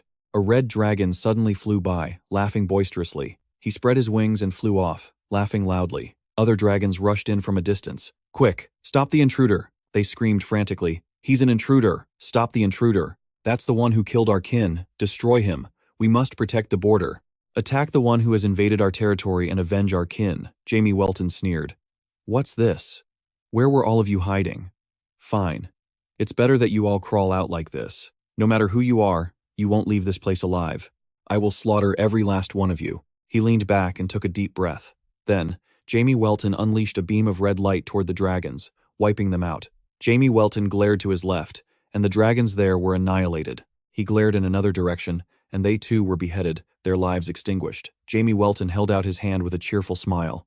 "So, hurry up and bring your mother to me." One dragon quickly escaped to deliver the news. It flew as fast as it could, making an urgent announcement. Right now, an unidentified intruder has appeared. He is destroying the entire border of our territory. Elder Dragon, defeat the enemy for your glory, for the pride of our clan. The border is being destroyed by just one being like that? Wings of the Azure Jade, do not turn your backs. Fight to protect the border. The dragon then flew swiftly to another area. The dragons residing here all witnessed its urgent flight. The dragon shouted, "Most noble of all nobles, the border of our land is protected by sword warriors, the warriors of the Black Jade. Our domain has been defiled. I ask you all to show the enemy the wrath of the dragons. How dare he set his filthy feet upon our land?" After hearing this, a fire dragon furiously channeled its power, clenching its fist to create a brilliant red light in its hand. Truly filthy. "Pay for our purity with your death." The dragon then rushed to the White Jade and pleaded, "Wise ones of the White Jade, please help us. The leader of the White Jade asked with a worried voice. An intruder in our domain? Then, it gave a firm command. Unlock the Manhwa. Quickly, a dragon flew to where Death was standing. It roared at him. How dare you trespass in our sacred land? We dragons are praised as divine guardians, yet you dare bring blood and death here. Jamie Welton looked at the dragons before him with a contemptuous smile. Disrespectful? That is the very essence of my existence. Why did you call your big brothers? I told you to bring your mother. The provoked dragon's eyes widened as it retorted. Mother? How dare you address our most supreme being in such a way? Shut your filthy mouth now. It flew rapidly and swallowed Death whole. It seems you're a high-ranking demon. You're already acting so smug just for breaking the border, you filthy darkness. This is a place where you, God-forsaken beings, have no right to enter. However, he forcefully pushed the jaws open with his legs and laughed with amusement. My silly, kind-hearted neighbor. Goodbye. Then, Death's eyes began to glow intensely. He unleashed an attack deep inside the dragon's body. A beam of red light shot through its form, destroying it from within. The remaining dragons stared, their jaws agape in disbelief. Jamie Welton effortlessly tore himself from the dragon's skin and casually flew out, escaping its confinement. He stood before it, causing the dragon to stare blankly as Jamie Welton raised a finger. He gave a gentle flick. The dragon was then lifted up and torn in two in midair. Another fire dragon quickly clenched its fist in a threatening gesture. It shouted towards Jamie Welton, "Stop defiling our territory." But he was instantly caught, and Jamie Welton used the dragon being turned into sushi to block the attack, splitting it in half in a single note. The dragon being lifted was utterly astonished. Jamie Welton then waved his hand, signaling to continue. The ice dragon that had been lying on the ground was suddenly pulled into the air in the exact same way. Jamie Welton looked at the ice dragon's head and pondered. He continued to wave his hand as if playing a game. The ice dragon was instantly sliced into pieces like sushi. The other dragon, still suspended in midair, was stunned. Unable to comprehend what was happening, it screamed in terror. The demon Jamie Welton chuckled. I am the Demon King. Then, out of habit, he snapped his fingers, and the corpses of the other dragons were summoned. He raised his hand into the air, and Jamie Welton swiftly clenched his fist, causing all the dragons to be mashed together into a single, tangled mass. The other dragons watching from the sidelines were too stunned to even make a sound. They were paralyzed with absolute terror. By the time they could even twitch, the fire and ice dragons had been fused together into a grotesque monstrosity. Jamie Welton grinned with excitement and proposed, "What do you all think? Since I've created the world's strongest dragon, does that make me your god now?" Hearing this, the dragons were left speechless and stunned. They whispered amongst themselves to run for their lives. Run! He's a demon! Run! Jamie Welton grew annoyed and pointed a finger forward. You foolish lizards, I am the Demon King. The mouths of the dragons within the mass began to channel their energy, preparing to unleash their ultimate attacks. The tangled mass of dragons began to glow with a brilliant aura. Suddenly, a cloth of golden silk appeared, and she swiftly shattered the combined mass into pieces. The silk cloth blocked his attack. The dragons watching from the outside marveled at the golden fabric weaving through the air. Jamie Welton watched in surprise as the golden dragon unleashed her technique, her beautiful golden silk cloths. The golden dragon stood majestically in the sky and shouted, I only left because you were being so annoying. The terrified dragons alerted each other. It's the golden dragon. Jamie Welton was more cheerful than ever. Well, your mother has appeared. The golden dragon's voice was stern and challenging. You are truly a nuisance, so I will eliminate you. Do not humiliate my children any further. Hearing this, Jamie Welton smirked with excitement. Fine by me, then I'll just have to humiliate you alone. The golden dragon's eyes darted around in frustration. You spend all your days chasing after mushroom spores, so I guess. The spores have finally gotten into your brain, and you've turned this place into this.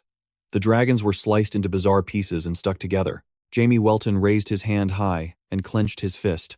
The dragons, terrified, were crying and whimpering. Mother, what were you doing out there that let us end up like this? It's all your fault, Mother. I hate you. Jamie Welton laughed, amused by their voices. Mother, please, just die quickly for Lord Jamie Welton. Mother, the golden dragon gently extended her hand and channeled her power. She dealt with the grotesque mass, surprising Jamie Welton. You know how to administer death, too? The golden dragon lowered her head in sorrow, offering a memorial. My children, you fought against the Demon King and died a heroic death. May you find peace. Jamie Welton pretended to cry and asked in a provocative tone, Who are you praying to? That god is too far away. The golden dragon glared at him, her eyes filled with killing intent. To dare tarnish my children, you have crossed the line. Jamie Welton unconsciously tilted his head up. What's wrong? You were the one who ended it first. The golden dragon raised an eyebrow in confusion. Jamie Welton continued his speech. In any case, if you already know how to deal death, then I have no choice but to act with righteousness. An eye for an eye, a tooth for a tooth, and blood for blood. As he finished speaking, he unleashed an attack on the golden dragon. An explosion immediately erupted, causing another clone of the golden dragon to look up. She thought to herself in fear, a hole in the barrier. If they come here, will I really be alright? He is ridiculously strong. If that's the case, then come, we'll change locations. A location filled with cosmic abysses appeared, causing him to look up in fascination and ask unconsciously, where is this place? The golden dragon coldly explained, inside my mind. The damage outside is too severe. In here, you can do whatever you want without causing any more trouble. Only one of us will be able to leave here alive. Jamie Welton grew even more excited and confident. Excellent. The golden dragon calmly tried to de-escalate the situation. Never before has a demon king charged into this domain on their own. I admit, I was too careless. I thought we had grown a little closer.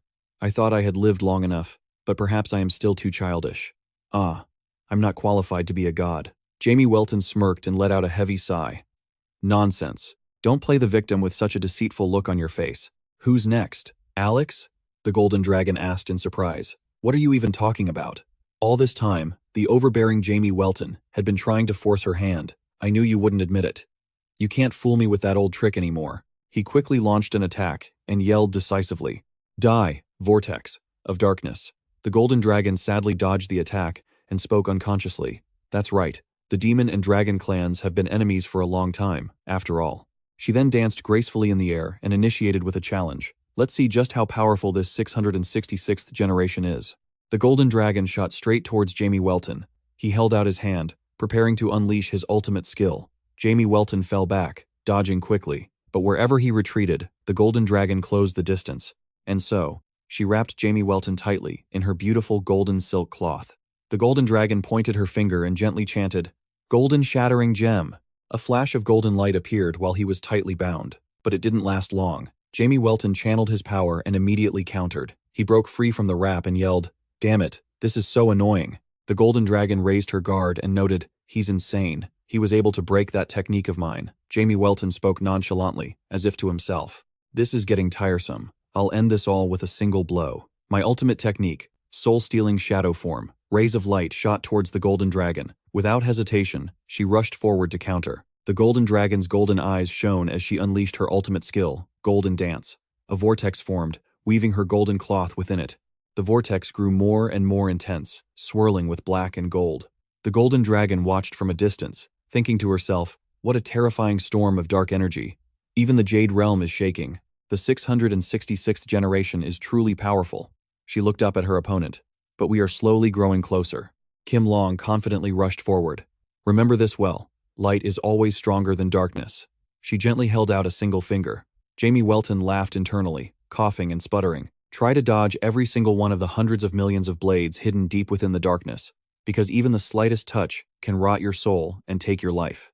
To be able to get this close, Jamie Welton was still laughing heartily. The legends about the golden dragon were no lie, after all. At this point, you must be thinking you can actually defeat me, but I will show you true darkness, something that swallows even light itself.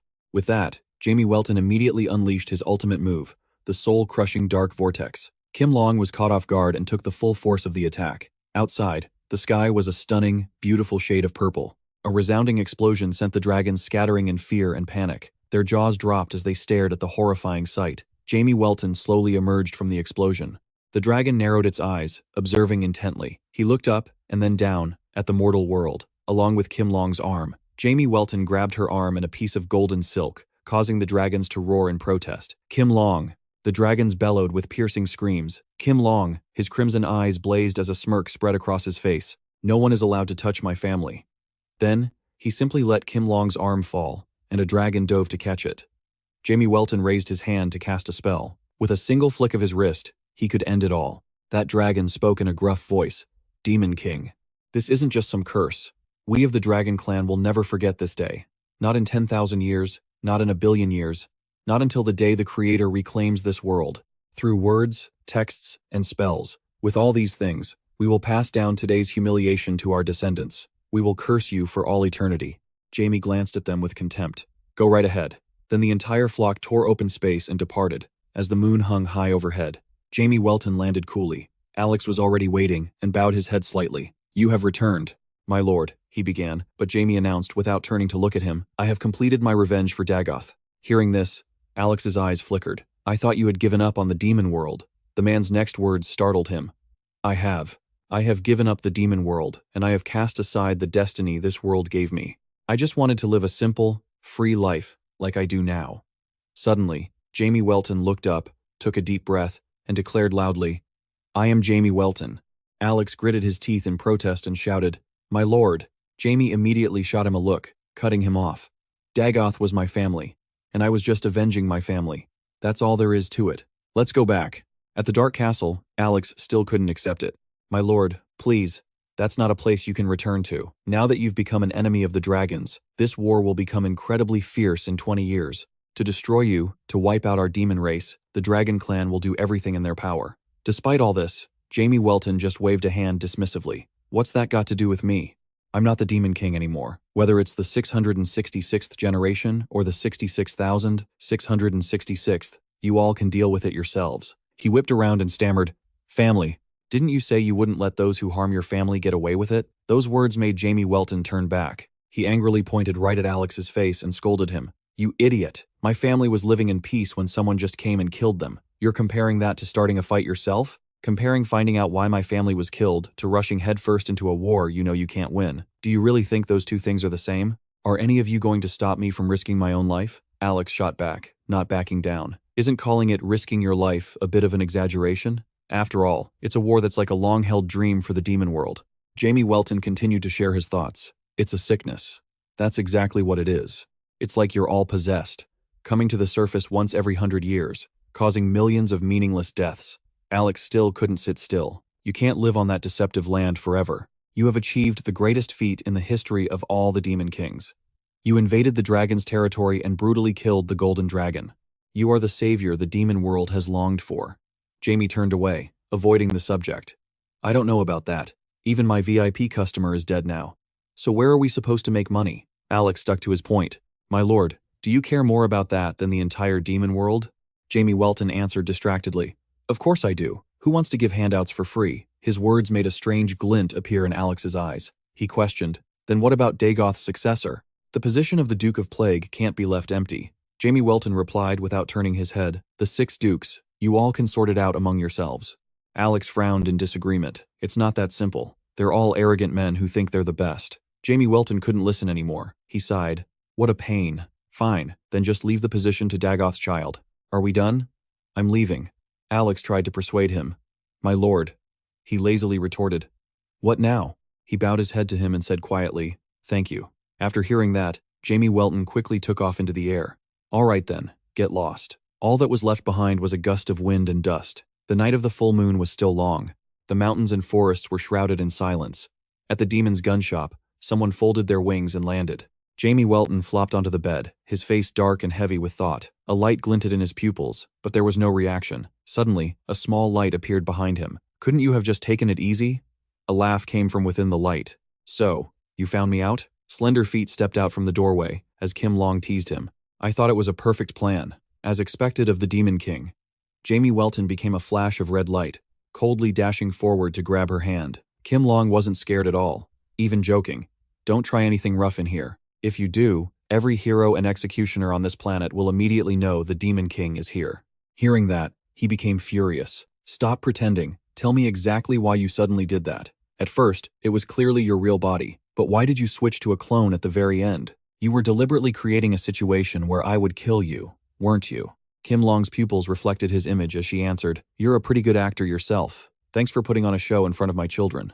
I figured you'd realize it. Her words confused Jamie Welton. She continued her assessment. It seems we've fallen into a trap. I knew from the beginning that the poisonous mushroom on those dragons was from Dagoth, and I also suspected that the one behind Dagoth was you. I'm guessing you plan to use the poisonous mushroom to create a rift between dragons and humans. Jamie Welton frowned and questioned. Everything you said was in the past tense, wasn't it? The Golden Dragon answered without flinching. That's right. You've all been blinded in the name of revenge. Unless you all actually invade our reflected world and kill everyone first, everything will remain fine. Who was it? Who in the world arranged everything to make the Demon King, king of the demon race, and the Golden Dragon, god of the dragons, confront each other? Who laid such a massive trap?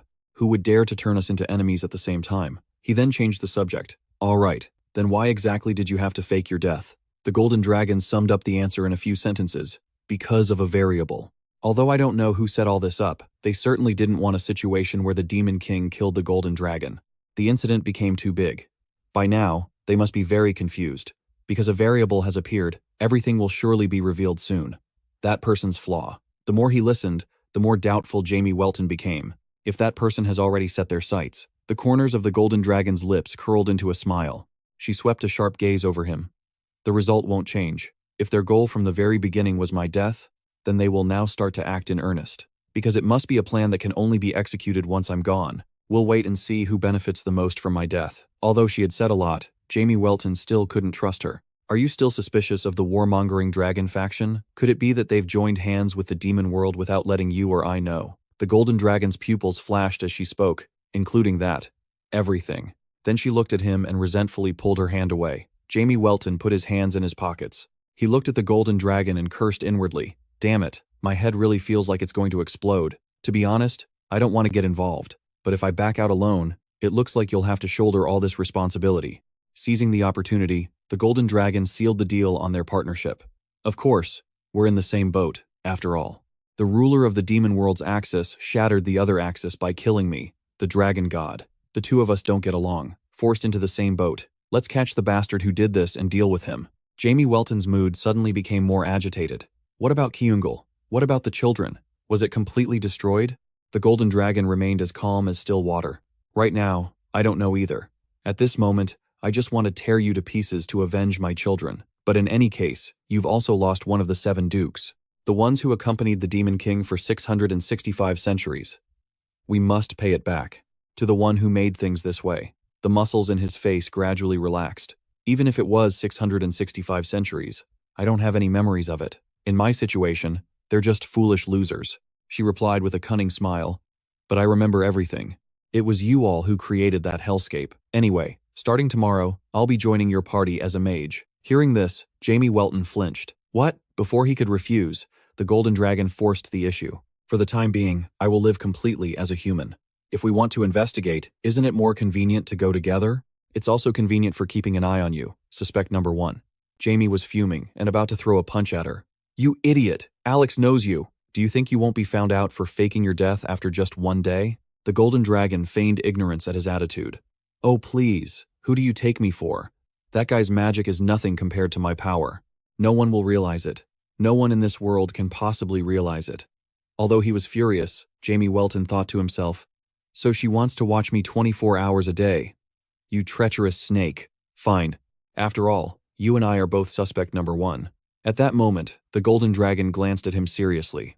All right, let's give it a dance. In this party from hell, Jamie Welton's words rang out. Thanks.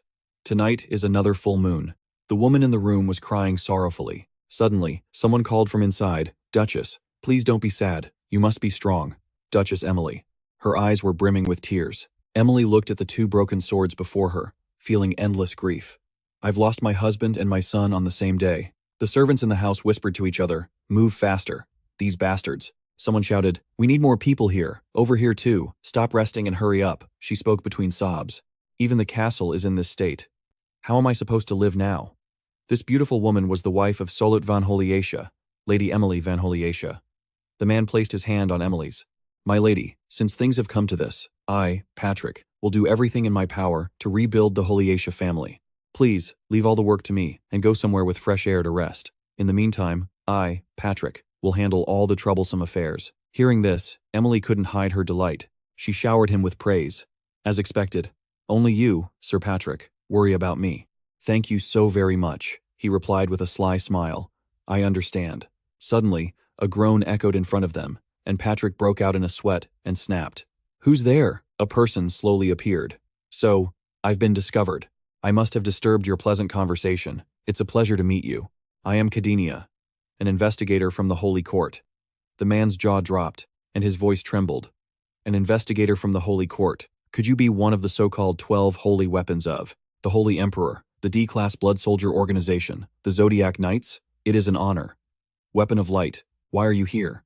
Kadinia gave Patrick a charitable smile. What do you mean, sir? Patrick, you are of a higher rank than I am. Since you already know, This should make our conversation easier, shouldn't it? Let me explain more clearly. You must know that Aoma Castle, a colossal fortress, collapsed in the blink of an eye due to a power of unknown origin, and as if by coincidence. From that moment on, strange rumors began to spread through many villages about a bizarre, masked dragon hunter. Dragons were appearing everywhere, but a single hunter was able to annihilate all of them. It's hard to believe, but no matter how we searched, we couldn't uncover that hunter's identity. Someone with such incredible abilities, and yet there hasn't been a single report about him from the Holy Court. What is the connection between the two? We need to understand just how great that power is, and whether it's an ally or an enemy. While we were tracking down the dragon hunter and conducting our own investigation, we've discovered that several high-ranking blood soldier clans are organizing large-scale illegal dragon hunts, and we've also found that the Hollister clan is at the center of it all. Patrick and Emily were utterly stunned. He smiled, his voice still ringing out steadily. Just then, the castle was plunged into that same tense silence. The man tried to explain, but the words wouldn't come out. That's not it. The visitor paid him no mind and walked over to Emily. The lady is still under investigation, so a report has not yet been filed with the Holy Court. But illegal dragon hunting is a grave crime, especially for a prestigious blood soldier clan like the Hollisters. The sin is even greater. Not only will you be expelled from the ranks of the blood soldiers, but you'll also be stripped of all your titles. All your assets, including this very castle, will be confiscated. If that happens, the lady of the house, who has lived her entire life in this beautiful castle, would surely be in a difficult position. The cold world outside is only fit for beggars like me, who are used to violence, wouldn't you agree? His words were like 1,000 piercing thorns, and tears welled up in Emily's eyes. Please, just don't report this to the Holy Court. Just then, Cadenia raised a finger, smiling as he spoke with a hidden meaning. I hear the Hollister clan still has a youngest son. Try to raise the boy to be an outstanding warrior. I will come to collect him on his 20th birthday. Our Holy See is always in need of trustworthy people, and those willing to dedicate their entire bodies to God and this world, especially those from blood soldier clans who have risen to the ranks of power like the Hollisters, because people like them would never volunteer. We can't recruit them without using methods like this. One more thing. There must be a clan ledger somewhere, a ledger listing all the clans that participated in the illegal hunts. I'll be back for it in 5 days, so be ready. The children of those clans are surely talented as well. So, from now on, live a comfortable and happy life. I hear a parent's happiness is very important for a child's mental well-being. As soon as he finished speaking, he left, leaving the two fools gaping in shock. Elsewhere, a voice rang out. Hello, it's a pleasure to meet you. I'm a new member of the team and also a new employee at the weapon shop. I'm the mage, Kim Long. Alex tilted his head to greet her. I never expected someone as beautiful as you to be so close with the master. I had no idea. It's an honor to serve you. I am Alex, Sir Jamie Welton's servant. She let out a laugh, pretending not to know him. I look forward to working with you. Then, another man came over to greet her. Hello, I'm the team's warrior. I also handle various jobs like cleaning, laundry, accounting, inventory management, cooking, and running errands. I'm JK Panholybait. Kim Long feigned a look of amazement. JK is the team's warrior? That's so cool. He gave a short, surprised reply. Thank you. They chatted animatedly. What's your blood soldier rank? JK Panholybait answered quietly. I'm C rank. She hyped him up even more. You're already C rank and you haven't even come of age yet? That's amazing. This made him blush.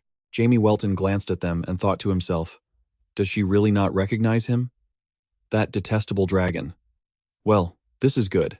It probably means there won't be any trouble. With that thought, he strode away. All right, show the rookie the ropes of the shop. I'm going to bed.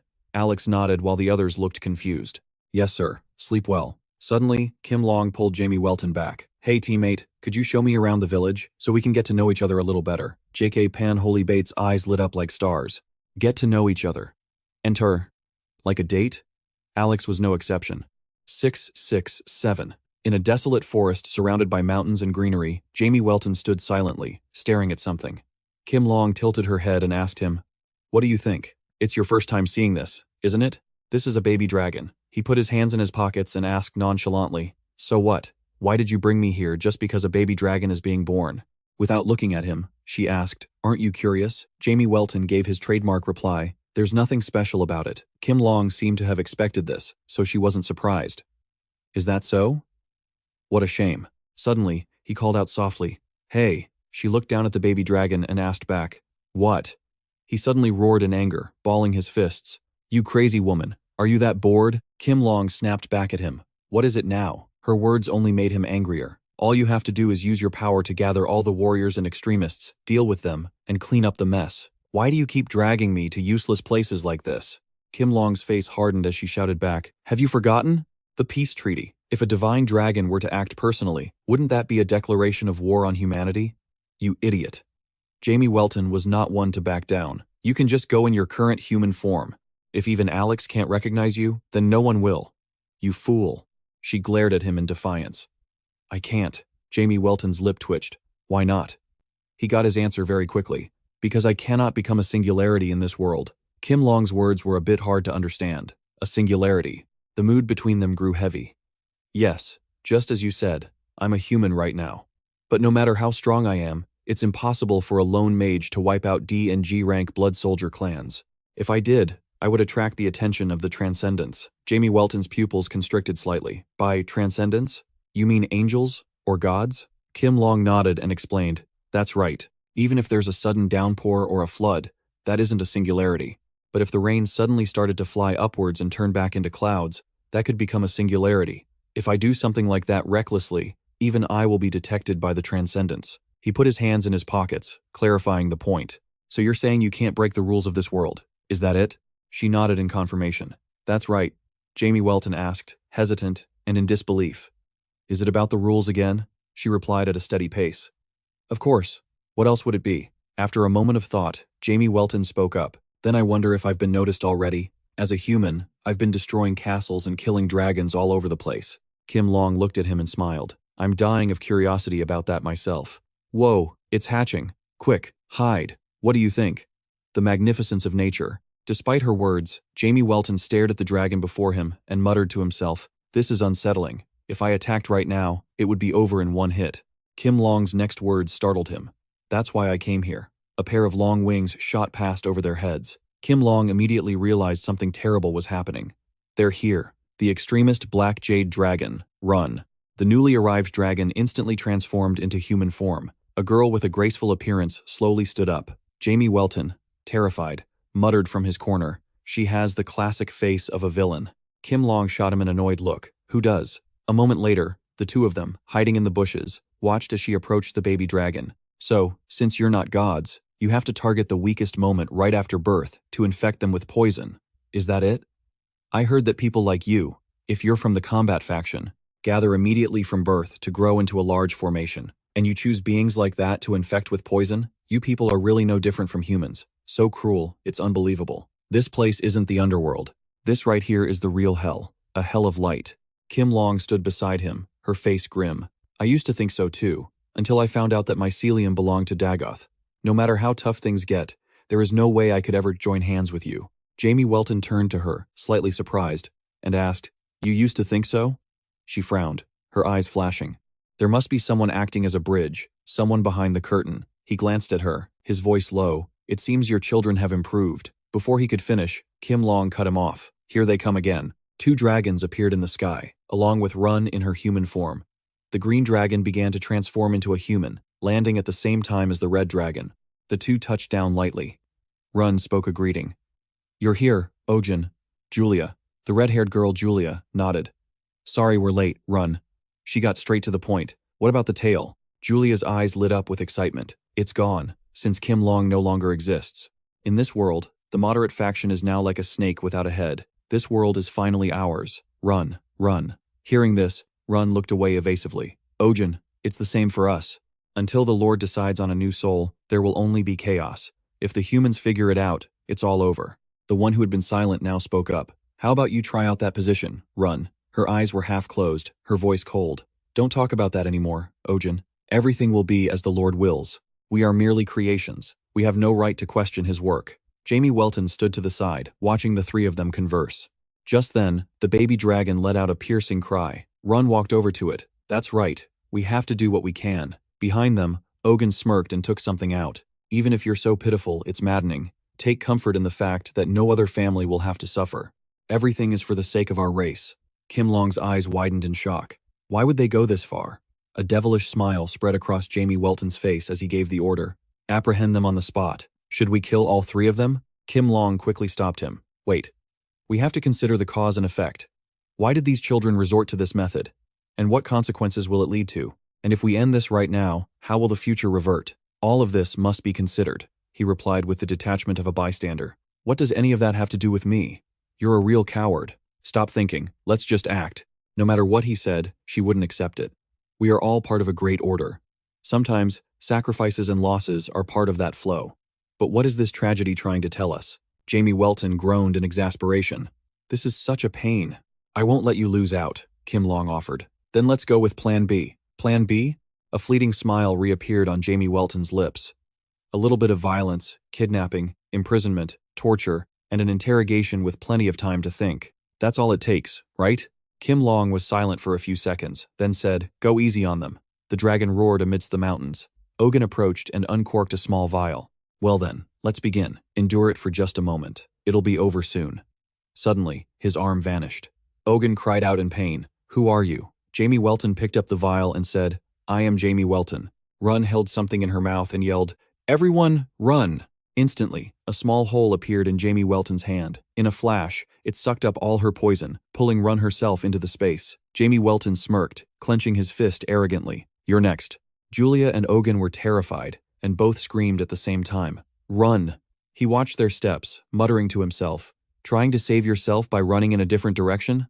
Guess which one I'll catch. Jamie Welton pointed in one direction, then smiled as if giving a prize. Congratulations to the green-haired one for winning the prize. As soon as he finished speaking, a red light flew in the indicated direction. Kim Long watched him in silence. Ogun, in his dragon form, flew away in a panic. Damn it, you damn thing! Jamie Welton? Is that the demon who killed Kim Long? How did he know about this place? Could there be a traitor among us? Suddenly, something flashed behind him. It shot past Ogun's line of sight. The winged figure of Jamie Welton appeared. He smirked, his voice cold and low. Congratulations, you've won the prize. Ogun desperately gathered energy in his mouth. Jamie Welton's face darkened as he charged forward to attack. I'm busy, so don't say a word. See you in a bit. After that, he plummeted straight down into the forest below. Jamie Welton transformed into a streak of light and shot up into the sky. Elsewhere, Julia was struggling due to her high speed. She thought to herself, Ogun, I'm sorry, but at least I have to survive to report to the others that the Demon King is targeting us. When it comes to speed, I'm second to none. Before she could finish her thought, she flinched. Jamie Welton's light was right behind her. He waved a hand in greeting. Hello there. Julia's eyes widened in shock at the green smear on Jamie Welton's hand. Ogun's blood. You crazy son of a... Jamie Welton weaved through the sea of flames. Julia was utterly astonished. He turned to face her, his lips curling as he ordered the summoning of the chains of the void. A black hole appeared in the air, releasing large chains. They swarmed and wrapped around Julia's entire body. Just like Ogun, she lost control and fell. Julia's eyelids fluttered as she regained consciousness. She groaned softly as she opened them, a strange sensation in her brain forcing her eyes wide open. She was now bound. What? What is this? Ogun. Just then, a soft voice called out, What else is there to do? From now on, there will be violence and pain. And it will be the moment the truth is revealed. Julia angrily rushed forward and screamed, You demon! I will curse you! Jamie Welton gave a faint, ambiguous smile. Cursing happens to be my specialty. I got all A+ in my general studies courses on curses back in the day. Now, let's start with the first question. Where did you get this? Seeing the vial in his hand, Julia became agitated. Why are you stealing other people's things, like a common thief? But her outburst was met only with Jamie Welton's intimidating question. Other people's things? Weren't you the ones who stole it? You were planning to use this to harm humans, weren't you? Julia was stunned when the person beside her spoke. The extremists. That's what everyone calls you, right? You'd better tell us everything. Who is behind this? And how did you get your hands on this, you demon? She curled her lip into a contemptuous smile. Do whatever you want, you'll get nothing from me. Jamie Welton's bright smile left Julia completely baffled. He quickly plunged his hand into Ogun's wound, his fingers wrapped around the man's heart and squeezed. Unable to bear it, Ogun let out a pained groan. Jamie Welton burst out laughing. What a pity for our dear Ogun. He wants to scream, but he can't, because his throat is blocked, isn't it? Unwilling to see Ogun harmed any further, Julia screamed. Stop it! Torture me instead, he shot back with a curse. You idiot! Do you have any idea what real torture is? I won't touch a single hair on your head. Instead, Ogun here is going to suffer until you decide to talk. From Run to the very last dragon in this world, I will make you watch every single one of them die in agony right before your eyes. As soon as he finished speaking, Ogun's scream was matched by Julia's pained cry as Jamie Welton squeezed his heart even tighter. Ogun's eyes flared as he let out a miserable shriek. Julia couldn't stand the heartbreak any longer and confessed everything. There's no one behind this. We're doing this on our own. His eyes narrowed, his voice still laced with suspicion. Looking at your intelligence and how meticulously you've prepared everything, it's impossible that you don't have a leader. So who is it? You must have a leader, right? She bowed her head meekly. It's Run. He feigned surprise with a drawn-out, "Oh? That black sword I absorbed earlier. What about it? This makes catching the leader much easier. Now, all I have to do is round up the rest of you extremists and take care of you all at once, right?" Julia nodded quickly. "We're different from the regular extremists. Within the faction, those with the greatest grievances secretly formed our own group. The others in the extremist faction are innocent. They aren't truly radical, just cowards." After hearing this, Jamie Welton glared and shot back. "Then what category do you fall into?" Her demeanor suddenly turned defiant as she answered, "The Four Seasons." Jamie Welton put a hand in his pocket and smirked. "The Four Seasons? Huh? Is that the name of the leadership group among the extremists? After all, this isn't the work of ordinary dragons. So, what about the others?" She squeezed her eyes shut and spoke each name: Jen, Bear, May, and June. Hearing this, Jamie Welton spoke in a mocking tone. "September, October, November, December, is it?" Julia's pupils constricted with alarm. "How did you know? That's a top-secret code name." He couldn't hide the amusement in his voice. "Are you an idiot? The Four Seasons covers everything from January to December, doesn't it? Are those your code names? Based on your group's name? Or did you all just gather together because your names sounded similar, as if by design?" His attitude made her tremble. "No, those are all our real names. It was a coincidence that the pronunciations were similar, and we thought it was fun, so we named our group The Four Seasons." Suddenly, a murderous glint flashed in his eyes. "Who was the first one to suggest the name The Four Seasons? Was it your leader, Run?" She lowered her gaze and answered honestly. "Who else could it be but Run? It's just that. At some point, we all started calling ourselves that." Jamie Welton's demeanor shifted again as he let out a hearty laugh. Among the extremists, the most idealistic ones gathered and formed a group, and by pure coincidence, all the members have names similar to the months, January through December. Does that make any sense? It's obvious that the 12 of you were selected from the very beginning as part of someone's plan. Was it Run? Is she the one who started this? Provoked by his words, Julia retorted, "No. Our only goal is to liberate the oppressed dragons. Every single member of this group joined of their own free will." His brows furrowed at this. "Oppressed? Oppressed by whom?" In a fit of rage and frustration, Julia confessed everything: the world's perception, the non-aggression pact. Humans are destroying this world. Not just us, their allies, but they're even destroying themselves. Did you see that newborn dragon earlier? The truth is, dragons can only be born within the hidden realms. That is proof that this place was originally supposed to be part of a hidden realm. This world was originally our domain, the domain of dragons. It was humans who stole our land, forcing dragons to the borders and oppressing us. And our gods, our creators, are turning a blind eye to everything. Humans are not worthy of being the masters of this land. Ignoring her fury and her tears, Jamie Welton let out a bored sigh. So now someone shows up and declares this was originally their land, and you'd rather destroy this land than let that stand. All right, let's just say that's true. Then how did you get this? From Dagoth? Hearing that name, Julia was stunned. That demon? What does he have to do with any of this? He let out a loud laugh and replied, "I already know everything. Just spit it out." Suddenly, Jamie Welton sensed something and froze. He looked at the object in the glass vial and wondered, "What is this?" Back then, Alex had shown him the final pathogen sample. Alex took something out of his bag and said, "So, the pathogen discovered in the dragon's bodies is this: hell fungus, which drives its puppets into a frenzy." His jaw dropped as he realized the truth. That thing was clearly purple. "But this is pink. This isn't Dagoth's pathogen." He held the glass vial up in front of her. "Where did you get this?" Julia lowered her head and whispered her answer. "That one thing alone." Suddenly, the chain was released, and she fell to the ground in pain. Unexpectedly, the chain wrapped around Julia's neck. Jamie Welton flew up, yanking her by the neck like a dog on a leash. "Where is this?" She froze for a few seconds. Below her were disgusting things teeming with dark energy. Just then, Jamie Welton's voice boomed. "Allow me to introduce you. This is the deepest level of the demon world. The most wretched souls, those that can't be classified even in hell, are sent here. And those things are waiting for only one thing: the live bait that falls down here once every few hundred years." Below, arms reached up amidst a chorus of echoing voices. "So hungry. Please, kill me." His voice rang out again. "Dragons are reincarnated as other dragons even when they die, right? But if you fall in there will never be any salvation. I guarantee it." This is a place that even the gods find repulsive and turn away from. Terrified, Julia grabbed the chain, unable to speak, as his voice echoed in her ear. Remember my promise? Not a single hair on your head will be harmed. The one who suffers will be him. He released the chain binding Ogun, letting him fall. Ogun, I bought it, from the dwarves of the southern tribe. Instantly, the illusion ended. Julia fell flat on her face and screamed. Beside her, Ogun was pale and gasping for breath. Ogun, are you okay? But just then, the gold dragon appeared, exposing her lie. Dwarves? Stop lying. Julia was more stunned than ever. Gold dragon. You're alive?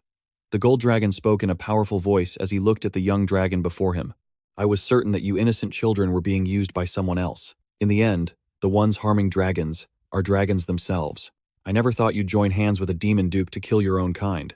No matter how much you hate humans, as dragons, you've crossed the line. Tears streamed down Julia's face at the gold dragon's accusations. We collaborated with a duke of the demon race. Now you know. Who do you think I am, to be saying things like that? Aren't you the one who's shaking hands with the devil? Kim Long's eyes were stern, yet they couldn't hide his hurt. Tell me the truth. This poison has to be from Dagoth, right? Suddenly, Jamie Welton thrust his hand with the spatial void forward, and Julia was instantly sucked inside. In the end, only a scrap of cloth and a lock of hair remained. Kim Long looked astonished by Jamie Welton's decisive action. What are you doing? Shouldn't we investigate more? Jamie Welton appeared nonchalant and held up the vial of poison. Dagoth's poison is slightly different from this one. If you look closely, the color and the shape of the eye inside are a little different. She took it, unable to hide her suspicion. Then who in the world did this come from? Jamie Welton answered casually. The dragons bought it from the dwarves in the south. Kim Long's face flushed red as he blurted out in surprise. That's not right. The dwarven race are experts with stone. This kind of chemical concoction is complete nonsense. Jamie Welton shared her thoughts. I agree with what you just said. Still shocked, she continued. So that means another poison, different from Dagoth's, is also in circulation. Jamie Welton refuted Kim Long's statement. No one in this world besides Dagoth could create a poison like this. Hearing this, she seemed to agree with him and replied, That's right. I thought so too. But Dagoth is dead. If this wasn't his, then where did it come from? Could that child have been lying?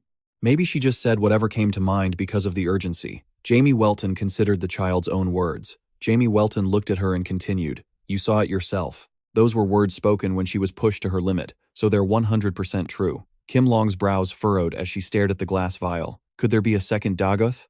No way. What on earth is happening? Jamie Welton looked indifferent. I don't know either. Suddenly, she called out to him. Hey, do you think we might have misunderstood from the very first step? Dagoth, are you sure he's really dead? It suddenly dawned on Jamie Welton, and he glanced at her. You think he faked his death? Her next words left him stunned for a few seconds. The greatest poison expert in the world decided to end it all. With poison? Don't you find that strange?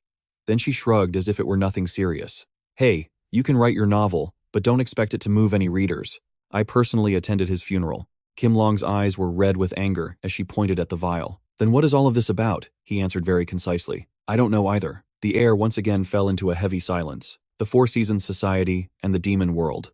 What could their common goal be? Jamie Welton had the same question. The destruction of the human world. Isn't the enemy of my enemy my ally?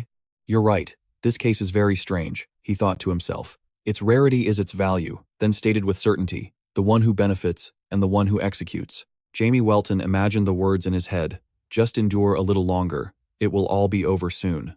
In the end, everyone suffers differently. Kim Long bowed her head slightly, a glimmer of sadness in her eyes. Her voice rang out again. Not to mention, the dwarves are involved now too.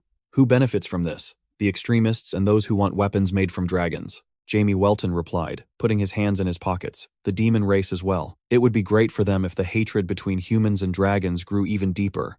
She gazed into the distance. The perpetrators are my children. Jamie Welton of the Four Seasons Society fell into a thoughtful silence and said a few puzzling words. I don't know if the problem is with their heads or their hands. Why does this whole situation feel like you and I are the only ones not involved? She nodded in agreement. That's right. Setting everything aside, Jamie Welton stretched wearily. All right. At least we've caught the ringleader. From the Four Seasons Society's standpoint, 3 of their members have already gone missing, so the rest will definitely not dare to act immediately. During that time, let's get going. Kim Long seemed a bit surprised. Go where? He pointed excitedly up at the sky and said, Didn't you hear? We have to go to the underground in the south to get the dwarves' poison. On the towering cliff face, several gun barrels were pointed up. Ruins were everywhere. There was even a tall human statue. Alex spoke from the entrance. This has been the dwarves' territory since way back when. You can tell just by looking. This is the place known as the prison of the Southern Booty Tribe dwarves. Jackie stepped inside, holding a torch to lead the group. Alex enthusiastically turned to praise the merchant, butler, warrior, and the mage. Our team is pretty well-rounded now. Huh. Jackie turned back and added, "You're right." But Jamie Welton just asked with wide eyes, "Is that so?" Kim Long played along earnestly. "It's definitely because of me." His expression didn't change at all. "Well then, Alex, that poison you gave me back then, when did you get it?" Alex beamed, patting his chest confidently. "Who do you think I am? I took it from the very first dragon we captured." He turned to continue his questioning. "The recent dragon too?" He shook his head and explained, "You don't need to take it from every single one, right? I already collected from 4 or 5 of them back in JX. A quick count."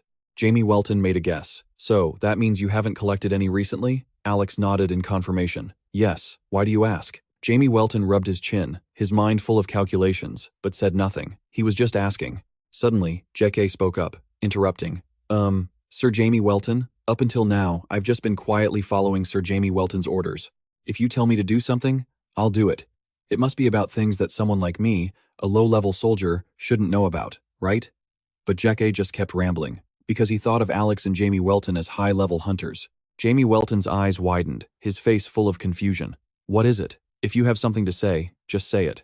He looked elsewhere, his voice growing quiet. "What are we searching for?" Contrary to what he expected, Jamie Welton answered directly. "It was briefly explained when we set out. The fallen dragons are dealing with the demon race, and we are tracking everything related to that." Jock looked a little sad. "The first day I met you, Sir Jamie Welton, is this related to the dragon that attacked the village?" He nodded as if to confirm. That dragon was also tainted by the demon race's poison." At this, Jackie gripped his backpack strap tightly. So it was true. Back then, Uncle Tony from next door, the little sister downstairs, so many people were hurt. There was a peace treaty between dragons and humans. So why did they suddenly attack people? I thought it was strange. Of course, it was the demon race. Why can't they stop plunging this world into suffering? Why don't the gods punish them? They truly are terrible creatures. Jamie Welton glanced to one side, the corner of his mouth twitching slightly. "You're right about that." The more he talked, the more passionate Jackie became. "This incident involves both dragons and the demon race. It's on an unimaginably massive scale. I've been thinking about it constantly. What is it that I'm supposed to do?" "So, the 3 of you, including Sir Dugai Ung, needed me to hide everyone's identities, right? To secretly carry out this massive mission, disguised as a low-level party. My apologies, that was a bit harsh, wasn't it?" Suddenly, Jamie Welton's voice deepened. "Listen, you just live your life. I won't get in your way." Decay stared at him blankly. "Huh? Get in my way?" Without looking at him, Jamie Welton continued. "Because someday, perhaps in the near future, even if you feel like you're on fire, just ignore it and live your life as you always have." Decay's face flushed, and he stammered, not knowing how to respond. "Of course, how could I dare? Just for what you've done for me so far, I don't think I could ever repay your kindness in my entire life. So what I mean is..." Decay fell silent for a long moment, not answering. He was about to say something but stopped himself. "I'm just saying. You'll understand later." Decay nodded and walked on with the group. "Yes, sir." Kim Long had been silent this whole time. Above them was a crack in the ravine. The 4 of them ventured deeper inside. Yet, there was no sign of stopping. At times, they even had to climb slopes until they were gasping for air. The whole group was exhausted, near collapse, when Decay couldn't take it anymore and snapped. "Hey, how much longer do we have to walk? We've been walking for hours and haven't seen a single ant." Alex, blushing with embarrassment, explained, "I don't know either. Since they spend all day digging underground, even dwarves can easily get lost in their own kingdom.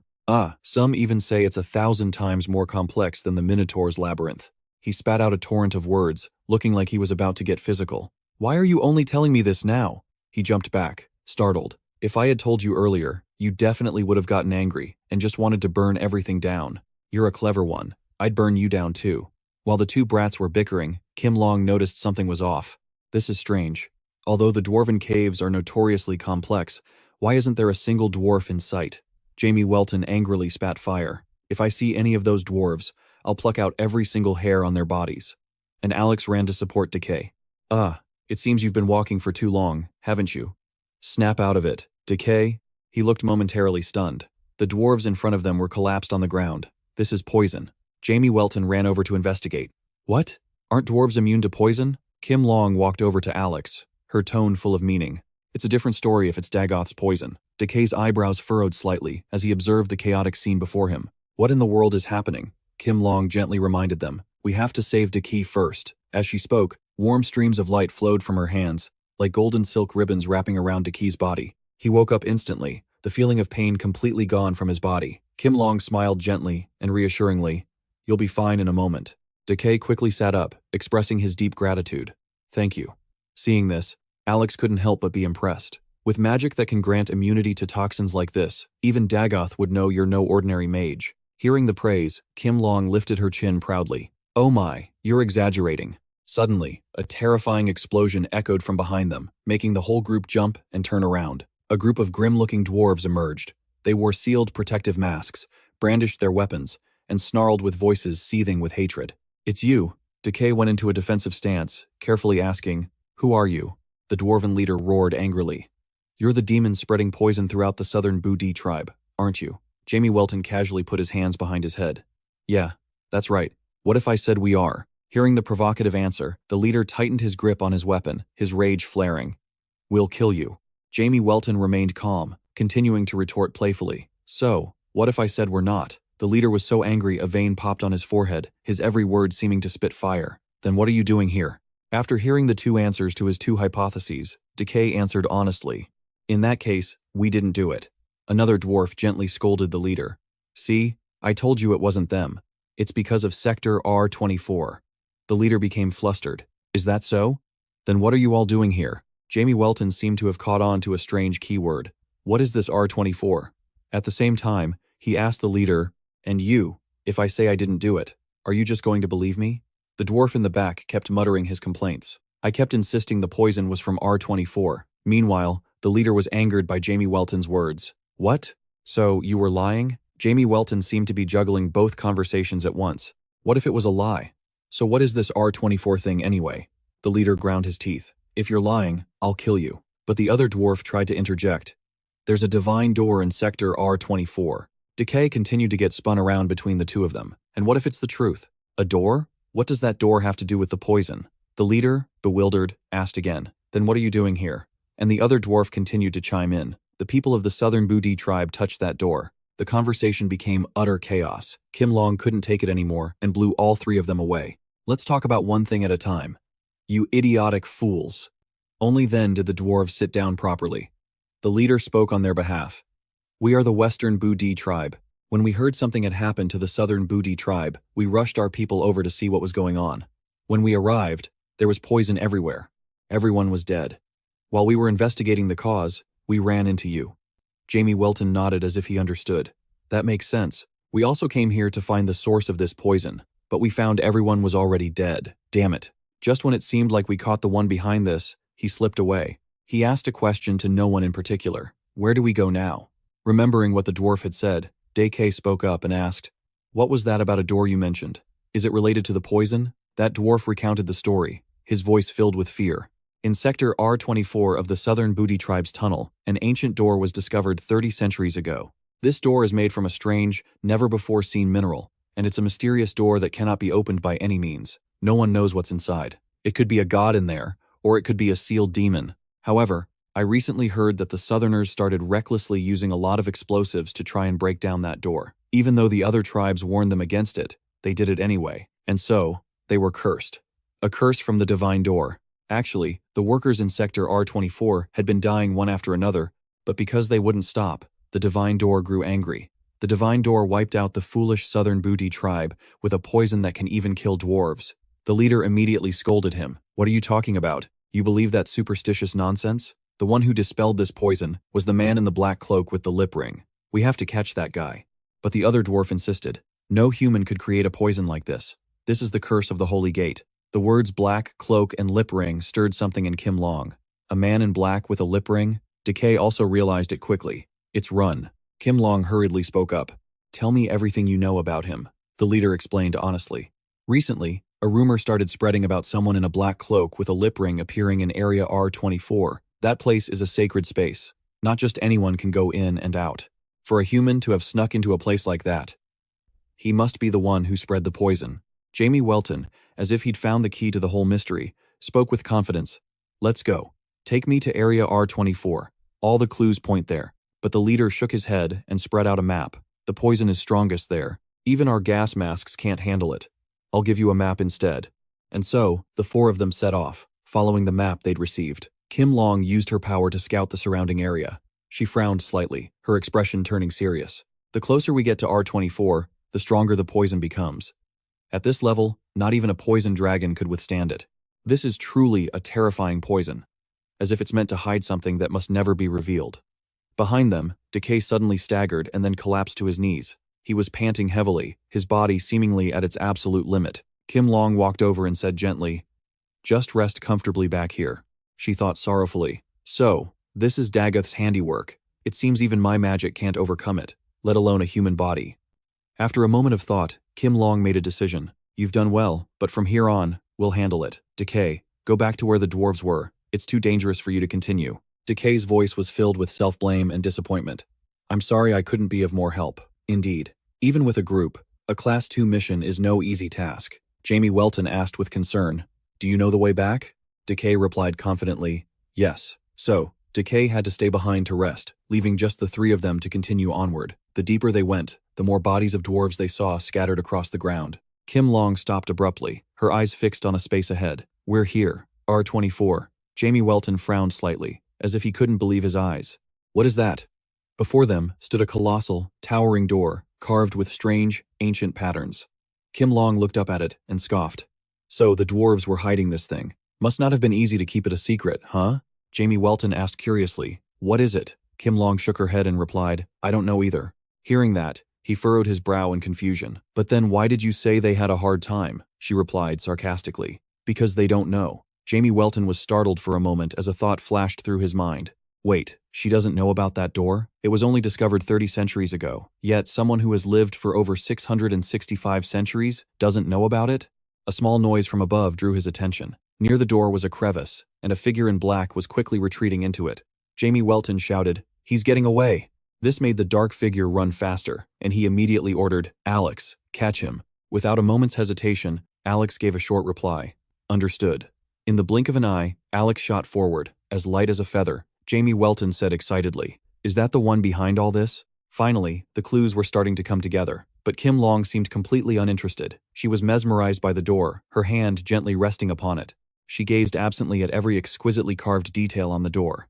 Jamie Welton's voice broke her reverie. "If someone who's lived for 665 centuries like you doesn't know, then is it an artifact from a previous era? Could it be from the Silver Age? I learned when I was a child that before this world began, there was another one." Kim Long turned her head and replied with a smile. "Even before that world." Jamie Welton's pupils widened in shock. "Don't tell me. The Golden Age?" She began to recount slowly. "Yes, the age before dragons or demons appeared, when only humans ruled this world. They used giant flames to cross the sky and journey through the sea of stars. In the end, they were the first world to challenge the gods, the Golden Age. Once upon a time, in the first world, God created the heavens and the earth, and then created humans to live there. He was very pleased. The masters of the world, humankind, were born. The most prosperous era they achieved was the Golden Age. Without needing magic, they could still converse with each other from opposite ends of the world. The tower of their achievements rose endlessly, touching the very heavens. They had enough power to leave this world and traverse the ocean of stars. In the end, they destroyed themselves with the very weapons they created. Fire scorched the earth, making the land boil, and even the seawater evaporated completely. The war plunged the world into darkness. The sea covered the sky, becoming a toxic rain that fell for 1,000 days. Because of that, all life came to an end. God was deeply saddened. As she spoke, Kim Long's eyes seemed to hold a profound sorrow. Jamie Welton froze for a moment when he met her gaze, and she continued, "So, God created humans again, and then he took away their science and technology, the very thing that had destroyed them, and gave them magic instead. Humans possessed magic, and quickly built a brilliant magical civilization. That was the Second World, the Silver Age. With just a small staff, they could control water, fire, earth at their will, creating countless materials, soaring through the sky, turning silver into gold, creating rain and wind, and even reviving the dead. However, that beautiful civilization didn't last long either. Over ownership of the magic stone, the source of all magic, a war broke out. It lasted for 500 years, and once again, they were driven to extinction. God was saddened once more. And finally, there is the current world, the age of chaos, where we of the demon and dragon races were born. God created the world once again, but this time, he only gave humanity a barren continent. Beneath the ground, the dwarves dug their tunnels and claimed it. Your demon race made its nest in the purgatory of hell, on the other side of the boundary between the age of magic and the shadow war. And the place where I was born is where the dragon race holds dominion. Decay's voice suddenly cut through her reminiscence. That's right. Before I was locked in my eggshell, I learned those things when I was a child. Back then, I paid almost no attention, but thinking back on it now, it's such an unbelievable story. I heard the Golden Age only lasted for 80 centuries before its fall. The Silver Age was even shorter, lasting only 20 centuries before it too was destroyed. All things considered, the current age of chaos is the most dangerous time for humanity, yet it's the one they've managed to endure the longest. Instead, despite no longer being able to cross the ocean of stars in the Restas sky, and having lost the power to control all things with magic, Kim Long smirked sardonically. Perhaps it was a good thing, since humans are such ignorant fools. Suddenly, she uttered a strange phrase, ceramics of the stars, which left Jamie Welton frozen in confusion. Kim Long calmly pointed to the giant door in front of them. This is it. People call this ceramics of the stars. The hardness of this smooth surrounding metal is 3 times that of diamond. Just a few millimeters thick coating can block all physical and chemical damage. With this colossal ship, humanity left their world and crossed the ocean of stars to conquer other stars. This is a relic, the pinnacle and ultimate achievement of the technology that humanity created during the most glorious period of the Golden Age. Now, only God and the angels can handle this thing. Creatures like us can't touch it. It's a forbidden zone. As soon as Kim Long finished speaking, Jamie Welton poured all his strength into his fist. He threw a massive punch at the door, the impact so strong it created a shockwave that sent even Kim Long flying. She was thrown back, rolling several times on the ground. Kim Long scrambled to her feet, scolding him angrily. "Hey, what do you think you're doing?" Jamie Welton stared at the point of impact on the door, where there still wasn't a single scratch. He just casually remarked, "So it really can't be broken, huh? You're getting on my nerves." Kim Long growled in anger. "If it had actually broken, what would you have done then? You idiot." Jamie Welton gave a friendly smile, but his voice carried a hint of rage. "Stop annoying me. Can you just get in that corner over there? I'm going to open this." Kim Long immediately pushed him to the side. "If you don't know anything about it, then get out of the way. I'll open it." She fumbled around the door's surface for a moment, then exclaimed happily, "Found it. I knew it would be here." But Jamie Welton just stared blankly at the spot, seeing nothing at all. Kim Long gently pressed her hand on a point on the door, and immediately, a system opened up. She expertly placed her hand on the control panel, her fingers dancing across it. Seeing this, Jamie Welton couldn't help but get curious as images of light appeared on the stone slab. "Is that magic? What are you doing?" As she worked, she replied, "Restoring the program," he asked with a blank look. "What program?" Kim Long calmly explained, "This is technology from the Golden Age. Behind this stone slab, giant threads of lightning are connecting to each other, creating an effect like magic. This technology has disappeared now." Jamie Welton was full of admiration. "You know all of this?" Kim Long answered honestly. "I only know the gist of it. Even though I don't understand the principles, I've learned how to solve it." He pressed on curiously. "Learned? Who did you learn from? Don't tell me you've met the Golden Race before?" Kim Long fell silent. Her eyes held a deep, indescribable story. After a moment, she spoke softly. "The Golden Age, the Silver Age, although they were all destroyed, the legacy of each era hasn't completely vanished. In my opinion, your demon tribe inherited the legacy of the Golden Age, worshipping fire and using strength to rule the world. That's the ideology." Jamie Welton felt utterly confused. Ceramics of the stars or something like that program. "Why don't I know anything about this stuff?" Kim Long hinted. "Perhaps one day, you'll be the one to create it." Jamie Welton looked up at the giant door, mulling over Kim Long's profound words. Then he asked curiously, "So, did your dragon tribe inherit the legacy of the Silver Age?" Kim Long nodded in response. "That's right. We dragons live by magic. Without magic, we probably wouldn't even be able to fly." Hearing that shocking information, Jamie Welton cried out in astonishment. "What? You don't fly with your wings?" Kim Long just explained calmly. "Have you ever seen a bird this big? And besides, there are dragons that don't have wings." He nodded in awe. "I never would have guessed." At that moment, the system emitted a notification sound in a strange language. Kim Long cheered. "It's solved." The colossal door slowly creaked open with the screech of metal, revealing the space inside to their curious eyes. The scene inside was a vast metal space filled with countless strange machines. Jamie Welton couldn't help but marvel. "What is this?" This is truly a bizarre ship, Kim Long said irritably. If you're not going in, then move. With that, she strode straight inside, despite Jamie Welton's attempts to stop her. Hey, that's a relic from the Golden Age. Won't we get in trouble just barging in like this? But she replied indifferently, It's fine, it's probably nothing serious. He shouted in frustration. How would you know? Kim Long smirked sarcastically. It's written on the floor. This is a dry food storage. What's there to be afraid of? You coward. Hearing that, Jamie Welton stomped his foot. He shouted defiantly. Food reserves for 1,000 centuries. What kind of monster could be in here? Come on out, I'll destroy all of you. Kim Long paid him no mind, and simply touched the central control stick. A massive three-dimensional system map appeared right in front of her. Looking at the complex characters and diagrams, Kim Long couldn't contain her excitement. Karabina, Gogerma, Geparura.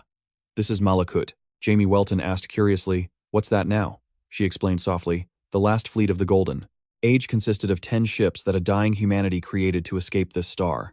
The Root Project. Kim Long's eyes lit up as if in realization.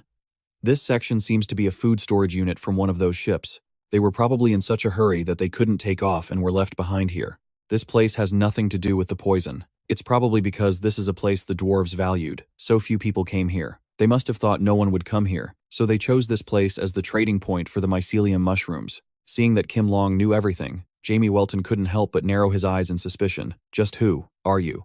She replied evasively. Someone in my position usually has a lot of secrets. Jamie Welton's voice grew heavy, as if he was speaking to himself.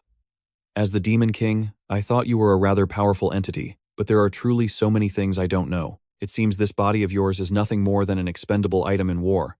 Kim Long's eyebrows furrowed as she probed. Does it feel unfair? He turned away in frustration, changing the subject. Fine. That meaningless stuff is worthless. Even the Demon King has been abandoned. So what meaning is there in anything else? I need to hurry up and meet Alex, catch that guy who ran away, and punish him immediately.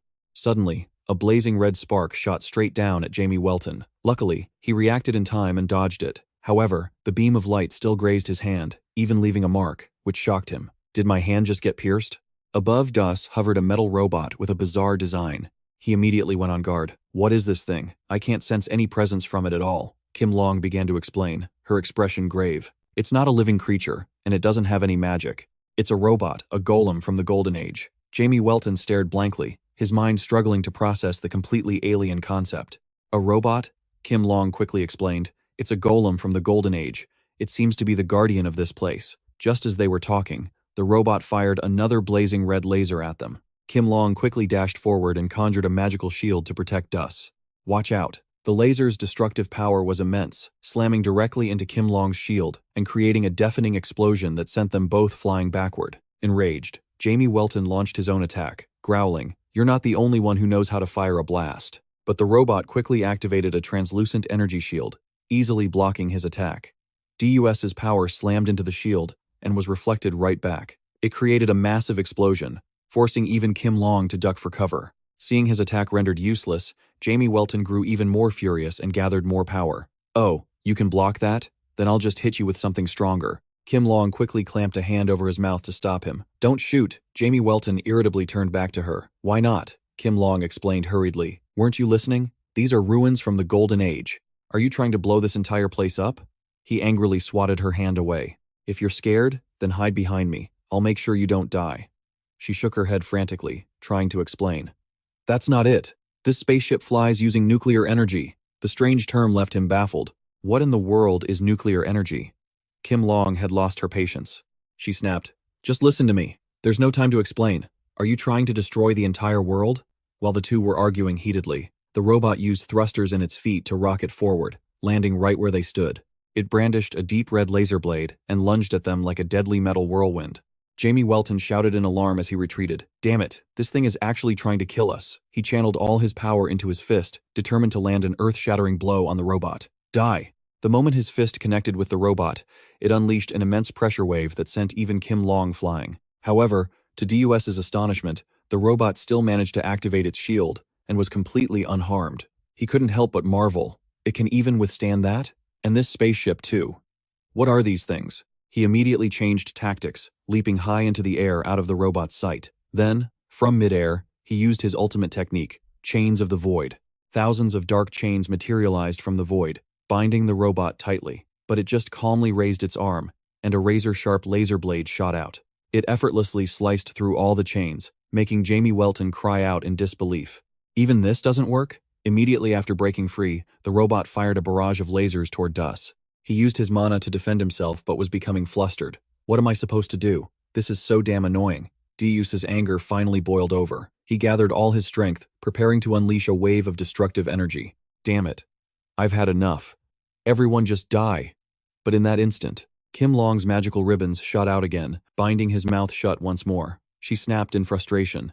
Hey, are you insane? If your blast goes astray, this entire place will blow up. But he was already seeing red. So what? I don't care if it all blows up. As long as this thing is dead. Hearing that, she began to chew him out. Are you insane? Kay and the others are still somewhere in this cave. Are you trying to kill everyone? Jamie Welton stubbornly retorted. Yeah. So what? Those weaklings are useless anyway, Kim Long muttered scornfully. What a charming personality you have. The robot continued its wild attacks while the two argued. Jamie Welton shot back defensively. I'm not the one destroying everything. This thing is, Kim Long said while dodging. We have to do something to make it stop, he snapped. Well, what the hell are we supposed to do? She replied urgently. I don't know. I'm still thinking. At that moment, the robot unleashed a new attack, firing a series of small black rods from its chest. Deus scoffed. You're just full of cheap tricks. As if it took offense, the robot then directed the rods to fire lasers wildly everywhere, creating a scene of absolute chaos. Kim Long held her head in her hands. This is pure chaos. Jamie Welton gritted his teeth, anger boiling in his veins. He had survived countless brutal battles. Was he really going to be beaten by a single machine? A memory from an old battle suddenly flashed in his mind. Instantly, he realized he had the key to solving the problem. Jamie Welton quickly turned to Kim Long. Last time, you blocked my combined mana breath with those cloths of yours, she asked, confused, while struggling to dodge a laser. Why are you bringing that up all of a sudden? He gave a decisive command. Use your power. Enclose this entire area with that cloth. The robot gathered its energy and lunged forward. Its hands transformed into two laser blades, as if intent on killing them both. Jamie Welton quickly added, or create a barrier with it to protect everyone outside. Just trap the three of us inside a space you create, completely cutting us off from this area. Although she didn't fully understand, she quickly agreed. Okay. Kim Long gathered her power. She summoned thousands of flowing ribbons, creating a sealed space that enveloped the three of them inside. He focused all his power into his mouth for a blast, not forgetting to taunt his opponent. Hey, you tin can, you better put up that shield of yours. Take this, Demon King's breath. The robot also raised its shield to defend. But the shield only lasted for a second, before shattering completely under the horrifying power of the attack. The explosion was so massive that even though it was contained, the light from it still poured out of the spaceship's entrance. After defeating the robot, Kim Long released her power, while Jamie Welton smugly declared, done. Just then, Alex's voice echoed in his mind. Master, I've captured him. Jamie Welton turned to relay the news to Kim Long. Alex caught the guy. Let's go. But she refused. You go ahead. I'll interrogate this thing and follow you later. I think I need to tidy up this place before leaving. There are a few things I need to confirm. Jamie Welton looked at Kim Long thoughtfully, but in the end, he respected her decision. Just hurry up and join me. The scene shifts to Alex. He had used thousands of chillingly sharp, dark thorns to pin the man in black firmly against the wall. Alex's voice rang out, filled with killing intent. I don't care who you are. You'd better give up now. Otherwise, you're in for a very painful death.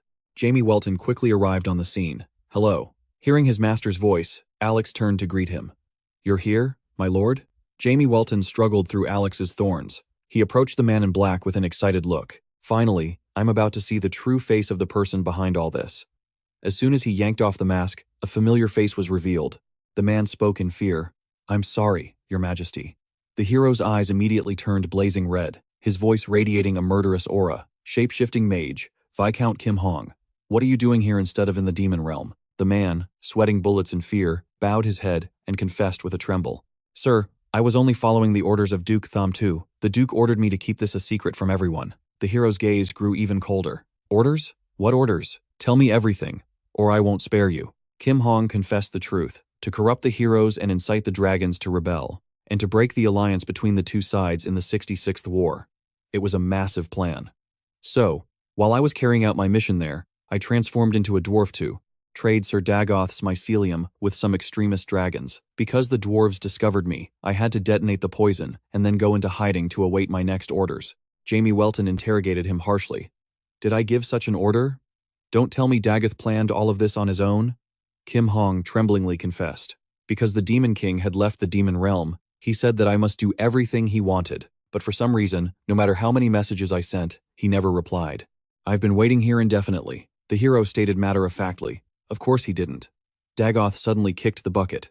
The man still refused to believe it, stubbornly denying it. How could that be? Sir Dagoth is absolutely not that kind of person. Your Majesty must have been deceived by someone. Jamie Welton sighed in response. That's why we came here, to find out the truth. I thought you'd have the answers, but you know even less than we do. Kim Hong tremblingly added, if that's the case, then it can only be that person. Besides Sir Dagoth, there was one other person involved in this plan. I was always suspicious of them. The one who first proposed this plan was the only dragon who met Sir Dagoth face to face, the leader of the extremist faction. It can only be them. They must have done something shady. Jamie Welton frowned and asked, if it's the leader of the extremist faction, you mean Run? He's already been captured. Kim Hong immediately denied it. It's not him. Your Majesty, the true leader of the extremist faction has always lived in the shadows, so even they don't know it's the White Dragon. That's definitely what that person said at the time. Kim Hong then recounted the day the White Dragon came to him. Are you Viscount Kim Hong? Back then, he had scoffed at her. For a dragon, you've got some nerve coming to see me. What do you want? What are you scheming? She just gave a savage and dangerous smile, then moved closer to Kim Hong, whispering dark words into his ear. Listen closely. I have a very good idea. To destroy those despicable humans, let the dragons and the demon realm join forces in this 66th war, and wipe humanity from this world. So, let me meet Dagoth. The air grew heavy. Jamie Welton frowned and asked, and then what? Kim Hong lowered his head, his voice barely a whisper like a guilty criminal. Mita. I reported it to Sir Dagoth, and not long after, he went to meet the White Dragon alone in secret. I don't know what they talked about either. After he returned, Sir Dagoth ordered me to transform into a dwarf and deliver the mycelium poison to the members of the Four Seasons Guild. He instructed that aside from the White Dragon, even they were not to know that the demon realm was involved in this plan. The air around them seemed to freeze, his gaze becoming as sharp as a blade. Then what about the other mycelium poisons? I recently captured a member of the Four Seasons Guild, and their mycelium poison was slightly different from Dagoth's. Where did that come from? Kim Hong cried out as if he couldn't believe his ears. How is that possible? Although they certainly haven't come to get any mycelium poison recently, a different kind of poison is impossible. Mycelium is the pinnacle of the demon realm's poison crafting. No one can replicate it. Just then, the Gold Dragon's voice cut in. So the conclusion is, you don't really know anything either. In the end, the person behind the Four Seasons Guild is their anonymous leader, who is hard to find, even for the extremists. So, what about the remaining members of the guild? How are we supposed to find them? Jamie Welton turned his head to reply. What do you mean? But before he could finish, Kim Hong interrupted. Who is this? He brushed it off nonchalantly. Don't worry about it. She's with me. Hearing this, the man stammered in confusion. A member of your Majesty's party? My apologies. Then, as if remembering something, he confessed honestly. I know their hideout. In the beginning, they had trouble controlling the mycelium poison. I went to their hideout once to help them. Iata Canyon. That's their base. Jamie Welton quickly asked. Iata Canyon? Where is that? The Gold Dragon frowned, her expression turning serious. The tomb of the early dragon clan. To dragons, this place is sacred. Not just anyone is allowed to enter or leave. Damn it, we fell for it. It's on the other side. After passing Rick, Jamie Welton suddenly made a baffling decision. All right then, let's go home for now. This left the Gold Dragon completely bewildered. What about Iata Canyon? He explained calmly. It's in the same direction anyway. Let's go home, rest a bit, prepare thoroughly, and then set out. When we get home, I'm going to have a bowl of noodles before bed, but she didn't agree at all. Rest? What do you mean, rest? Let's just go now. Jamie Welton looked at her with a stern gaze. Don't you remember? We came here without even knowing this place was poisoned, and Decay almost died. Their base is bound to be much more dangerous. From now on, there will be no more adventures beyond Decay's skill level. Decay needs to rest. The Gold Dragon was stunned for a moment, then burst out laughing, her voice full of teasing. What's this? Did Decay become your mother or something? He got annoyed and threatened her. Are you looking for a death wish? Suddenly, Alex cut in. Master, what about Viscount Kim Hong? Instead of punishing him, he spoke gently. You've worked hard. You can return now. Go on, live your own life. From now on, you are a free man. 7 hours later, they arrived in Jixeo village. The Gold Dragon chugged a large mug of beer in one go, slamming the empty glass on the table. Her face was flushed from the drink, but she was still shouting. It was a tough day. Decay, get me another one. Decay advised her worriedly. That's enough. You're too drunk. If you drink any more, it'll be bad for your health. But she stubbornly replied, "It's fine, those brats really pissed me off." Decay, you wouldn't understand a parent's feelings. He asked in confusion. I didn't know you had children, which left her speechless. Well, not exactly. Jamie Welton interrupted, shoving a large mouthful of noodles into his mouth. Just go along with it, Jekka. What's the harm? She's only ruining her own body anyway. Besides, you get to sell more alcohol. Isn't that great? If she gets wasted, just do something with the bill. Jekka could only sigh. Sir Goatwish. Honestly. Suddenly, Alex leaned in and whispered to Jekka with a suggestive look. Just do as he says. If you play your cards right, there might be a little Goatwish born tonight. Jeek's face turned beet red. What? Infuriated, Jamie Welton used his power to smack Alex so hard his face warped. Stop spewing nonsense. Terrified, Alex screamed, I'm sorry, sir. Then, Jamie Welton turned to Jek, his voice much gentler. By the way, how was your siblings' tour? At the mention of his family, Jek's face lit up. Thanks to you, Sir Goatwish, they left without any trouble. Thank you, Jamie asked curiously as he ate.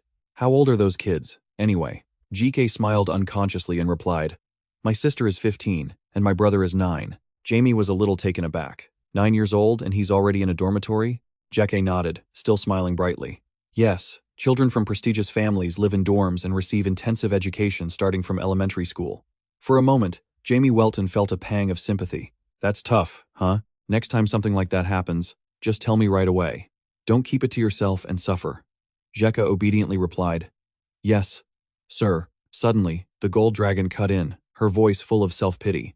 Why are you only generous with Jekka? You charge me even for a single plate of food, Jamie Welton grumbled back. Because I feel like it, she asked, annoyed. Hey, you don't. Like Jek, do you? He immediately snapped. Are you crazy? Stop talking nonsense just because you're drunk. The gold dragon kept mumbling gloomily. No way. Don't you dare fall for each other. You two can't become any closer than you already are. Jamie Welton gritted his teeth and decided to ignore her. That's right. Just keep moving forward. Just then, a strange voice called out from the entrance. Hello, I am Investigator Cadenia of the Holy Court, Hearing Holy Court. Jekka froze for a second, then stammered a reply. Hello, my name is Cadenia. I know you're Jekka Pan Holy Bait, and I've come to see you. You recently achieved C rank, correct? I'm here because there are a few things I need to look into regarding that matter. Jekka Pan Holy Bait's voice trembled. What about it? Is there a problem? The man spoke gently, reassuringly. It's nothing serious. It's just a special case. I've heard that the Jekka Pan Holy Bait family doesn't have the means to spend even 5 gold coins. During the rank evaluation, you unexpectedly achieved C rank, which is not a bad rank at all. I have a completely reasonable suspicion that there might be some kind of scandal involved. Jekka hastily denied it. There's no scandal, but the man remained firm. That's for the investigation to decide. Even if it's not a scandal, there's definitely something irregular going on. Jamie Welton couldn't stand it anymore and cut in, Hey, investigator, or whatever you are. To his surprise, the man calmly turned and replied, Yes, Jamie Welton. This caught Jamie completely off guard. You know me too? Cadenia nodded with a bright smile. I do. A strange merchant who suddenly appeared and took the name of an ancient god. The woman passed out next to you is Miss Gold Dragon, and the gentleman over there is the butler, Alex. Seeing the other man knew everything, Jamie didn't beat around the bush. Good, you're well informed. Now get lost and stop disrupting my business. But the man was unfazed. Then may I be a customer? It's perfect timing. I'm in need of a dagger for my travels. I lost my weapon a few days ago when the dragons were released in the Holy Tua territory. Jamie Welton's expression grew wary. You were there too? The man admitted without hesitation. Yes. I've been to many other places as well. Then I have a question. What was the result of Jekka's blood purity test? What was the percentage? Jamie glanced away, answering evasively. There should be a report that was submitted. Just look at that. Cadenia maintained his calm smile. Yes, it was submitted. That's why I'm asking what the percentage was. But Jamie just answered indifferently. I don't know. I don't remember. Seeing he couldn't get through to him, the investigator turned to the boy himself. Jek, you don't remember either? Jekka Pan Holy Bait was extremely flustered. Cadenia's gaze suddenly sharpened. Tell me the truth. The report says 4.2%. That's truly hard to believe. Jek stammered and admitted. That's right. It's 4.2%. But the investigator saw right through him. Wrong. It really was a fake report. The actual report says 3.62%. Jamie Welton cut in again to bail him out. He's a 17-year-old boy from an F-rank warrior family, with no parents, no influence, and no money. If his blood purity was too high, it would actually make his life harder. I had it lowered a bit. If you have a problem with it, go ask the person who filed the report. Kadinia continued to probe. Is that so? Jamie growled in annoyance. Believe it or not, I don't care. Now that you understand, can you get lost? The investigator smiled brightly and said, there's no need to be so confrontational. I came here to help Jekka. But Jamie just scoffed sarcastically. I've never seen anyone who says that actually help. If you really want to help, do it in secret. If you sent about 10 gold coins anonymously every month, maybe Jek's life would actually change. Even though she was still drunk, the gold dragon shot up to intervene. That's enough. If he's an investigator from the Holy Court, he has high authority. He could strip Jekka of his warrior rights on the spot. Even the general of Jer village can't be treated so casually around here. Kadinia calmly began to speak again. Even so, today I'm only here to ensure that Jekka receives the treatment he deserves. According to investigations through various channels, he should be a G-rank warrior, or possibly D-rank.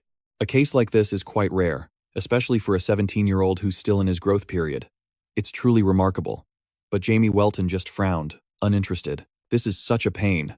It's all thanks to the weapon I spent a fortune to create. The kid's body isn't capable of that on its own. Kadinia immediately pointed out the contradiction. How strange. Most warrior guardians hope for their warrior's rank to increase. But you want the opposite, Jamie Welton replied nonchalantly. If his rank gets too high, it'll be harder for me to take advantage of him. That answer seemed to surprise Kadinia. What? That explains it perfectly. You know, Jekka is a warrior with no money or influence. Without someone's help, he couldn't even participate in the rank evaluation after graduating high school. They give one free evaluation, right? But Jekka couldn't finish high school, so he would have had to get an external evaluation and live his whole life as an F rank. On the other hand, I have plenty of money but no status whatsoever. The fastest way to move up is to become a warrior's teammate. Just being someone with a bit of fame is enough. However, if I get too famous, I'll be exposed. I don't like it. Kadinia narrowed his eyes, his voice laced with mockery. What a selfish mindset. But Deer stood his ground. Jekka needs money, and I need the legitimate status of a warrior's teammate. It's a win-win, isn't it? So don't get in my way, he retorted. It's only a loss for Jekka. A D-rank warrior has a status equivalent to a high-ranking noble, gets massive support from the royal palace, and will have opportunities to do noble deeds for the world and the gods. You're just using Jekka. Suddenly, Dur shot back. What will you do if Jekka Pan Holy Bait's rank isn't what you expect? What if, when he's finally evaluated, he's still a C rank, just like now? Or what if it's even lower, maybe even F rank? What will you do then? Kadinia was taken aback for a moment, but then a sly smile spread across his face. That won't happen. According to my investigation, Jekka is the masked warrior. Those words hit like a hammer, causing Jake's face to turn pale. And yet, Dur remained strangely calm. According to your investigation, you don't have any proof, so nothing is certain. It's just your speculation, right? What if he gets tested and he's not G rank or D rank? Or maybe last time was just a fluke. What if his results are even lower and show he's F rank? What's your plan then? Are you still going to treat him like a G or D rank warrior? A cold glint flashed in Kadinia's eyes. If that unfortunate situation occurs, he'll just have to live according to his rank, but that's not going to happen. Jamie Welton propped his hands on the table, tilting his head provocatively. Why? Because you investigated it? So you're just going to trust your little investigation and gamble Jake's entire future and life on it? You're from a rich family, aren't you? Kadinia froze at the question. What does that have to do with anything? Jamie Welton let out a derisive, sarcastic laugh. You think you can achieve anything just by trying hard, don't you? That no matter how many times you fail, as long as you don't give up and try your best, you'll eventually succeed. You probably think stories like that are common sense. That's why you people, your generation, you'll never make it. Kadinia's voice was tinged with anger. Are you mocking the idea of hard work? Jamie Welton cut him off coldly. I'm not mocking hard work. It's fine for you to fail over and over again, but it's ridiculous that you won't even accept help from others to avoid those hardships in the first place. Hard work? Failure is the mother of success? Jake has lived a life where a single failure means it's all over. But no, on the contrary, he chose to fail for the sake of his younger siblings. He was even afraid that his choice to fail would also end in failure, so he had to live a life of constant fear, carefully taking one slow step at a time. Everyone shook their heads at Jekka, telling him not to live like that. Every time, Jekka remained silent and continued on, ignoring those who didn't understand a thing. So, are you trying to say that he has to live this way because he didn't try hard enough and wasn't willing to take a chance? How dare you look down on his current life? Do you have any idea how Jeke achieved this failure? What did he have to trade to earn this failure? You're telling him to take a risk just to prove your great research? And what if it doesn't work out? After his long speech, Jamie Welton picked up his noodles and slurped them loudly. Then he declared clearly, I'll take care of Jekka. You don't need to worry anymore. Just order 2 bowls of noodles, eat, and get out. That's the only way you can help Jekka. Kadania tried one last time. High-ranking warriors are precious assets to humanity, but before he could finish his sentence, Dur shot back. Then you should have managed them properly from the start. Why is a warrior who could be D rank forced to do manual labor, hauling and cleaning, to the point that he can't even attend school? The sharp reasoning left Kadenia stunned. After a moment of hesitation, he decided to retreat for now. Your resistance is stronger than I thought. I'll be back later. GK Pan holy bait. You should think it over carefully as well. Jamie Welton grumbled in annoyance. I told you not to come. GK replied, yes sir. He immediately turned to leave. Well then, goodbye. But Dur stopped him. You need to clean this up before you go. Kadenia turned back, his eyes as sharp as daggers. He never expected DR to be able to see the invisible magical threads he had laid out. Since JK Pan Holy Bait couldn't see them, he asked in confusion, Sir, what are you talking about? It's nothing. Alex glanced over with his crimson eyes. They had been working non-stop until now. The reason he said that was because those threads were also wrapped tightly around the necks of the surrounding townspeople. Even those happily eating and drinking weren't spared.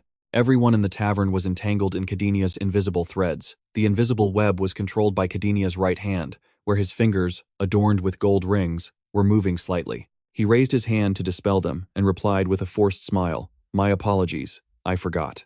Instantly, the thread on Jamie Welton's neck vanished. The surrounding people were also no longer bound by the threads around their necks.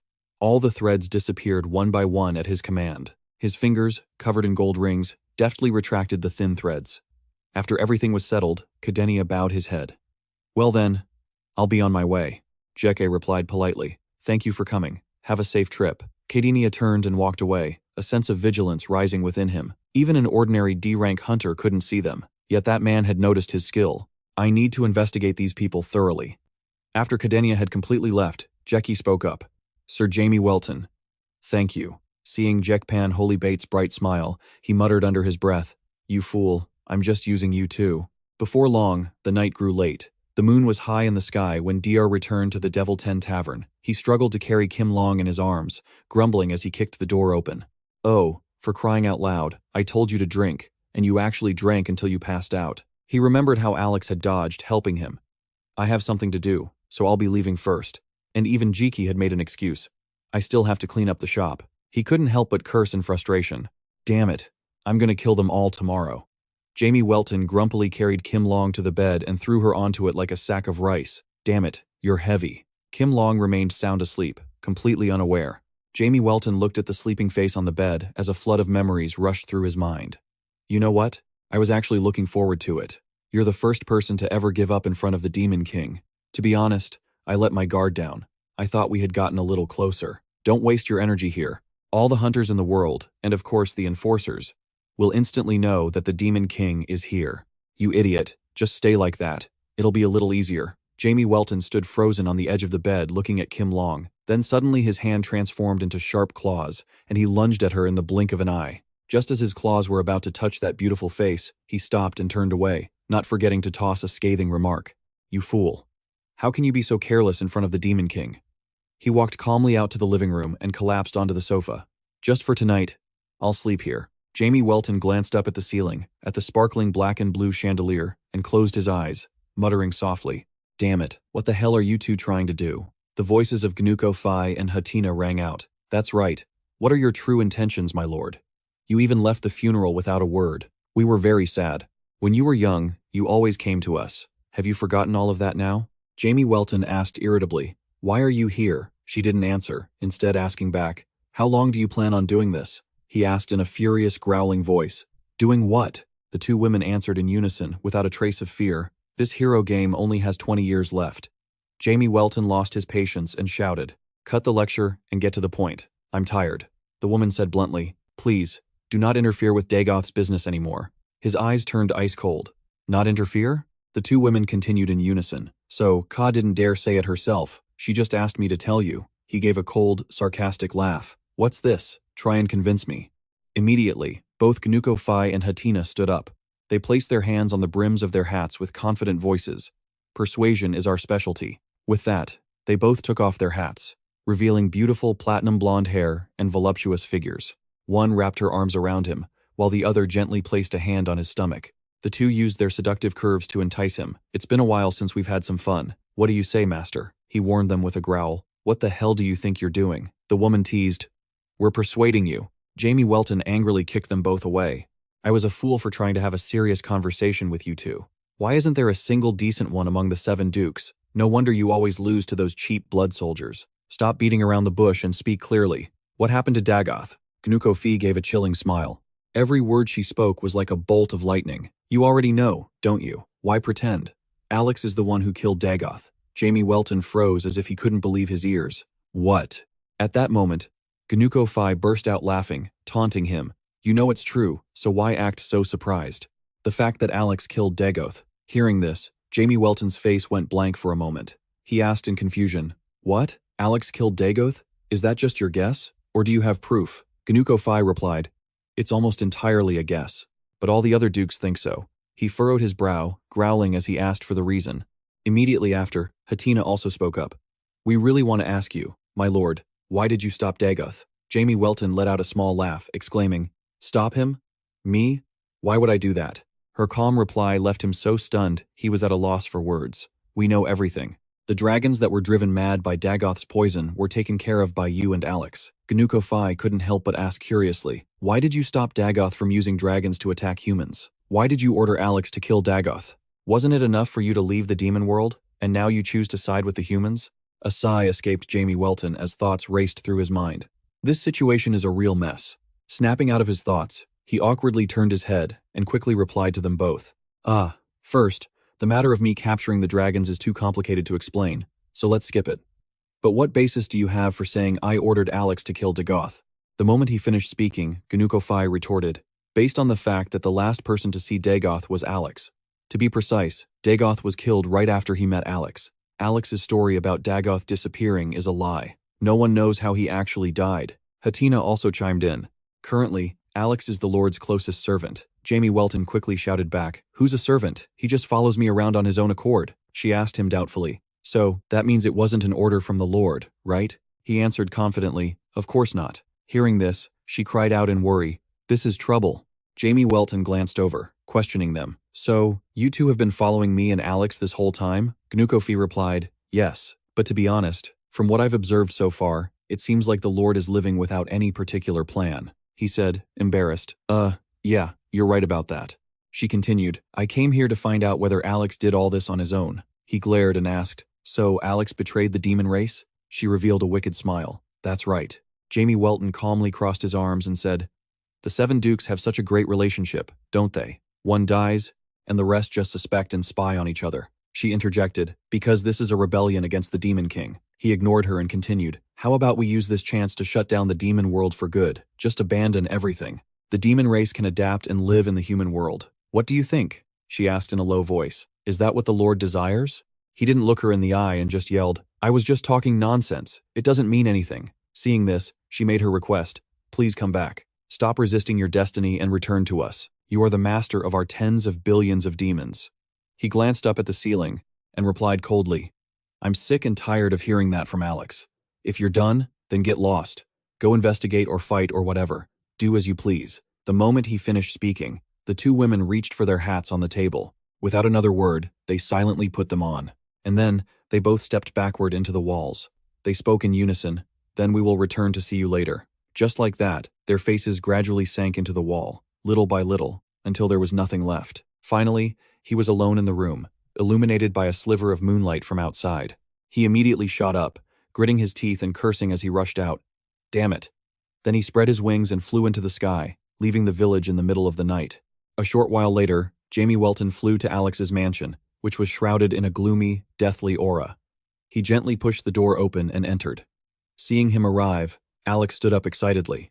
He got up from his desk and cheerfully inquired, My lord, what brings you to my office? Jamie Welton declared loudly. I've thought this over carefully. It was you who killed Dagoth, wasn't it? Instantly, Alex's gaze sharpened like a dagger as he shot back. What are you talking about?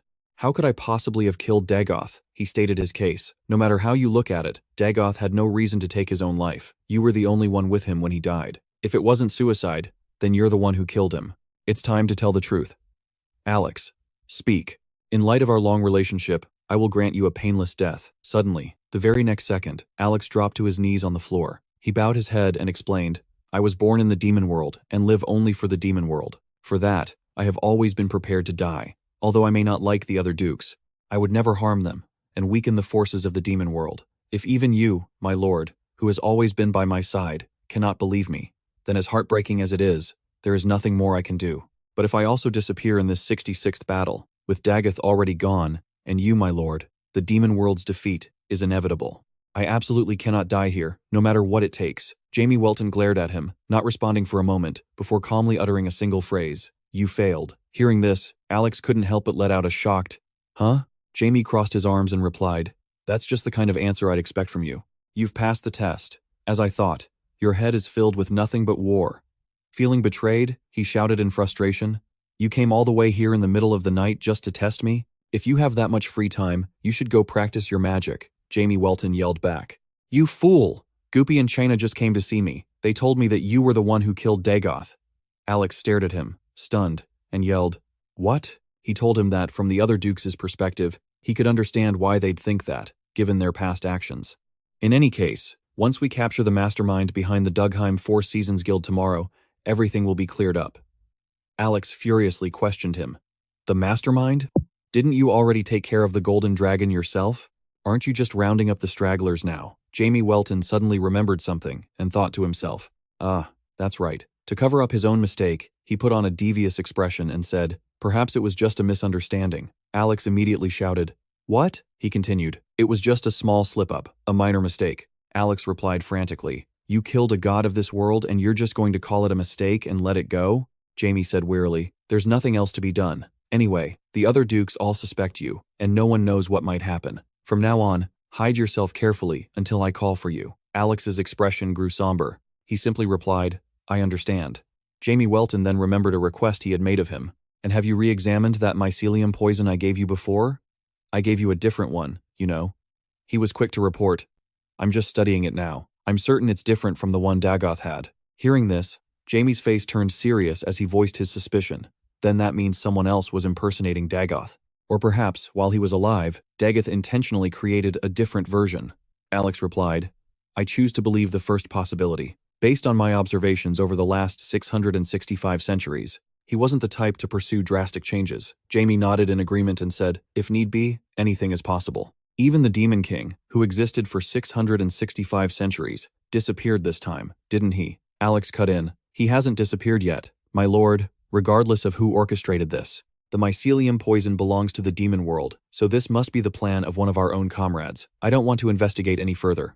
On the contrary, the deeper we dig, the more tangled things will become. So, let's just stop here. Why don't you restore everything to how it was? Jamie Welton shot back mockingly. Restore it? Go back to being the Demon King? Follow the plans you've all prepared. Learn the Demon King's tactics. And in another 20 years, invade the human world and fight the heroes? Alex replied as if it were obvious. That is the Demon King's destiny. Jamie glared at him, annoyed. Even when the outcome of the battle has already been decided, Alex yelled, my lord, unlike the 665 times before, this time the demon world will definitely win.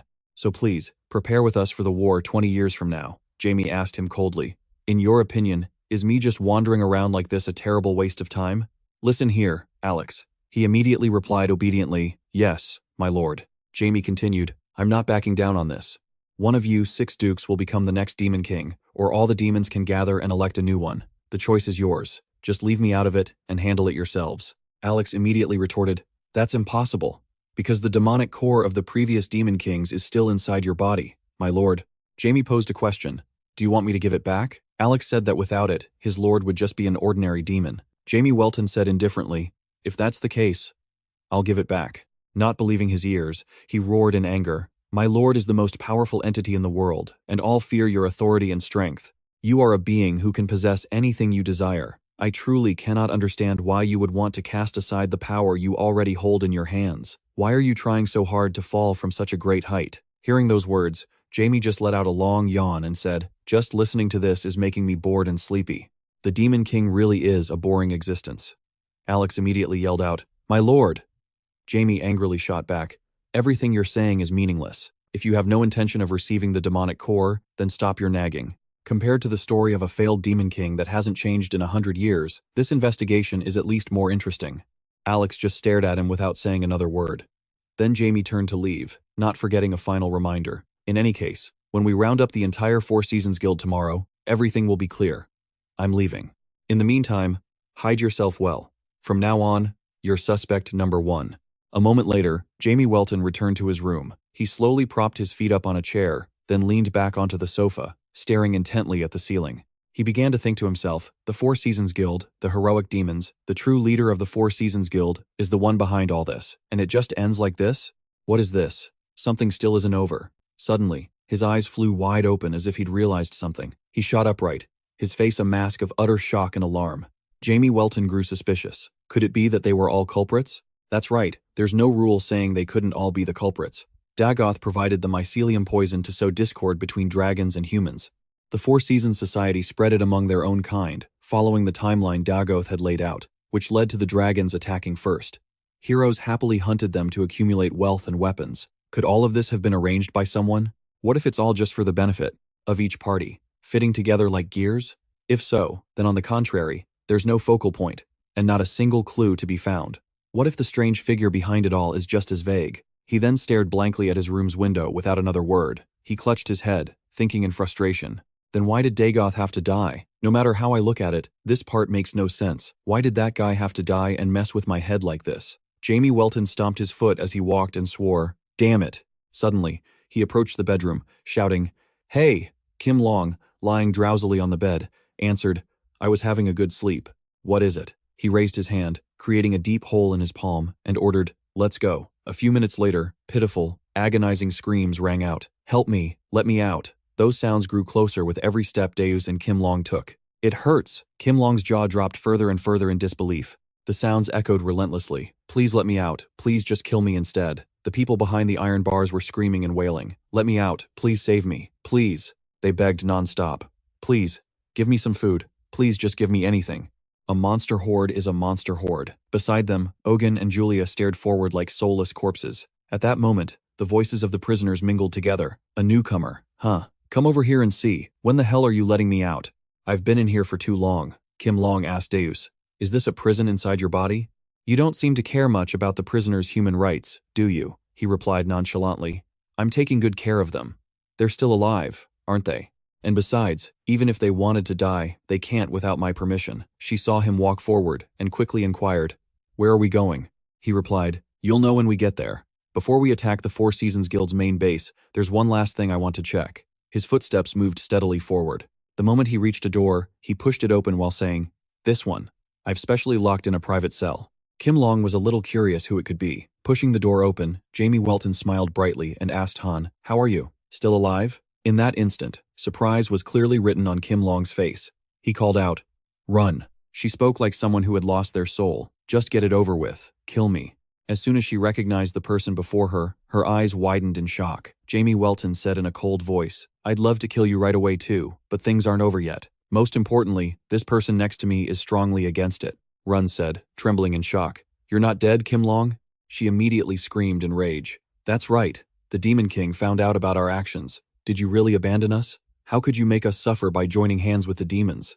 Unbelievable." Kim Long couldn't help but retort, "Even if I had sided with the humans, out of hatred, you poisoned the bodies of our own children and then pushed them into the human city. For that act alone, you deserve to be destroyed. You are no longer one of the Dragon Clan." Run growled angrily. "I did everything for the Dragon Clan, even if it meant getting my own hands dirty. Humans, who just a few centuries ago, fought alongside us against the demons.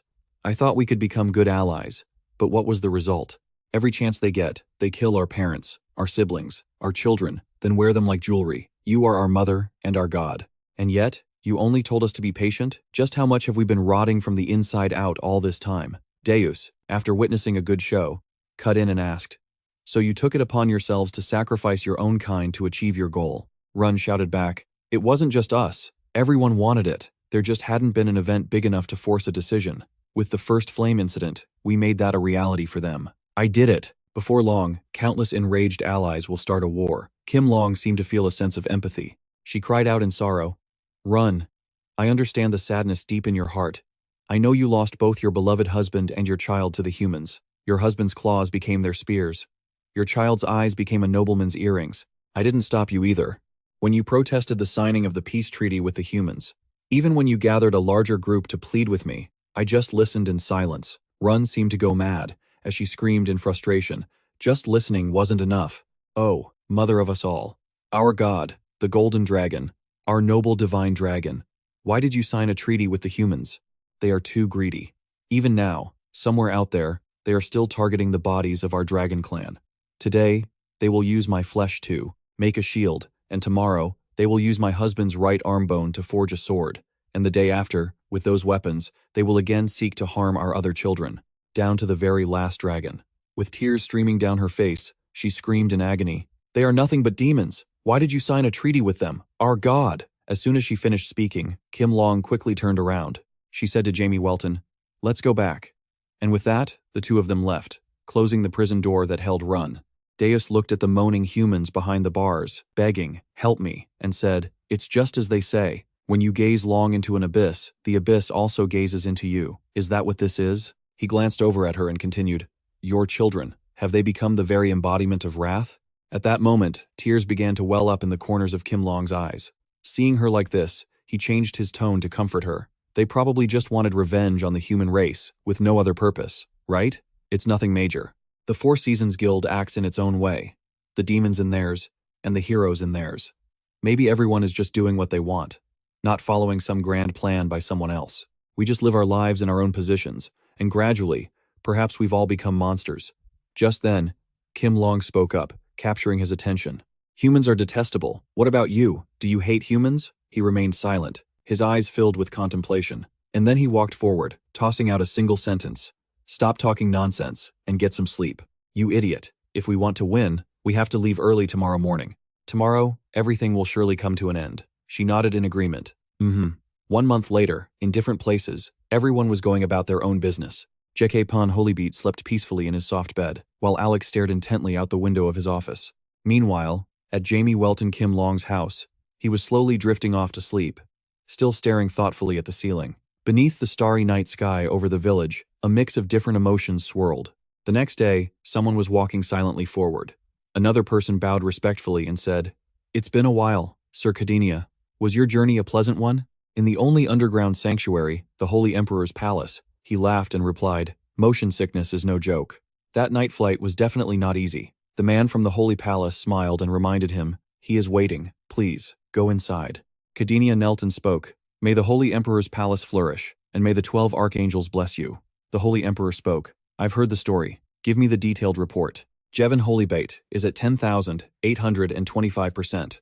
We've obtained a confession from the one who took the measurement directly. Your Holiness, he stated in a serious tone, this is, after all, an unprecedented event. Cadinia continued, "We must bring that person to the Holy Emperor's palace. If we entrust him to lead the cavalry and prepare for this 66th war, then I believe we can definitely annihilate the demon world completely." The Holy Emperor replied to him, "I have long heard about the significance of the dukes." He reported, "Your Holiness, I can still fight even 20 years from now. All the D-rank and G-rank heroes share the same determination. In the past, even when we had the strength, we always stopped at the gates of the demon world. We cannot let history repeat itself." The Holy Emperor observed him in silence. Cadinia continued, "It is always the final hero who dies in the great war against the Demon King. This time will be different. If we can have him lead the cavalry into battle, it's possible to achieve a different outcome than before. For the next 20 years, I will teach him combat tactics and magic. He will become a talent nearly equal to the final hero. 20 years from now, when combined with the final hero of the 5th generation, we will destroy the demon world with 2 final heroes." After leaving the Holy Emperor's chamber, the man from the Holy Palace and Cadinia spoke to each other. "No matter how busy you are, I always feel humbled by your efforts for the world and for justice. You flatter me. Since I'm not the sharpest tool in the shed, I have to at least try to make up for it with my body. You completed all your studies with honors, so why are you being so modest?" Just then, a group of people chatting animatedly caught their attention. The man from the Holy Palace began to explain, "This is a group of future warriors and saints of the next generation who are here on a tour. For these children, seeing a sacred place like this firsthand is excellent for inspiring faith, pride, and loyalty. They are the 5th generation. Who knows what might happen? Among the children here today, the next final hero could emerge." Suddenly, a girl in the group spotted the two of them and shouted with delight, Oh my gosh, it's Sir Cadenia of the Zodiac Niter. Everyone, come say hello. This is Sir Cadenia of the Zodiac Niter, the man with the strongest bloodline in the world and the sword of the Holy Emperor. In an instant, the group of warriors surrounded him. They chattered excitedly. It's an honor to meet you, sir. Hello, sir. He's so cool. Among them, one stepped forward confidently and introduced himself. Greetings, sir.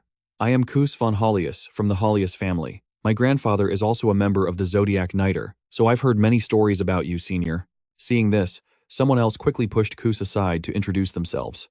Hello, sir. I am from the Holy Chipper RER family, which produced the very first female final warrior. My name is Elvin Holy Ruser, Cadenia replied gently. Ah, hello. It's a pleasure to meet you. A child in the group of warriors shouted.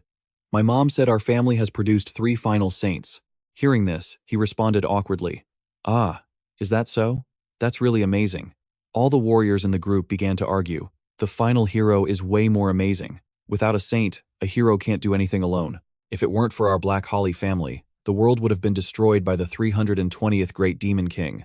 Our ancestor was a final hero too. Cadenia spoke up awkwardly amidst the crowd. Everyone is amazing. Suddenly, one of them turned their head and shouted in a somewhat mocking tone, Hey, does your family have anything to be proud of? Others saw this and chimed in. The greatest family of this era is Sir Sidney von Holybeat von J.K. Pan Holybeat, isn't it?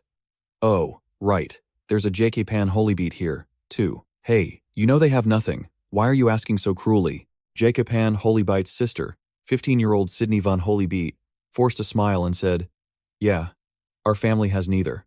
The moment she finished speaking, someone jumped in to tease her. Of course they don't. Why even ask? Immediately, J.K.'s younger brother, 9-year-old Jedin von Holybeat, yelled in protest. My brother is a C-rank warrior. He just achieved it. Sidney von Holybeat grabbed the boy's hand, startled, and called his name, Jedin. All the warriors there paused for a moment, and then they burst out laughing, saying to each other, We're talking about final heroes and saints, and some C-rank dares to join the conversation? That's hilarious.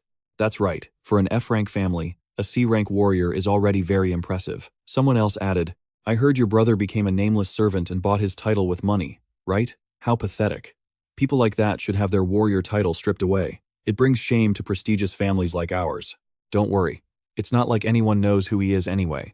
Suddenly, another girl ran over, slung an arm around Sidney von Holybeat's shoulder, and gave a thumbs up, saying, Hey, don't tease them too much. After all, when you're feeling down, just looking at Sidney and Jedin can cheer you right up.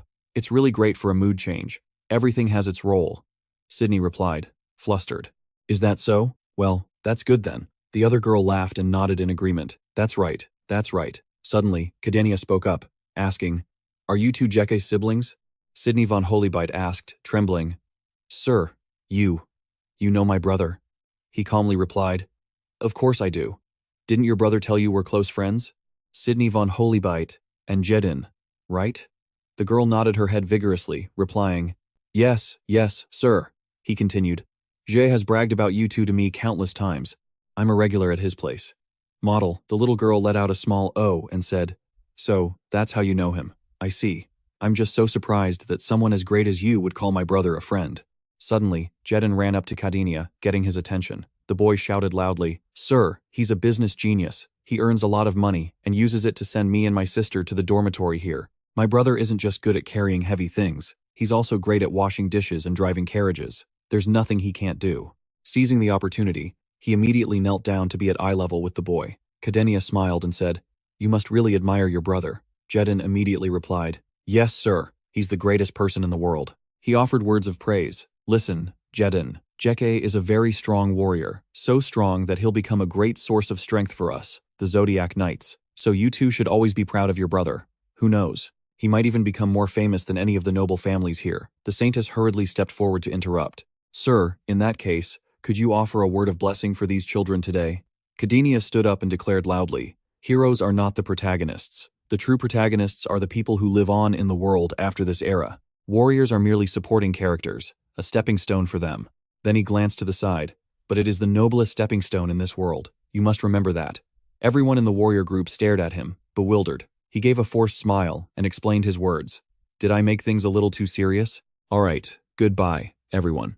And just like that, he left. The people from the Holy Temple respectfully said to him, You've worked hard. Thank you very much. He simply replied, I feel a bit embarrassed. Meanwhile, on the other side, the Saintess was still lecturing the warrior group, echoing the words of Sir Cadenia of the Zodiac Knights. "We must not forget the spirit of sacrifice for the world." They replied in unison, "Yes." By afternoon, Jack and Kim Long were relaxing on a boat piloted by Jack. She praised him. "You're pretty good at rowing, you know," Jackie responded. "I used to work catching small fish when I was 9. She exclaimed in admiration. "Is that so? That's amazing." He said she was too kind. With that, Jeek looked up at the sky calmly. He suddenly expressed his opinion. Thinking about it, dragons are stronger than humans, so why didn't they take over this continent sooner? Kim Long, sitting beside him, explained, "Because the dragon race is different from the demon race. We are not greedy. We live peacefully, in harmony with nature, enjoying a tranquil life." He asked her in confusion, "Then what is the boundary realm?" She immediately continued her explanation. "The boundary realm is the area that connects the realm where dragons live and the continent. It's a type of magic portal." He asked her curiously. "In the end, it's still a gate to the human world, isn't it? Don't they want to take over the surface? It's not just the dragons. The dwarves don't come to the surface either."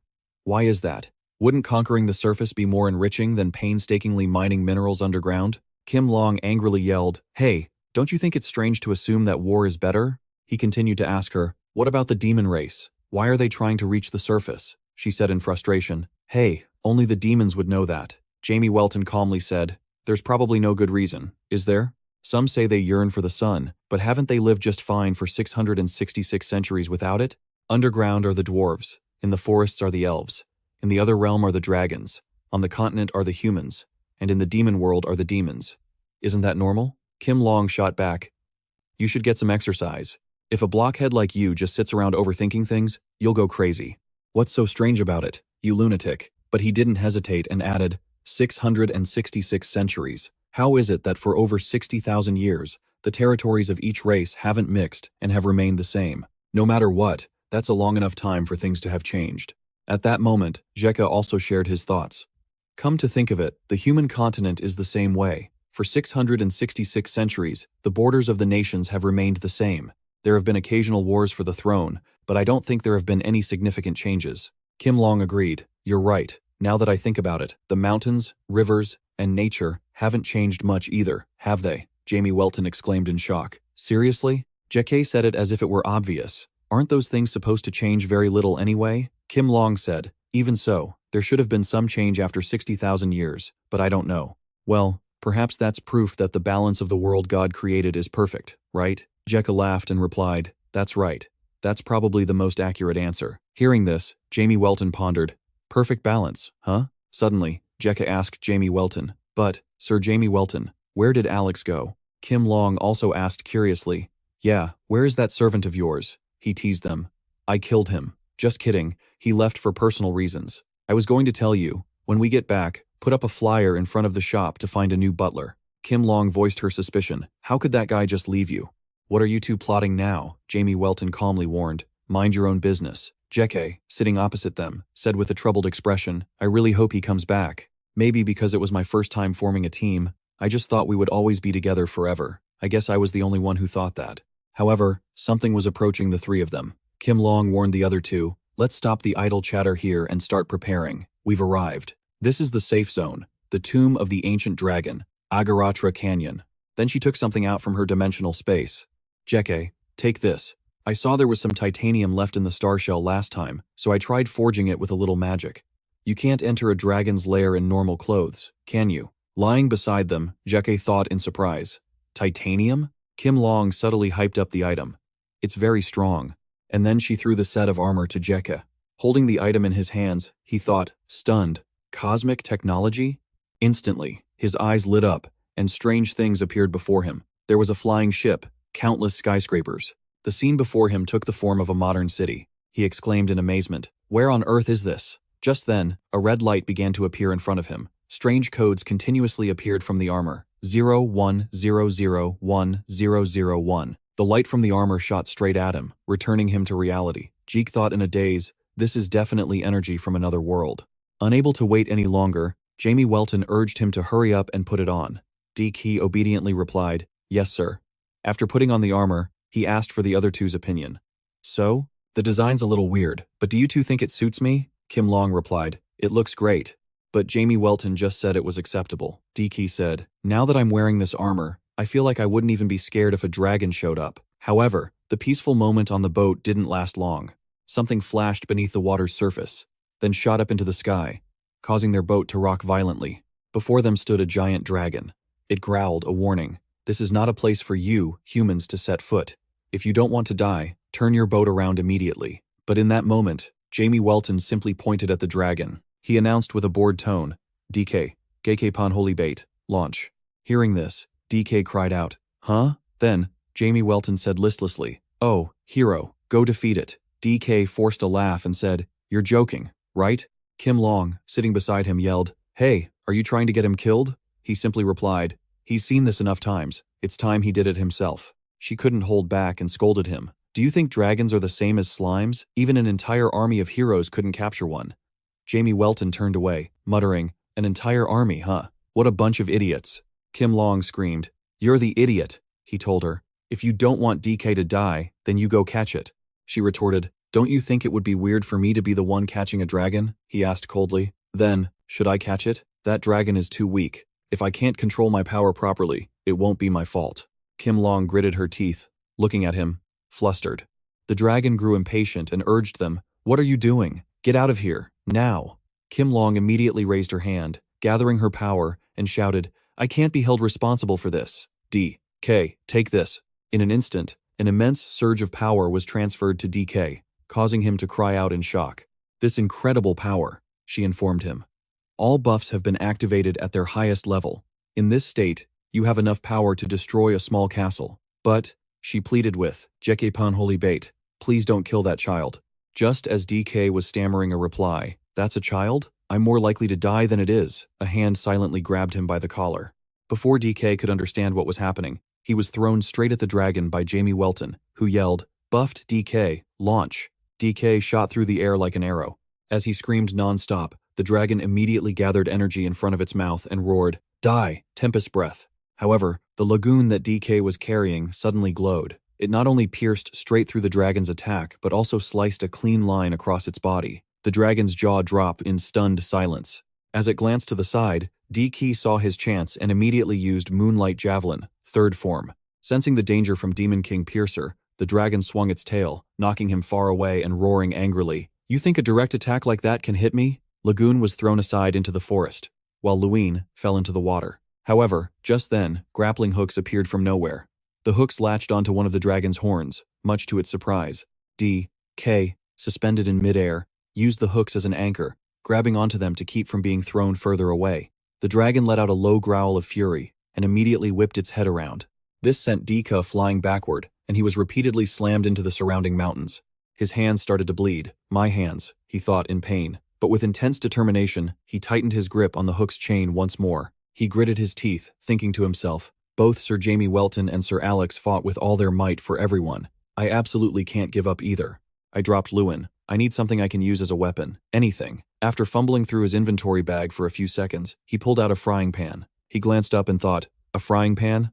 Damn it, if only this were a knife. Suddenly, the pan began to transform, turning into a glowing cruciform sword. Meanwhile, Jamie Welton, standing below, couldn't help but widen his eyes in shock. DK, at that moment, gathered all his strength and let out a loud cry. Sensing trouble, the dragon dove straight down. In an instant, it plunged into the water. DK cried out from above as the dragon dragged him down into the water with it. DK held on tightly to the dragon, refusing to let go. However, the deeper they sank, the more water flooded into his mouth. He let out a small choke, thinking, I can't breathe. The dragon showed no signs of stopping, diving deeper and deeper. DK frowned as his consciousness began to fade. Just as he finished that thought, the dragon changed direction and shot back up. It twisted its body, slamming him painfully against the rocks on the seabed. Quickly, it pulled DK out of the water and then changed direction again. The dragon was now face to face with DK. Seeing that he was unconscious, it seized the opportunity and immediately unleashed its power. You humans, just die already. Draconic Fury Breath. Its attack shot straight at DK, the force of it launching him into the air. Down below, Kim Long and Jamie Welton screamed his name. DK. Suddenly, Kim Long noticed something. Her eyes widened. A protective barrier was surrounding DK. Lines of code appeared on the armor as it released a large amount of gas. On the front of the armor, glowing stones were now emitting a constant stream of smoke. And then, those stones were fired. They aimed straight for the dragon, startling it. Finally, the stones hit the dragon, setting off massive explosions. Even though DK was unconscious, the armor continued to fight in his place. It sprouted 2 arms that fired laser beams straight down. Those beams made the explosions on the dragon's body grow larger and larger. The lasers also shot down at the water, causing the boat to rock violently. Kim Long looked up to see the dragon's body had been blown into many pieces. The fragments fell straight into the water. She glanced to the side. The dragon had finally been defeated. Kim Long looked up to see the dragon's body had been blown into many pieces, the fragments falling straight into the water. The dragon had finally been defeated, but to make sure, DK, still in the air, gritted his teeth and shouted Lewin's name. Below the surface, Lewin began to glow. It shot up like an arrow, piercing straight through the dragon, causing it to roar in pain. Lewin angrily gritted its teeth as DK reached out and grabbed it firmly. He declared clearly, "Once more, Moonlight Javelin, 3rd form." At that moment, the crystals on the armor began to glow again, smoke pouring out endlessly. He roared, "Ultimate Corn, Demon King Piercer," and just like that, his attack slashed straight through the dragon like a razor-sharp blade. The life drained from the dragon's eyes as it collapsed, its body slamming into the adjacent mountain. Kim Long remarked with amazement, "You really can't separate those weapons and that corn from the hero's skills. I don't know why, but it feels like JK has gotten much stronger, don't you think?" Jamie Welton just chuckled softly. "Getting stronger is a good thing, isn't it? Hurry up and heal him. We have to go hunt down the next dragon." Hearing that, she thought to herself, for a guy like him, nothing matters but strength, just as you'd expect from the Demon King. A moment later, the dragon transformed into its human form. Its eyes were shut tight when a voice suddenly called out, "Hey, are you awake yet?" This startled it into consciousness, and it shouted in confusion, "What's happening?" Jamie Welton explained, "What's happening? You were just defeated by our hero." The dragon immediately retorted, "Lies. A dragon that can decide the prosperity or ruin of an empire, losing to some nobody? How could that be possible?" Without hesitating, he pulled out a vial and held it in front of its face. His voice was menacing, "Answer my questions, or I'll shove this mycelium poison you all love so much right into your eyes." The dragon shrieked, "How did you get that?" Jamie Welton said calmly, "I know everything you've been doing. Using your own comrades to attack humans with this stuff. In the end, why are you doing all this?" The dragon roared in frustration. "We will rebuild our kingdom on this blessed land. Then we'll kick out the human race and dragons will rule this world." He glared at it. "You're just repeating those words like a parrot. You've barely established a tiny kingdom and you already want to rule the world? Do you really have the brain of a bird? You're all delusional." The dragon grew even angrier, yelling, "It was you, wasn't it? How could 3 of the 9 just lose contact like that? You're the culprit. What did you do to June, Julia, and Ogun?" It suddenly realized something, and the dragon exclaimed in shock, "No way. Could it be that you're angels? You're trying to stop us from above, aren't you? But we have no intention of violating your regulations. Please understand that we only wish to receive the blessings and the choice of the Creator." Jamie Welton spoke up. "Sorry, but it's quite the opposite. I am the nightmare of everyone in this world. I am the Demon King. Just a fool with meaningless delusions. Now, go be with your friends." After dealing with the dragon, he approached Kim Long, who was healing JK, and said, "You heard it, right? It's all the same rhetoric. To sum it up, I've resolved an unprecedented event where vicious dragons were trying to crawl onto the surface. Even if it wasn't a perfect job, I should still receive 10 times my previous fee. Dear client." After speaking, he looked at her blankly and saw a hint of sadness on her face as she remained silent, not replying. He thought for a moment, then awkwardly looked away before turning to leave. He didn't forget to give an order, "Get JK back on his feet. We have to catch the remaining 8 and end this quickly." Kim Long only replied with a single word, Late that afternoon in Agaya Canyon, Jamie Welton stared intently, remarking in praise, "It's beautiful. This is called a sunset, right?" Just then, JK walked up and burst out laughing. "I never thought Sir Jamie Welton could be so sentimental. The only person in the world who isn't worried when coming to a dragon's lair must be you, Sir Jamie Welton." He calmly lay on the bag JK was carrying and said, "Is that so?" JK replied wearily, "But, can we rest for a bit?" "Oh, sorceress. Our hero here is exhausted. Give him some corn." Kim Long, walking behind them, wouldn't stop nagging. "Hey, you lunatic, walk on your own 2 feet." Jamie Welton paid her no mind and just asked, "Want to bet on how many will show up next?" Kim Long responded, 3. He asked if she had any basis for that. She explained, "Dragons are always like that. If one doesn't work, they send 3. She thought to herself wearily, "Damn it, I forgot this body is human and used up all my magic on the corn and on healing JK. Jamie Welton asked curiously, "So there are 12 of them?" Kim Long explained, The number 12 has many meanings. There are 12 archangels, and 12 months in a year. He calmly cut her off. All right, the sorceress has bet 1 gold coin on 3. What about you, Jacquet? How many do you bet? Hearing this, Kim Long shouted, What? When did I bet any money? Jacquet just asked in surprise. Me? Well then, I'll bet on 2. Jamie Welton told Jacquet his bet was 1 gold coin for 2. The boy asked curiously, Huh? But I don't have that kind of money. He replied, I'll front you the money. You can pay me back slowly. Kim Long yelled, You're such a loan shark. But Jacquet just said, Ah. Oh. Yes, sir. What about you, master? He answered. 7. The boy wondered, why that many? Immediately after, Jacquet pointed to the sky and said, Aren't they right there? Looks like one might be missing though. I'm so tired I can't see clearly. One of the dragons spoke up. How did you get here? Why isn't the boss guarding the gate? Where did he go? Jamie Welton let out a small laugh and replied, You'll be seeing him soon enough. Don't worry. He pointed forward, smiled, and commanded, Jacquet, attack. But Jacquet said in a panic, Sir Jamie Welton, 7 is a bit too much. I'll be blown to bits. Without a trace, Jamie Welton hopped off his back and said in a low voice, You're right, that is a bit much. It's a little annoying, but I guess I'll have to step in. Jacquet, I don't want you to see me while I'm fighting, so go stand a little further away. Jacquet hesitated, but then quickly drew his sword and stood in front of Jamie Welton, saying, I always follow your orders, Sir Jamie Welton, but this time, I must refuse. Even if you are my master, facing 7 dragons alone is too much. I, Jacquet, may only be C rank, and can't help much, but at least. Before he could finish, Jamie Welton threw him into the distance once again. He called out, Go guard the boat, I'll be down in a minute. Meanwhile, Kim Long opened a portal, muttering a curse. Damn it, I have no magic left, so I have to use my own life force just to open a gate. I'm going to find the last child. Don't overdo it. Keep it moderate. Jamie Welton gave a wry smile. Don't worry, I wasn't planning on going all out. I just want to show them the difference in our levels. I'm feeling a bit annoyed that someone dares to attempt something my own team failed at 606 times. Kim Long clicked her tongue. You arrogant bastard, he just replied. Thank you, I'll be right behind you. With that, he turned back to the dragons. Sorry to keep you waiting. Shall we get started? Jamie Welton leaped into the air and shot forward. In just half a second, 6 eyes exploded. Chains of the void. In the next half a second, 4 dragons were bound. He flashed a strange smile as the monsters were hung upside down by the chains. In the next 0.8 seconds, their bodies were effortlessly destroyed. A triumphant smirk spread across Jamie Welton's face. The very next second, he shot through the swarm of dragons like an arrow. One by one, they plummeted down, crashing hard against the rocks. But only one of them managed to react in time. It opened its mouth, preparing to attack. As the only one who could discern Jamie Welton's afterimage, it tried to sustain its breath attack. However, it was too late, as Jamie Welton struck first.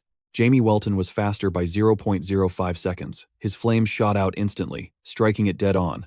Despite that, the rage within Jamie Welton hadn't subsided at all. The two faced off, looking like they were about to start another battle. Just then, a desperate cry made Jamie Welton turn his head. Enough! A blue dragon cried out, shielding its kin as it surrendered. Please, stop. We've lost. He pleaded urgently with Jamie Welton. I will retreat quietly with my kin, so please, stop this slaughter. Hearing this, Jamie had no desire to make things difficult for him. Retreating immediately, are you? It seems you have some sense, at least. Suddenly, May, who was lying on the ground, roared, No!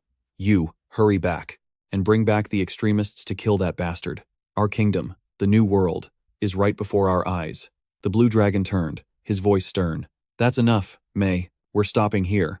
Ever since Run disappeared, it's been over for us. We've reluctantly made it this far. But will God forgive any of this? Behind him, the other dragons lay motionless. June and A said they received a command from God. But if that's true, then why have we ended up in this state? Jamie Welton found himself repeating the dragon's words. A command from God? The blue dragon continued. Among us, only Toon Bun received the prophecy. If their story isn't true, then what have we done? Suddenly, his eyes widened in horror, realizing May was already there. She had ruthlessly thrust her claws straight through the blue dragon's chest. How dare you doubt God's messenger? A traitor like you deserves to die. Jamie Welton roared in fury at May. You idiot. You just threw away your only chance of survival. In an instant, her arm was blown, clean off. Both dragons crashed heavily to the ground. However, the blue dragon was still breathing, and he struggled to whisper, his voice halting and his eyes pleading for an answer. I heard.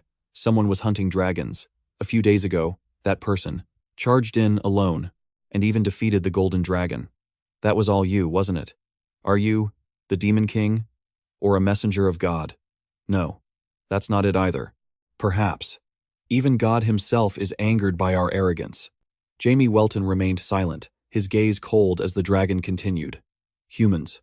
Simply because they were chosen by God, they casually destroy the world. They cut down trees to farm the land, driving countless creatures to extinction. But I have never once heard them apologize to the squirrels that lived in those trees. At that, Jamie Welton finally spoke. Are you trying to pass judgment on behalf of squirrels? The dragon ignored his question and asked another. Even today, they're surely out there somewhere, hunting my kind. The bloody tears shed from the torture of our jade dragons. I've heard they're used to make perfume. Now, weapons and all that. 2. None of it matters anymore. His body was pinned tightly to the ground by May. What about the peace treaty? It's just a meaningless piece of paper. Who is going to protect us? Who's to say the pact allowing the killing of dragons who attack humans isn't just an empty rule? All they have to do is provoke our kind into attacking, and that's that. And so, dozens of humans die every year. Jamie Welton finally understood. So that's what you're upset about, isn't it? Before leaving this world, the blue dragon looked up at him with sorrowful eyes. Humans must prepare for the war with the Demon King. Weapons made from the bodies of our kin aren't an option, they're a necessity. We can lend our power, but we can't just give up our bones. And after that, what's to stop you from demanding our hearts as well? A deep helplessness filled his eyes. Do you want to know who is using the mycelium poison? I believe it was the will of the Golden Dragon. For a moment, Jamie Welton was at a loss for words. Humanity's oppression and brutality had long ago seeped into the dragon's bones, turning into pure hatred. It is the tribute humans offer up to win the war that happens every 100 years. Before the dragon could finish, Jamie Welton cut him off. I don't believe he's that kind of person. However, the blue dragon pressed on, searching for the truth. He is the god of the dragons, and a co-creator of this world. He must have seen far too much. So perhaps, he decided this was the only path to maintaining peace? Jamie Welton frowned. So, someone relayed a message to you indirectly through the dwarves, and that someone was the Golden Dragon? But immediately after, the blue dragon revealed another useful piece of information. Someone among us must have cooperated and taken the poison. If my suspicions are correct, then that person must be Sears, the white dragon. The one that golden-haired mage with you said he was looking for. Sears is the Golden Dragon's own daughter. Jamie looked at him coldly. Where is she now? The blue dragon lifted his head. On the mountain peak. Hearing that, Jamie turned to leave. Since you talked, I'll let you live. Now get out of this place. The blue dragon, however, just let out a single phrase. His head fell back in exhaustion. We've failed. We've lost the Golden Dragon. It's all our fault. But if I go back like this, I'll just be captured by those humans. And my tears will just become perfume for those bastards. Though he didn't want to weep, helpless tears streamed down his cheeks anyway. For a proud dragon, how could he possibly bear such a fate? In that very instant, a light flashed, and the blue dragon's entire body began to glow brightly. The next thing anyone saw was a massive explosion. From down by the river, J.K. Pon Holy Bait watched anxiously. Sir Jamie. Jamie was unharmed, merely surprised. Where the dragon had been was now just a massive crater. A moment later, he arrived at the peak of the mountain. There, in the shade of a tree, Jamie Welton saw the Golden Dragon kneeling on the ground. He could only approach in silence. From there, he heard the weak, whispered voice of the white dragon. We needed a pretext to take care of those annoyances. This should buy us some peace for a time. What do you think? Am I not the perfect villain? She asked. She lay in the Golden Dragon's arms, tears streaming down her face. Did I do a good job? Humans. They've become so corrupt, so weak. Perhaps we truly will lose this war. We've had to sacrifice so much. None of this is your fault, the Golden Dragon replied, his voice trembling. I never, ever wanted this. Bai Long slowly reached out and touched her cheek. Oh, my goddess, my mother. As the evening light faded, she looked at her mother one last time in agony. The mother I love most. My poor, pitiful mother. Miserable tears streamed endlessly down Bai Long's cheeks. I understand everything. Carrying that giant cross on your back, having to pretend to be so strong. But in reality, among all of us, you're the one in the most pain. Finally, Bai Long whispered faintly, I have one wish. That you, just once, can find peace. You, who I love most in this world. After she spoke those words, her life faded away completely. My golden light. Her arms fell limp as she officially sank into the endless abyss of eternity. It was then that Jamie Welton spoke up. Did she end her own life? Yes. All right. So she was the one behind it all, right? Correct. So, it's all over? It's over, he continued. The ones below also ended their own lives. Jinlong didn't turn around, simply replying, they chose their pride. Thank you for telling me. However, that wasn't enough for Jamie Welton. Words alone won't cut it. I know what kind of conclusion you're trying to draw after a war with so many losses, what kind of ending you're aiming for. And in the end, everyone lives happily ever after. You think that just by easing up and showing respect to all those extremists, everything will have a nice, happy ending? Perhaps. Jamie Welton's eyes gazed wistfully into the distance. Though he didn't want to, he had to confront her directly. The one who just took her own life said that for humans, weapons made from dragons are indispensable. You're turning a blind eye to the deaths of the dragon race, aren't you? And you're extinguishing that rage with something you call a peace treaty. Well, that sounds rather convenient, doesn't it? Faced with Jamie's sharp questions, Jinlong remained silent beside her daughter's body. However, the anger among the dragons grew, and even you, as the dragon god, could no longer control it. This child gathered the key figures of the extremist faction and formed the Four Seasons Society, creating a legitimate reason for you to dispose of them, didn't she? And you're telling me you didn't know about any of this? Thinking about how the dragon race was oppressed and how everything seemed orchestrated, Jamie Welton grew even more furious. And you, who didn't know the truth, thought I was the one who ordered the plague to be spread. So you asked for my help in capturing the maddened dragons. In any case, that was all just part of the process. In the silent space, only the sound of his questioning echoed. With this, they would prepare for the war 20 years later. Humankind once again received a great number of weapons made from dragons. And the key figures of the extremist faction have all been eliminated, haven't they? It's as if everything was prearranged. For you, this was the best-case scenario. After a long moment, Jinlong finally replied, think what you will. Living as a golden dragon is a position you cannot endure if you constantly worry about reputation, good or bad, or about personal feelings. Finally, Jamie asked a concluding question. Are you the protector of world order? Hearing this, Jinlong unconsciously let out a faint, bitter smile. That sounds so grand, doesn't it? Suddenly, Jamie was startled as he moved closer. At some point, Jinlong's tears had started to flow, and she was sobbing uncontrollably, sniffling as she wept. Wait for me. Just a moment, can you? The loss of her children had carved a great wound in Jinlong's heart. For me, 60,000 years is too short a time to forget the children I've lost. After she finished crying, Jamie Welton spoke. It's time to go now. Jinlong quietly agreed. Before leaving, she had one more thing to do. Lay Bai Long to rest. A golden light from her hands made Bai Long's body slowly levitate. Her face still wore a smile of content happiness as she gradually faded into nothingness.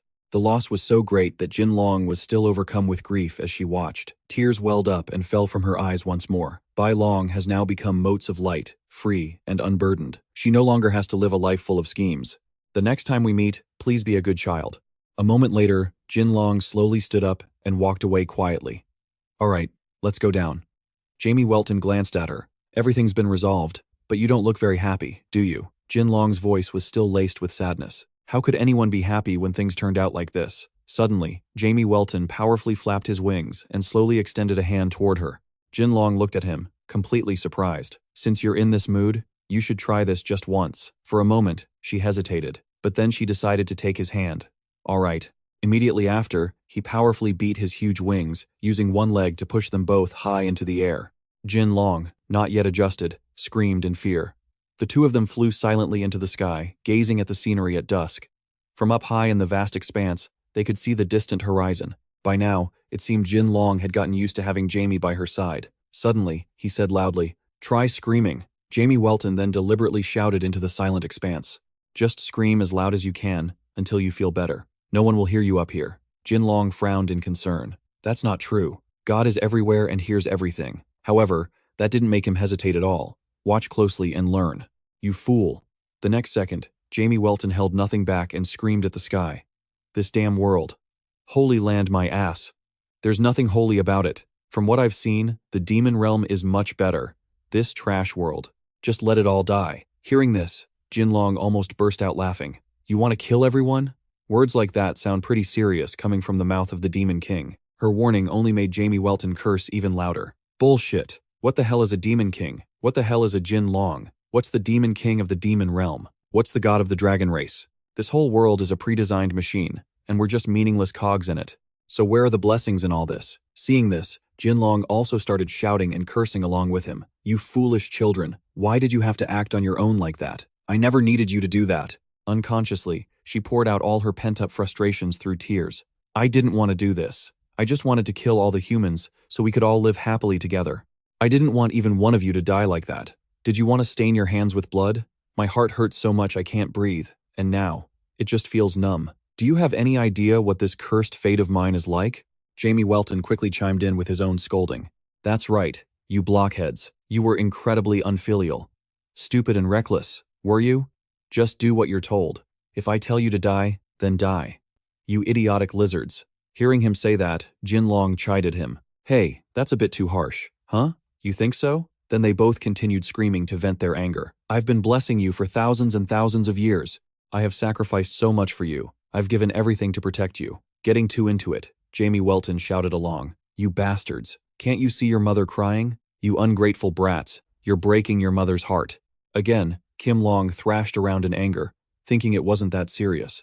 Oh, sorry. I got a little carried away. Then he fell silent for a moment, and as soon as he opened his mouth again, a torrent of vile curses poured out. Is God some kind of peeping Tom? Why don't you come down yourself, instead of just watching from above? Good heavens, you're so disrespectful. You'll go to hell for that. My life is already in hell. Ah, no, it's because I was born the king of hell. If you're angry, don't just stay silent and pretend to be all serious. Come down here and fight me. At this, the atmosphere between the two of them became more relaxed. You think you can fight me? You're mocking me. If the Demon King hears you, he'll be very displeased. Kim Long smiled smugly at him. I'm not called all-powerful for nothing. Not even God's angels can defeat me. However, Jamie Welton paid it no mind. Angels and gods are just things from old stories. The two of them continued to fly through the twilight. Oh, those guys? Right, they don't exist because they never show up. Just then, Jekka suddenly realized something. He looked worriedly at the wincing Kim Long and asked, You don't look so good. It seems this is too much for a human body to handle. Knowing she couldn't take it anymore, Jamie Welton quickly dove towards the ground. You idiot. He held Kim Long tightly as he flew. If you're tired, just say so. A moment later, they both reached the ground. Kim Long gently pulled her hand away from Jekka's. He was probably too surprised to react, and then she suddenly spoke. Thank you, Jamie Welton asked again, skeptical. What did you say? I said thank you, Demon King. But he didn't accept a simple thank you. Then pay me in cash. Kim Long smiled like a child and replied, But I don't have any money right now. Unconsciously, Jamie Welton felt his cheeks flush. Finally, they both fell silent. But why did Dagoth die? Elsewhere, the town was as noisy as ever, but a moment later, everyone looked at each other in confusion. They whispered among themselves, afraid Jake might overhear. Oh my, he's back now, but he's just sitting there in a daze. What's with him? He looks so scary. His face looks so dumb. Troubling thoughts swirled in Jamie Welton's mind. A single dragon against a whole party of heroes? They could probably handle 1,000 dragons as easily as eating a meal. But why did we lose when we fought the hero? He truly couldn't understand. Was the hero's power really that great in the end? Especially the image of the man with a tight grip on his sword, standing atop countless corpses. JK had to step in and reassure everyone. Please, don't mind him. He may look like that, but he's a very respectable person. I'm serious. He must have been brainwashed by Hobby. So scary. Just as JK was lost in thought, someone approached him. When did Kim Long get in front of him? He glanced at her and asked, Are you leaving? She smiled and replied, Yeah. Our joint business regarding the mycelium poison is over. I actually feel a little bad for making you lose the title of Kim Long's Slayer. Jamie Welton didn't care about such things and asked another question. I don't need it anyway. So, how are you going to explain this to your kids? Kim Long answered slowly. There's no other way. I'll have to gather them all and convince them one by one. So, the Four Seasons Guild broke the peace treaty and started a war, making everyone mistakenly believe it was your demon clan's plan, which is what caused all the chaos. And in the process of resolving it, I had to fake my death and do everything secretly. Jamie Welton smirked. Just hearing about it gives me a headache. If it were me, I'd stay here. I wouldn't go back even if I died. Seeing that she'd hit a nerve, he yelled, What? Are you sad? Well, if you ask me to stay, I'll stick around a little longer. Wow, you've got some nerve. A 60,000-year-old hag bullying an 80-year-old kid? However, Kim Long just gave a cunning smile and replied, Oh, 60,000 years old? Do you have any proof I was born in the Age of Chaos? Or were you born in the Silver Age? There are some things in this world it's better not to know, kiddo. Afterward, she summoned a small portal, and just before leaving, her voice echoed back. Dying once every 100 years, huh? A hint of sadness flickered in Kim Long's eyes as she looked at him. Perhaps God loves you more than I do. With that, she quickly left. Goodbye. Only then did JK dare to approach and ask, "Miss Dan Gum has left?" He stood beside him, full of regret. "I didn't even get to say a proper goodbye. Sir Alex too. Everyone just suddenly left." "So, does this mean Miss Dan Gum won't be coming back?" Jamie Welton just answered coldly, "Who knows? She's the whimsical type." Another day passed at the weapon shop. A man holding a piece of paper came looking for Jamie Welton. "Are you Sir Jamie Welton?" He frowned as he read the contents. "Urgent hiring. Position: butler. Duties: assisting the master, cleaning, laundry, cooking, management, shopkeeping, business, promotion, security, armory management, night watch, and other miscellaneous tasks. Requirement: only very strong individuals may apply. Salary to be negotiated." Jamie Welton glanced at the other person. Skayton introduced himself with a gentle smile. "I'm here to apply for the butler position." He immediately turned his head away and gave a curt reply. Denied." He frowned and explained, "It's written right there. We're only hiring strong people, and you're super weak, Scatton." But that didn't deter Scatton. Why does a butler need to be so strong? To be able to make coffee while dragons are flying around, wreaking havoc. Then he suddenly turned his head as if looking for something. Speaking of which, where is the master of the crown? Could it be that the job was done, so they left? The master of the crown? At this, his eyes lit up with an extremely cunning look. "It seems you still don't know that person is called Kim Long in this world. Ah well, that person will be back soon enough. Because the pull of causality is very strong. The fact that you're here is surely the biggest proof of that. Because you came from beneath the earth. And naturally, that made Jekka suspicious. It seems you know something, don't you? Spit it out. Why did you come here?" Skayton quickly explained. "Didn't I say I came to apply for a job?" But Jamie Welton cut him off. "You think I'd believe that?" No matter what he said, Scatton's expression didn't change. "Yes, but for now, that is indeed the case." His optimism only made Jamie Welton more suspicious. "So, you're saying you know about my identity and Kim Long's, but you can't say how you know, and you still want me to hire you?" "Precisely." Then he asked again seriously. "And I have no idea if you're an ally, an enemy, a dragon, or a high-ranking wizard. So what you're saying is, no matter what, you want me to hire you, right?" Scatton replied, maintaining his calm demeanor. "That's right, and I assure you, my skills are quite good. The very fact that you don't know who I truly am right now is proof of that, isn't it? I'd say I have the ability to brew coffee while dragons are fighting in the sky." In the end, Jamie Welton was completely convinced by this man. "How interesting. What's your name? You may call me Skayton." Suddenly, he pointed a finger in Skayton's face and yelled, "All right. From this moment on, you are my butler. I don't care who you are, but once you're hired, you don't talk back to me." Threatening a new hire on the very first day? Is that how you do things? Jamie Welton glanced away and warned, "If you don't like it, then get lost. After all, you must have some ulterior motive for approaching me. Am I wrong? For now, I'm only keeping you around because I find you interesting." However, the other man didn't seem to care in the slightest. "Let me be clear. As long as I am in your service as your butler, I will be absolutely loyal to my duties. However, the day I resign from this position is the day that promise becomes void." Now, Jamie Welton stared intently into his eyes, meaning, "One day you'll betray me." Scatton smiled. "I won't lie to you." Seeing that he understood, Jamie Welton was very pleased and said loudly, "Good, that's interesting. I like you. Your salary is 3 gold coins, and you start today." "Yes, master." Then he turned and called out for Jekka. "Jekka Pon Holy Bait, take care of the new butler. He seems a little dense, so make sure to teach him everything from A to Z." "Really?" Scatton smiled. "Hello, you must be Jekka, right? Nice to meet you."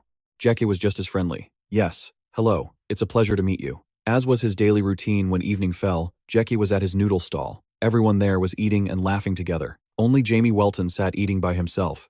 It wasn't until it was completely dark and the streetlights had turned on that Jamie finally got up to leave. Seeing him gone, Jekka also packed up his stall. He walked quickly and silently down the deserted street, lit only by the faint glow of small lamps. After a while, he finally arrived at his small house. As soon as he got home, he immediately picked up his sword to practice. He gripped the sword tightly in his hand, taking a deep breath to calm his mind. As Jekka closed his eyes, images of his past battles appeared one after another. They were horrific, haunting the depths of his subconscious, impossible to erase. The image of a giant dragon with its mouth wide open, about to finish Jake off. Those things had become his motivation to train. Moonlight Scorch. He gripped the sword and swung it powerfully, one strike after another. 8th form, Demon King's Demise. Alone in the dark of night, he trained relentlessly, like a man possessed. Jamie Welton's words once again appeared in Jake's mind. "The fact that you're an F-rank warrior isn't anyone else's fault. It's the choice you made, isn't it?" His own uselessness also haunted him. I'm sorry I couldn't be of any help. D-rank missions are still too difficult for me, so I can't go with you all. You know the way out, right? Yes. And in the end, Jamie Welton chose to leave him behind, as if he were afraid Jack would just get in the way. Go down and guard the boat. We'll be back soon. On the outside, Jack was always cheerful, but those things made him deeply dissatisfied with himself. He used training as a way to save himself, even though he couldn't be like Sir Jamie Welton. The more he thought about it, the more determined Jackie became. At the very least, I can carry their luggage. At the very least, I won't get in the way of completing the mission. I have to get stronger. Suddenly, a voice came from behind him, carrying an aura of furious sword energy. Jack turned his head and saw it was Cadenia, working all day and then training late into the night. What a beautiful sight. Sir Cadenia, he asked cheerfully, what brings you here? But Cadenia suddenly responded by charging at him with a weapon. It's nothing big, I just want to challenge you. Show me your true strength. The surprise attack left Jack with no time to react. He fell backward onto the ground, crying out in pain. JK looked at Cadenia and asked, Cadenia, why are you doing this all of a sudden? But the man had no intention of having a normal conversation. Battles always happen without warning. If you're a hero, then act like one. Like a gust of wind, Cadenia zipped past and slashed Jackie's left arm. He swung again, leaving a deep wound on Jackie's right arm as well. Jekka was defeated time and time again. He gritted his teeth in fury, unable to take it anymore, and finally launched a counterattack. Stop this. Jekke Pan Holy Bait gripped his sword and charged like a wild beast. However, after a short distance, he realized in horror that his sword had somehow been entangled by countless threads, rendering it immobile. Just then, Cadenia spoke again. Don't strain yourself. At the same time, Jekke realized that he himself was also caught in that net of threads. Your limbs will be torn apart, Cadenia explained. The dagger was just to draw your attention. His other hand was connected to a web of intricate threads. A true weapon should never be seen by the opponent. Seeing Jek's state, Cadenia couldn't help but laugh. He stood on high, with the large moon behind him, looking even more demonic. This is the difference in the gifts bestowed by God. Suddenly, he asked, Moonlight Scorch, is that the swordsmanship passed down from the Jake Pan Holy Bait family? Jake answered honestly, yes, I learned it from my father when I was young. However, Cadenia immediately scoffed. Your movements are too flashy and unnecessary. You're leaning too far forward, your footwork is poor, you still have a lot of training to do. This is just you playing with a sword. It's not some incredible technique. It's just something you imagined from your own lack of real combat experience. At that moment, he also revealed his true purpose. Jekka, you are a flower named Jekka Pan Holy Bait that has grown and bloomed from the mud. This place isn't suitable for you. You need to undergo proper hero training. Cadenia gave Jekka a cold glance. Jekka Pan, Holy Bait, I am formally offering you a chance to come with me to the Imperial Holy Hall and become a Zodiac Knight, just like me. But his next words terrified Jekki even more. Let's complete the sacred mission of the gods together, protecting the final hero in the 66th Great War and kill the Demon King. Faced with such an invitation, Jek refused. That's impossible. Seeing this, Cadenia began to use his family as leverage. You're worried about the tuition for your younger siblings, aren't you? If it's about that, the Imperial Holy Hall can cover it at any time. Jekki was stunned, unable to believe it. The Imperial Holy Hall will pay for their tuition? But why? Cadenia didn't hide anything. Because of your high bloodline purity, do you know what the final hero's purity level is? It's 9%. That's lower than yours, so come with me. I will definitely turn you into the greatest paladin, befitting of your bloodline. Despite everything that was said, Jek still chose to stay in this shabby place. Thank you for your words, sir, but I will remain here. Jekka, indifferent to fame and fortune, just smiled and continued. The Imperial Palace, or the Zodiac Knights. Those words sound so beautiful, like something out of a dream. Just receiving an offer from you, sir, is more than enough honor and happiness for me. But that's not a role that suits me. I know my own limits. Unconsciously, he remembered the sight of Jamie Welton's back from earlier. He had become Jake's unwavering source of faith, and right now, I have someone by my side who is willing to trust and accompany me, even with all my shortcomings. Cadenia quickly retorted, that person is just using you. However, Jekke Pan Holy Bait chose not to believe that. So, let's assume what you're saying is true, that the purity level in my records is wrong. What would you do then? He looked up at Cadenia, questioning. Even so, would you still turn me into a Zodiac Knight? But the man was just as adamant. I won't lie. That's impossible. The potential of a warrior with a low purity level isn't high. No matter how hard you try, you can't change your innate abilities. Jekke Pan Holy Bait once again stated decisively, if I can't even reach D class, or even G class, then it's all meaningless. Sir Jamie Welton took me in, even knowing I was F class.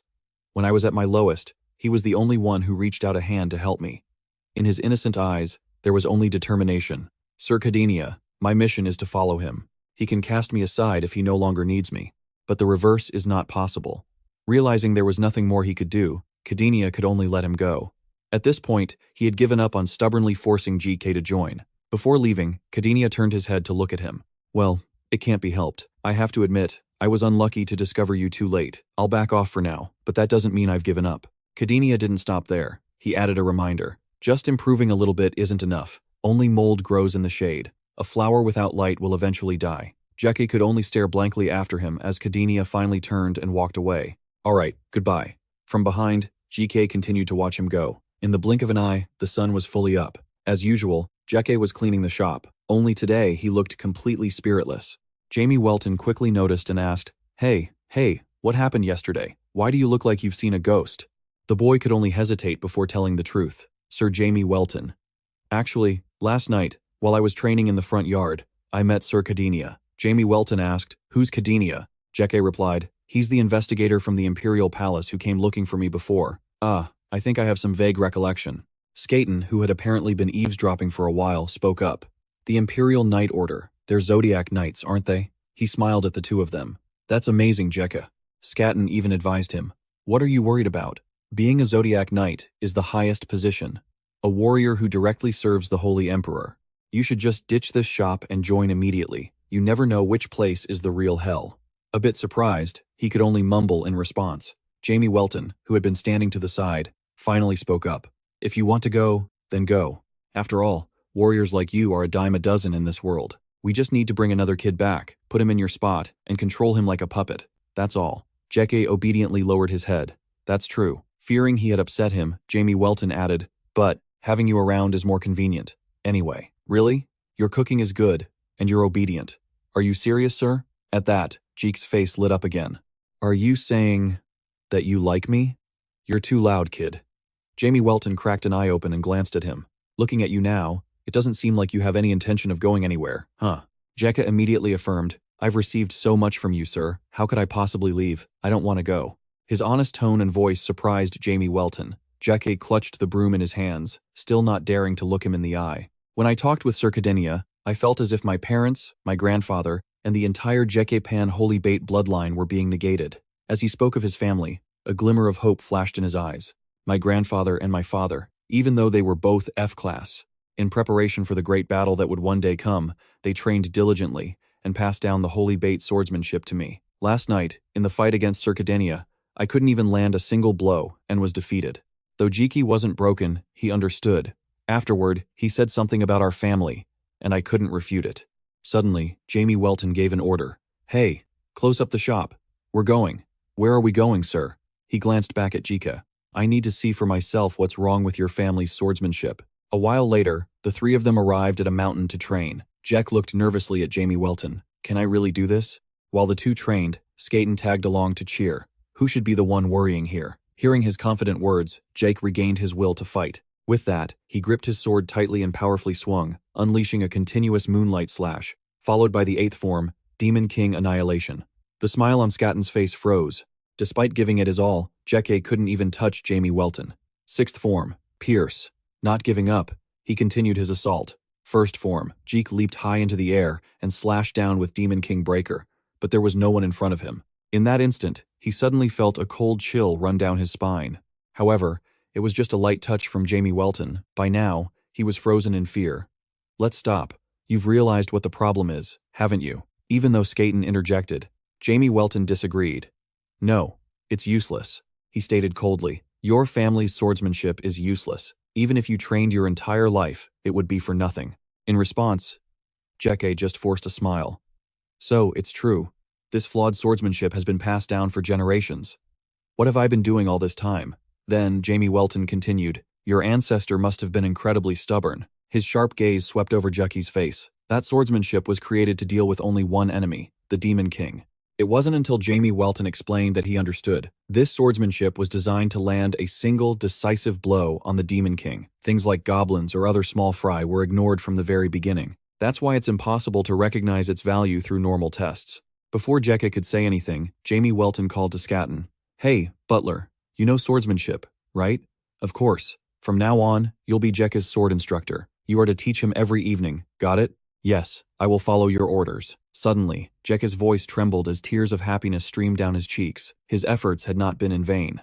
Seeing him like this, even Jamie Welton felt a sense of relief.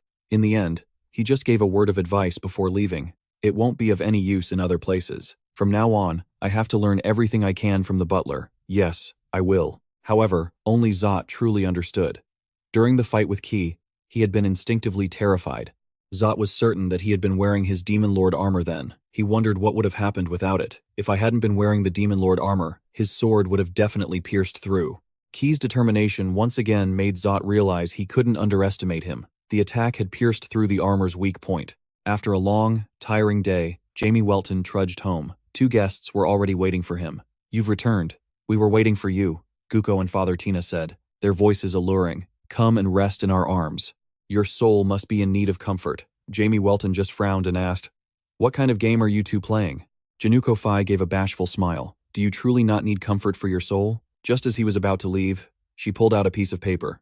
Yeah, so cut the nonsense and get lost, will you? Oh, that's perfect. That means I can give this to you without any reservations. She waved a card in her hand, an invitation to Alex's funeral tomorrow. Hearing this, Jamie Welton felt as if a knife had pierced his heart. His expression only made Januko Fai more excited, and she laughed loudly. So, do you need comfort for your soul now? Elsewhere, Kim Long was busy with a thick stack of documents. She grimaced in misery as she processed them. Suddenly, she paused. An image of Zot flashed through Kim Long's mind. This world is twisted. He had spread his arms and shouted, enjoy this life by dancing and singing, just like me. In this world, neither the Demon Lord nor the past life will ever appear again. Even when Zot was being difficult, he would say, rules and order? What a joke. Just throwing them out there and forcing others to follow them unconditionally. It's so tyrannical. Kim Long smiled unconsciously. You're not just a puppet either, are you? Suddenly, someone rushed in with an urgent report. Venerable Kim Long, an intruder has crossed the border and is looking for you. According to the intruder, he's a terrifying person. It's him, the one whose name is an act of disrespect to even utter. But to Kim Long, this was great news. Unable to wait, she rushed off. The door to where Jamie Welton was stood right before her. Outside, he was looking up at the flying dragons by himself. When he heard her call, Zot turned his head and smiled. Oh, you've come? Kim Long, like an overjoyed child, jumped on him. You fool! Why did you come looking for me yourself today? I need you to come somewhere with me. Her eyes sparkled with anticipation. Did you do something stupid again and need me to clean up your mess? Or is this a date? But he quickly crushed her excitement. Yeah. If sneaking into the demon world and slaughtering a bunch of bandits counts as a date, then sure. What? The two of them then walked off, talking as they went. Huh? Your number 1 lackey is dead? Yeah. The other dukes think Alex killed Dagoth, which is why I told you to lay low. So what happened?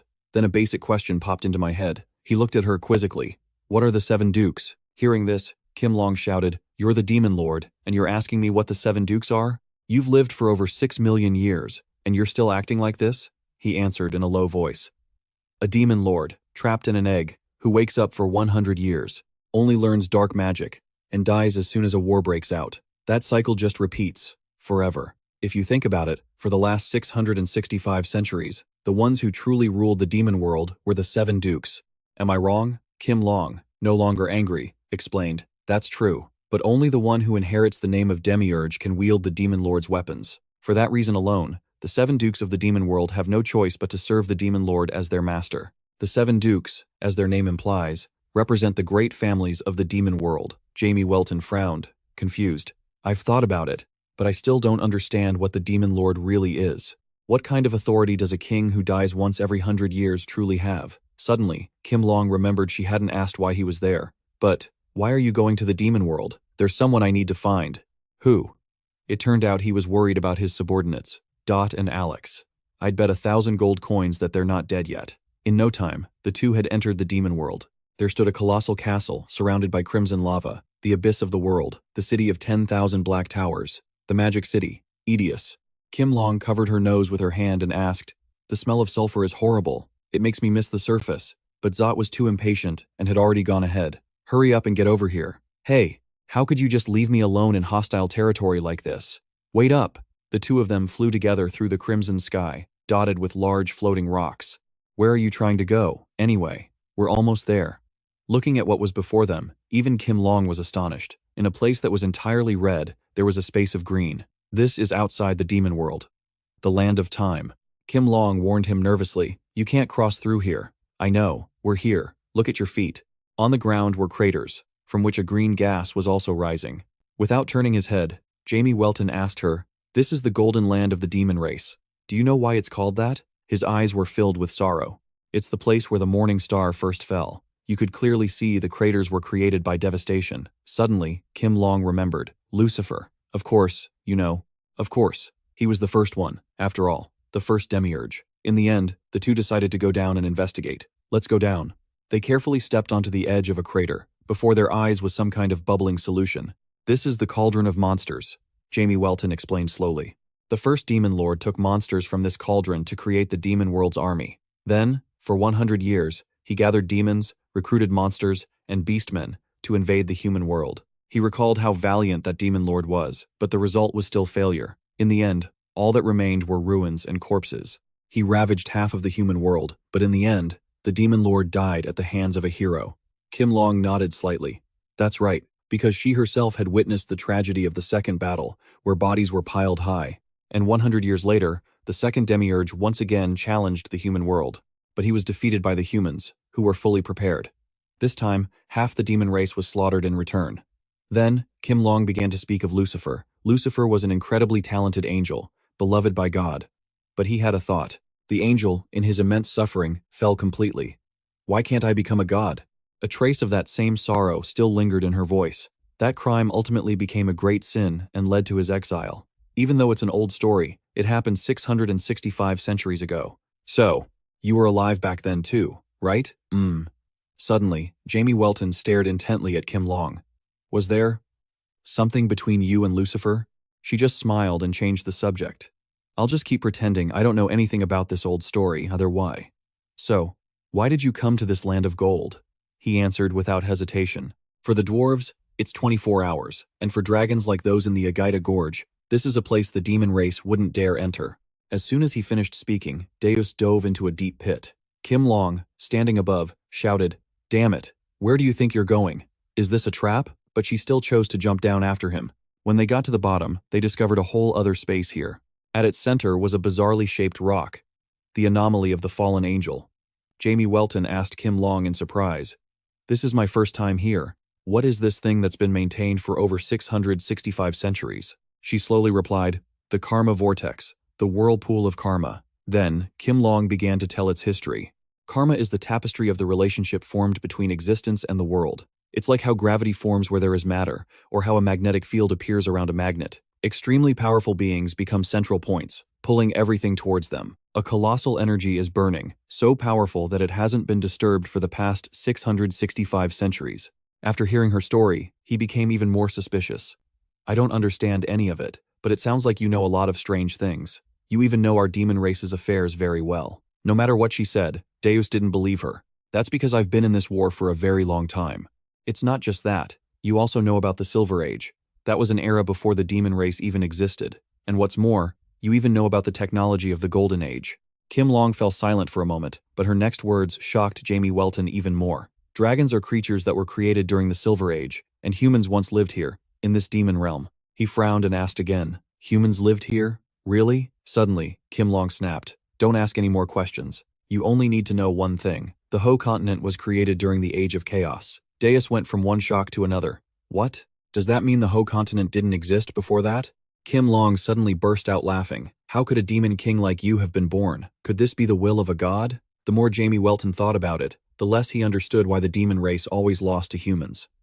"It's obvious, isn't it? It's because the demon race is weaker than humans." It was as if a flash of insight struck him.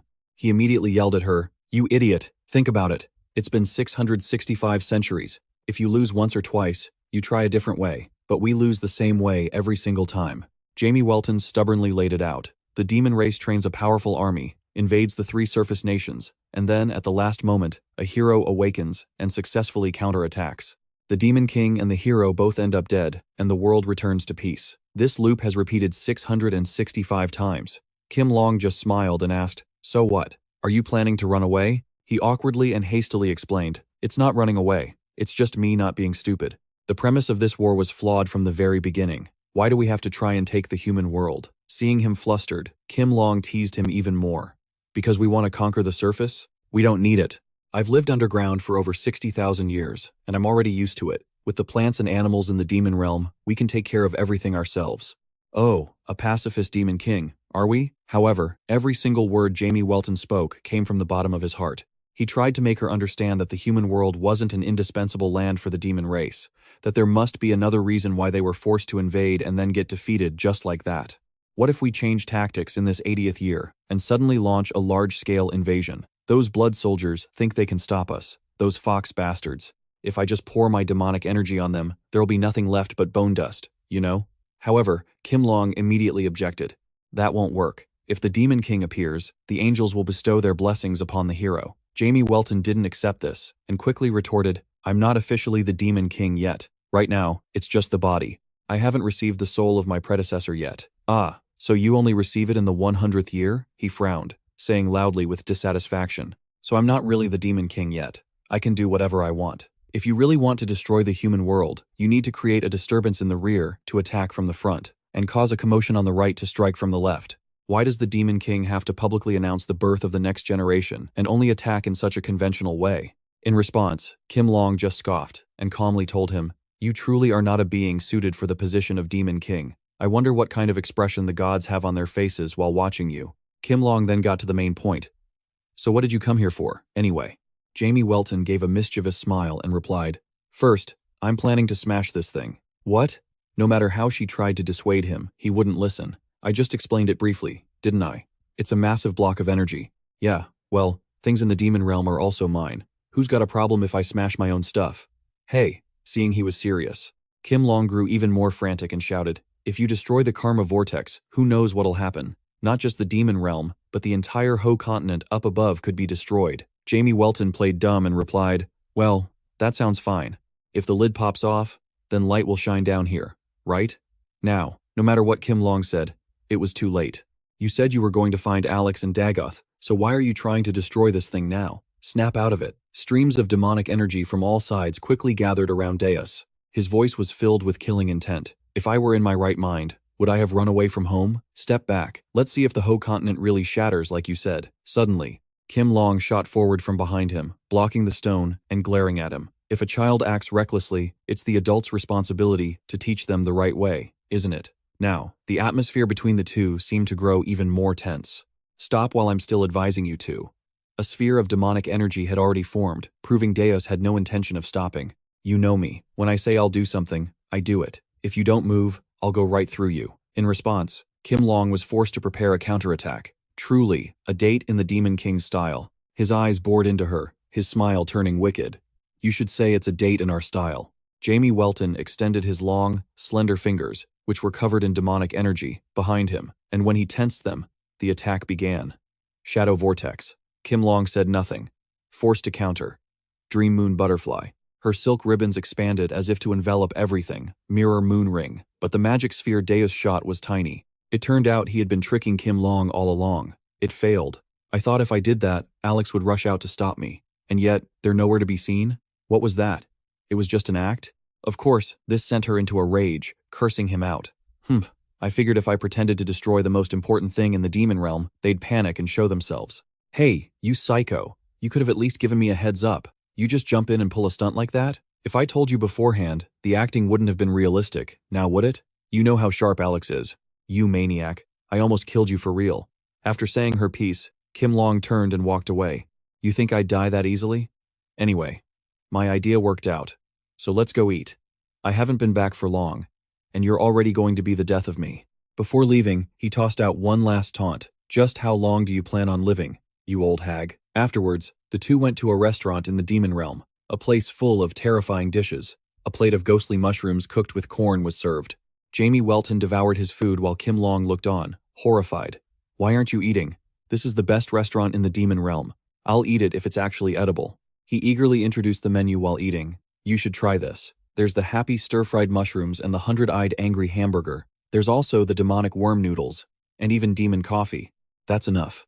The more I hear, the more I lose my appetite. Just pretend I've already eaten.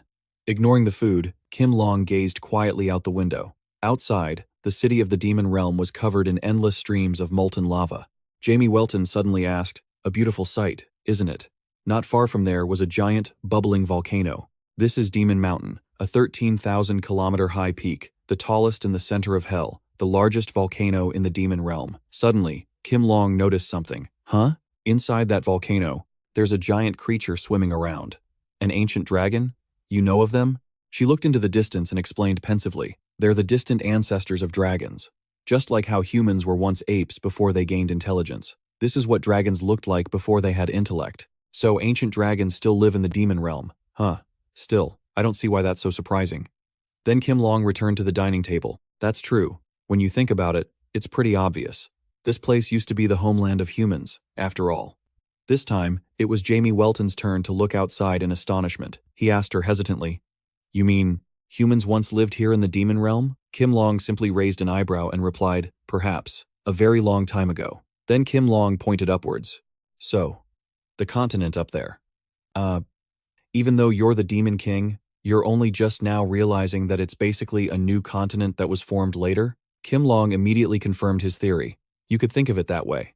After a moment, she stared intently into his eyes and asked, "But enough of that. Let's talk about Dagoth and Alex.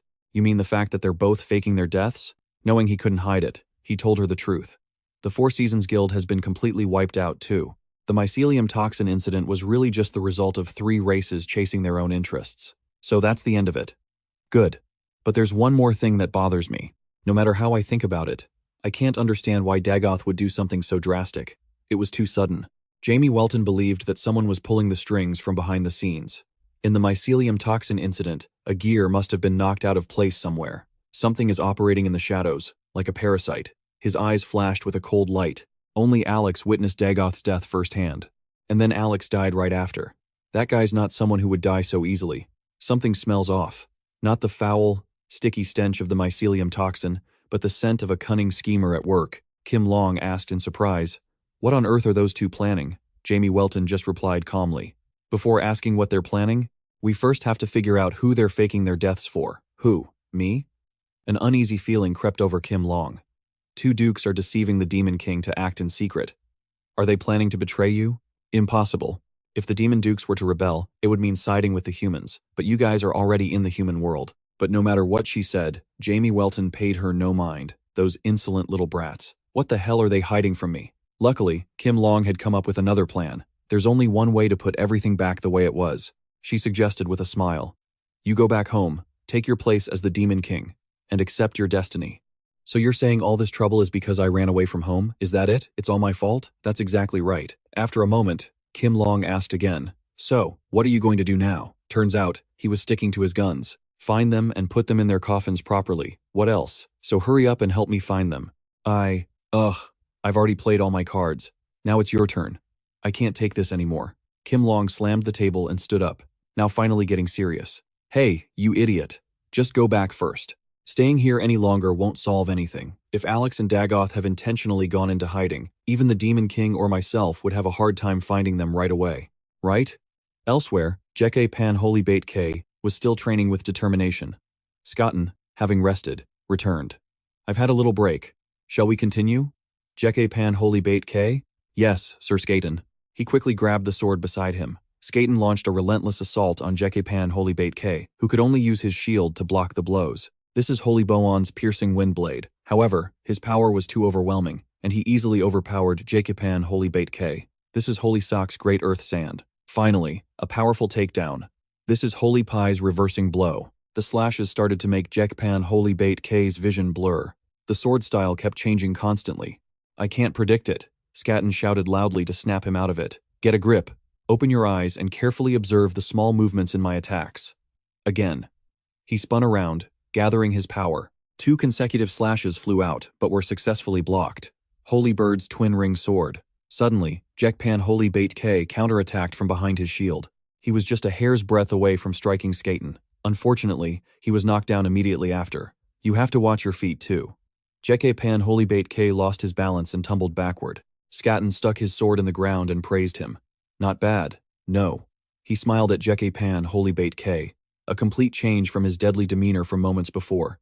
I must say, you're learning much faster than I expected. That last technique was highly difficult, but the fact that you held out this long is commendable. Jackie Pan Holy Bait K panted in reply. It's also thanks to the weapon Sir Jamie Welton gave me. Scotton continued to praise him. I'm not just saying that to be nice. From what I hear, you've even taken down a dragon before. Those things aren't something just anyone can face, even with a sword and shield. He realized something that even Jackie Pan Holy Bait K himself didn't know. Perhaps it's thanks to Holy Bait's sword style, which seems to have been created specifically to fight giant enemies. Because you practiced that sword style every night, when it came time to fight, you subconsciously dodged and neutralized the attacks from those massive creatures. If you couldn't do that, your body probably wouldn't have been able to take it. Jackie Pan Holy Bait Ki bowed his head in gratitude. Thank you, but it was really thanks to Sir Jamie Welton. He couldn't help but recall those moments. I don't know why, but just looking into his eyes makes me feel this courage welling up inside me. It's like no matter how strong the opponent is, I know I can win. Suddenly, Skaten laughed. That's not too hard to understand. Then he gave Jackie Pan Holy Bait a cunning smile. Hey Jackie Pan Holy Bait, do you want to know his real identity? He asked in surprise. His identity? What do you mean? Skaten didn't answer directly, and started dropping hints instead. Think about it. Someone who can fly freely in the sky, take down a dragon in a single blow without a scratch, and not even get hurt while standing in the middle of a dragon's breath. Could a human like that really exist? Jackie Pan Holy Bait lowered his head, trying to reassure himself. Isn't Lord Jamie Welton human? He unconsciously clenched a handful of grass on the ground, and even though he didn't want to, Jackie Pan Holy Bait decided to just believe. I don't want to hear it. If he wants to hide it, I'll pretend I don't know. Such strong faith. When talking about him, Jackie Pan Holy Bait felt more at ease. To someone like me, who's a nobody. And to my siblings, he was the one who granted a miracle, to our Holy Bait family. Like a savior. Whatever his past was, whatever he truly is, that fact will never change. But to Skaten, it was just blind faith. Sounds like a religion. Suddenly, Jackie Pan Holy Bait shouted, asserting, I wouldn't dare say he's greater than a god. But unless a god himself commands it, I will never do anything to disappoint him. Hearing this, Skaten didn't press him any further. Jake Pan Holy Bait, you're a good person. No, I'm not. I'm just trying to do my duty. After saying that, he turned his back to leave. Well then, let's stop here for today. Jackie Pan Holy Bait, surprised, quickly called out.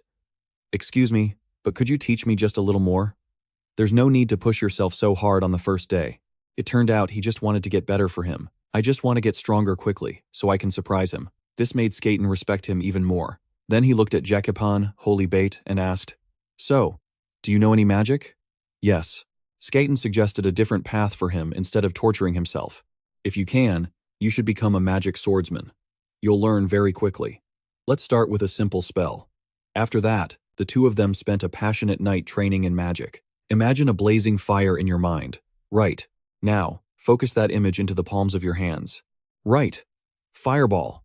The next morning, people were cheerfully strolling outside the city walls of Dorich. The soldiers were still diligently standing guard on the city gate, when suddenly, something swept quickly over their heads. From below, all they could see was a massive sword, taller than the city walls. A moment later, it swung down forcefully, destroying everything. The people fled in a panic, but some were unlucky and got hit by falling blocks of concrete. Run! Amidst the chaotic scene, a child suddenly stood frozen in place. Paralyzed by fear, the child couldn't move an inch. Before them was a group of ferocious giants, brandishing their weapons.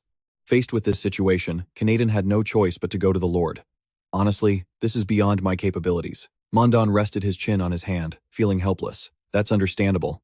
You're a rank A hero, and that monster out there is a rank G giant. A concerned commander asked loudly, What in the world is the royal palace doing? First a dragon appeared, and now giants. When monsters like these show up, shouldn't they be taking countermeasures? Even so, in that situation, there were still ignorant people suggesting, This country must be cursed. My lord, please offer a sacrifice to the giants to appease their wrath. Fortunately, someone stood up and criticized the idea. Those things are just monsters that only know how to destroy and kill. What good would something like that do? Seeing everyone getting tense, Kanatan gave a signal. That's enough. Although he didn't know how feasible it was, he made a decision. I've sent a report to the royal palace. They will dispatch the army immediately. In the meantime, I will lead the troops to hold them off by any means necessary. Everyone, evacuate now. Mandan called out worriedly. All troops, assemble. Yes, sir. However, Kanatan's will wouldn't allow him to lose heart. Before leaving, he instructed, Back in my active days, rank A was my limit. I'm older now, but I'm still a hero nonetheless. Mandan, I'm asking you this not as a lord, but as a former hero. just like you. If anything happens to me, please take care of my daughter." Outside the city walls, Alexia was in the middle of a chaotic scene filled with terrified screams. "The giants have attacked Dorich. If the city falls, our village is next. Run!" And yet, Skaten was just casually watching from the side. Giants are supposed to be at the edge of the world. Why are they suddenly attacking Dorich? Then he turned to look for Jeke Pan Holy Bait. "Jeke Pan Holy Bait, Pan Holy Bait? Don't you find this strange?" To his surprise, Jeke Pan Holy Bait had already prepared his weapons for battle. "Are you going out to fight? The enemy is a rank G monster. I know, but I'm a hero too. While Lord Jamie Welton isn't here, the least I can do is go to the battlefield. Saving one person is good enough. Stopping one monster is good enough." Alexia was even more astonished when she walked in. "Jeke Pan Holy Bait, Pan Holy Bait, the giants are attacking. You need to run." "What? You're going to the battlefield?" Ignoring the danger, Jek Pan Holy Bait rushed outside. "That's right. Of the two hero families in Dorich, I represent the Holy Beats. Lady Alexia, you need to leave this place." All Alexia could do was call out Jeke Pan Holy Bait's name, and now even Skaten was quickly chasing after him. If the warrior goes to battle, the support has to follow. I'm going too. Seeing their fighting spirit, Alexia gritted her teeth in frustration. However, in the end, she still chose to follow them. A pathetic rank C trying to act all cool? "Let's go together. I'm a Holy Bait too." Meanwhile, Jeke Pan Holy Bait couldn't stop thinking as he ran. Skaten was right. The giants were supposed to be at the edge of the world. So how could they have passed all the strongholds and villages to get all the way here, to the city of Dorich, in the middle of the continent? He paid no mind to the danger and just kept rushing forward. Is that even possible? No, now's not the time. I need to focus on the battle first. I have to get into the city. He only realized Skaten was right beside him. "Hey, Jeke Pan, Holy Bait, Pan Holy Bait, let's go together. Giants always move in herds, they're not like dragons." Next came Alexia's voice. "Hey, let me come with you." The three of them finally caught up to each other. "Stop acting like you're the main character. Just focus on supporting me, as your rank requires, Lady Alexia." However, before they could celebrate, a giant hand slammed down on the ground. Luckily, they managed to dodge it in time. "I heard they were inside the city, so did one of them separate from the herd?" Alexia looked up in terror at what was in front of her. The thing before them now was a giant, a one-eyed giant with a mouth full of sharp, menacing teeth. Fear suddenly took over, and tears streamed uncontrollably down her face. "What? The giant is this big? How am I supposed to take something like this down?" The giant seemed to revel in her fear, bringing its massive eye even closer. "Damn it, I have to run." Just then, someone suddenly shot out from behind, rushing towards the beast. Moving like an arrow, he plunged his sword deep into its eye. The giant roared in agony. After blinding it, Jeke leaped back onto the fortress wall. From above, Satun quickly joined the fight. Grand fire cannon. His flames immediately engulfed the giant's entire body. However, the giant managed to grab Jeke. As everyone screamed in terror, its massive hand slowly tightened around him. But then, slashes erupted from inside its grip. Jeke gripped his sword tightly and launched himself from the pile of severed fingers. He used the momentum to charge straight at the giant. Moonlight Dart, his third technique. A determined glint flashed in Jake's eyes. Demon King Piercer. The sword plunged deep into the center of the giant's chest. A shadow appeared in the nearby river, which then swallowed the massive body whole. Jeke leaped back to the other two. Alexia still hadn't processed everything that just happened when Jeke suddenly reached a hand out to her. He was back to his usual, gentle self. "Lady Alexia, are you all right?" Alexia's cheeks involuntarily flushed with embarrassment. Satun, who had been watching them, smiled to himself. He's already activated G rank without any external triggers? If I don't get stronger, I'm afraid there won't be a place for me on this team anymore. Just as they were about to speak, someone called out. "Jeke, it really is you. Please, help me." An old woman, Mrs. Rio, slowly emerged from a corner, leaning on her cane. "Mrs. Rio, what's the matter?" he asked. She pleaded with him, tears streaming down her face. "My grandson just went to help build the Dorich fortress wall, and now giants are attacking it. Please, you have to save him. You're a hero, aren't you?"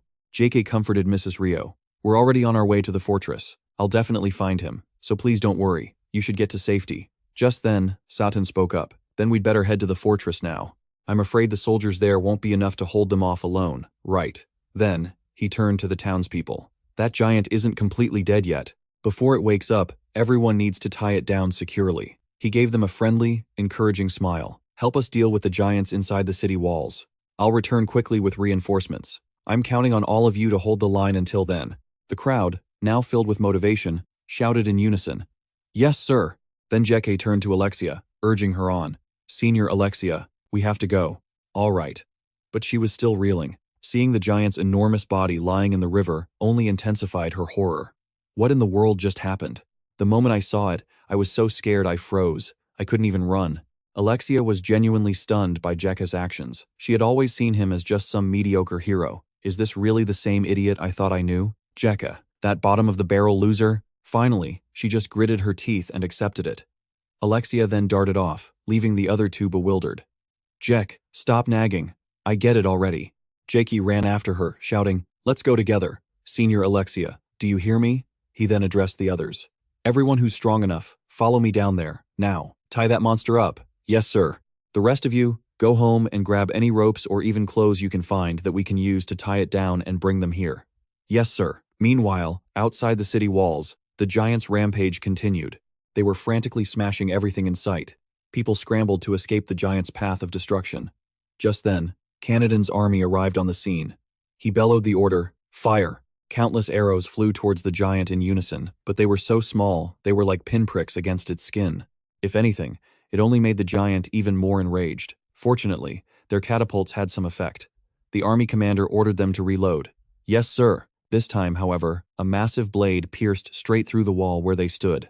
The giant tore the fortress wall apart, piece by piece. A soldier fell to the ground in agony, screaming, "Ah, my leg." The next second, he was faced with something even more terrifying. Another giant.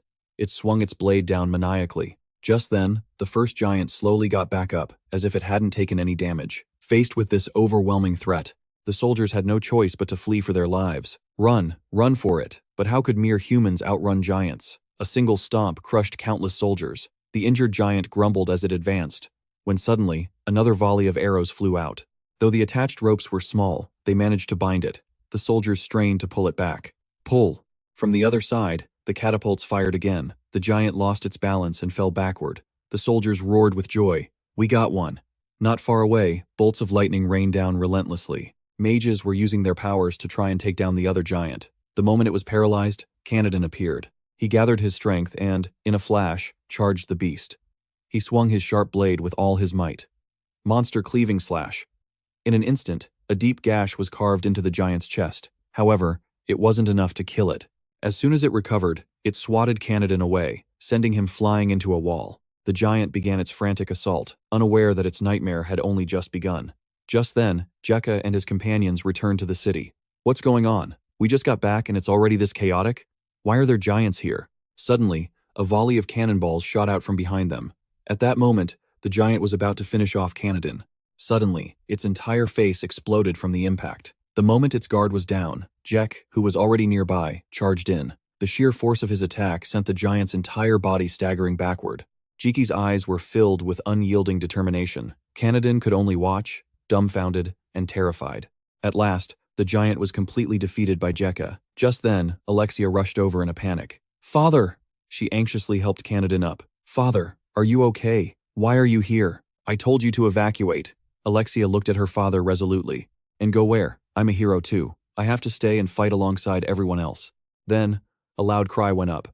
"We got it!" The soldiers all erupted in cheers. "Another one is down."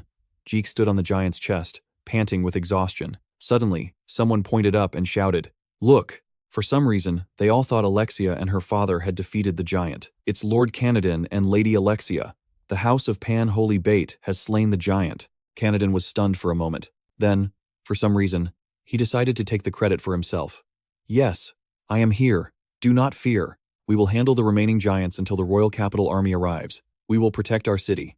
"Yes, sir." Jake, however, couldn't care less about any of that. He just turned and ran towards another giant. Alexia, from atop the fortress walls, noticed and hurriedly chased after him. I told you we should go together." Meanwhile, Jamie Welton just watched from a distance.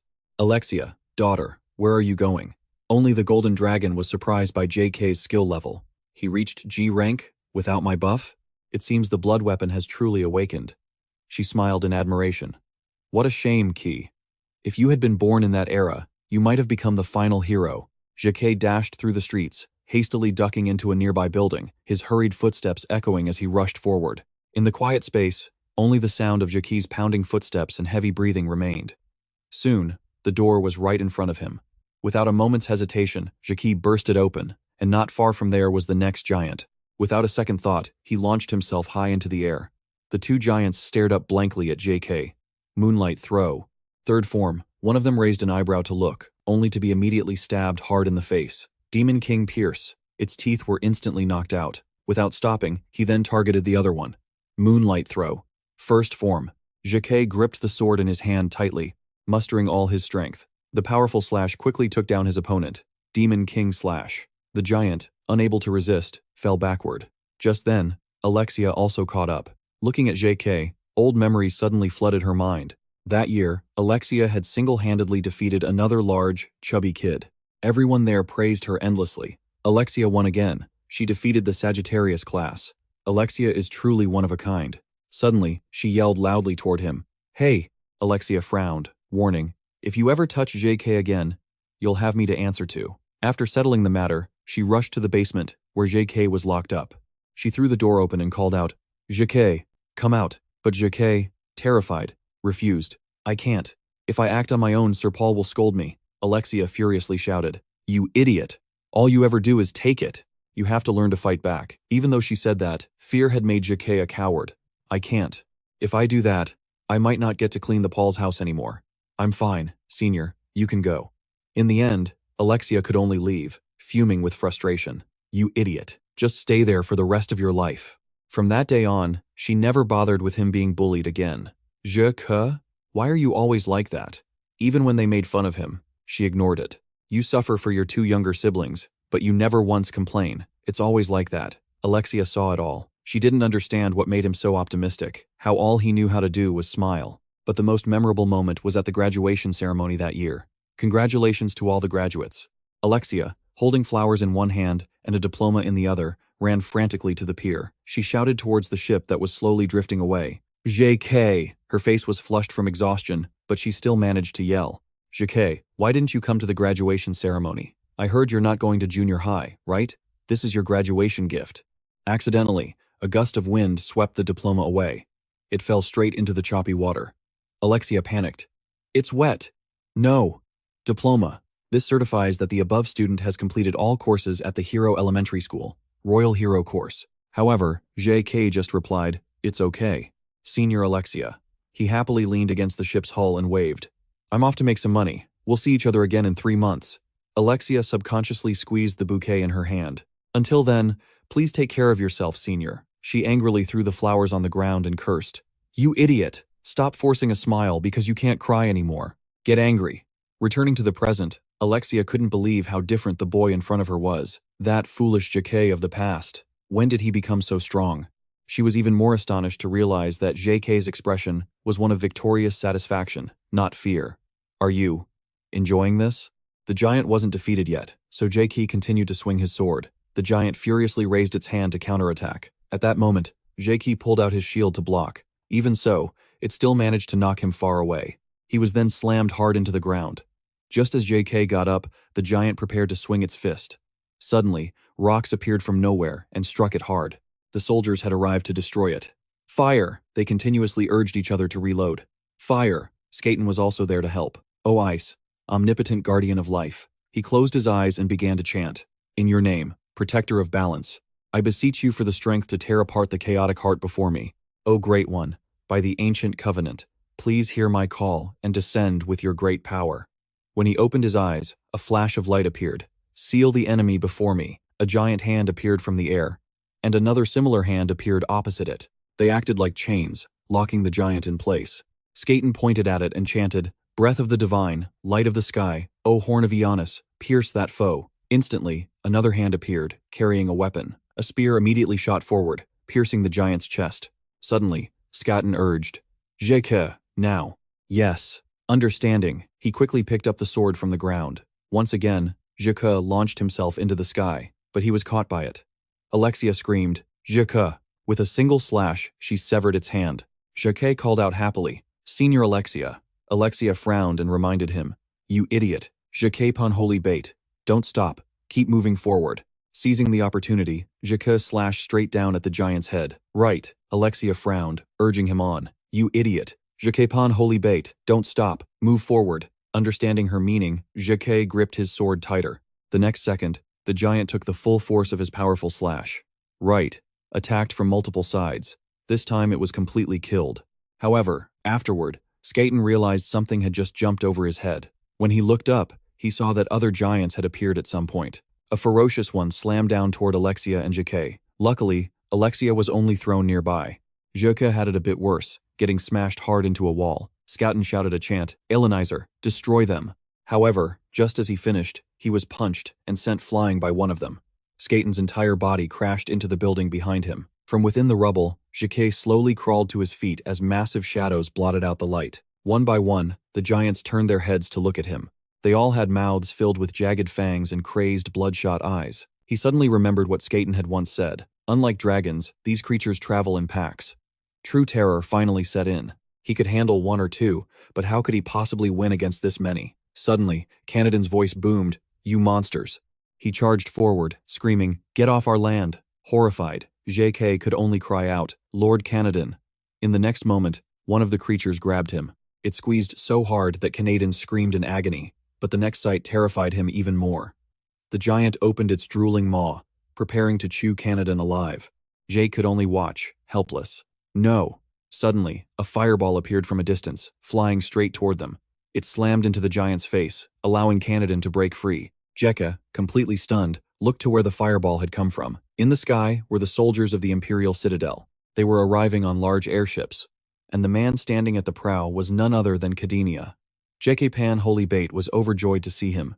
"Lord Cadenia!" the others cried out, equally ecstatic. "The Imperial Citadel's army is here. Reinforcements have arrived. We're saved." Cadenia bellowed the order. Fire. The Imperial Citadel's army fired in unison, unleashing destructive beams of demonic hellfire. They shot straight down at the giant below, stunning it. Other soldiers gripped their swords, leaping from the ships and using their own bodies as projectiles. In the blink of an eye, they were already on top of the giant. Their swords began to glow with a purifying light. The moment they all plunged their blades down as one, a blinding, piercing beam of light shot down from the sky. Those remaining on the ships attacked the other giants. The warriors used their swords and strength to eliminate the enemy, while the mages provided cover from above with destructive hellfire magic. The giants couldn't react in time, and were forced to endure the assault. The scene descended further into chaos, but the army had gained the upper hand. Jake watched Cadenia with silent admiration. So this is the power of the Imperial Citadel? Meanwhile, Kim Long and Joe were still watching the battle from a distance. "Looks like it's wrapping up for now." Kim Long remarked with concern. "He's definitely not C-class anymore. He's developing at an abnormally fast rate. I don't really get it." Jamie Welton, however, just laughed. "How fascinating." His excitement began to build. "What is this feeling? It's like my heart is on fire." Jacquet, meanwhile, remained completely oblivious. "I've got to fight him at least once." After a long struggle, the giant finally collapsed, signaling the end of the battle. Soldiers all around erupted in a unified cheer. "It's finally over." By this point, the fortress had sustained heavy damage. Cadenia slowly descended to the ground and gestured to the Imperial troops. "There might still be enemies on the other side of the mountain. Send a squadron to conduct a thorough sweep. The rest of you, help dispose of the giant corpses." "Sir," Canadin ran up to him, overjoyed. "Jodiac Knight, thank you for coming." The two shook hands as he introduced himself. "I am Kaner Din von Hanzok. Our Hanzok family did our best to hold the line until the Imperial Citadel sent aid. A full-scale giant assault. That's rare. You've all worked hard." Just then, Cadenia's gaze shifted to the side. He had noticed Jekke's presence. He smiled and asked Canadin, "I heard that besides the Hanzok family here in Josich, another family also joined the fight? How did that go? What were that warrior's accomplishments?" Canadin was taken aback, not knowing how to respond. He clearly remembered Jekke as a strong and determined person, but in the end, Canadin chose to deny all of the boy's contributions. How could a C-class possibly fight a G-class, anyway? For his own benefit, he chose to lie, hoping to draw Cadenia's attention to Alexia instead of Jekke. That boy was just a nuisance, anyway. That was a family that has already been wiped out. You needn't worry about them. More importantly, would you like to meet my daughter? It was thanks to her that we were able to stop the giants during this battle. She's a naturally gifted warrior. I'm certain she would be a great asset to the Imperial Citadel. Of course, Cadenia knew better. He just gave a faint smile. "Is that so?" Canadin asserted firmly. "Yes, and that's not just my opinion as a father, but my assessment as a warrior." Meanwhile, Jek had just finished digging aside a pile of rubble. The person lying beneath it showed no signs of life. Jekke was utterly speechless. Just then, a soldier approached Canadin. Lord Canadin, a message from the feudal lord. He wishes to personally thank the Zodiac Knight. Please invite him to the banquet, celebrating our victory over the giants. Zodiac Knight, please don't refuse our invitation. Join us. He smiled and agreed. Of course. It would be my honor. Then, they all left without paying any mind to Jake. All right then, let's be off. Indeed, everyone there was the same. They had already forgotten all about his contributions. Now that the battle was over, people flocked to the streets, ecstatic with joy, to celebrate. That night, a grand festival was held in Josik. Colorful festival lanterns adorned every main street. Laughter could be heard from all around. Every eatery in the city was packed with people. The soldiers could finally return to their families, as if to dispel the fear that had frozen their hearts. Everyone laughed, drank, and shared in the joyous celebration, but in another place, the atmosphere was far more somber. The feudal lord went to inspect the giant's corpse himself. Seeing it up close, it was far larger than he had imagined. He exclaimed in astonishment, "You faced something like this? You are truly astonishing. You flatter me, my lord." Suddenly, Mondon noticed something else. Pointing to a slash mark right in the center of its head, he asked, "That cross-shaped slash, it doesn't look like it was made by your sword. In that case, was it your daughter's handiwork, Alexia?" Hearing Canadian's lie, Mondon immediately bought it. So Alexia fought in the battle too? How impressive. It seems she's already surpassed you. Perhaps I should entrust guard duties to Alexia instead of you. If I am to have her earn your favor, my lord, I will have to train her even more seriously. Suddenly, Cadenia interrupted. "I don't believe that's the case." Mondon huffed, assuming he found the idea ridiculous. "Lord Cadenia, even for a Zodiac Knight, it's still hard to believe a minor could fight a giant, isn't it? But Alexia has already received the title of an A-class hero back in middle school, and is the first person in Josich with the potential to become a G-class hero." But Cadenia wasn't interested in arguing. He immediately pointed out the flaw in Canadian's claim. "With the large dual swords that your daughter uses, Lord Canadin, it would be difficult to create cuts this sharp and refined." After saying this, he turned to Canadin, his tone a clear warning. "You're a swordsman yourself, Lord Canadin. You must know that as well." Canadin knew he was caught but could do nothing. Just as Mondon's suspicion was piqued by Cadenia's words, he asked, "Then, besides the Hanzoks, who else here could have fought the giant?" "As I recall, there was another family," Cadenia replied. Mondon remained skeptical. "Don't tell me you're talking about the Jeekpan Holy Bait family? Lord Cadenia, it seems you don't quite understand. Holy Bait is only F rank. Forget about a giant. They probably couldn't even handle a single slime in the forest." Cadenia's lips curled into a faint smile. He didn't answer, instead changing the subject. "Sometimes, even the gods play cruel jokes." In the vast emptiness, only Cadenia's voice could be heard. He was always a very witty man. Canadian had already held a grudge against him for embarrassing his daughter. Elsewhere, the crowd at Dee's shop grew even louder. "That monster was so huge that one swing of its club sent the wind blowing the roofs off our houses. Stop making things up. Weren't you hiding in the warehouse, trembling in fear? Come on, now, don't fight. Have a drink." Kim Long suddenly slammed her beer mug on the table. She was furious about the injustice he was facing. "I told you to go get your 3 silver coins. All the heroes and soldiers who helped kill the monster got a reward. Why didn't you get yours? GK doesn't need it." GK Panholy Bait explained. "You just make what you can for the day. I think just stopping the giant was enough." Day, who was busy slurping his noodles, also spoke up. "You idiot. You're the type to count every single silver coin, aren't you? You were clearly the one who took it down. You should be demanding 30 gold coins." Jeke was covered in bandages but remained optimistic. "I'm really okay. Besides, Jamie Welton was surprised he was actually thinking about him. If I stand out too much, Sir Jamie Welton will get into trouble." He worried about the two of them, completely unaware they had been watching him from afar. "More importantly, I'm just really glad you two are back. You both disappeared so suddenly. I was worried I'd lose someone else, like Sir Alex." Jack's expression also put Jamie Welton at ease. He then went back to eating his bowl of noodles. "From now on, if I'm going anywhere, I'll tell you first." "Really? What's wrong with you? Be quiet." Suddenly, Alexia's voice cut in. "Who in the world are you? Are you really the Jeki I know?" she yelled, questioning him. "No matter how much you underestimate him, he's a G-rank hero today." "Senior Alexia," Dee asked her in surprise. "Why are you here? Aren't you always trailing after the Lord?" Alexia stammered an explanation. "I just wanted to see if Jeke was okay. Am I not allowed to be here?" Her embarrassment turned to anger, and she snapped at Day again. "That's not it. Please sit down. You're making him work like this right after he risked his life in a fight. You really are a devil. How did you know?" "Don't worry, he already used a healing spell on me." Only then did Alexia realize Kim Long was also there.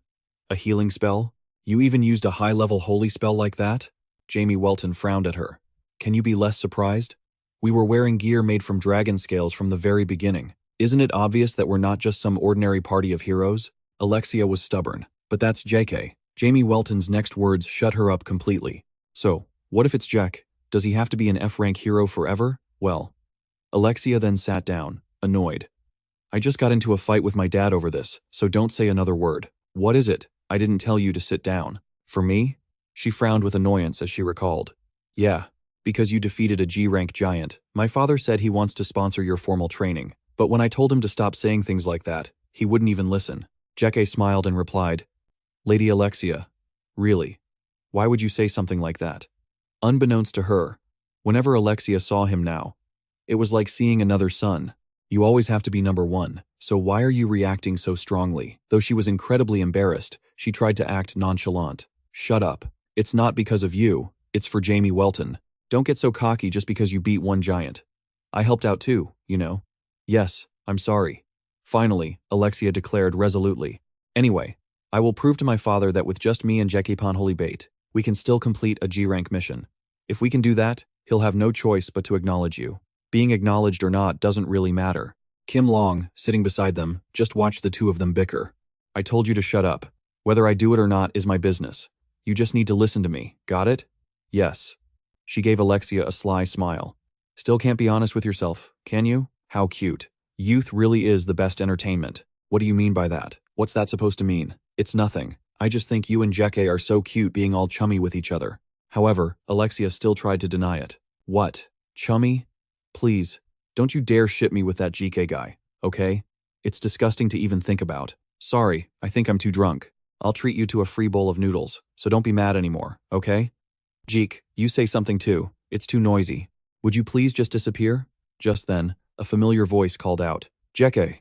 Mrs. Riajo approached step by step, leaning on her cane. My grandson Jaser still hasn't come home. What happened? Jakey, I asked you to go find Jaser.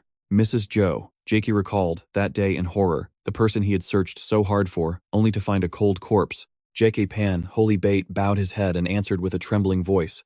I'm so sorry, Mrs. Joe. When I found Jaser, he was already. Mrs. Joe froze. Why? Then, she began to yell at Jakey through her tears. Why is Jaser dead when you were there? You're supposed to be a hero. Her scolding words only made him blame himself more. It's my fault. I wasn't strong enough. A trembling Mrs. Riajo pointed a finger at Jeke Pan Holy Bait. She used the harshest words to curse Jeke without mercy. You bastard. So you just let my grandson die while you're here laughing and having a good time? Are you this happy just because you sold a few bowls of noodles? The immense loss, or perhaps her true nature, made her yell even more crudely. All the other soldiers were injured, yet one look at you without a single scratch tells me everything. I bet you were hiding somewhere, weren't you? I took pity on you when you were just a kid and gave you odd jobs to do. And this is how you repay me? In the end, Mrs. Riajo placed all the blame on Jeke. I was a fool to trust a hero from a bottom-tier family. This is all your fault. Jiki, because of you, my Jaser is dead. Alexia quickly stepped forward to explain. No, ma'am. It was Jeke who defeated all the giant monsters. But Jeke stopped her. He bowed his head, accepting the blame even though he was innocent. That's right, ma'am. It's all my fault. I am so sorry. Jek. All Mrs. Riajo could do was sob inconsolably. Finally, she turned and walked away. I don't want to see you anymore. Don't you ever call yourself a hero again. She left behind a dead silence in the diner until a laugh suddenly came from behind them. How interesting. Cadenia walked over to them. Jeke looked at him in surprise. Lord Cadenia, shouldn't you be in the castle? Why are you here? Sitting around with a bunch of bearded old men is boring. It doesn't suit someone like me. When Dee saw him approach, he frowned in annoyance. What is it with today? Why do I keep running into such detestable characters? Where's that long, blue-haired noble who's always with you? He's dead. Don't worry about it.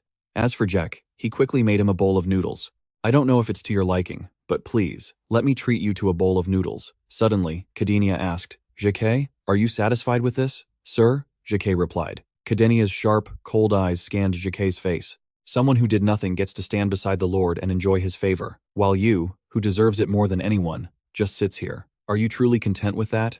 For a moment, Jake didn't know how to respond. Cadenia continued. I saw the giants' corpses with my own eyes. I saw those sharp, fatal sword strikes. You single-handedly took down a G-rank monster. Without you, at least half the people here would be dead. He then turned to look at Alexia. The same goes for those A-rank families acting all important. True to his nature, JK quickly tried to explain, no, it wasn't just me, everyone helped. However, that answer only seemed to infuriate Kadinia. So, you're fine with this? He then told JK exactly what had just happened. I told the Lord that the credit was yours, but he absolutely refused to accept it. After all, he's the Lord of a city, and they're A-rank families. How could they ever accept the fact that they owe their lives to an F-rank family? All the humiliation and contempt you tried to escape.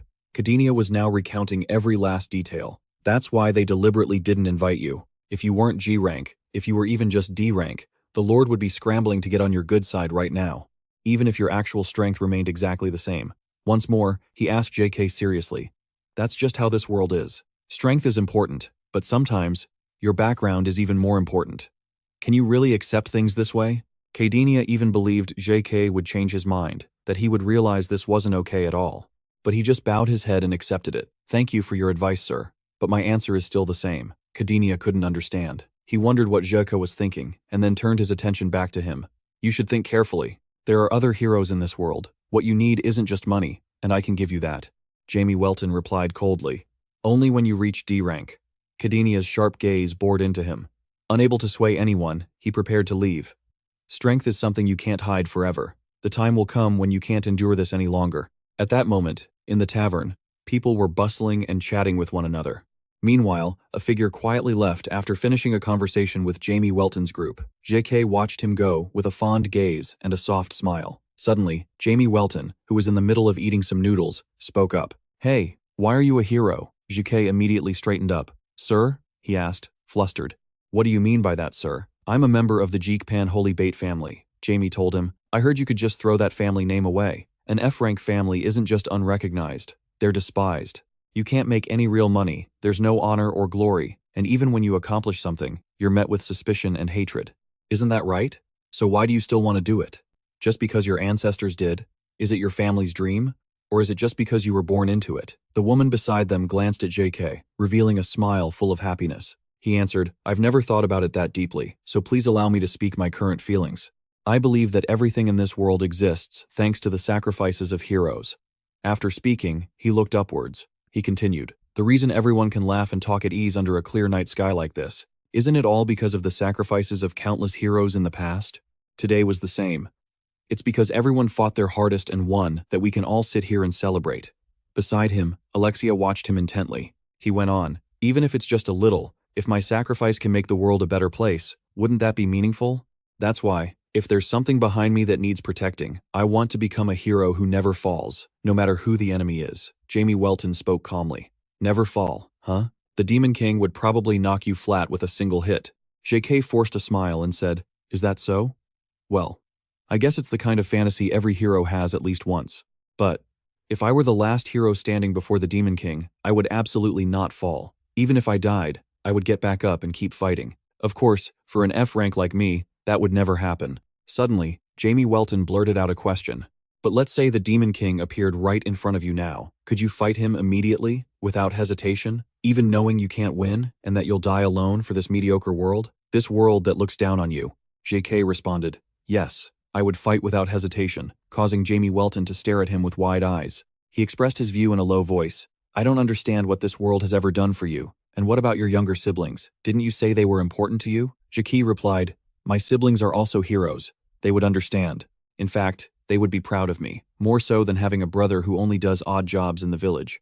Because that is the most glorious death for a hero. His answer left Alexia staring at him, lost in thought.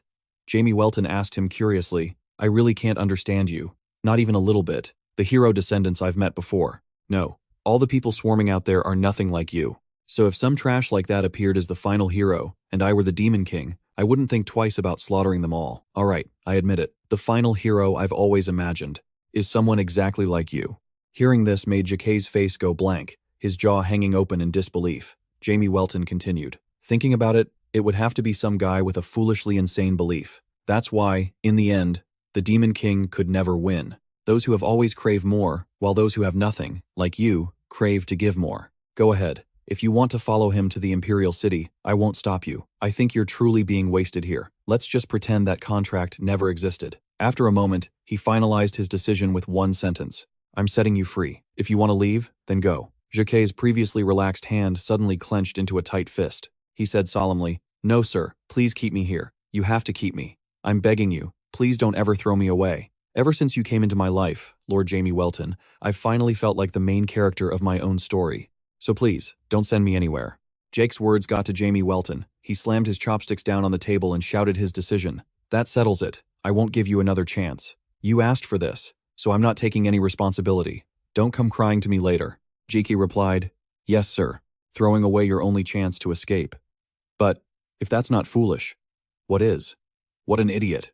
He replied, "Yes, I am an idiot." Kim Long, sitting beside them, looked bewildered and said, "You're both idiots." Jamie Welton agreed. "That's right. One day, when you've become incredibly strong, you have to fight me." Jeke waved his hand in refusal. "Oh, no, I couldn't. How could I dare to fight you, Sir Jamie Welton?" Jamie Welton rested his chin on his hand and said cheerfully, "Don't worry, I'll go easy on you. Why would I ever treat you badly?" Kim Long quietly observed Jackie.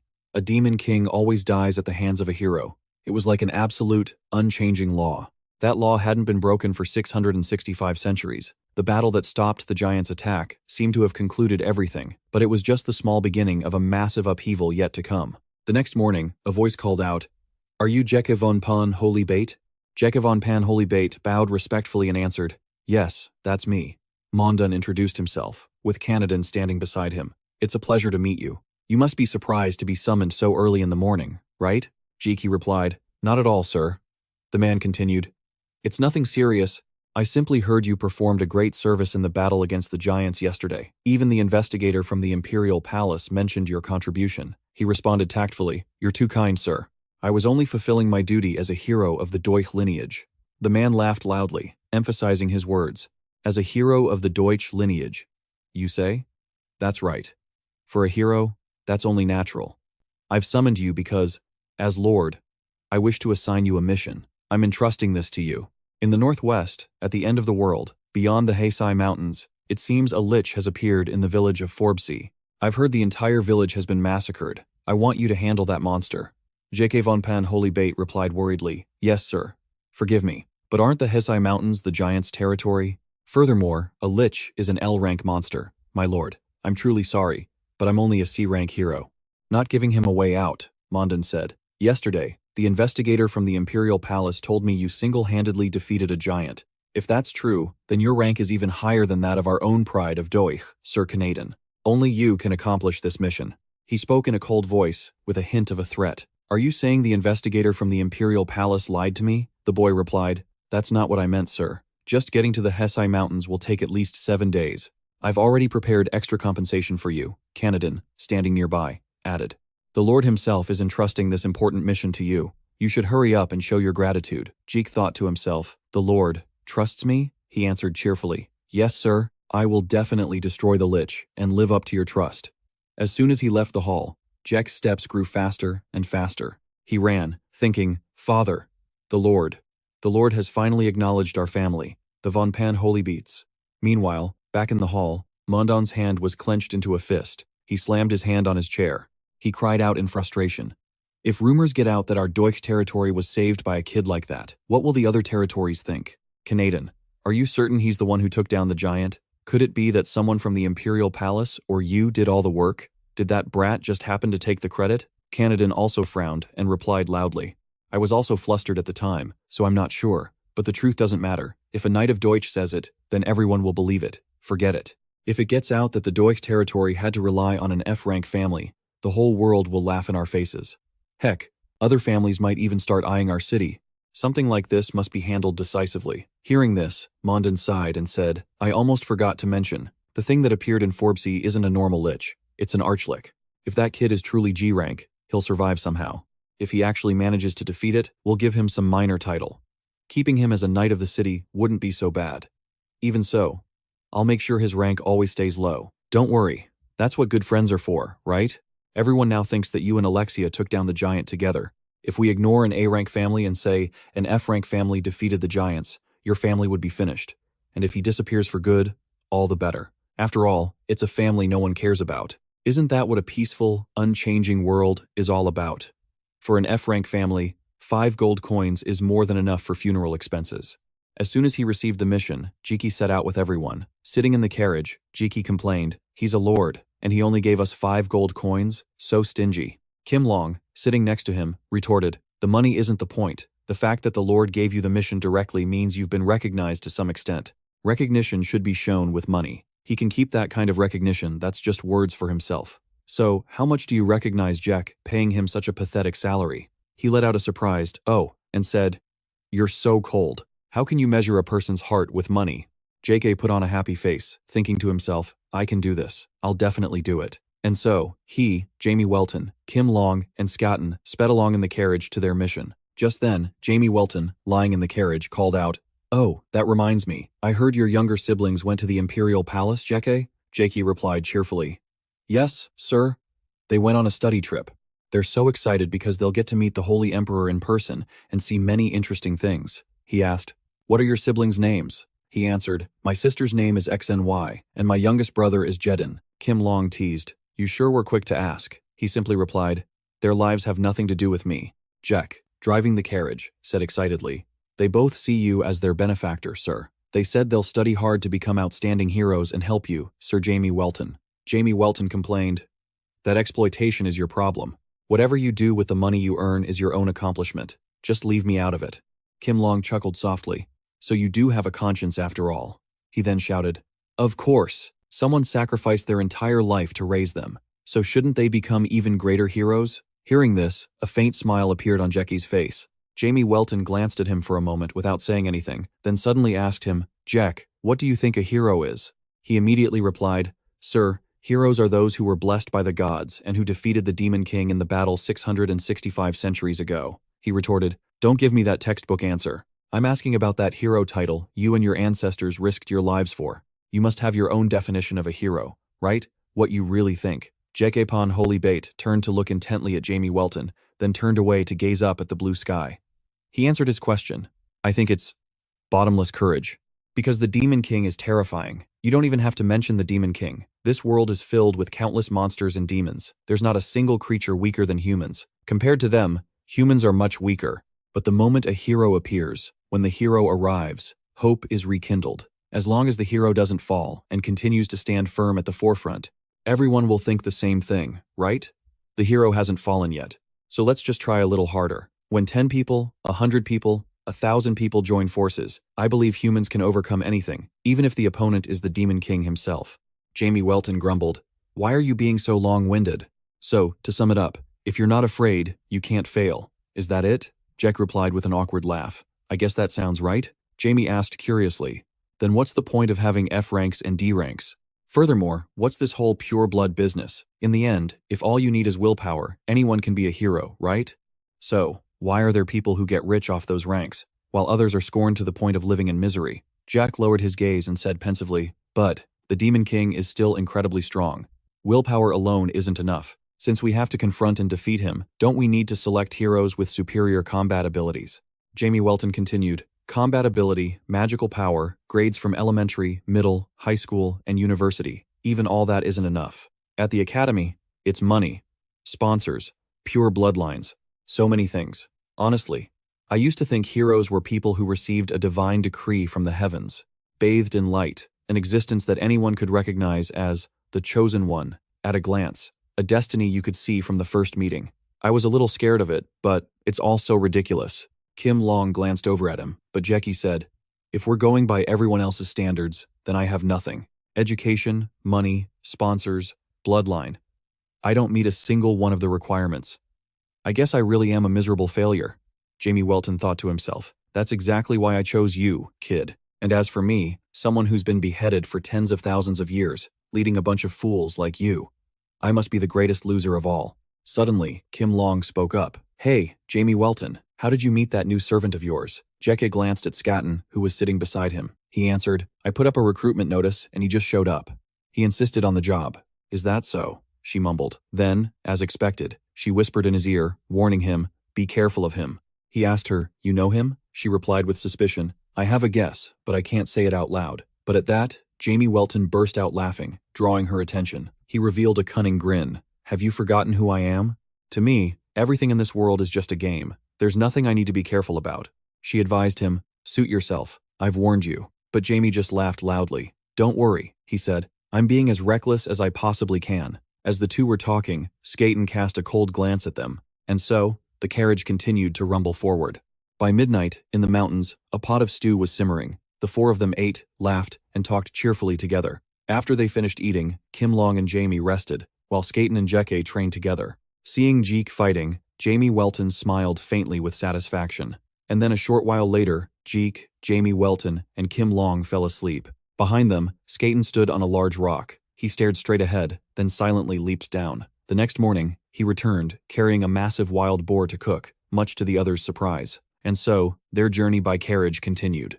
The carriage sped along the long road. In the afternoon, the four of them ate together again. Then came Skaten and Jek's training session, and afterward, all four of them slept soundly. The next morning, the carriage moved on. There were some sharp turns that made the carriage lurch, but they were no trouble for Jek. The bowls were once again scraped clean. At midnight, the moon reached its peak over the forest. In the middle of the vast, green woods, a carriage was parked peacefully. The four of them moved on to bathe in a hot spring together, and then lay down together on the carriage. The next morning, the carriage once again shot forward. And so, it traveled through the forest from morning till afternoon, and then into the night. After several long days like this, Jek suddenly looked ahead with a surprised expression. He shouted, "That's the HP mountain range. The land on the other side is where the giants live, so humans can't survive there." Jamie Welton glanced to the side. Skaten pointed in a direction, and Jekpan Holy Bates' eyes followed. "Look, it's the Wall of Sin," Jek exclaimed in awe. "I've read about it in textbooks. This is the Wall of Sin, hastily built as the final line of defense to stop the giants. During the Great War between humans and giants 500 years ago, they say the bodies of the heroes who fell in battle were piled even higher than the wall itself. I never thought I'd get to see this testament to the hero's sacrifice with my own eyes." Skaten told him, "We just need to go around this mountain range. It'll take about 2 more days to reach Forbus village. Let's get going." "Yes, sir," he replied. And then the carriage began to move. A while after the four of them had ventured deeper inside, Jeke looked around.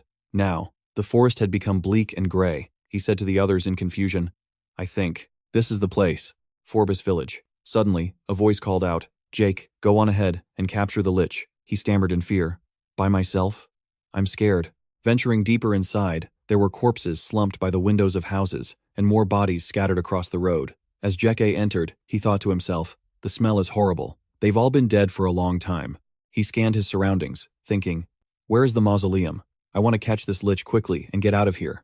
Moving a bit further, something caught his attention. He looked up at a large building standing alone in an isolated area. Jeke slapped himself across the face, thinking in a panic, "I've fought giants and dragons before. Get a grip, Jeke."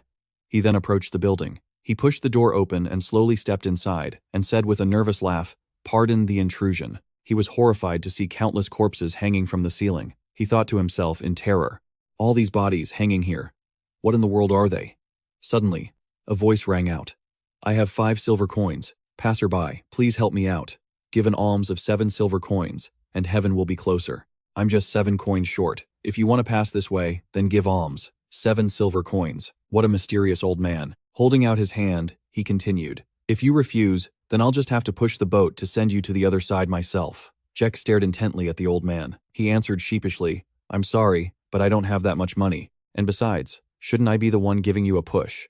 Why would I let you push me? Also, you really shouldn't be here alone." "Sir, there's a lich here." After everything he'd been through in Jamie Welton, Jeke wasn't fazed by strange things anymore. Hearing the name lich, the old man couldn't help but be startled. "A lich?" He spoke up. "Young man, did you come here looking for a lich?" "What for?" Jeek replied, as if it were the most obvious thing in the world. "To destroy it, of course. I'm a hero." The old man's eyes suddenly blazed with a strange light. He asked cautiously, "Could you be a blood soldier?" He replied softly, "Yes, though not a pureblood." Suddenly, the old man burst out laughing and said, "You've finally fallen into my trap." Jake said in confusion, "Huh?" The old man held an orb in his hand, which radiated a dark aura. He laughed sinisterly and said, "I don't need silver anymore. To open the gate to the underworld, I need your blood." That dark smoke shot straight towards Jek's position. He quickly raised his shield to block. However, the orb's power was too great, and it immediately sent him flying. He fell to the floor and shouted in frustration, "So you're the lich." Fireball. A spell from him flew towards the lich, but it had already vanished. He thought in shock. He disappeared. Just when his guard was down, the monster appeared behind him. It chuckled softly. "So, you know a few party tricks, huh?" Just as it fired a dark energy blast, Jake managed to dodge the attack. He slid to the side and then charged forward. He swung his sword and struck the lich, but it vanished into thin air and then reappeared behind him, aiming its spell right at his back, making him cry out in pain. He spun around to strike but missed again. He cursed under his breath. Damn it! Countless blows were unleashed. The lich monster cackled and spoke. Struggle, you foolish hero. Do you really think you can keep up with my after-images? Then it uttered the words, die. With a vast number of illusions surrounding Jekka, it immediately channeled its power at him. Explosions erupted all over his body. Jek's face contorted in pain amidst the onslaught of attacks. It moved so relentlessly that it made him think, he's too fast. I can't keep up. Then he recalled Sojun's advice from their training. Get a grip. Open your eyes and observe the slightest changes in his movements. At that moment, it was as if he was enlightened, thinking excitedly, I see it. He gathered his strength and charged with his sword towards the spot where he believed the lich was standing. However, he missed again, causing it to burst into mocking laughter. I told you, you could never keep up with me. J.K. Pan Holy Bait thought. The dagger was just a feint. Then he sliced its head clean off, shouting confidently, don't worry, that was just a fake-out. The lich's head flew far away, and Jekka gripped his sword tightly. He quickly used Moonlight Dart, 6th form, Demon King Pierce. Suddenly, the lich's body absorbed his luin. A black, ink-like substance shot out, knocking him far back. He cried out in confusion, what is this sword? The smell is horrible too. He suddenly realized something, his eyes widening in an instant. I defeated him. I caught the lich. The moment he thought he had defeated it, the bodies hanging from the ceiling began to struggle. They emitted horrifying sounds that froze him in place. And then, the lich's corpse slowly stood up, its head's voice echoing out. It is complete. Delicious organs, flesh, brain, bones, and truly, a blood soldier possesses the chosen bloodline. Jake's eyes went blank for a moment. The lich monster roared with delight. Offer the blood of J.K. Pan Holy Bait to resurrect the great lord Satamius. At that moment, a drop of blood rolled down from his forehead. It slowly trickled down towards the floor. The moment Jekki's blood drop hit the floor, a magic circle appeared and surrounded him. Tendrils of blood began to seek their way out. They slowly advanced towards a coffin. They crept all over it. Just like that, they neared a small crack. Through the crack, another voice was heard. At that point, the blood tendrils seemed to converge on a single point, the coffin. The eyes of the corpses hanging from the ceiling began to glow a brilliant red. Jeke backed away. The lich monster commanded its minions, seize him. Receiving the order, the corpses, like hungry leeches, rushed forward. Instantly, the glowing-eyed corpses began to charge like a swarm of hungry leeches. The muscles in their arms suddenly swelled. They grew so large and sinewy that they ripped through their sleeves. Just like that, a large number of corpses jumped down from above, heading towards Jekka. They landed with a powerful thud on the ground, and some hands even sprouted up from the floor. Countless corpses crawled out from the ground. Before Jek's eyes, the massive, beast-like corpses closed in on him. He stared at them, bewildered. Seeing their chance, they began to charge and attack. Slash! Jek swung his sword with all his might, cutting them down one by one. But their numbers were too great. They attacked from all sides, forcing him to block with his shield. However, because there were so many of them, they managed to grab the lagoon in his hand. Then they ripped the lagoon away, making him shout, "Ah, my shield!" Jek immediately sliced a nearby corpse in half. However, the corpse didn't die, and instead grabbed his luin. He was stunned to see his luin held tight by that corpse, which then ran off with it. They took advantage of him being unarmed, and immediately rushed in to grab his arms. One of them lowered its head and bit his arm. A drop of blood began to seep out and fell to the ground. At that exact moment, the coffin suddenly began to glow. A powerful roar echoed out. The corpses then seemed to be filled with new strength. Their skin turned bright red, 2 horns grew from their heads, and spines sprouted from their backs. Their hands became sharp claws. In an instant, the living dead became larger and more ferocious than before. Jeek panted, thinking to himself, "Every time I bleed, they level up? I can't bleed anymore." The living dead bared their sharp fangs. They charged aggressively towards him. The armor on Jekka's body sensed the danger and sprouted an arm, firing a beam at the corpses, but they seemed unaffected and charged forward even more frantically. They piled on top of him, and countless others took the opportunity to swarm him. They tore at him from all over, causing him to scream endlessly in pain. Drops of blood continuously flowed from Jekki's body. They dripped onto the floor, forming large puddles. Bloody tendrils swarmed the coffin, growing more numerous and distinct with each passing moment. In an instant, the lid burst open. Hearing the noise, J.K. Pan Holy Bait snapped one eye open. He glanced to the side and was startled to see the horde of corpses immediately drop to their knees, bowing their heads in unison. Even the lich, whose head he had severed earlier, bowed respectfully, its body lifting its own head. It trembled and uttered, "Our king, the lord of all leeches, I offer my devotion. Please, be resurrected." Jekka stared blankly ahead, something capturing his attention. A monster was climbing out of the coffin. It stood solemnly in place and began to speak. "I am Sadamus. From this day forward, humans, elves, dwarves, and even demons, all living creatures will kneel before me. Tremble, world, for true evil has arrived." Jeek listened in confusion as he spoke. Sadamus fell silent for a moment, staring intently at Jiki before asking him, "Your expression is strange. Are you not afraid of me?" Jike answered calmly, Can I be honest? I'm not scared. You call yourself true evil, but in reality, it's a bit." Sadamus shrieked in alarm. "I am the king of leeches. Anyone with a beating heart should be plunged into primal fear just by facing me. So why aren't you?" A doubt formed in Jike's mind. Why is that? Then, he remembered Jamie Welton's smile. He chuckled softly to himself. Why am I thinking of him at a time like this?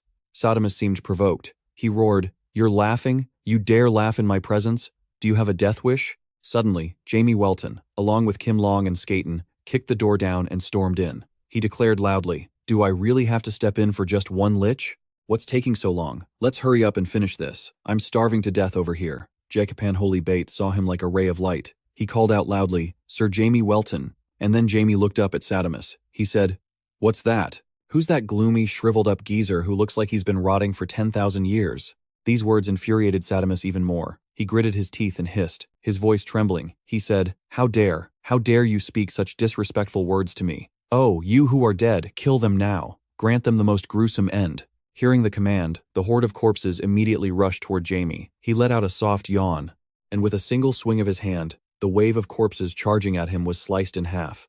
Sadamus stammered in disbelief. "You defeated all of my magic-infused minions with one hand? Who are you?" Jamie asked him. "And who are you?" he shrieked back. "I am Sadamus, the strongest being to transcend the human realm, the demon world, hell, and purgatory. If those knights hadn't sealed my heart, this world would have long been under my rule." Jamie Welton's eyes widened. "Rule the world? You're trying to do something even the Demon King couldn't?" he proclaimed loudly. "The magic power flowing through my body surpasses even that of the Demon King. Once I grasp my true power, no one will be able to stop me." Jamie Welton replied with amusement, "That sounds interesting. In that case, I'll remove that seal or whatever for you. Let's see you try. But if you fail, you have to do one thing for me. Deal?" Sadamus laughed loudly. He mocked, "This seal, even I, Sadamus, cannot remove it." Before he could finish his sentence, Jamie removed the seal right in front of him. Kim Long, standing nearby, cursed loudly. "That idiot is causing trouble again." Jamie Welton held up the sealing chains provocatively. "Now, give it a try." Sadamus let out a thunderous laugh. His power exploded, creating a blast that sent Jiki flying. Sadamus's power erupted, creating a blast that sent Jeke flying. Kim Long, Skaten, and Jeke, standing behind, couldn't help but stare in awe at the scene before them. Sadamus laughed with glee. He said, "A new demon king has descended upon this world. All breathing creatures, kneel before me. I don't know how you did it, but I thank you very much. Ruler of death, I, Sadamus, command you, die." And yet, after he spoke those words, nothing happened. He and Jamie just stared at each other in silence. Jamie, noticing him making continuous hand signs, asked curiously, "Hey, what are you doing?" Sadamus could only reply in confusion. "Huh? Why isn't this working?" "Oh, darkness, show me your power. Everything shall turn to dust." Annihilation Soul. However, before the power could be unleashed, Sadamus was punched straight in the face by Jamie Welton. A single blow sent him flying backward. Sadamus clutched his face where he was hit, mumbling, "Ah, I, the great Sadamus." But before he could finish, his eyes widened without hesitation. Jamie Welton leaped toward him. He reared back his fist. Sadamus had thought this for 1,000 years, but only now did he learn the truth. That even a corpse feels pain when it gets hit. Jamie Welton asked Sadamus, "Are we done now?" He meekly replied, clutching his swollen cheeks. "Yes." He asked Jamie, "Who in the world are you?" Jamie replied, "You don't need to know. Just call me Sir Jamie Welton." Then he held out his hand in front of Sadamus and said, "Now." A contract appeared. Party A, Party B, Sadamus. 1. Party B shall become a member of Party A's team. 2. Party B must absolutely obey all of Party A's commands. 3. The team relationship will last indefinitely until Party A wishes to terminate it, and only Party A has the right to cancel the contract. 4. Glory and riches from all adventures will be distributed to Party B by Party A, at a time and in an amount that Party A desires. 5. Party B is not permitted to raise any objections to the above terms. He asked in surprise, "What is this?" Jamie Welton explained, "I already told you.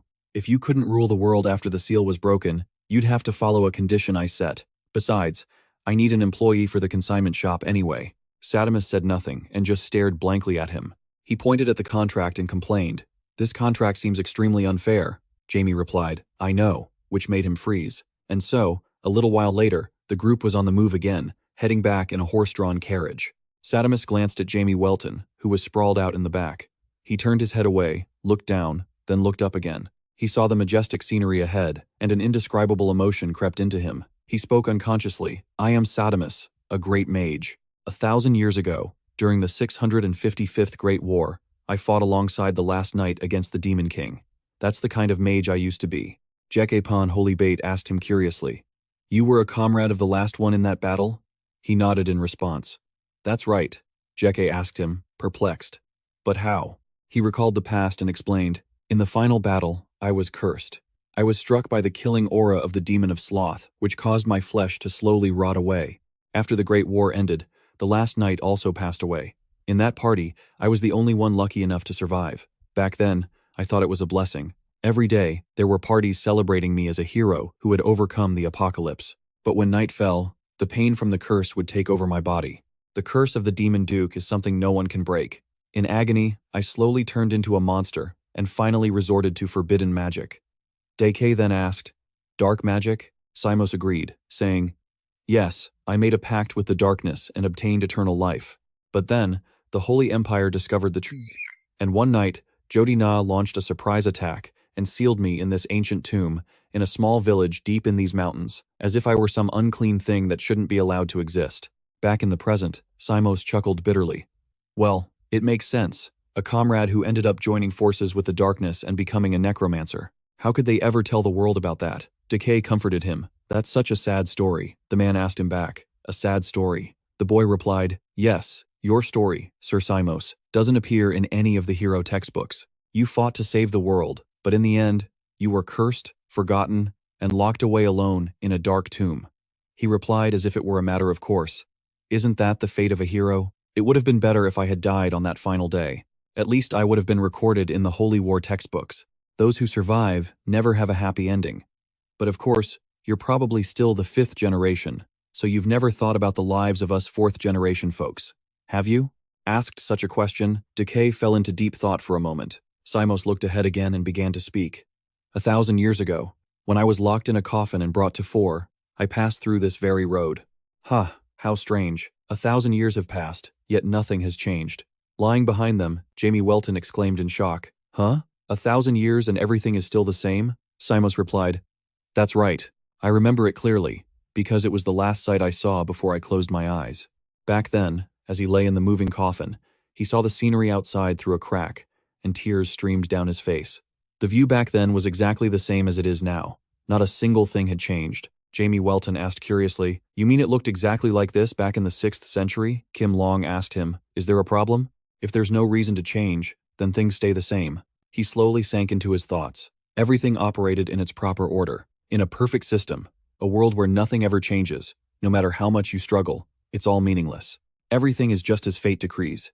Jamie Welton just kept observing the world before him. He let out a tired yawn and sighed. "Anyway, this other world is really warped." Kim Long, sitting beside him reading a book, retorted, "When you have nothing left to say, you just claim the world is warped. From what I can see, it seems pretty straightforward." Annoyed, Jamie Welton called out to Simos, "Hey, you hired hand. You're a mage, so besides dark magic, you must know other types too, right? From now on, you're Decay's magic tutor. And Decay, you better study properly, because sooner or later, you'll have to fight me. Let's hurry back to Dorich. I'm starting to miss my bed." That night, when the moon was high in the sky, under the flickering light of a campfire, surrounded by scattered bowls, a zombie let out a growl. A large number of them were surrounding Decay.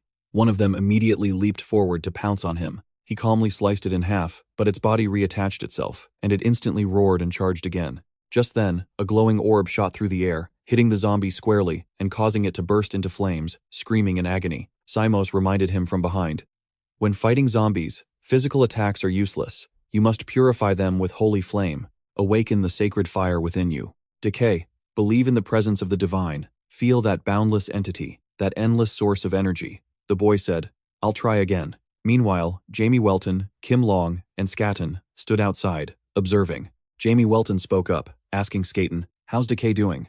As a human, is he any good, or is he too average to even judge?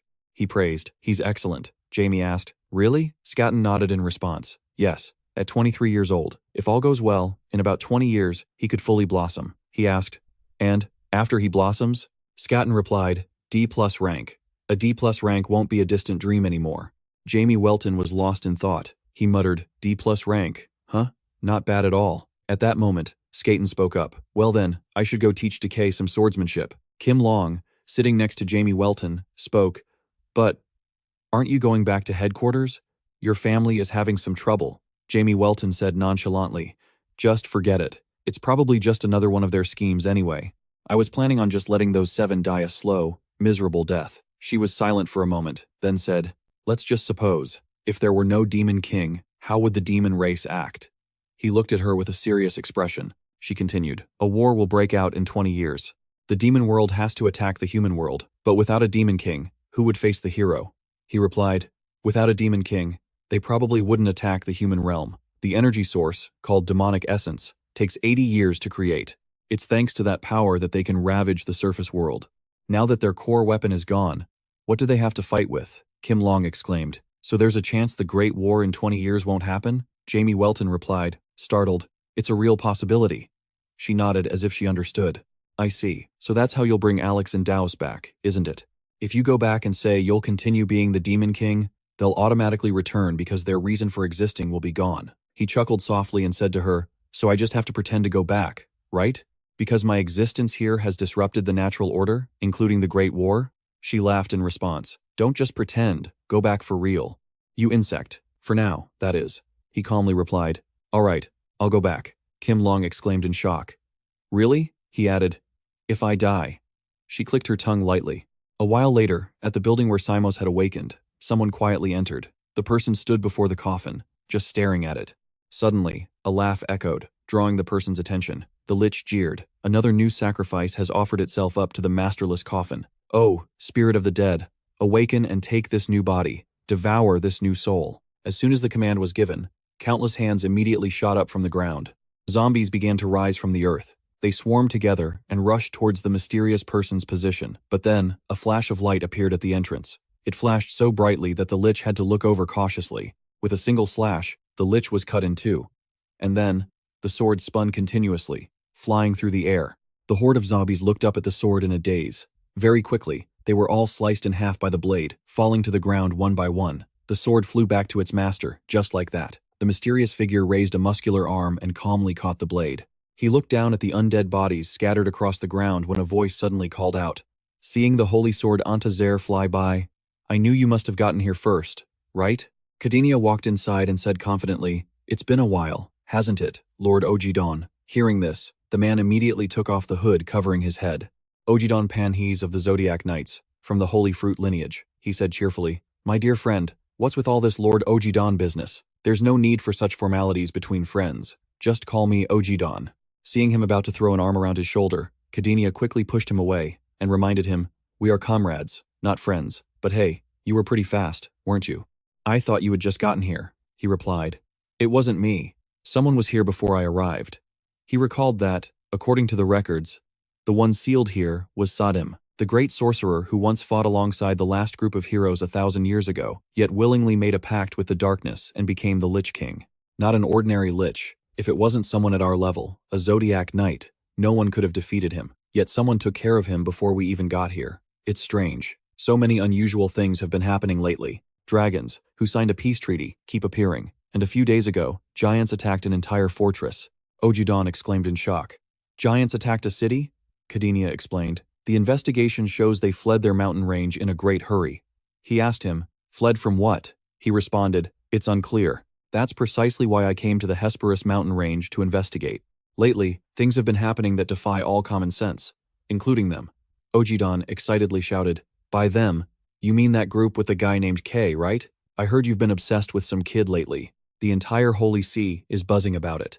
Just how incredible is this kid to catch the eye of a neurotic who only thinks about the gods, like you? Kadenia shared his thoughts. I believe his abilities have surpassed G rank. A generous estimate would put him at the low D rank, and he's only 17 years old. Ojidon cried out in alarm. What?